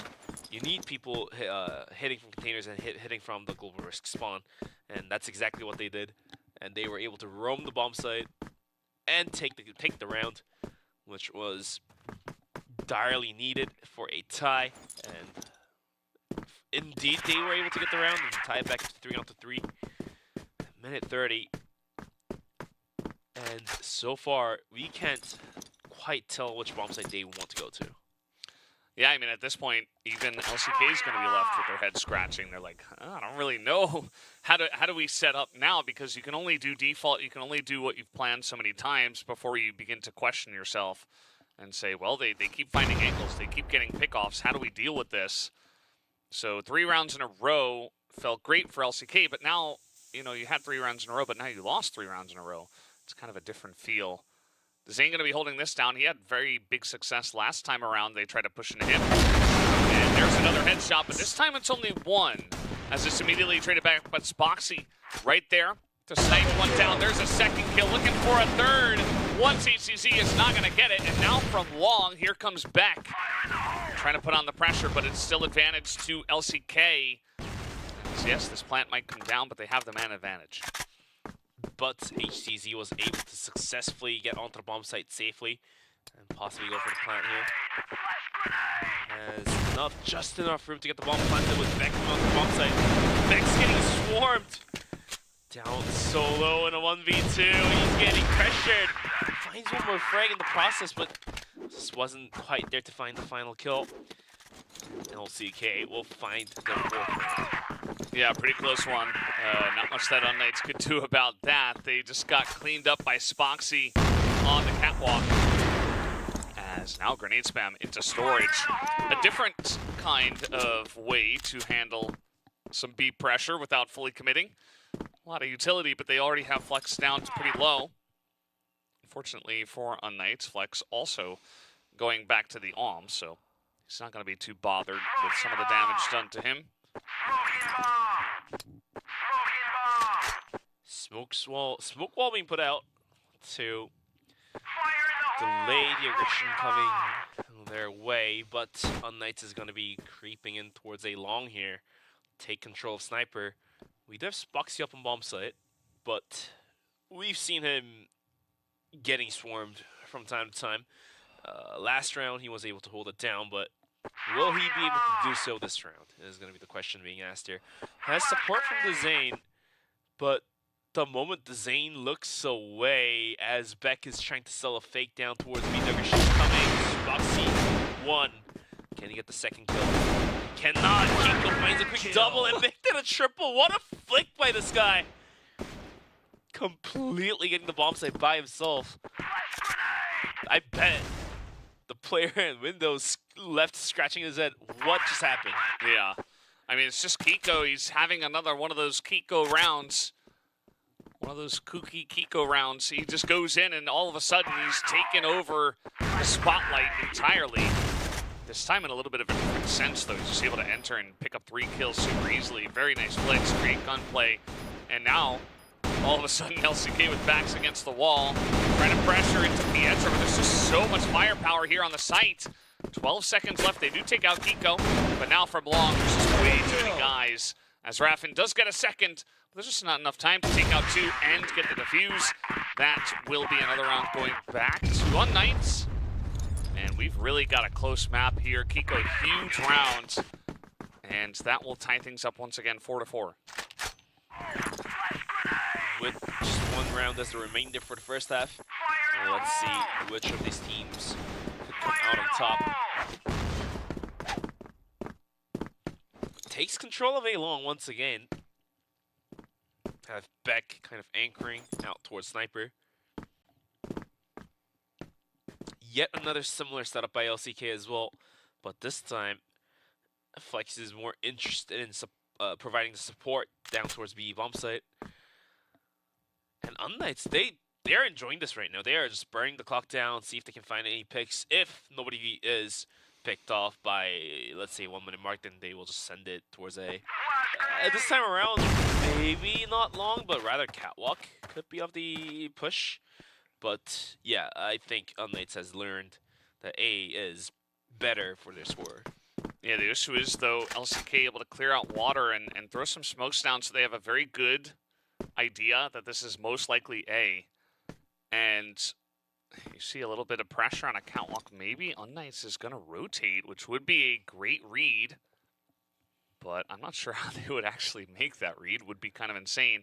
They do have Pietro going all the way over towards B, so I still feel like this is going A at this point in time, with Pietro to make a little bit of noise. But LCK are already in position with 4 guys over towards the A site.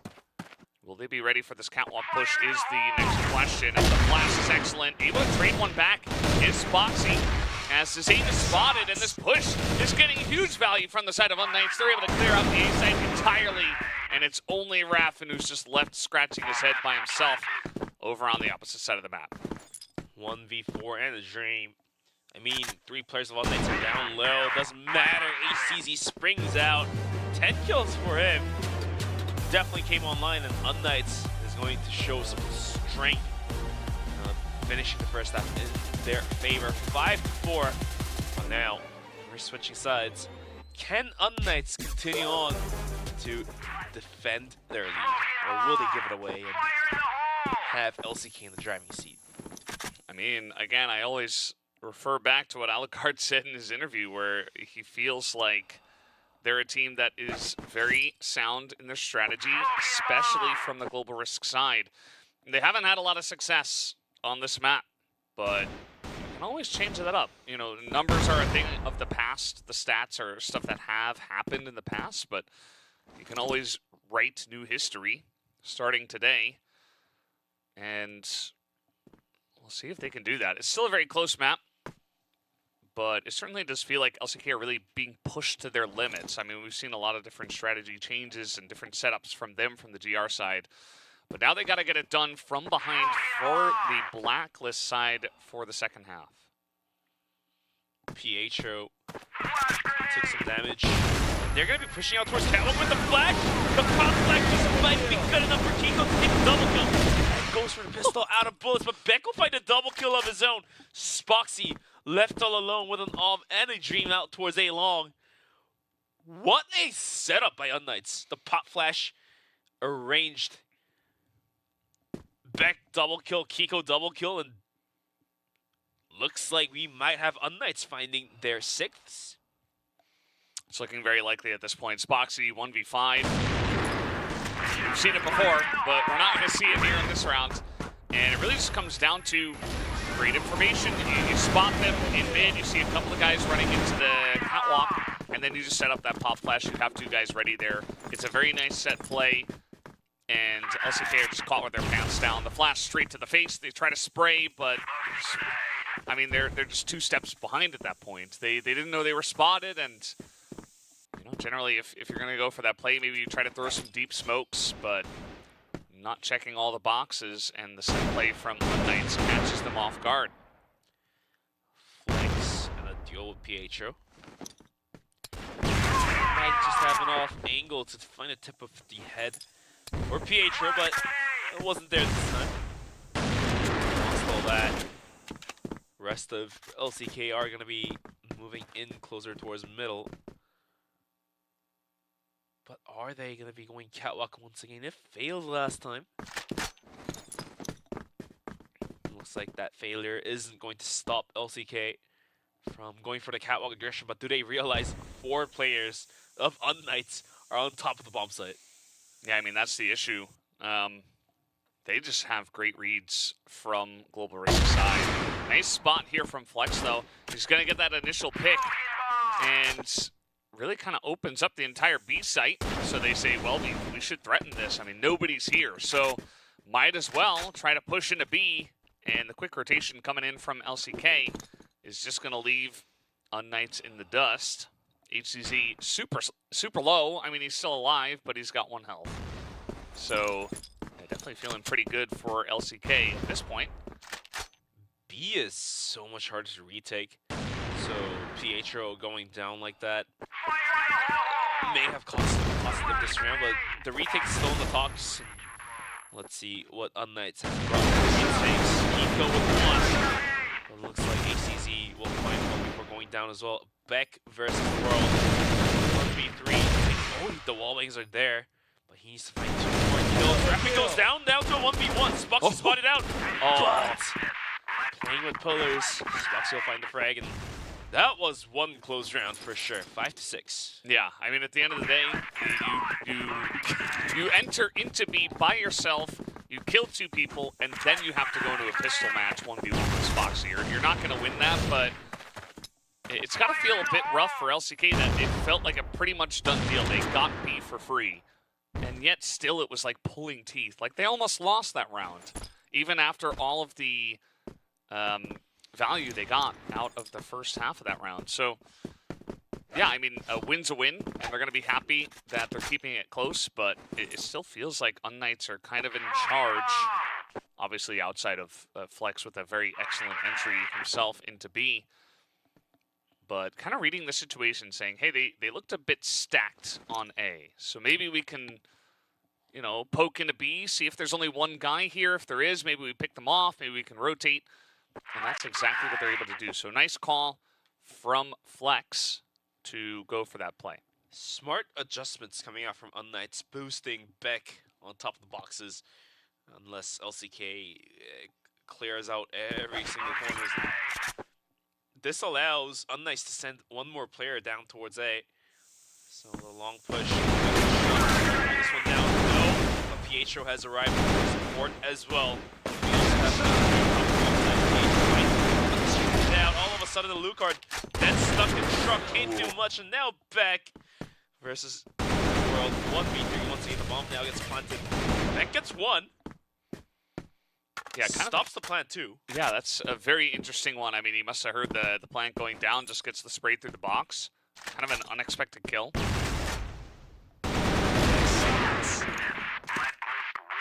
at the end of the day, just gets finished off by a snipe to the head. And that's going to even things up. So now LCK back in the driver's seat. A couple of close rounds back to back. And Flex is beginning to pop off here. He's just bringing the arm, and that's 3 rounds in a row now where he's getting really important kills. gets that B entry, and then he gets this kill in the last round, and now he gets the kill to start off this round, so really beginning to pull his weight, even as the IGL, as once again, we're going to have this boost. Strong boost that allows 3 players of unKnights to possibly fend off the aggression gun coming down towards A.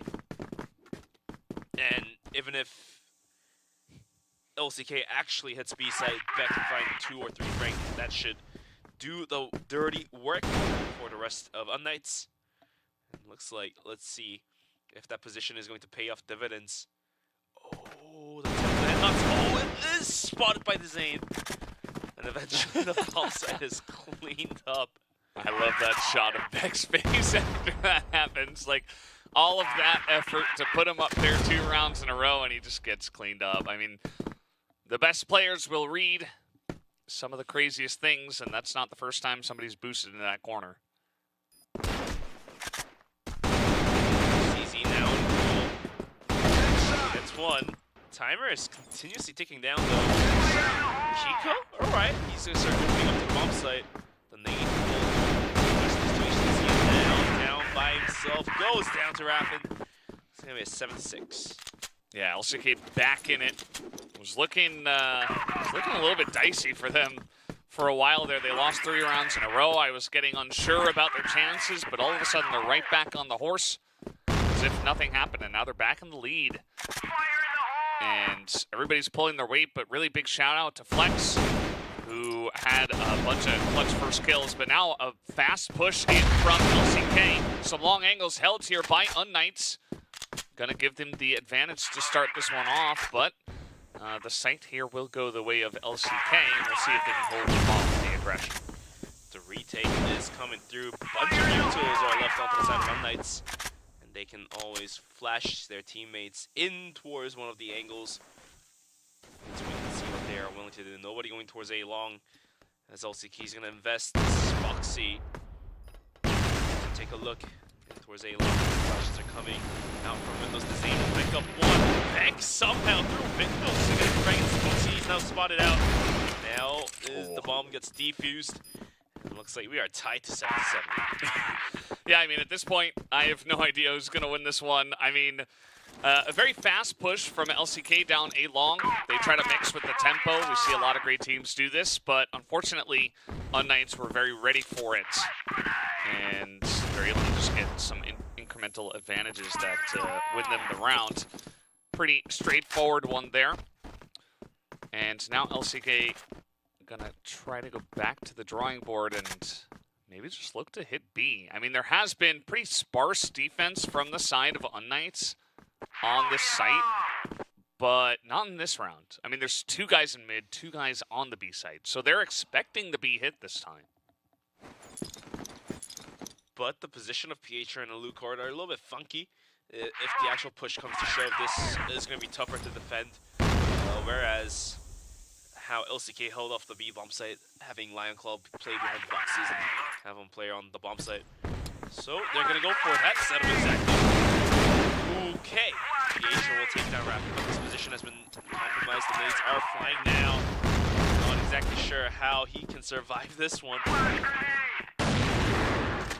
mean, Pietro just trying to buy time at this point. He's super low, but the rotation has come in, and we've even got Kiko behind them. But they're going to expect this. Spooky going to shoot him down, and all of a sudden the map is open wide for LCK. They can continue to push into B if they like, but they could also go for a big rotation, which really leaves unKnights in a rough spot. Pietro just going to try to hold down the fort here on B, and probably hope that it doesn't come into the B push.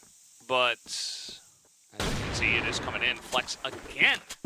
And this guy just will not be stopped. Another shot with a pistol this time.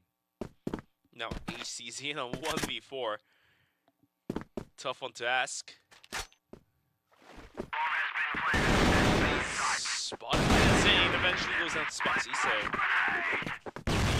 given towards LCK. 8-7. And unlike unKnights, LCK could favor the B bump site given how weak the defense is. It's not the player's issue, it's more of experience issue, I would say. Not that Pietro is not experienced. He's a veteran in this game. He knows he probably knows every single angle better than LCK, but it comes down to the delivery, and you're not the only one delivering, right? Your teammates have to deliver too, right? So sometimes there are angles that you are hitting better than the other angles, and so far LCK seems to do a tad bit better on B for this map, whereas unKnights have better edge on the map was played prior. Kara. Yeah, and it does look like LCK are considering going back that direction, although it looks like they want to re-clear mid. So could just be a catwalk, actually. And you see that Beck is trying to get this information. Not sure if they did, but as we can see now, big rotation over towards A. So yes, they absolutely know that a push is most likely to come into A. A lot of utility being used in this direction. Really just making it clear, okay, we know you guys are coming into A. We will be ready for this. It's a warning sign. Absolutely. But will LCK respect that and rotate, or are they just going to force the issue here? Less than a minute, and looks like A will be on the push here. Straight up quite there, leaving Pietro to a 1v3. Maybe possible as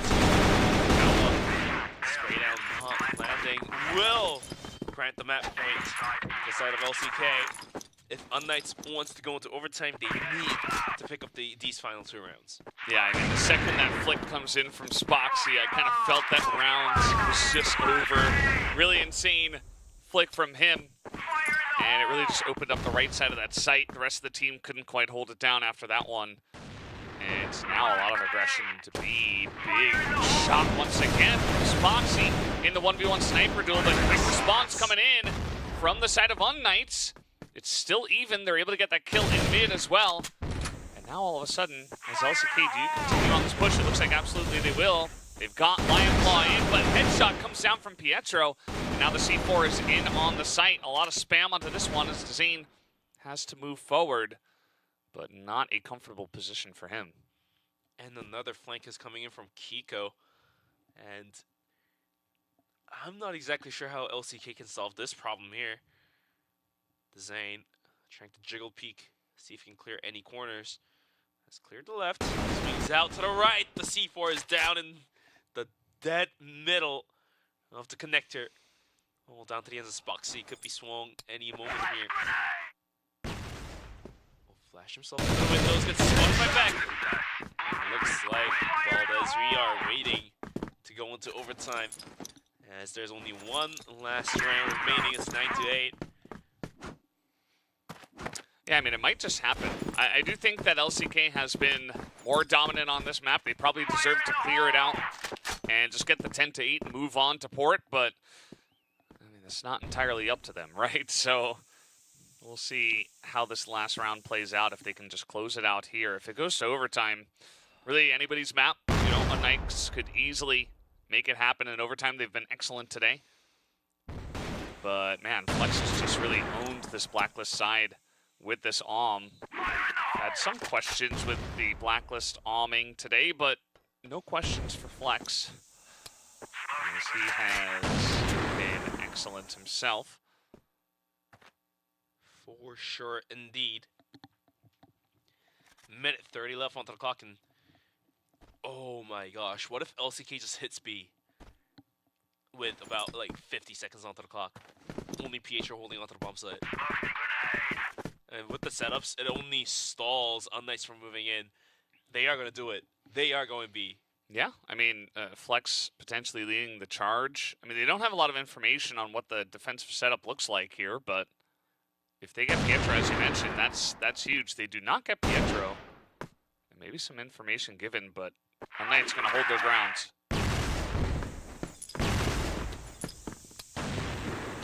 Looks like they're just going to go for the retake. They just concede the site. They say, hey, you take it. That's fine.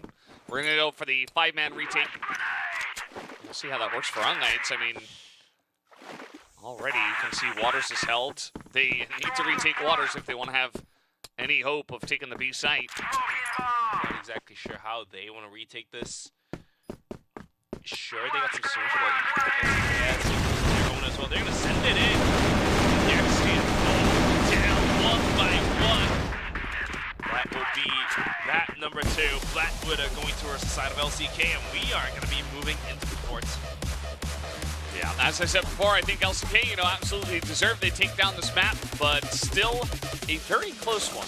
Could have gone the way of unKnights, wasn't meant to be. You could see still a lot of concern, a very tense map on the side of LCK, but also similar feelings here for unKnights as the pressure's mounting between these two teams.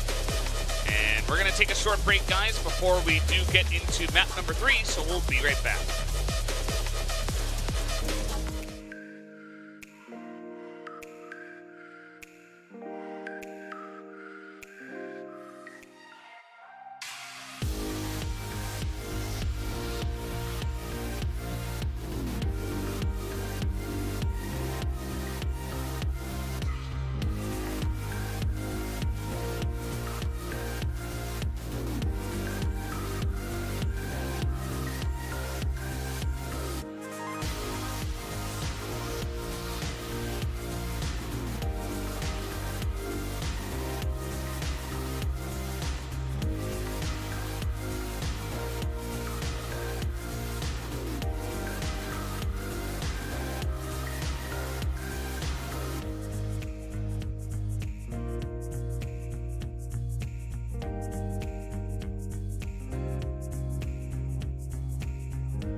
And there you have it, a very back and forth map number 2 that does go the way of LCK, but just barely, as you could tell they were still not exactly satisfied just yet. They want to get the series win. They feel like they're the favorite teams, but unKnight is making it very difficult. Beck having a big map, but on the side of LCK, everybody pulling their weight. For sure, and Nita Luke are a little bit quiet coming into Black Widow, but now we are going on to the side of map court. So let's see what the Armor has to say, because it's a bigger map, and the Arms usually fire stronger bullets, so we'll have to wait and see what happens. But yeah, all in all, before coming to this series, we expect LCK to somewhat close out in a 2-0 or 2-1, but unKnights is putting up a really good fight. Yeah. I'd say that. I mean, at the start of this, I was like, it's going to be a close one, but expecting LCK, as you mentioned. So I feel like it's really delivered, but also not in exactly the way we were thinking. I thought that LCK would come out strong, but you know, it's taken them a little while to really get that foundation underneath them. Maybe they feel like, okay, we were able to win Black Widow just barely. unKnights are playing well, but we're still the better team. Let's go into Port and really take it down. But Port's a funky map. It doesn't really play the same as really Black Widow or Ankara. We saw it once today, and already that was you know, a bit wonky. You can get a lot of pickoffs. You can have some really insane rushes. You can play very passively. It really just comes down to the way that the teams want to play it. And we've already talked about how these teams have pretty different play styles. So Port, I think, is really going to deliver in terms of we're going to see the whole kind of the whole spectrum of what we can see in terms of strategies on Port from both of these teams. Port, speaking of some stats, is 1-2 in match histories. unKnights picked up 1 map of Port against LCK, and LCK picked up 2. So the numbers do favor LCK, but based on how unKnights played on Black Widow, Port could go anyone's way, and especially Alucard being quiet on Black Widow. And the moment he starts speaking for himself, that Beck is now all fired up and ready. He's all fully warmed up. Pietro having some huge moments here and there, although the stats are pretty low. Only because he's IGLing and is entry fragging and is solo holding onto the bomb site. There's so much weight on this guy's shoulder. And I'm just amazed at how he can carry all those weights by himself. But he's doing it, and that's allowing the rest of the team, like Kiko and Beck, to start doing some funky stuff. So going into Port, it shouldn't be that case where Pietro has to do everything and Alucard can start talking about some arm shots now. And we've seen him make some huge plays on top of the A-bomb site with the going for the crouch peaks and taking down like 3-4 players easy by himself. So yeah, I'm definitely interested to see how Port turns out to be instead of what's on the sheet for data. Yeah, I mean, the stats can only say one thing. Funnily enough, the stats continue on Black Widow. It's now 0-6 for unKnights on that map, and I think it's like 14-2 or something for the side of LCK. So the stats can certainly tell a story sometimes, but as you mentioned, you know, I think this is, I do agree with you. I think this is a very different scenario where we're coming off of 2 different maps that are very close, and LCK barely scraping by, and you've got unKnights starting off on Global Risk side, and it's Alucard. He loves this map. I do give them a slight advantage, actually, which is kind of funny. You know, coming into today, I think absolutely we would give the edge to LCK, but I think circumstances have changed, and we might see a very different scenario here. Now, that's not to say that Spoxy can't hold his own, but I think especially starting off on Global Risk can really be a big boon for Port, which is a very Global Risk-sided map, and we have seen Alucard and a lot of snipers really essentially just take over the map by themselves, regardless of who they are, regardless of team, can really just kind of own that map from that side. So we'll see if it works out for them. I mean, eventually we'll find the run out of the series in just about 20-30 minutes. So don't go anywhere, as we are about to go into the final map of the series and final map of the day, actually. That's going to be Port. unKnights versus LCK, and LCK versus unKnights. The players are ready to go all guns blazing. Even HCZ came online as well, and that's the interesting factor to me. The players that have been quiet are now shouting in the lobby, "I'm right here, come get me." Yeah. For me, it was Flex, actually. In the second half of Black Widow, I think he really turned it on. You know, you were talking about the role of IGLs. He fulfilled a different role than Pietro. Pietro was kind of, you know, carrying a lot of weight in terms of strategy and in terms of holding down sites by himself, but Flex was essentially just fragging out, which is sometimes what you need from your IGL. Here's Alucard on top of A. Who could have seen this coming? Support of HCZ, but looks like A is wide open. Unless Beck comes in, gets a double. He does one. Kiko comes around the corner, gets one as well. Bomb site is taken. And the rest of unKnights, the remainder of two. The A-Train and Kiko will have to find a different angle to retake this one. Yeah, it's a very clean entry. They isolate Alucard. They know he's going to be there. A couple of nades over the top. A shot goes down. He's down. And now trying to challenge here on the back road. Not a lot of time for unKnights to get in. Kiko trying to get funky with it once again, but it's not going to happen. Spoxy just pulls out his reliable pistol and picks up 2 kills. So just like that, LCK starting off right. You always love when you're starting Blacklist side of port and you win that first round. Really just feels like a lot of weight is taken off your shoulders, but still a lot of work to be done. Going with your reliable 1911. That's what history wrote.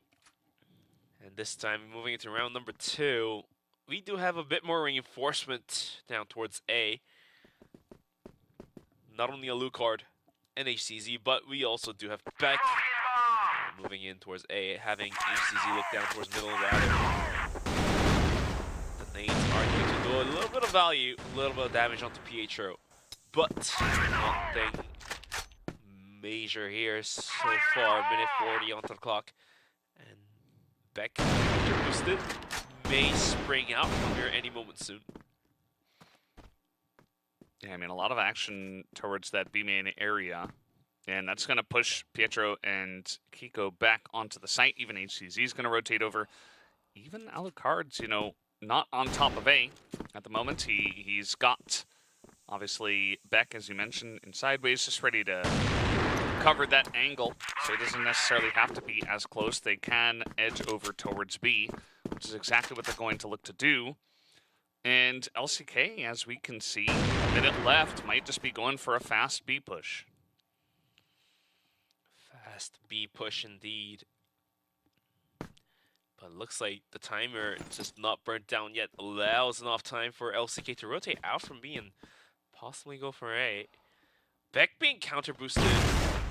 It's like Beck being boosted onto the boxes on Black Widow as well. But didn't work out last time, and LCK is going to drive themselves out from A and back towards B once again. They might just have enough time to get onto the bomb site if they're able to clear out the defense of 3 players by Pietro, HCZ, and Kiko. I mean, there's just so much defense here, but the shots aren't necessarily ringing true as Flex. Not going to see that one coming. Zane's going to go down, and with 8 seconds left, they try to make that push happen onto B, but they were red from, I feel like 2 minutes ago. Like, the unKnights were so ready for that push. They almost had all 5 members on top of the site if they thought that would be a good idea. But instead, they just kept 3 guys. They had a couple of guys nearby, ready to spring a trap and get the flank going, which they did, and they cleaned that up easily.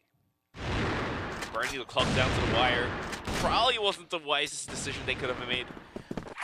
Sure, they can go A, but in the mean, whilst them moving towards A, they could change their mind. Sure, you can do that. Not when the clock is burnt down to about 25 seconds. In that case, you just stick to the bomb site you decide to move into. It seems like Flex has got somewhat of an idea, but not entirely. He checks it, but kind of half-heartedly doesn't commit to that corner. And that's going to be a nice cleanup from Beck. So that boost is going to be spotted in this round. Wasn't spotted in the last round. And maybe that value has run its course now, but value nonetheless. Beck pretty low. So at the end of the day, I mean, he's alive, but will he be able to stop this push with his team? I mean, the value has been realized at least. He did find a frag. Oh, Beck so close. Lucar on top of the bomb site will find the one to take the shot. Second pistol. HCZ came in for the support finding. Big double spray down on his own. Zane trying to show what he got. Lucar will quickly find the head. And unKnights are going to be able to find their second round. Yeah, pretty straightforward stuff there. I mean, Beck gets the win in the sideways connector, and then after that, LCK feel forced to push onto A, but they are not effectively able to deal with Alucard, but also more importantly, HCZ, who does make quick work of that push, hits a couple of heads, and the push ends. That's kind of the way it goes on Port. It's got to be a bit cleaner. You got to get some pickoffs in your push, otherwise you're really struggling. And now unKnights pushing out into B main. They want to take more of the map and kind of pressure a different part of the map rather than boosting Beck up into sideways connector. And maybe with that presence, yeah, LCK looking to pressure in towards the sideways connector themselves and maybe look for a follow-up into A. That's possible for sure. Minute 30 left onto the clock. And opening from Beck onto Flex is going to change the course of the story here. As Lion Claw does find a refrag. He will eventually go down to Kiko.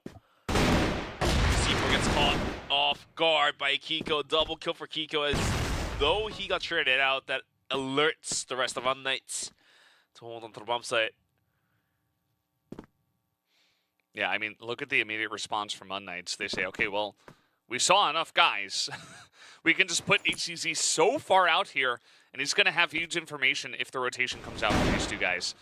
Pietro looking to push in himself, and they absolutely know that B main is the hot spot. And here comes HCZ on the flank, looking for the kill. He picks up one, looks for a second. The spray is good eventually. He's able to finish it off with the pistol. But yeah, it's the in-round movements there. Rotations coming out from unKnights, very good stuff. They're able to lock down 3 rounds so far from the global risk side. Feeling pretty good about this trend that they have going. Lucar going for the crouch peaks. And as he has to flush himself out from there. Nades flying. All 5 nades flying his way, so luckily he was able to dodge the bullets in time. Flex will push through smoke. Beck will find the frag. Not exactly sure what LCK wants to do here, but unKnights have them boxed in. Yeah. I mean, they got that first round win, and the push was very clean. It was decisive. It was a great execute, and they pushed into A, and they won the rounds, and it was kind of a done deal. Since then, it feels like they're lost. You know, like you mentioned, they don't really have a clear plan. They're sending guys forward. They're looking for pickoffs. This time it's going to work. They finally do punish Beck. And now Kiko, I mean, he's been in that spot a lot, so that's going to be red as well. He gets cleaned out. And all of a sudden, LCK, they're somewhat randomly looking pressure. It begins to take form. They're able to get multiple pickoffs, and now they're able to get onto the B side. And the caster curse is on point tonight. Absolutely. Every single thing we say goes exactly the other way around. But eventually, it's going to be a 2-on-4. LCK, they just need to hold onto the bomb here. Lucar swapped on him for not going to happen. The spray down catches him. And LCK will chase up to the second rounder. 3-on-2. Still, unKnights is in the lead for a 1-round lead. Not a lot. So this could be tied up in overtime at any moment. When the nade running down towards middle is going to take away help away from Beck here. That's a very nice nade. In a bit of trouble. I mean, he's been playing that same spot very often, so eventually they're just going to be able to utility you out, pressure you out. You know, maybe get a set play, some hot flashes, and just straight up kill you. And unKnights have elected to fight fire with fire. They just push through mid. They get that pick off on a flex, and they get out alive. unKnights is not scared. Rather, they will try to go toe-to-toe with that of LCK. Minute 30 onto the clock with 4 players remaining. They're going to go out towards a long once again, but Lucard is going to continue to jump spot this one. He definitely saw this, but the wallbang is right on the money by the Zane. Takes down Lucard, which triggers the rotation from unKnights on towards A. Hence is why they rotate out from long and coming in towards middle. If they gain control of deep middle, then they can go whichever bomb site they want to get to. Yeah. It does feel like sometimes on port the positioning is so predictable that you're the players are just like, if I just spam that box, he's dead. And they probably saw him as well. I mean, he was trying to peek up, and maybe he kind of messed up the timing and showed himself, and it was an easy spray down. But yeah, I mean, they just know Alucard's going to be there, and LCK isolate, take him out. They rotate over to B, and now they're looking to take out Kiko here. 30 seconds, that's plenty of time. As they get onto the back of the site, they clean it out. And they're looking to tie it up already in 3-3 fashion, unless HCZ and Beck have something to say. 2-on-4 retake once again. This time different people though, different players. Flash up and over. Foxy not being able to catch that kill. Beck will find quick 2 kills. Opens up the room for AC to do something. Gets one, but eventually Lionclaw will be able to find the frag, and we are tied back on 3-on-3. Yeah, I mean, this is pretty huge for the side of LCK, right? I mean, they already have 3 rounds from Blacklist side, and they got 2 in a row in very dominant fashion with some great map reads, some great pickoffs. This time Alucard's got a new answer, though, a new positioning here on top. And they're not able to clear him out at all this time around. Plus, he picks up that kill on the Raffin. So this is more of what you would expect out of the value of the sniper on top of A. You know, he gets a pick off, he immediately shuts down any aggression and really just kind of chokeholds the Blacklist into a more predictable angle. Unless now the Zane starts spamming the exact box that Lucard is positioning himself at, but wasn't a box this time. He was on the top of the staircase. So we get one kill like that.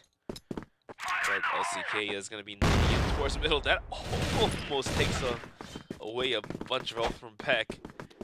But the rotation is going to be out towards B. But unlike the last round,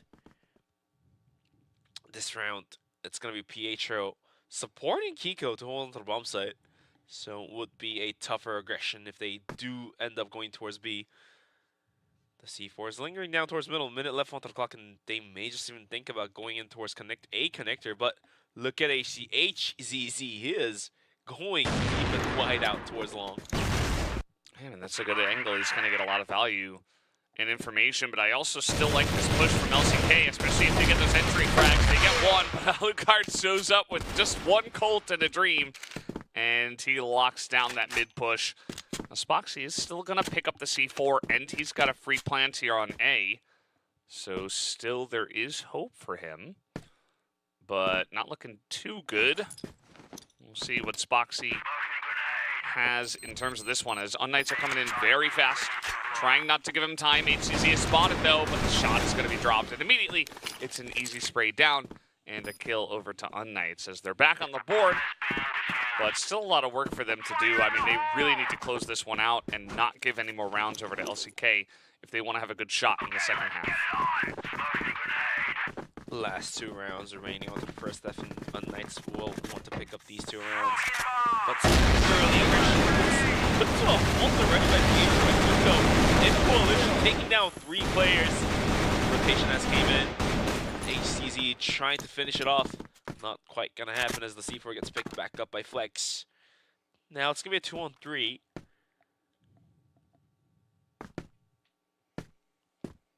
Yeah, I mean, they push in, big firefight in B main, and then they get out. And I mean, you talked about this before, actually, in our first viewing of Port tonight, which was, it's a very wide map, right? So at the end of the day, if you're playing Global Risk side and you're down multiple members, it gets into like 2v3, 2v2 scenario.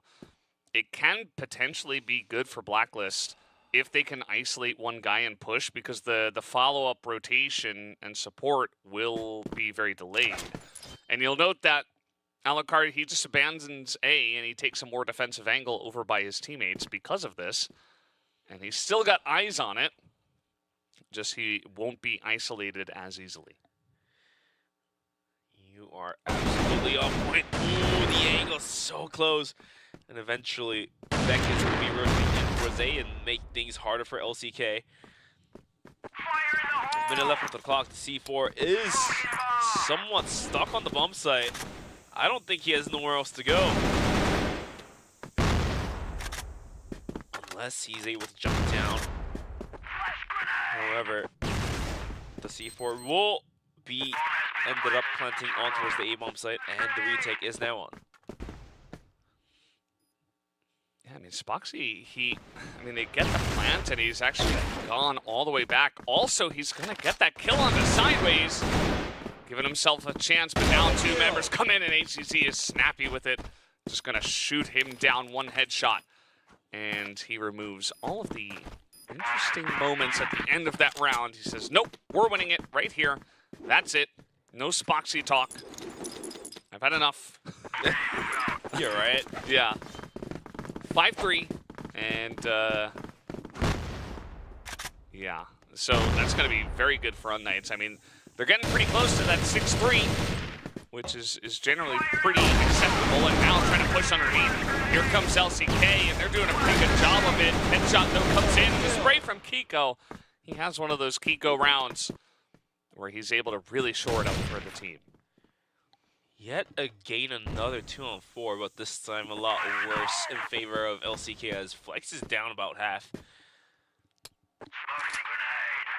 And even the smoke kind of not going through the gap there to make things worse. Let's see what they're willing to do here. Hot shots through the wooden window. Not going to connect either. C4 is making a long rotation out towards A long, and yet again, very similar triangle retake setup by unKnights here. Yeah, I mean, this is, again, it's very safe. You know, you have three guys over, ready to respond to B. You also hold the long angle here. I do like that LCK will throw a smoke this time before they start jumping through, but Alucard, he will not be thwarted by smokes, he says, as now Flex just has to kind of push into that, and nearly takes him out, actually. But Flex extremely low on health. One grenade would do it. That one, not gonna do it. Flex has had enough. And, I mean, he has 11 health, so he does not have enough health. But he is going to go for the full rotation all the way out of A, over to B. This, Kiko nearly goes down. Juggling with fire here. Luker can peek out any moment soon. Eventually, it's going to be back to find the headshot, and Fort will be wrapped up. The first half will be wrapped up at 6-3 in huge favor of unKnights, but anything could happen on this map. I've seen worse rounds, let's say 7-2, get overthrown, so unKnights will need to put in their best effort to hold this map down. Yeah, I think it really just comes down to how good LCK are on the global risk side. As you mentioned, you know, we've seen like 9-0, 8-1. We've seen some crazy score lines on this map, especially as teams get better and better on GR. But I think as LCK, you're feeling pretty good about your 3-round wins. As guys, we do have a slight issue, so we'll be getting back into the game in just a moment. But currently 6-3 in favor of unKnights, of course, who just played the global risk side. And essentially, they just have to get 3 rounds from Blacklist, which is easier said than done. And so, if LCK is super strong on global risk, might just be a done deal. Maybe they just win it from here. Or do unKnights have some nice tactics up their sleeve? I'm not exactly sure, but if I was unKnights, if you have picked up 6 rounds on the first half, I would go right into some of the tactics that you have prepped for the playoffs. Might as well as pick up a series win when you can, right? I don't think they would like to lose a series early on into the tournament. I mean, if you're able to pick up 1, then that leaves you in a better spot to go into the grand finals, right? So we'll have to wait and see what happens. Of course, if you go into the playoffs and end up bumming out at 4th, then you aren't going to the grand finals. But eventually, I guess it just really comes down to the whole team decision of whether do they want to reveal the tactics, special tactics they have prepped for the playoffs, or will they just go with the continuously default plays they have brought up on the board. Yeah, I mean, you look at the other teams in their group, Lazarus, TBI.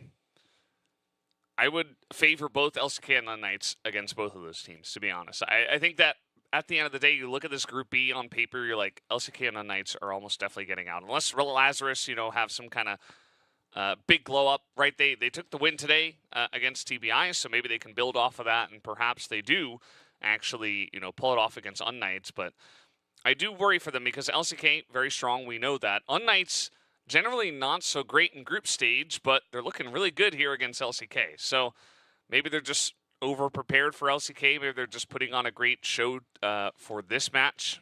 But I do wonder about September 27th, Friday. September 27th. Which is, of course, Lazarus up against unKnights. Because, that might just be the decider for second place or for first place, depending on how this one goes. So it's going to be an interesting match.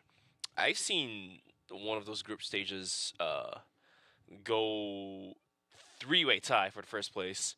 So it had to come down to, I believe, the rounds that they have won and lost. Yeah. And what happened was first place got decided and the second place had to go down to the kills eventually. So it was a very weird group stage, I would say. Yeah. Yeah. I mean, that generally happens when there's 3 teams that are very close, and then the 4th team kind of gets bullied by those other 3 teams, and essentially everybody ends up with the same rounds, or same match score, similar round score, because they're all in a very similar spot. But, yeah, I think, again, on paper, LCK unKnights probably the favorites for top 2, but if Lazarus put on a great performance, then we've got a 3rd team in the mix, and really anything can happen from there. So, really, we'll just come down to, again, that match on Friday, Lazarus versus unKnights, I'd say. Also, Lazarus versus LCK, because, what happens if LCK goes down tonight? Maybe they lose a little bit of confidence. Lazarus look good, they take a match off of LCK, then the whole group is thrown into some weird spot we didn't expect. I don't think LCK would have expected to drop a series on the very first match against unKnights, the team that they seemingly would beat any day and any time. Yeah. I mean, in general, but... In general, yes, but, yeah. When it comes to tournaments, anything and everything could happen. Underdogs could always come out on top. So, I don't even want to say unKnights is, like, the underdog, for sure. No. Not at all. No. So... It's just that when it comes to, like, on paper, who does everybody consider the top 2 teams? It's 3BL and LCK, right? So... eventually, we can see if other teams get added into that upper echelon, into like the top tier of those 2 teams. But we do have a pretty clear top tier, which is just the 2 teams, which unfortunately doesn't include unKnights. But that doesn't mean that unKnights might not get the win, as they could still get it here. But yeah, really will just depend on their blacklist side of port, which is sometimes what it comes down to in very close matches. You really got to pull it out in a spot that's not easy. That is true.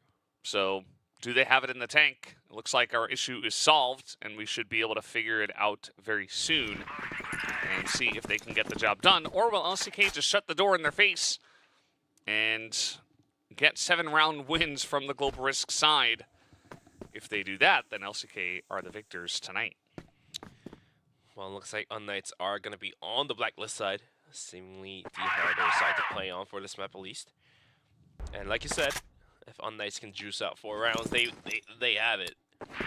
If not, it would be problematic, as it may A, go into overtime, B, just drop the series. And for unKnights as well, they don't want to drop the series. Yeah, absolutely. I mean, just the fact that they've played it close already is great, but now that you've tasted how close it can be, one more. And Beck, well, he's not going to get more this time. He gets shut down. Now unKnights looking to get in, but Spoxy going to shut down that aggression immediately. There's another one. And this is what we're talking about. This is how snipers can really hold down the top of A. And Spoxy is showing how he gets it done. It's only Pietro against 4, and I've got bad news for him. He's being swarmed by 4 people, and down he will go. Down he goes. LCK will find their 4th. 6-4. All of a sudden, LCK looking to tie this back up. Not exactly sure what will happen in round number 11. But unKnights has a really good chance of just closing this one out if they are the first victor of the early gunfights, find off the opening frag. But so far, Flex is just going to continue to find the first frag of the round going into the second half. As Beck went down last round and Kiko goes down this round. unKnights mightily struggling to find their own opening. And you can see how aggressive he gets. I mean, Flex, it's almost like when the pressure gets higher, when we get into these second halves that are just very close, he's like, all right, team, I'm here to carry. And it's not even necessarily his role, but he's showed a lot of that tonight in rough spots. I mean, they just barely won Black Widow. There was a chance that, unKnights just win there, and then that's it, 2-0. But Flex had other things to say. And he's getting aggressive. He's looking for more. He's going to get another shot down onto Beck, but it's through a wall. I believe that was him at least. Maybe it was a bit of damage here in B main instead. But either way, still doing his job in mid and really forcing unKnights into a rough spot here to push towards B. Looks like unKnights is willing to go in towards B bomb site, but do they realize it's going to be 3 players holding it down? Although Zane is going to be moving out from B towards the spawn area. 40 seconds remaining onto the clock, and mid to B is what unKnights is willing to go to.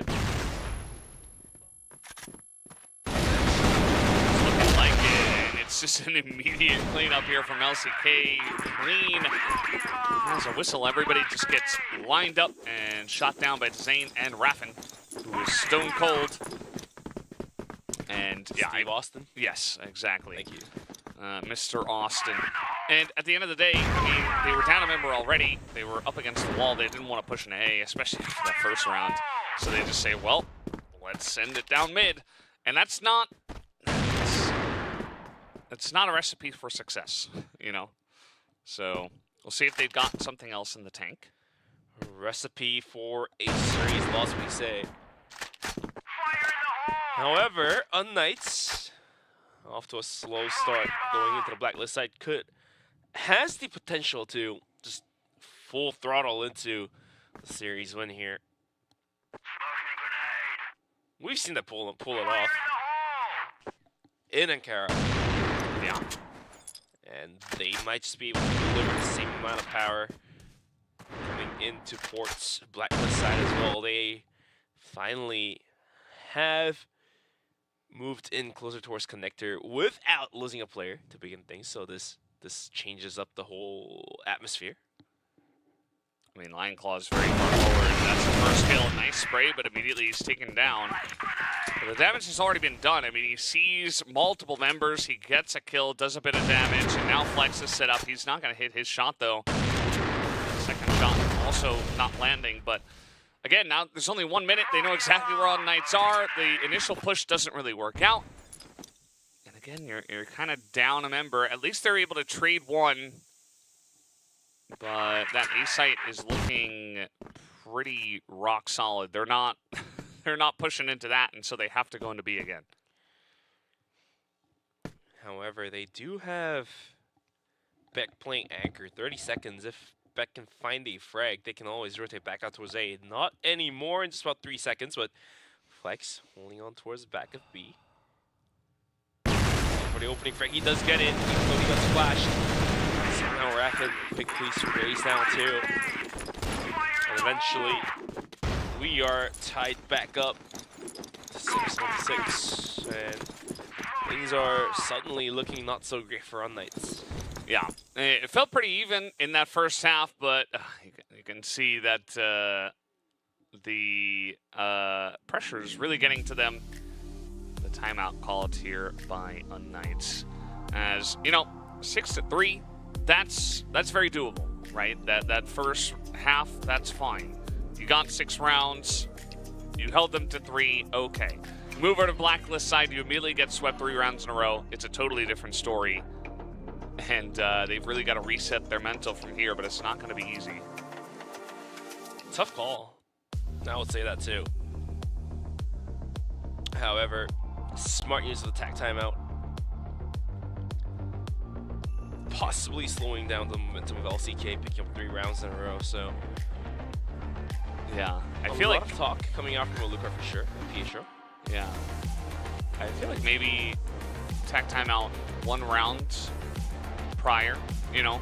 Because there's something mentally defeating, I think, about Port where it's like, okay, we're tied up and we're on Blacklist side. You know, that doesn't feel great. It just feels like you have so much work to do. Whereas if it's like 6-5, you feel like, okay, well, we're still ahead, you know, we're a little bit behind the 8 ball, but maybe we can get something going. But yeah, there's a lot of pressure on these guys at this point. And, you know, there's only so much that attack timeout can do for you. So at the end of the day, the timing of it maybe not going to matter all too much. But we'll see what they have, because so far LCK have shut the door at every single angle. You know, they try to go sideways connector, Line Claw's right there. They try to go down mid, you've got Flex sniping people. You try to go into B, and it's been lights out every time. They tried to go to A the first round, and that wasn't even the same question. They just immediately died, and they're like, well, okay, I guess we can't go to A. It did not even come close, that's the problem, so we'll have to wait and see. But attack timeout is over. We are going to be bouncing back into the game in just a moment. As you can see, it was called by unKnights, but LCK was able to utilize that time as well for themselves. Possibly going for some wild expectations. Okay, they might just bomb rush out towards A connector. And sends 4 player out towards A. However, Knights are going to be playing this one slowly, rather. Just going for some punches down towards middle, trying to catch off any lucky kills. Unsuccessful that was, and let's see what unKnights is opting out to do after that mid pot shot. Well, they're just going to hang back and wait and see if they can actually clear this out. For now, they're going to push forward, but Flex is very far up. And they're going to check it, but it doesn't matter. He's not even hitting the shot. And Flex has so much backup from his team right there to help him out. And, I mean, if things could not get worse, it just went from bad to really, really, really bad.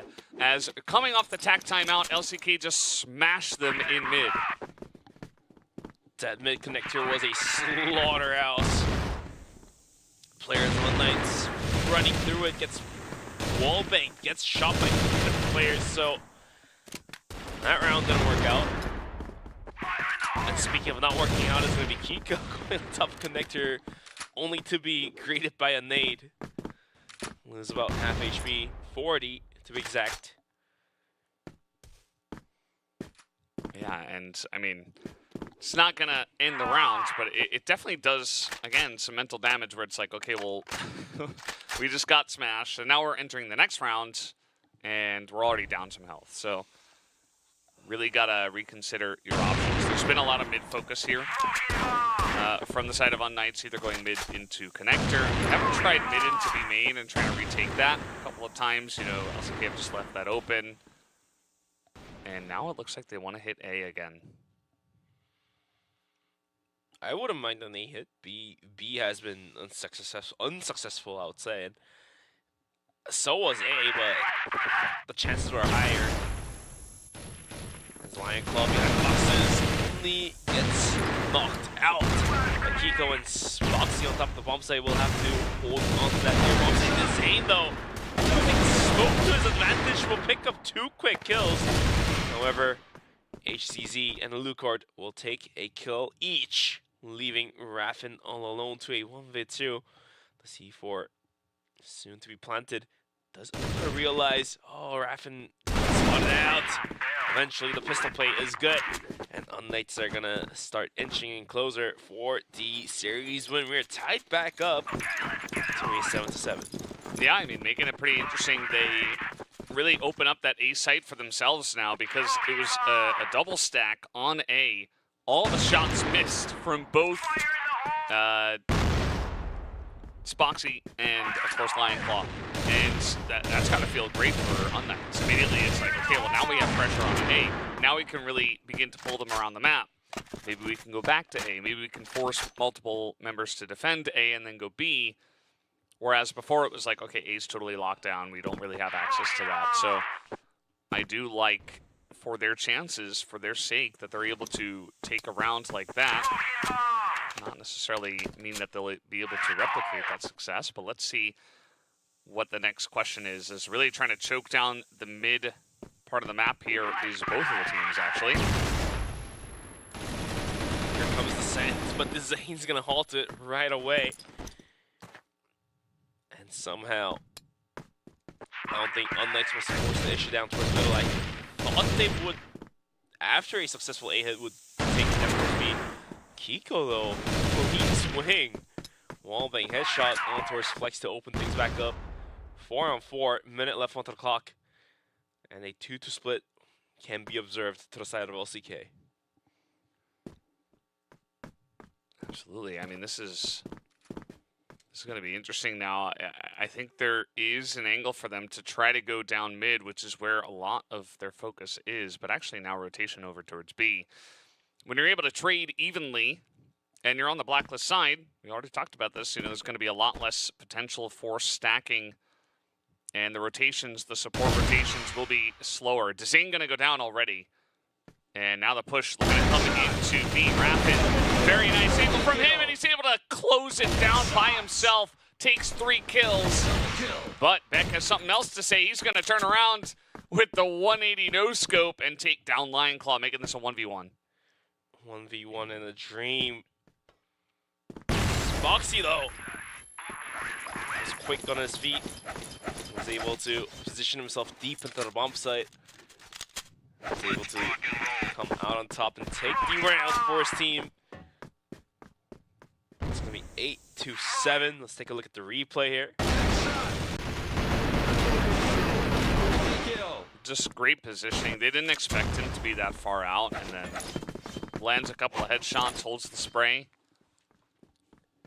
Very good stuff from him. He's had, you know, mostly an okay performance today, but that's really his pop-off moment.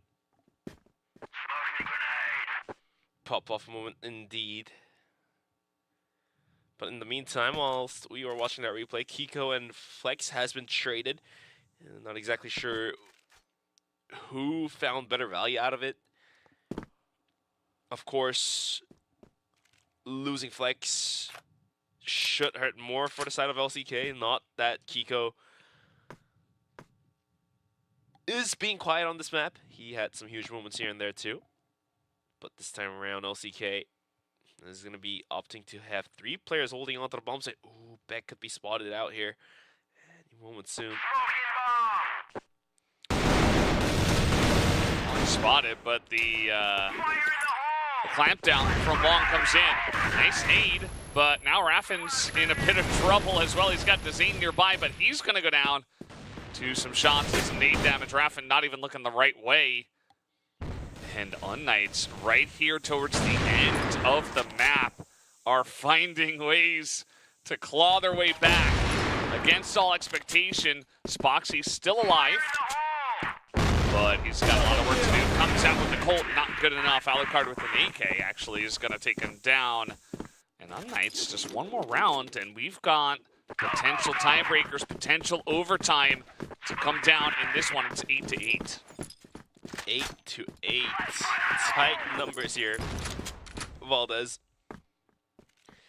Wouldn't be surprised to see back somehow finds the better of Flex, swinging out a little too wide.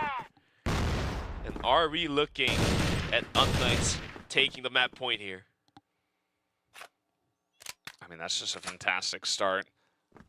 Beck, all reliable, goes through, gets that pick off, backs away. Flex, aggressive angle, doesn't pay off. And now, unKnights, you know, you can feel that momentum shift. Another round that begins in their favor. This could be the beginning of them making a big step in the right direction on this map. Maybe some pressure into A, but I'm not too convinced. They're not committed just yet. And they're just hanging around in the center of the map for now. But the setups are now being thrown out towards A to isolate middle, isolate A. They're going to be sending it from mid to B. Oh, this is clever.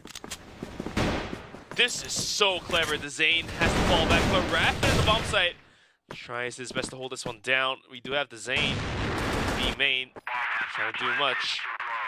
Well, let's see what he can deliver. The bomb has been planted now, going into post plant. Trying to make their way in. It's all up to the Zane. He's got about 18 health. And this is not looking good for him. He does push on in. Takes a trade against Alucard, but there's two members. He's going to throw a nade. Might work out. Ooh, not enough. Pistol shots could do it, but he's just going to get shot down. ACZ with the M4. Makes it quick, makes it easy. And unKnights, they take the first step in the right direction. That tactical timeout has done wonders for them. 9-8, last round on the first half. Can LCK drive this one into overtime, or will unKnights be able to take their foe down? Quick aggression down towards A long it is. Spoxy had to fall back. Beck barely dodging those bullets, but the nades from unKnights will be good to take some more health away from Spoxy. In the meantime, still maintaining their interest of looking down towards A long, that is unKnights not really opting to go to B just yet. Last round was very clever, isolating everything except the B connector and going mid to B. Completely caught LCK off guard, but this time around, now they cannot use that same strat once again. What are they willing to do? Minute 30 on the clock. They're burning the sweet time down. So is LCK, not swinging out wide. Flex going down early costed them the last round. Yeah, I don't mind this at all from LCK. They've had a lot of success on this map, but not in the recent last 5 rounds. So, you know, Flex has to make a tough call. He has to say, okay, you know, play a little bit more passively. Let them take some angles. It's not going to feel good, but this is what worked for us earlier on. GR side. Some spam coming through, and you can see unKnights not committing just yet, but now rotation towards B main. They might just swarm this, but Raffin, can he hold this one down? He has to move straight out, gets one, goes for the second, he gets second. Straight it out, but all of a sudden LCK with a man advantage. Can they use that? Going to overtime. Flex will find a quick frag onto Kiko, but the bomb site has been opened up. Should have planted any moment soon here. 2v4. And a dream to close this one out. Alucard and ACZ, can they make this one happen? 22 seconds and ticking. ACZ rifle goes swinging out. Finds the kill onto Flex. 2v3 now. 14 seconds remaining. ACZ trying to defend the bomb site for himself. He goes down. Alucard goes down. And we go into overtime. 9-9. It's just meant to be. These two teams are just that close. We've had 10-6, 10-8, and now the 9-9, the overtime on port of all maps. These overtimes can get really, really greasy. It's so difficult to find the right strategies, to make the right adjustments when you've only got 3 chances on one side of the map. But unKnights, man, props to them. They are able, after losing 4 rounds in a row, after the second half began, they get one, and then they get a couple more to bring us into overtime. LCK, of course, they don't get a essentially, I wouldn't even call it reverse swept, but they don't get swept out of the map at the very end there. They're able to tie it up, so we do have this overtime, but we wouldn't have overtime in the first place unless UNKnights were able to fix what was going on at the beginning of that second half. Let's take a look at how the first half of the overtime will roll out. Like I said, only 3 chances. You have only 3 darts to shoot at the bullseye, and so far, UNKnights back on the global risk side. Can they close the first half out in their favor? Not even 2-1. They need 3-0. Yeah, I mean, that's very true. I mean, that's why it can get really rough, because if the team on Blacklist side gets even 1 round win, the enemy doesn't feel good. So, for UNKnights, they really want to close it out and not allow a single round to go the way of LCK. LCK going to go with a tried and true strategy. Sideways connector towards A. Setup is out. Can Spoxy spot a Lucard out? Very easy. He swings out, gets 1. Almost gets the second, but not quite there. Shot, but Krafen just continues to put the damage. Back alone to a 1v3. The C4 will be planted, and it looks like the first round may go in towards the hands of LCK unless Beck pulls out something crazy. You remember what I just said? You really want to limit the Blacklist side to 0 wins, but that is not looking too likely. Beck does start it off with at least the 1 kill. Also lands a grenade onto Spoxy. So definitely giving himself the best chance, but still not a great chance. Trying to push in here with the Flex going to say, okay, well, he's definitely on bridge. And Spoxy just with the jump shot might get it done. That 1 shot with the not going to ring true for the side of Beck. He's just begging Spoxy to peek him, but it's not going to happen. He needs to run up here. He's got about 3 seconds, and he has run out of time officially. LCK start off with a win on Blacklist. Yeah, he has no information that the nade has landed on top of Spoxy, so he had to stick to the not knowing exactly how much health the enemy had.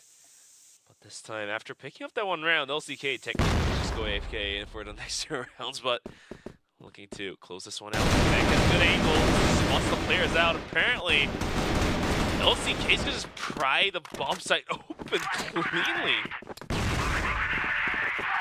It's just pressure down mid and pressure through B main, and they're just able to take some very aggressive 1v1s. And perhaps this is the way LCK can defeat UNKnights. Just kind of run at them and look for some more aggressive plays. That has definitely not been their style. And UNKnights are going to fall now. 2 rounds going to LCK on the Blacklist side.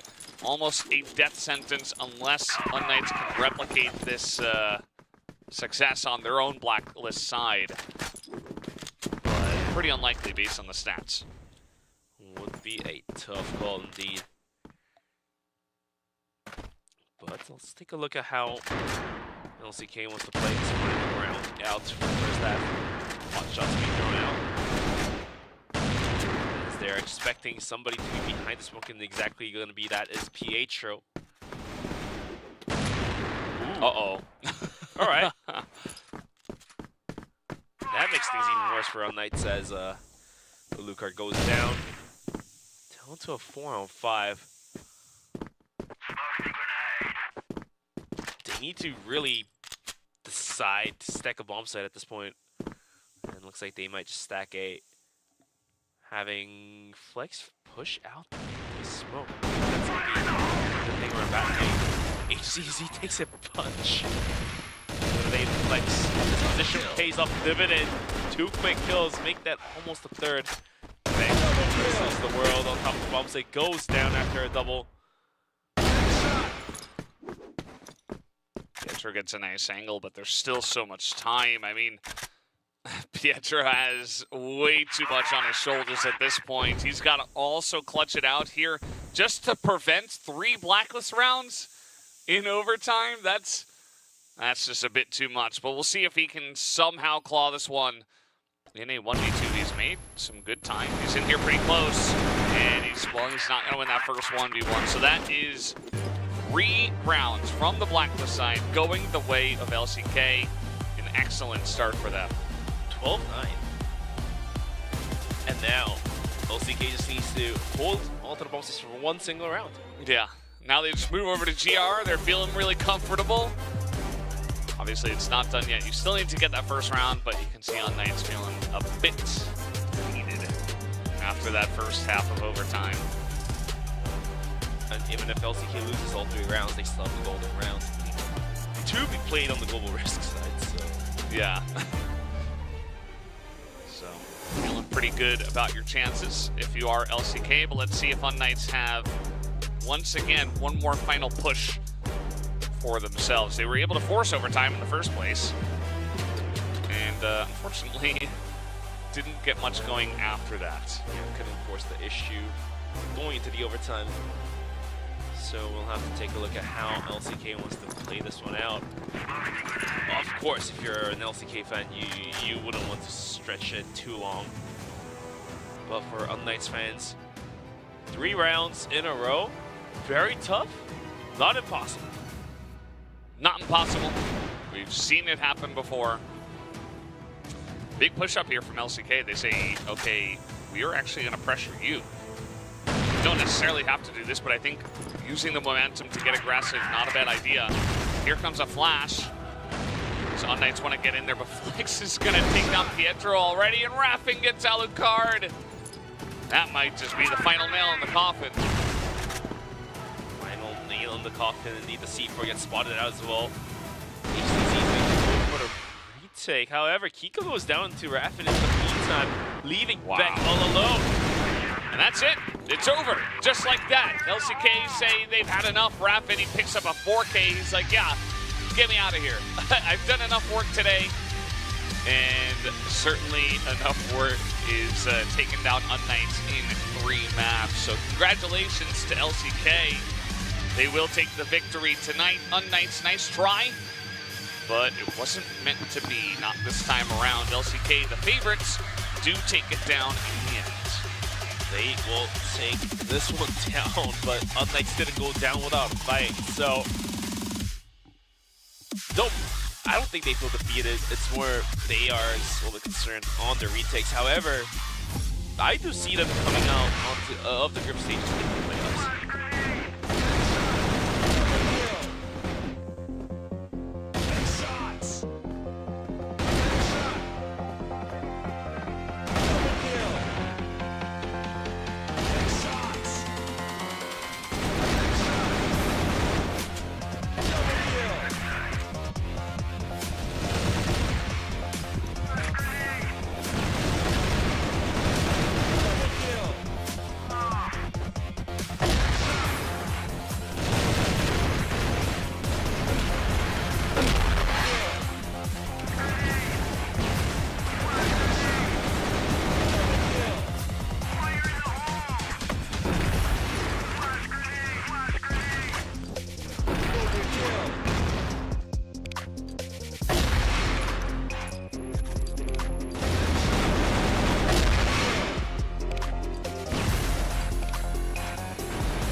So there you have it. Was very back and forth. It forced overtime, and then overtime was very one-sided. LCK said, this is a bit too close for comfort. We're just going to end it right here, right now. 3 rounds in a row on Blacklist, and then the cherry on top with that final round. nice try from unKnights. Definitely a good showing against LCK. I mean, they kept it very close, but at the end of the day, LCK win. Yeah, and the rounds weren't completely lopsided as well. unKnights had some great effort come out. 10-8 and 13-9, almost driving 2 matches into overtime and losing that final map on port in overtime. So this could have been anyone's series, honestly speaking. However, LCK was better than unKnights. Yeah, I think unKnights showing on Ankara especially, definitely better than LCK. That was the most dominant map. And from there, LCK had to claw and fight their way to take the victory down. Raffen is going to be our match MVP. And, you know, definitely a big round towards the end, a big couple of rounds in overtime, but very consistent play over the course of this entire series. However, I do believe that we are going to be entering Flex. Let's take a look at some of the highlights from Raffen.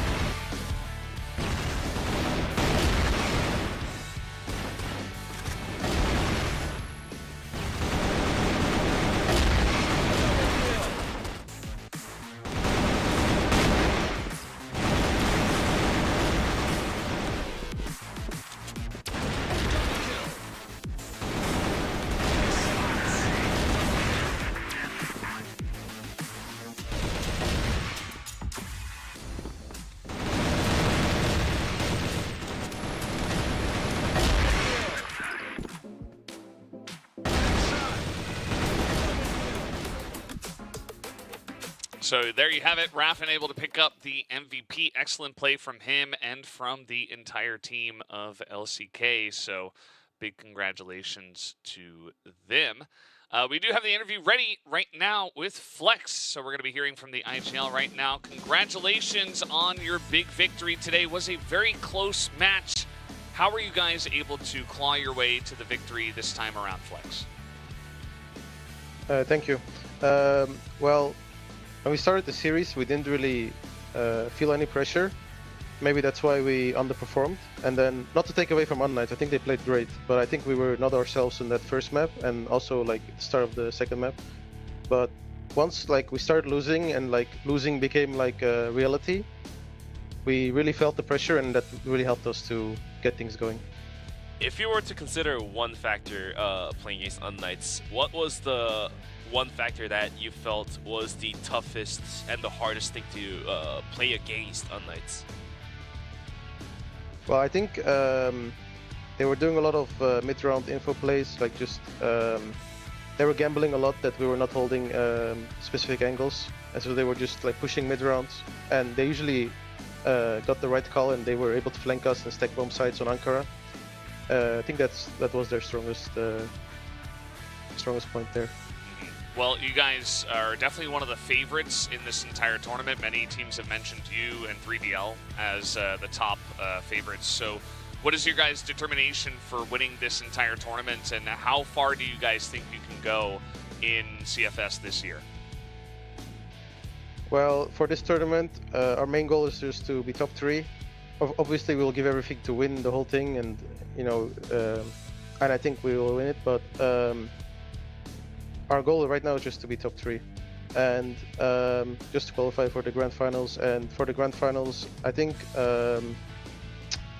you'll have to wait and see. Well, I can't wait to wait and see. Absolutely. Congratulations on the big win today, Flex, and thank you for the interview. Thank you. Thank you as well. And good to hear from him. Feels like still, you know, perhaps coming out a little bit slow out of the gate, maybe not expecting some of those plays from unKnights who were perhaps uncharacteristically over-aggressive in this one. So either way, still able to get the win, and that's really all that matters for LCK. They can go back to the drawing board and continue to improve, as this is what's happened today, Bench.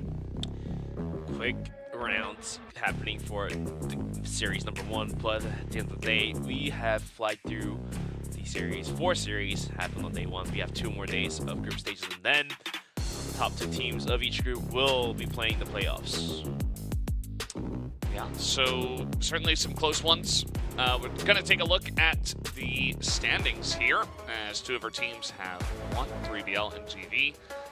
Here in Group A, Anubis and SSV did go down to some of those teams, as now we'll take a look at Group B, which is Lazarus out on top as LCK follows up second as they had to go into overtime, had to go 2-1, and unKnights in third and TBL on the top 4 as they do have a little bit more work to get through.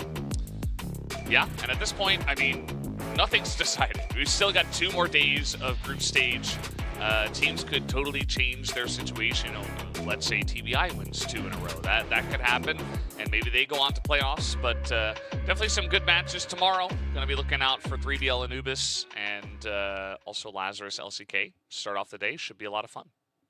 Yeah, absolutely indeed. And if LCK is going to be able to take down Lazarus 2-0, if they go 2-1, then their position could be unstable. But however, if they're able to take it 2-0, then things could be different.